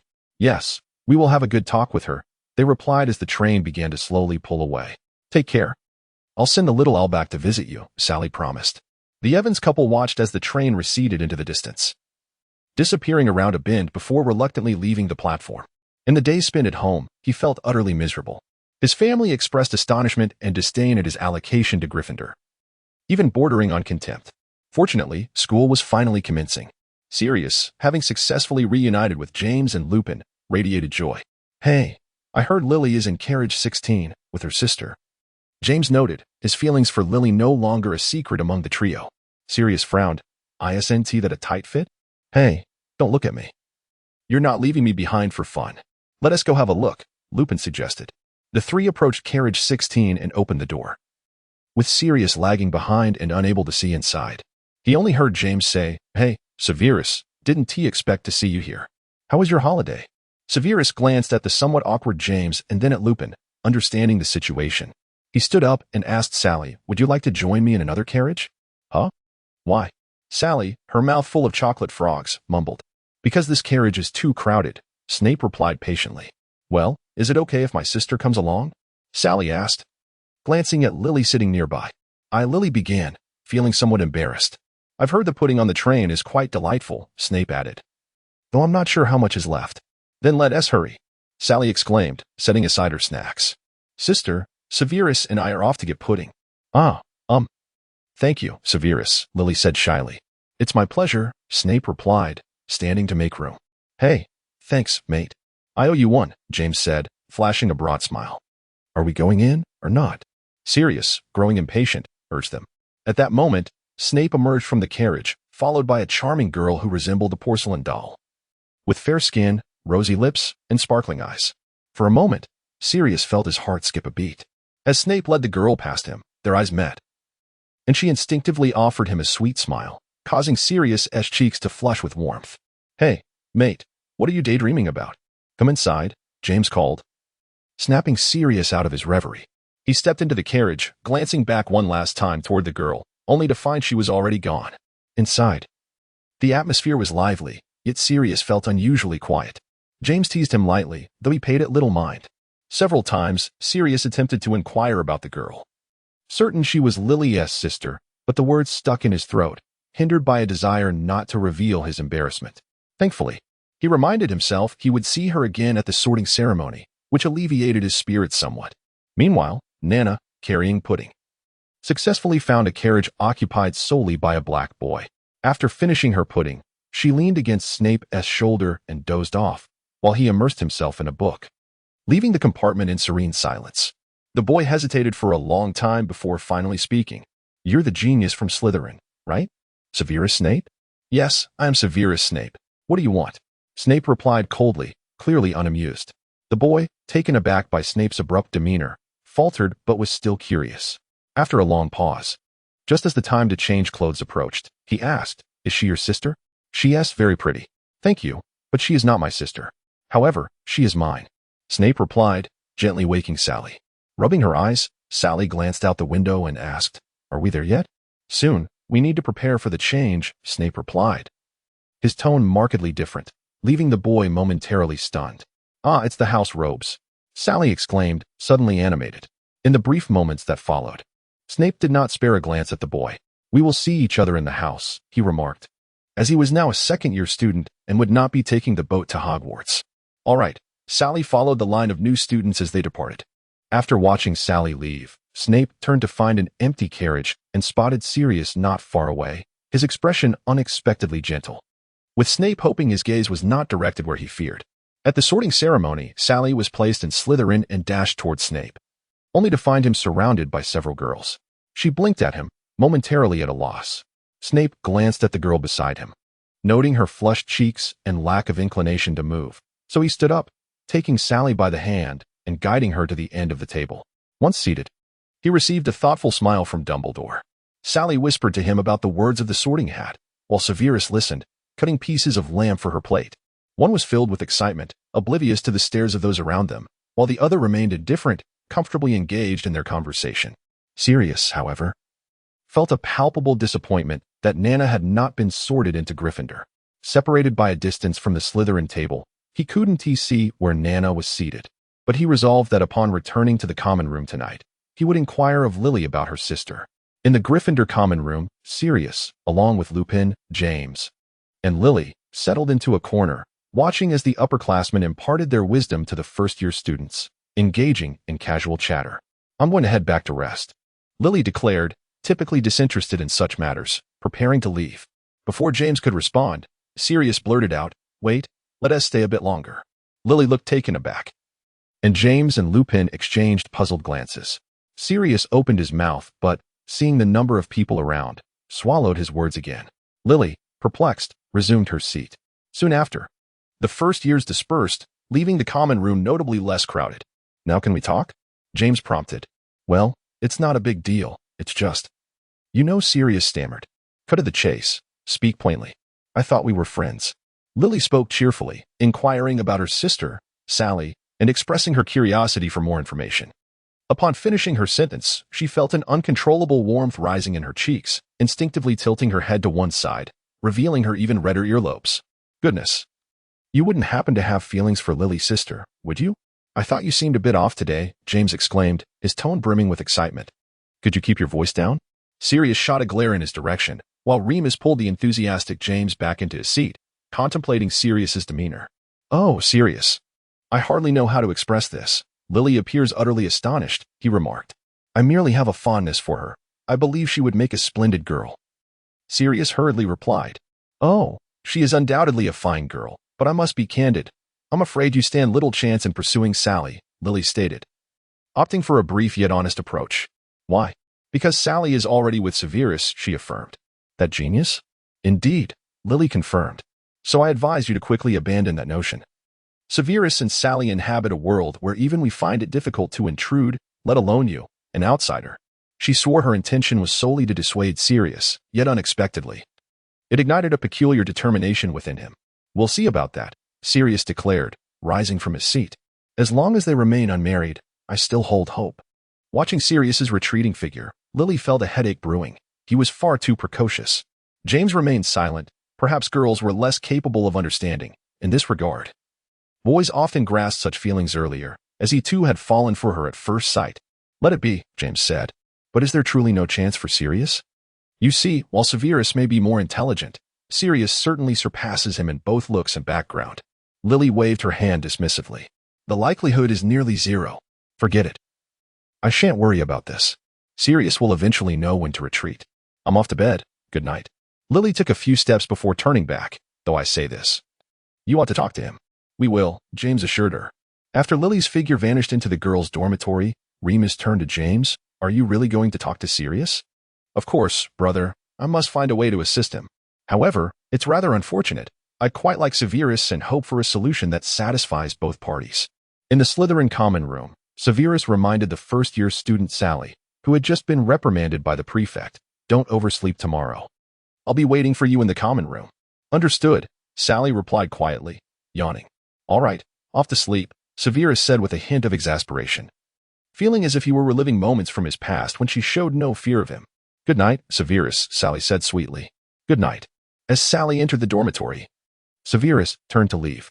Just as Sally was drowsily washing her face and preparing to sleep, a group of girls intercepted her. What is your relationship with Severus? The leader of the group demanded haughtily. Severus? Sally asked, becoming slightly more alert. Who gave you permission to call him that? The girl, believing she was making a statement, raised her voice with a hint of annoyance. I've always called him that, Sally replied, puzzled. Do you need something? If not, I wish to sleep. Not until you clarify. The girl pushed her. Stunned, Sally suddenly turned and ran towards the dormitory entrance. The other girls paused momentarily before chasing after her. Severus. Severus. Nina whispered at the common room entrance, careful not to disturb others' rest. A boy glanced at her, headed upstairs to call Severus, and in that moment, the girls continued their pursuit. Why are you running? Answer my question. I don't know how to respond to your inquiry, Sally answered honestly. Severus said if I encounter questions about him that I cannot answer, I should just call him. Was this girl a fool? Or was she perhaps clever? Deliberately escalating the situation? Yet they hadn't really done anything. In truth, they were overthinking it. Nina, in this new life, retained but a pitiful fragment of her soul. Her intelligence was intact, but her emotional acuity was somewhat lacking. Coupled with the meticulous care of her family at home and Severus's attentive protection at school, it had fostered her current naivete, bordering on foolishness. I see you're just looking for trouble. Another girl with light brown hair attempted to pull her back into the dormitory. Before she could reach Nina, a cold voice interrupted. If you wish to enjoy breakfast tomorrow, I advise you not to touch her. Severus, clad in his pajamas, descended the stairs. Severus, Sally exclaimed joyfully, sprinting to his side, completely oblivious to how he discreetly shielded her behind him. They were asking about our relationship. I don't know. You said if I didn't know, I should ask you. She explained in detail. Severus's expression grew increasingly icy. In his past life, he had learned just how cruel these seemingly innocent students could be, having been a victim of bullying himself. Although in this life he was revered and idolized, he could never forget how many had looked down upon him and tormented him in his previous existence. which was why he struggled to connect with James and others. Severus? Severus? Hearing Sally's small voice snapped him back to reality. He endeavored to calm his emotions, speaking gently to her. Let me handle this. You should return to bed, all right? But I'm a bit worried, she replied. Trust me, haven't you felt sleepy? I will take care of this, Severus reassured her, ruffling her soft hair. All right then. Sally complied obediently, leaving while offering a sweet smile to an upperclassman who made eye contact with her. Must you pass the buck so effortlessly? The girl who received the smile felt utterly crushed. Once he confirmed Sally's departure and that she could no longer hear their exchange, Severus's demeanor shifted to one of utter sternness. Without allowing the leading girl to explain herself, he stated, I am fully aware of your intentions. His tone was frigid, resonating not just with the girls present, but even with the few boys in the common room who pretended to read while secretly observing the spectacle. This time, I will refrain from pursuing any consequences, but should there be a next time, he revealed a chilling smile. You should be aware that my potion grades are exceptionally high. Even in a common room where dark curses cannot be cast, I possess methods to make your existence utterly unbearable. No, you wouldn't dare. You'd be expelled. The girl, feeling guilty, raised her voice. Severus easily perceived her unease. Expelled? Do you truly believe I would care? Severus's smile widened, more sinister than before. Let me clarify. I absolutely will not be expelled. But hypothetically, if I were to be expelled, do you think you would remain at Hogwarts for the rest of your life? The girl appeared utterly terrified, her face as pale as a ghost, while the others were similarly shaken. He took a few steps back, creating some distance. Therefore, I implore you to think twice before acting in the future and to learn to take responsibility for your actions. With that, he turned to leave. Is she truly worth it? The girl in the lead called out. Absolutely. Snape replied with unwavering conviction. I would gladly lay down my life for her. The girl intended to inquire about his relationship with Sally, but upon hearing this, she felt there was no need to say anything further. As Snape departed, the common room returned to its previous tranquility, yet the events of that night swiftly spread through the Slytherin dormitories and, by the following day, reached every house, even catching the attention of the professors. Among the two directly involved, one was aware but indifferent, even pleased by the situation, while the other blissfully slept, relishing her meals and studying diligently, entirely oblivious to the commotion. However, it was true that no one would dare ask her any more perplexing questions. Epilogue 1. Part 4. Despite repeated reminders to avoid tardiness, Sally arrived more than 20 minutes late. Snape, seated in the common room, was not surprised to see her rush out, still unwashed, her eyes filled with guilt. I'm sorry, Severus. I set an alarm, but... Sally panted softly. No worries. The timing is just right, Snape replied, having anticipated such a scenario. He naturally accepted the hefty stack of books from her arms. Let's eat first. They were the center of attention, not only because it was uncommon for students to engage in such an overt romance at school, but also due to Snape's current reputation, which warranted significant scrutiny. They seem to be staring at us, Sally remarked, swallowing a mouthful of pumpkin. Really? Snape elegantly took a bite of chicken. Perhaps you misinterpreted their gazes. I find it peculiar. The intensity of that girl's stare is undeniable, Sally said, glancing curiously at a girl seated diagonally across from them. Snape set down his utensils and wiped his mouth. Hurry and eat. Once you finish, I'll escort you to class. The first period is herbology, correct? I can manage on my own. Sally quickly shifted the topic, recalling her sister's words before she came. She was now grown up and shouldn't burden him with everything. Your second sister? Snape inquired, noticing her glance at the pudding not far away. Yes, she nodded. She said that once we start school, we are adults and should possess basic independence. Are you certain you can handle it? Snape asked, a hint of concern in his voice, but today she appeared particularly resolute. Of course, Sally replied confidently. Very well, Snape relented, rising to serve her a portion of pudding. Finish eating, then you may go. After their meal, they parted at the entrance of the dining hall, each heading in opposite directions. Sally distinctly recalled that herbology was held in the third classroom on the east side of the first floor, but the issue was, she couldn't seem to reach it. The staircases seemed to conspire against her. Despite descending, they inexplicably redirected her to an ascending staircase. She reluctantly climbed, seeking another route, yet after a few steps, the staircase shifted again. With time running short and unwilling to be tardy for the first class, Sally broke into a light jog.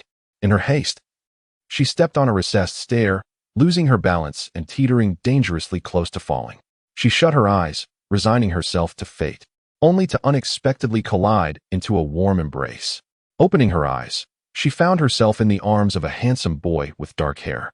"I'm so sorry," she stammered as she scrambled to her feet, wincing at a pain in her ankle. The boy steadied her, expressing concern. "It seems your foot is injured." "Indeed," Sally lamented. "What bad luck." Just then, the staircase began to move slowly, separating from the two ends and suspending in midair. "Don't worry, it will reconnect shortly," the boy assured her. "By the way, do you not remember me?" Sally glanced back at him, noting his handsome features and considerable height, yet she did not recognize him. His expression revealed her thoughts clearly, prompting him to smile and say, "Then let us consider this our first meeting." "Hello, I'm Severus," Snape's voice called from behind her. She turned to see his familiar figure on the staircase, astonished. "Severus?" However, Snape's gaze passed over her, locking onto the boy beside her. From his observations, he had already discerned the boy's intentions towards Sally. Though he was unaware of their prior interactions, he was certain of his assumptions. The boy, familiar to him, was none other than Sirius Black. At that moment, Sirius met Snape's gaze without flinching, his eyes filled with open hostility, a declaration of ownership. Little did he know how juvenile and absurd such a look appeared to Snape. As the staircase shifted once more, merging with the section where Snape stood, Sally limped towards him. Yet before she could take more than a couple of steps, Snape strode over decisively. Noticing his furrowed brow and serious demeanor, Sally felt a pang of apprehension. Her intuition told her that Snape was in a foul mood. "What happened, Severus?" she began, but he interrupted. "I was in a hurry for class." Sally's voice dwindled. Despite being the injured party, she felt inexplicably guilty. Snape was about to respond when Sirius interjected cheerfully, inserting himself between them. "I think the priority is to get Sally to the infirmary." He turned to her, offering assistance with a gentlemanly demeanor. Before Sally could reply, Snape swiftly stepped forward, lifting her into his arms. He cast a cold glare at Sirius, yet a smile graced his lips as he said, "No need. We're about to be late for class." Sirius felt a surge of rage, but suppressed it upon seeing James gesturing from a distance. "Then I appreciate your help," he managed through clenched teeth. "It's my duty," Snape replied, offering Sirius no further acknowledgement as he strode away. Epilogue 1. Part 5. You are upset, Sally stated with certainty in the infirmary. Although she couldn't pinpoint the reason for Snape's ire, her instincts suggested as much. "Not at all," Snape responded, though he was indeed somewhat perturbed, not by Sally but by himself. Sirius's attitude towards Sally ignited feelings of discomfort. As if a cherished possession he had long protected was suddenly coveted by another, leaving him with an inexplicable sense of helplessness. Well, if Severus says so, I won't dwell on it, Sally thought, though she was still troubled by another matter. "Are you sure you've informed the professor? What if it leaves a bad impression?" She mused aloud. Skipping the very first class feels rather ominous. "Don't fret," Snape reassured her dismissively, yet a sudden thought flashed through his mind. One that grew uncontrollably with each passing moment, making him increasingly inclined to explore it. "You may leave now." Madame Pomfrey approached, opened the door, uttered a few words, and then departed. "I shall escort you to your classroom," Severus stated, ensuring that you would not skip class. At worst, it would only count as tardiness. On the first day of class for a first year, a little lateness was permissible. After safely delivering Sally to her classroom, Snape made his way directly to the headmaster's office. "Dumbledore," Snape addressed the headmaster directly, exhibiting no formality, as he was the only person in this world who knew the truth apart from Snape himself. "What is it?" Dumbledore looked up, appearing significantly younger, his beard notably shorter. "I have a matter to discuss." Snape conjured a chair and sat down, placing his hands firmly on the table, his demeanor serious. Dumbledore matched his seriousness. Over the past year, Snape had provided him with numerous invaluable pieces of information, which he greatly valued, causing his mind to race through a multitude of thoughts and possibilities. "There is a first-year student named Sally Evans," Snape declared, his expression grave and his gaze unwavering. "I wish for her to be promoted to the second year." Silence ensued. "And then?" Dumbledore responded, astonishment evident on his face as his hands spread apart. "There is no and then." Snape relaxed slightly, leaning back in his chair. "What is the rationale?" Dumbledore inquired, suddenly recalling something. "Wait, this girl, could it be the one you mentioned?" Given that Snape had disclosed everything to Dumbledore, he knew precisely what was meant. He nodded without hesitation, confirming, "Indeed." Dumbledore too relaxed, adopting an expression of amusement.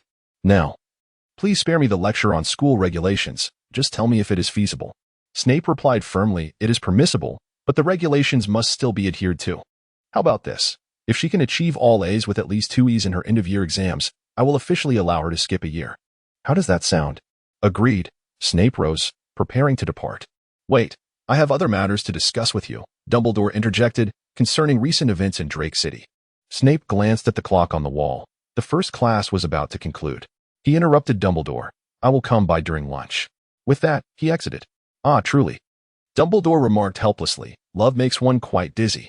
You are in no position to comment on others, the portrait of a former headmaster retorted to Dumbledore. At noon. In the dining hall, Snape arrived at the entrance of Sally's classroom 5 minutes before the end of the class. The corridor was deserted, and the faint sound of the knight in the painting striking the wall with his sword could be heard. 5 minutes passed swiftly. Snape! Sally exclaimed, sprinting out of the classroom, her face alight with excitement. Transfiguration class was so interesting. Professor McGonagall praised me, and I earned a point for the house. Professor McGonagall said. Sally chattered incessantly while Snape merely accepted the heavy textbook she held and led her with poise, occasionally reminding her to watch her step. What's wrong? Sally inquired, noticing Snape's unusually reticent demeanor, concern lining her features. It's nothing, Snape replied quickly, offering a fleeting smile. What's the next class? Thus, the morning passed swiftly. The afternoon held only a brief class, and post-class, Snape led Sally to a relatively quiet corner. How was your first day of classes? It was all right. Sally replied somewhat disheartened. In truth, apart from the morning's transfiguration class, which felt manageable, the rest of her classes seemed like a dream. In the afternoon history of magic class, I actually fell asleep. Unbelievable. Frustration was evident in her voice. That's normal. Professor Binns is not a particularly good teacher, Snape spoke bluntly.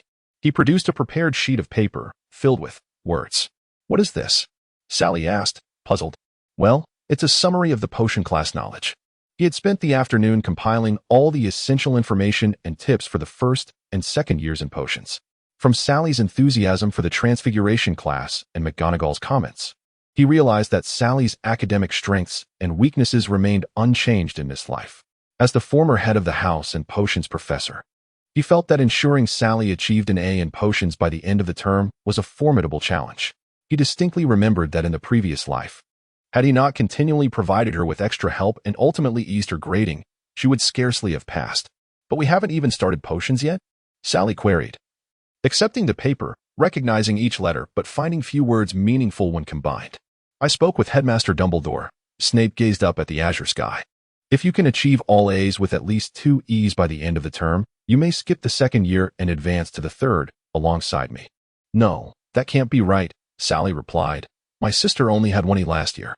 Thus, you must strive harder than she did, Snape tousled her hair. Rest assured. You have my support. No, I am not reassured at all, Sally thought to herself, but if I work hard for a year, perhaps I can attend classes with Severus for the remaining years. That doesn't seem impossible. Extra, 6, hedgehog spines, puffskein fur, stir clockwise. Ouch. Sally covered her forehead, looking plaintively at the seriously focused Professor Snape across the table. Stir counterclockwise. While Sally struggled with the concepts, Snape was not faring much better. Staring in frustration at the 4 or 5 formulas he had only recently committed to memory, letting out a gentle sigh. Let us call it a day, Snape stood, as he had an appointment with Dumbledore. Oh, ending so soon? Sally looked up in surprise at Snape. Well, it's been a week. A half-day break is appropriate, he responded. And before Sally could celebrate, he added, however, at breakfast tomorrow, I will quiz you on these topics. Understood? Understood. Sally replied. Where are you going? She asked, puzzled by Snape's lack of intention to stay. I have my own assignments to attend to, Snape stated. We shall meet at our usual spot for dinner. With that, he departed with a flourish. Severus has assignments too. I almost forgot he is a student, Sally mused. It was no wonder. Severus taught with such authority and clarity that he hardly resembled a student, but rather an experienced instructor. Well, a rare holiday, let's explore Hogwarts, Sally stretched, picked up her books, and decided to take a longer route back to the dormitory. As it turned out, Sally's sense of direction was remarkably poor. When she finally decided to hurry back to her dormitory, she found herself in an unfamiliar area, spacious and reminiscent of some sort of venue. Sally? A voice called from above. She looked up to see James waving at her from the air. Wow, Sally exclaimed. How did you get here? James lowered slightly, his feet still hovering, curiosity evident in his voice. I got lost, she admitted, feeling a bit embarrassed. James, what are you doing? Oh, Sally. What brings you here? Where's Snape? Someone called out loudly, and Sally turned to see her sister Lily sitting in the stands. Go find your sister, James said with a charming smile before soaring back into the sky. Sally hurried to Lily's side and sat down, relieved as she placed her book on the empty seat beside her. Lost again? Lily bluntly exposed her sister's predicament. With no secrets to hide from her sister, Sally merely nodded, rubbing her sore arm that cradled the book. I couldn't find my way back after leaving the library. My goodness. You walked all the way here from the library? Traversing half of Hogwarts? Lily exclaimed in astonishment. In a sense, you are quite remarkable. Where's Snape? He said he had homework to prepare, Sally replied honestly. Oh, that's rare. By the way, let me introduce you to my friends. Lily suddenly remembered and introduced her companions, including Sirius and Remus. Once James finishes, we'll return together. Oh, okay, Sally said, not particularly eager to walk any further. Do you understand Quidditch? Sirius, having approached her unnoticed, naturally picked up the book resting on her lap and settled beside her. Not really. I've only attended one flying lesson, which taught us how to mount a broom, Sally admitted. But it seems quite interesting. Oh, it's exceedingly fascinating, Sirius replied, and then began to explain Quidditch in a manner that was both simple and humorously engaging. His narration captivated Sally, and she found herself thoroughly enjoying the conversation. Lily glanced at Sally, choosing not to intervene. Although she didn't believe Sirius could win Sally's affection, she wouldn't mind giving that possessive man a slight sense of urgency. Meanwhile, Snape and Dumbledore finally located their target, Lucius Malfoy. Please, sir, I know nothing, Lucius pleaded pathetically from the corner of his lavish mansion, fully aware he could no longer escape. He had no idea how Dumbledore learned that the Dark Lord's Horcrux was in his possession. He had just recently received this grave task. But if Dumbledore took it from him, he knew he would face dire consequences. Oh, Lucius, don't be like that.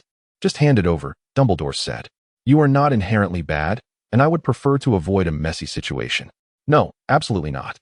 Lucius raised his wand but was powerless to stop it from floating away. He fell to his knees. Oh no, please, I know nothing of any Horcrux. A diary. The purpose of your visit. Snape emerged from the shadows, his gaze fixed intently on Lucius. You don't know what you're talking about, boy, Lucius retorted. I believe you know very well, as we intercepted you upon your return. That diary must still be on your person. He raised his wand. I have no time to waste, Lucius. Surrender the diary, and someone will guarantee your safety, as long as you remain quietly at home until this is resolved. Lucius finally broke down. The boy knew everything. The diary flew from his chest to land in Dumbledore's hands. Thank you for your cooperation. As this young man stated, remain at home, and your family will reunite with you. With that, the two departed from Malfoy Manor. You should not have come out, Dumbledore said calmly.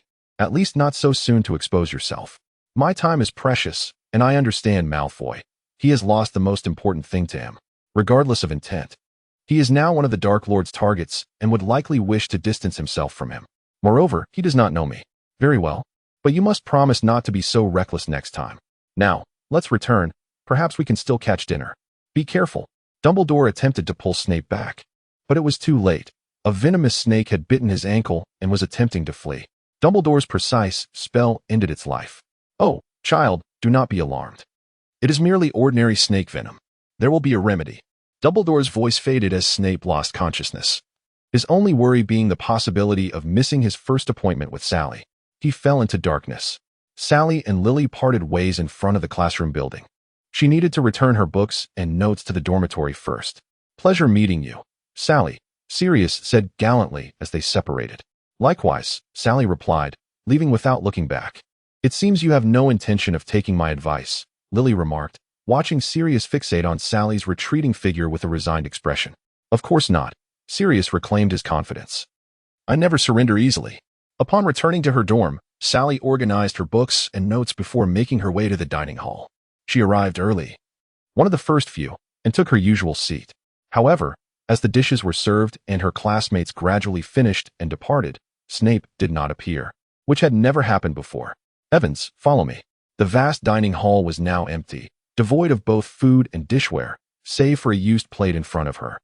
Professor McGonagall appeared at that moment. Professor McGonagall, Sally exclaimed, rising quickly. Is something the matter? I'm waiting for someone. I know.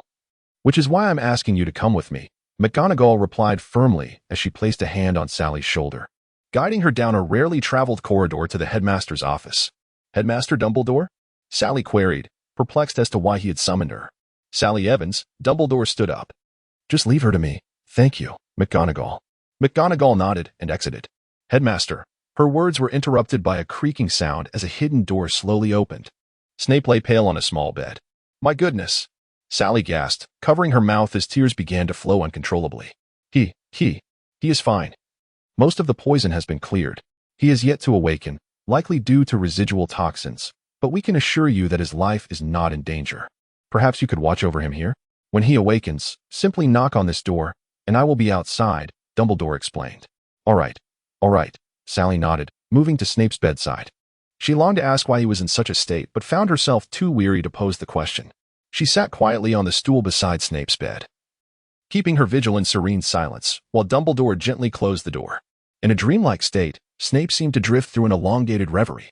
At its onset, he observed from a third-person perspective, witnessing Sally's entrance into Hogwarts alongside Professor Snape. That exhilarating moment flooded back, and in a swift rush, he relived every shared experience with Sally, her heroic rescue of him from the three-headed dog, his guidance through her potions homework, the Christmas carol she gifted him, their dance in the Great Hall. The 13-year-old Snape stood aloof, indifferent to it all, until he was confronted by the haunting vision of Sally dying before him. It jolted him awake, as if plummeting into an abyss, his shirt drenched in sweat. Turning his head slightly, he saw Sally lying beside him, even in her slumber, gripping his hand tightly. The warmth of her breath and the rhythm of her pulse calmed him, and it took several minutes for him to fully regain his composure. Overwhelmed with relief that he had not lost her, a slight movement from him stirred Sally awake. Upon seeing Snape's eyes open, tears welled up in her eyes. "Severus," she choked out, unable to articulate anything further. With a sigh, Snape tenderly cradled her head against his chest, feeling the waves of her sobs. A blend of guilt and joy blossomed within him. How wonderful it was that she remained by his side. "Are you done crying?" he asked after an indeterminate time, noticing her calmer demeanor. Sally lifted her gaze, her eyes slightly reddened.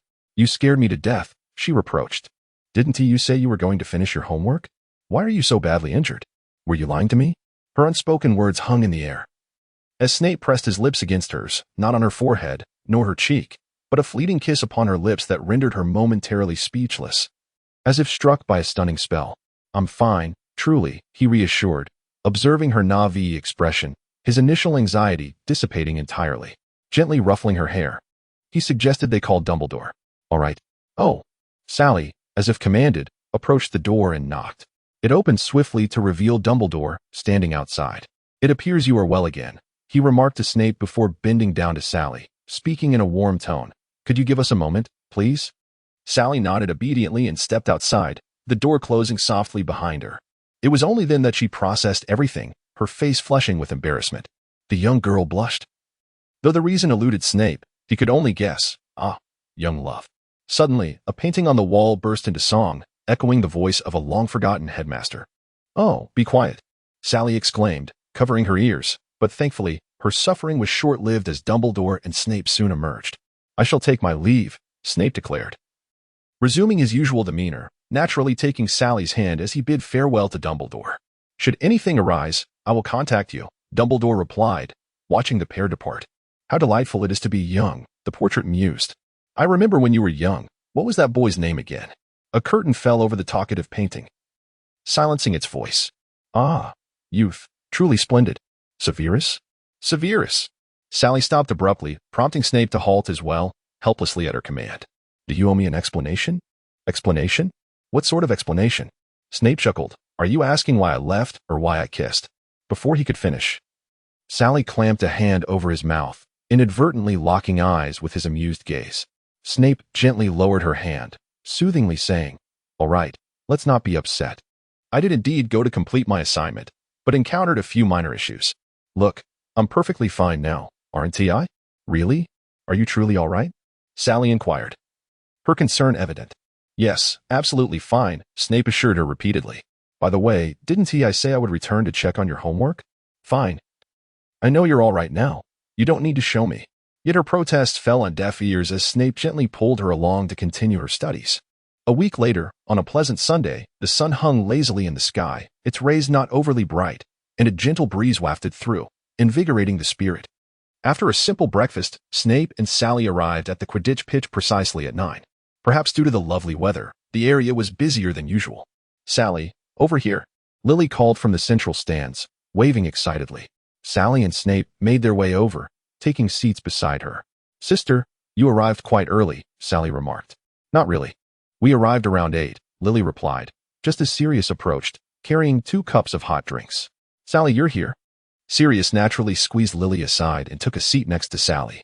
It was not that he wished to displace Snape. Rather, from the moment he appeared with a drink in hand, Snape regarded him with an all-knowing gaze, as if he could see through his intentions. Thus, Sirius had no choice but to let Lily shift over a bit. "What are you holding?" Sally inquired with curiosity. "Pumpkin juice from the dining hall. Would you like to try some?" Sirius offered, pouring a cup for Sally. After taking a small sip, she exclaimed, "Wow, this is delicious. Is it a new variety?" "Severus. You should try it." She seamlessly passed the pumpkin juice to Snape, who took it, glanced at the visibly displeased Sirius, and allowed a smile to creep upon his lips as he took a generous gulp. "Is it good?" "Yes, quite good," Snape replied, returning the drink to Sally. "Look. It's starting." Thankfully, the practice match was commencing, and Sally aptly interrupted the awkward atmosphere, offering a reassuring glance to Sirius. For the first time, Sirius found his mind completely elsewhere, unable to engage in conversation despite Sally being right next to him. Snape had captured all of Sally's attention, meticulously explaining the rules, techniques, and strategies to her, even more proficiently than Sirius himself. How could Snape not recognize Sirius's feelings? For heaven's sake. Although he was not the foremost expert in Quidditch in his previous life, he had served as a professional referee for Quidditch tournaments, possessing far greater knowledge and understanding of the game than these young boys. It was ironic that, despite being psychologically in his 40s, he was still engaged in earnest debate with 13-year-olds, and moreover, he relished it. It seemed Snape was indeed quite adept at Quidditch. After Sally had unwittingly expressed her admiration for Snape for the umpteenth time, Sirius could no longer contain himself and interjected firmly, "It's not that I'm particularly skilled. I just have some knowledge." Snape humbly replied, yet his eyes seemed to convey a message. "Indeed, I am superior to you." "What of it?" Sirius, being the proud individual he was, could hardly tolerate such provocation and impulsively suggested, "Then let us compete." "Huh?" Sally looked at Sirius, puzzled. "Compete? Yes, you and I. Let us see who is better." Before he could finish, he was interrupted by a senior Slytherin who approached and leaned in to whisper something to Snape. Lily and the others noticed the badge emblazoned on his chest. Snape's expression grew serious, and after the Slytherin finished speaking, he stood up, seemingly waiting for Snape's response. After a moment, Snape said, "I understand. I will be there shortly." Once the Slytherin left, Sally clutched Snape's clothing tightly. "Where are you going?" "I want to go too." Snape glanced at Sally, then at Lily, Sirius, and Remus. He grasped Sally's hand and gently removed it from his ropes. "I will be back soon, all right? The headmaster needs me for something. I promise I'll return. But, do not worry, I will not leave the school.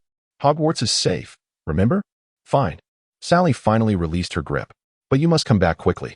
Rest assured," he said, rising to his feet. He turned to Sirius, entrusting him with the care of Sally. Though Sirius was unaware of the specifics, he could tell from Snape's demeanor that the matter was serious, and he nodded in understanding. Snape turned and strode away, the Slytherin green robe billowing as he walked briskly. The practice match continued, but the crowd in the stands steadily grew. "Are you sure it's the Dark Lord's people?" Snape stood atop the Hogwarts main tower with Dumbledore, gazing at the billowing smoke rising from the horizon not far from Hogwarts. There is no need for evidence. In this era, only he could amass such a formidable force to sweep through Hogwarts. Dumbledore's brow furrowed. "But I did not anticipate that he could locate this place. It appears we have pressed him too hard," Snape remarked with a cruel smile. His expression belied that of a mere 13-year-old child. "For each Horcrux he creates, we have destroyed one. This has undoubtedly disrupted his entire plan. His desperation to strike at Hogwarts was within our expectations, however. I did not foresee him becoming so reckless. Is it similar to before? Somewhat. Yet, Hogwarts is certainly not impregnable. Even an unbreakable vow can be undone, let alone a confidentiality agreement." Dumbledore gazed at the thick smoke. "Now we can only hope the Ministry and the Order of the Phoenix arrive swiftly. It will not be so simple." After uttering this, silence enveloped them. Indeed, the Dark Lord was risking everything this time, and they both understood the magnitude of his power. At this moment, placing hope in others was foolish. Their reliance had to be solely on themselves. Hogwarts seemed like a sanctuary, peaceful and quiet, while unbeknownst to them, the outside world was engulfed in chaos and bloodshed. In the Quidditch field, as more and more people gathered, Sally and Sirius switched places, now sitting between him and Lily, with the surrounding area already filled. "I don't know why we're all gathered here," Sally remarked. "We heard the prefects and the headmaster mention it. What about you?" "Us too, but what is it about? Why does no one know?" The nearby chatter frequently reached their ears, and Sally and the others understood that this was likely tied to Snape's departure. "I want to find him," Sally insisted for the third time, only to be restrained by Lily. "Don't act impulsively. Snape has his reasons for leaving you here. With all the students gathered, it must be a relatively safe place." "But why can't Severus stay somewhere safe?" Sally struggled to hold back tears, her tone tinged with vulnerability. Lily embraced her, offering comfort. "It's all right. We must trust Snape, trust the teachers, right?" Though she said this, she surveyed the area, counting how many professors were present. "Sally, do you have your wand?" Lily asked, sensing that the situation might be more serious than she had imagined. "I do." Sally produced her wand from her sleeve. "Severus said to never be without it, no matter where you are." "Good," Lily replied. "You must be strong. Do you understand? Protect yourself and do not cause trouble for Severus, all right?" Sally nodded, wiping away the unshed tears in her eyes. "Understood." Epilogue. They have found them. Dumbledore withdrew his wand from his sleeve and pointed it towards the heavens, sending forth a crimson signal that soared into the sky, transforming into a radiant beam of light. At that moment, the location of Hogwarts was irrevocably unveiled to the world. For our students, for the hope of the future, we must safeguard Hogwarts. With immense magical power, Dumbledore awakened all of Hogwarts' defensive systems. Meanwhile, on the playground, a dozen stationed professors simultaneously chanted spells, casting a green barrier that shielded all present students. The red barrier representing Gryffindor protected the eastern entrance, while the green barrier of Slytherin guarded the western Quidditch pitch. From the Forbidden Lake, a blue barrier representing Ravenclaw arose to safeguard the library in the north, and a yellow barrier from the Forbidden Forest intercepted all creatures, as the creature protection professors had gathered them within the confines of the barrier. The impending battle was palpable. Students whispered quietly, none daring to raise their voices, sensing the gravity of the situation from the solemn demeanor of the 14 guarding professors. At that moment, Dumbledore's voice resonated from the sky. "Students of Hogwarts, at this moment, I, Albus Percival Wulfric Brian Dumbledore, the current headmaster, permit you to raise your wands and unleash all the spells you have learned here to confront our foes, to protect ourselves, our friends, our teachers, and our beloved school. You are part of Hogwarts, and should danger arise, I implore you to fight for Hogwarts, the institution that has nurtured and safeguarded you." All the students drew their wands in silence, their eyes fixed upon the barrier conjured from the life force of the 14 professors. Both the Forbidden Forest and the Forbidden Lake harbored mysterious creatures as guardians. Dumbledore believed that, should Voldemort choose, he would likely approach either the front entrance or the rear playground. Yet, Dumbledore stood resolute, knowing that Voldemort would have to deal with him first before claiming victory. Thus, the eastern front would surely be the main battlefield. "I hope your judgment is correct," Snape remarked coldly, glancing towards the rolling smoke that had ceased its advance towards the school. "He's coming." No sooner had he spoken than from the forefront of the smoke, a figure cloaked in black emerged, his rugged visage barely hinting at the handsome youth he once was, now twisted by madness and unrestrained fury. "Dumbledore, we meet again." A hoarse voice echoed, silencing both the army concealed by the smoke and the professors of Hogwarts, plunging the thousands present into an eerie stillness. Dumbledore advanced to the rooftop terrace, meeting Voldemort's gaze in the air, his expression grave, devoid of past levity. "Long time no see, Riddle." "Do not call me that name," Voldemort retorted. "Do not pretend to be so different, Albus. I am no longer your student. I have shed my former identity. I am Voldemort." The smoke surged upwards, revealing the crowd behind him. Voldemort's lips curled into a cruel smile as he directed his wand skyward. Beside Dumbledore's crimson beam, a large emblem appeared, a skull with a serpent emerging from its mouth, resembling a forked tongue against the sky. "Come, let the festivities begin." Relying on Hogwarts' defensive barriers, external magic could not penetrate, allowing those within to retaliate. For a moment, Dumbledore's side held its ground, though Snape sensed an unsettling dissonance. Relying on memory, he sought to identify Voldemort's key followers, only to find that aside from a figure known as Voldemort's right-hand man, McNair, he recognized none of the others. These are not the main members. The realization struck him like thunder in his mind. Instinctively, he glanced behind him, but Hogwarts was vast, and he could only vaguely discern the green glow to the west, unable to see clearly what transpired there. Snape. Professor McGonagall fired a spell towards the barrier, repelling a Death Eater attempting to draw near. Dumbledore, Snape called out, this is not the main battlefield. We have been deceived. Before Dumbledore could respond, Voldemort appeared seemingly from thin air, standing just outside the barrier between him and Dumbledore, his crimson and black eyes fixed intently on Snape. You are that child, he stated with certainty. At the Malfoy estate, yes, I remember you. He had been present then. How could he forget? One of Voldemort's abilities was to possess any snake. The serpent that had bitten him was indeed one of Voldemort's. Snape felt as if he had plunged into icy waters. Snape, Dumbledore's calm voice reached him. Whatever you intend to do, proceed. We will hold the line. In his tone was trust, a warmth that restored Snape's agency. He nodded at Dumbledore and turned to stride away. It is too late. Voldemort's voice dripped with triumph and bloodlust. My purpose shall be fulfilled. On the Quidditch pitch, the green barrier trembled precariously before being shattered. Yet, the barrier upheld by the 14 elite professors at the cost of their life force remained steadfast. Only 7 figures approached, Voldemort's most ruthless followers. They may not have been the most skilled in magic, but they shared a singular trait. They showed no mercy, even towards children. Now, these 7 merely hovered in the air, seemingly unhurried to breach the barrier. Holler, what does the master say? One man, wearing an eye patch, inquired of a nearby figure with striking purple hair. Besides the green ones, the Slytherin students willing to surrender, the rest are fair game, Holler replied. Resembling a tiger surveying a henhouse, viewing the multitude of chicks as nothing more than helpless prey. I relish such direct orders, the man with the eye patch said. So, how shall we breach this barrier? Quite simply, a short but astute man scrutinized the 14 professors, quickly identifying the weakest among them. A torrent of spells in various hues cascaded from the hands of the 7 men, and soon, the targeted professor found himself unable to stand, kneeling yet resolutely holding his wand aloft. Professor Carnshaw, a Hufflepuff student, could no longer contain his distress, crying out, let us out, let us fight. Another student rallied, spurring the rest to echo his plea. Silence. The lead professor barked, her voice cutting through the chaos. We are sacrificing our lives to protect you. Our foremost priority is ensuring that no student is harmed. Therefore, until we have all fallen, no one is permitted to act rashly. The first teacher fell, but he was swiftly replaced by another. As the 14 teachers were murdered one by one, the barrier's rate of contraction accelerated. 7 teachers were the minimum required to sustain the barrier, and soon, the 7th teacher would also succumb.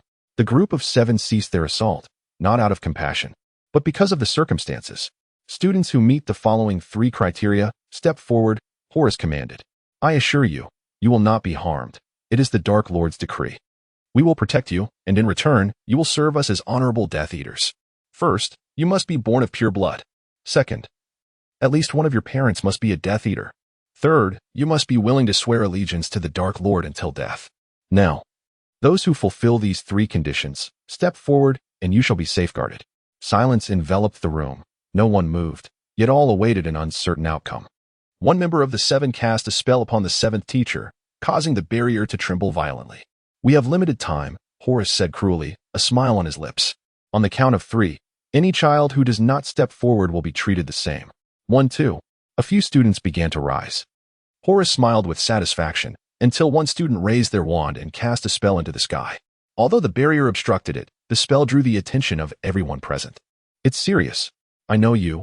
One of the previously silent members of the 7 spoke. A child of the Black family. Oh, the Black family, Horace said. I have a close relationship with your uncle. You had better explain the meaning behind that spell you cast. Was it merely a momentary lapse? I told you to die. Sirius replied, a smirk on his face. What did you say? Horace asked incredulously. I told you to die, Sirius reiterated. You and your band of cold-blooded murderers. Despicable scum. Very well, Horace said, visibly enraged. He ascended into the air, his power surging. I understand your intention, but what about the rest of you? The other students fell silent. Do not deceive yourselves. I understand my classmates. Although there may be friction and conflicts between our houses, The moment you invaded Hogwarts and slaughtered our teachers, you became our enemies, James proclaimed loudly. Those bodies on the ground were our teachers just moments ago, and now, as we stand before you, you expect us to raise our wands against our former classmates and friends? We are human, not beasts. His youthful words embodied both the arrogance and stubbornness of youth. At that moment, no one hesitated. Yes, while house rivalries could be resolved behind closed doors at this moment, we must unite against a common foe. No one wavered. All grasped their wands tightly. The diminutive Madame Pomfrey did not weep as she witnessed her comrade's fall. Nor did she shed tears in the face of impending death, but now she was moved to tears by the children behind her. Intel, do you see? Do you see these children who make you proud, who risk their lives to protect? They are the hope. For the sake of safeguarding these seeds of hope, what can we not accomplish? Very well, Horace said, aiming his wand at the seventh teacher. I have given you a chance. You have made your choice. The wand's tip glowed green, but the spell did not release. A black vial flew and shattered above him, splattering a few drops of liquid onto his arm. The man beside him did not utter a sound before collapsing into a pool of yellow liquid, and his wand-bearing arm began to visibly dissolve. Instinctively, he switched his wand to the other hand. The next moment, his arm was severed at the shoulder, narrowly saving his life. The five turned to see a dark-haired boy seated on a battered broomstick, a satchel slung across his shoulder, one hand gripping the broom and the other holding a wand. Very well, very brave. State your name, child, Horace said, exasperated. You need not know, came the reply. Severus. Both Snape's and Sally's voices echoed simultaneously. Snape looked at the faltering barrier and instantly spotted a beaming Sally within. A faint smile graced his lips. Excellent, he is not late this time. In a moment of madness, Horace chanted, Severus, Severus. One of my arms. Very well, I shall pay you a visit, you valiant little brat. You will pay for your actions. With a command, the remaining five launched an attack against Snape. Magic evolves and potions do too. And from decades in the future came a brilliant potions master, his satchel filled with weapons. The invisibility potion took effect, allowing him to navigate the first wave of fierce attacks on his flying broom. However, even Snape, confronted by five frenzied Death Eaters, found himself utterly defenseless. Merely protecting himself from death consumed all his strength, and fortunately, the five Death Eaters were only stalling for time, awaiting Horace to heal his injuries before he personally ended Snape's life.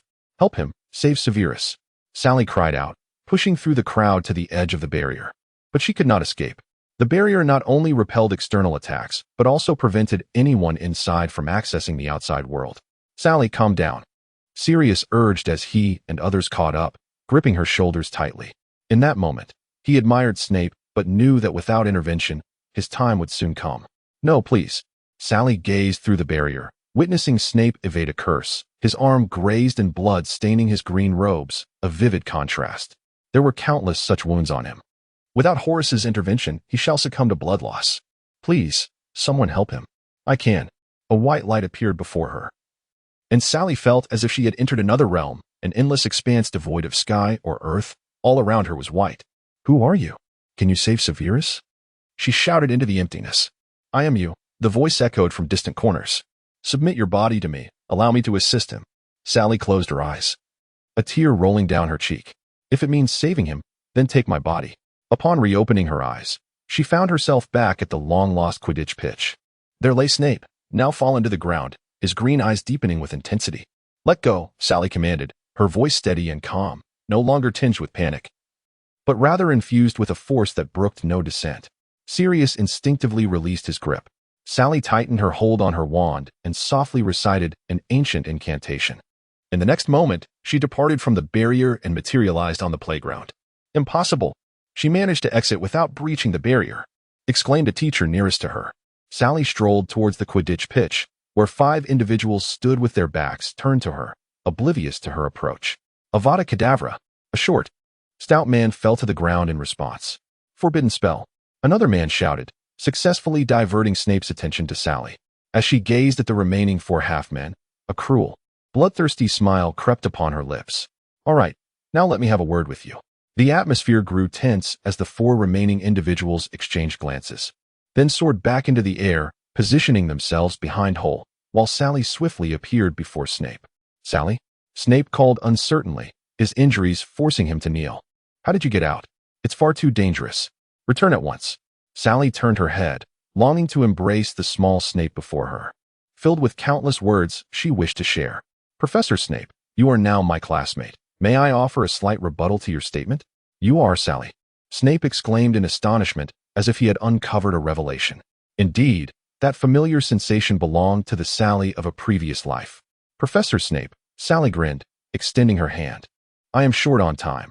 We must resolve the situation here swiftly so we may converse. I have many questions for you."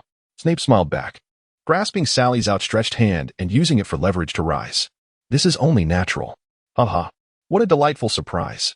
Hole laughed boisterously. "I never anticipated that a single school could house such astonishing students." "State your name." "You are unworthy of knowing it," Sally replied coldly, casting a glance at the figure above. "I will give you 5 seconds to leave this place. Otherwise, you shall remain here forever."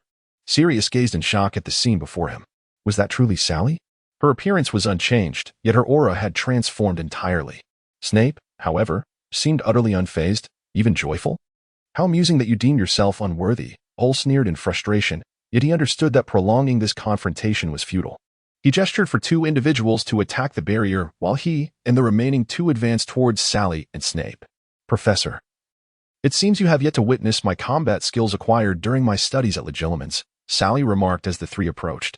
"Indeed, I have not," Snape replied, tightening his grip on his wand, a smile gracing his lips as he felt fearless. "I hope you do not disappoint me." "I assure you, I will not." The incantation swarm of bees transformed the gravel of the Quidditch pitch into countless venomous bees that surged toward the 3 attackers. Hole and his companions barely evaded the onslaught. But the swarm did not relent, diverting its course towards the 2 individuals assaulting the barrier. "Disarm," Snape cast at Hole, who narrowly dodged once more. Yet, in the next heartbeat, he felt a dampness envelop him. Get out of the way. But it was too late. The mist conjured by the potion had already consumed the foremost attacker. In an instant, his exposed skin erupted with red blisters, and he screamed in despair. Moments later, the blisters burst, and he collapsed lifelessly to the ground. "Ugh," Sally grimaced at the fallen figure. "Professor, do you recall that I once mistook this red concoction for pomegranate juice during my studies?" Snape chuckled. "Then you must also remember that I repeatedly warned you not to meddle with my possessions." Sally shrugged. "Fortunately, I have always been quite obedient." Snape laughed, having never witnessed the essence of obedience manifest in this girl. Now, only 2 remained. The 2 individuals attacking the barrier were already overwhelmed by the swarm of bees. "Orchid Bloom," Sally declared, her favorite and most adept spell, originating from her closest friend, a half-elf known as Hoyt, who also played the role of a frenemy. One of Hole's companions doubled over, clutching his stomach before retching in terror, yet nothing emerged. Instead, a blossom of orchid sprouted from his mouth, obstructing his airway, leading to his suffocation and demise. The magic she wielded was such that even those from decades hence might not have heard of it, let alone those from decades past. These children were no ordinary individuals. Hole finally grasped this truth, but it was too late. He recalled the boy Voldemort sought and intended to inform the Dark Lord. "I say, may you leave now?" A silver cord shot forth from Sally's wand, swiftly and precisely binding itself around Hole's ankle. No matter how he struggled or what spells he cast, he could not break free. With a gentle flick of her wand, Sally pulled him to the ground. "Spare me." At that moment, Hole was devoid of his initial grandeur. The 2 individuals attacking the barrier had already been slain by the relentless swarm of bees. Now, he was the sole survivor among the 7. "Professor, what do you think?" Sally inquired of Professor Snape, adopting the demeanor of a humble student seeking guidance. Snape stepped forward, his wand aimed directly at Hole. "You have slain 7 professors of Hogwarts. Now, taking your lives shall serve as retribution for bloodshed." The tip of his wand glimmered with a silvery light. "Disintegrate." An epilogue thus concluded a great battle, marked by a ground soaked in blood and the loss of 14 lives. Before anyone could react, Sally and Snape vanished into thin air. Deep within the forbidden forest, they reappeared. Before Snape could utter a word, Sally dashed into his embrace, inhaling his familiar scent. "Snape." "Professor," she murmured, akin to the whispers of lovers. Snape held her tightly. "It is I. So, you 2 have returned to the past with me, retaining the memories of our previous lives?" Sally gazed up at him from his embrace. "Indeed," Snape replied, stroking her soft red hair. "Are you happy?" "I did not anticipate this," Sally replied. I thought everything I had done was merely my unilateral desire." "It is not as you believed." Snape gazed into her eyes, That is the reality. So, you harbor feelings for me? A mischievous glint sparkled in Sally's eyes. Snape looked upon the girl before him, who smiled like a cat, and felt transported back to a familiar time. But what a pity. Sally nestled back into Snape's embrace. I am about to disappear. What did you say? Snape pulled her from his arms. You are to vanish? Where will you go? I am but a remnant of a soul. Now I have exhausted my last vestige of strength. This body belongs to the Sally of this era. I must take my leave. She gazed at Snape, her eyes filled with affection. You do not know how envious I am of this version of myself. Snape opened his mouth, unsure of what to say. Should I let you go? But what of the original Sally? What path lies ahead for that innocent, unwaveringly trusting Sally, who believes in him? What thoughts occupy her mind? She gently tapped his forehead and mused, I should have departed from this world long ago. With this fragment of memory, I find great contentment. Fortunately, someone like me loves you as well. In this lifetime, may we find a favorable conclusion together. Sally sensed that the figure of Snape in her eyes was beginning to blur. She understood that she was on the brink of completely leaving this world and realized that if she did not act soon, it would truly be too late. With a sudden resolve, she yanked at Snape's collar and, in the next instant, pressed her lips against his without hesitation. As she observed his expression shift from shock to a gradual assertion of control, a faint smile graced Sally's lips. Farewell, Professor Snape. I love you. And I have never regretted it. In a sudden collapse, Sally fell to the ground, and Snape caught her, tenderly caressing her cheek before resting his forehead against hers. I love you too. Severus. Upon awakening once more from her stupor, Sally nervously whispered his name. Snape gently brushed her hair aside and lifted her into his arms. Severus. Are you all right? Sally, weakened, gazed at him with concern, inquiring about Snape's well-being. I am fine. Where are we? Why are we here? What has transpired? Nothing has happened. Snape looked at the dissipating barrier, gradually hearing the sounds of victory celebrations. He lowered his head and kissed Sally's forehead once more. Everything is well. Indeed. Everything has come to an end. They would surely be all right, very well, and for the rest of their days, free from calamity and sorrow. I love you. Introduction. She possesses the same exquisite beauty and intellect as her mother, yet she has been sorted into Slytherin. What does this mean? I have heard that the head of the house once held affections for my mother. Could I perhaps bask in the glow of that connection? Professor Snape. My potions class is the only subject in which I might possibly fail. So, what do you intend to do about it? I am uncertain. As long as you remain my potions instructor, how could I possibly be at risk of failing?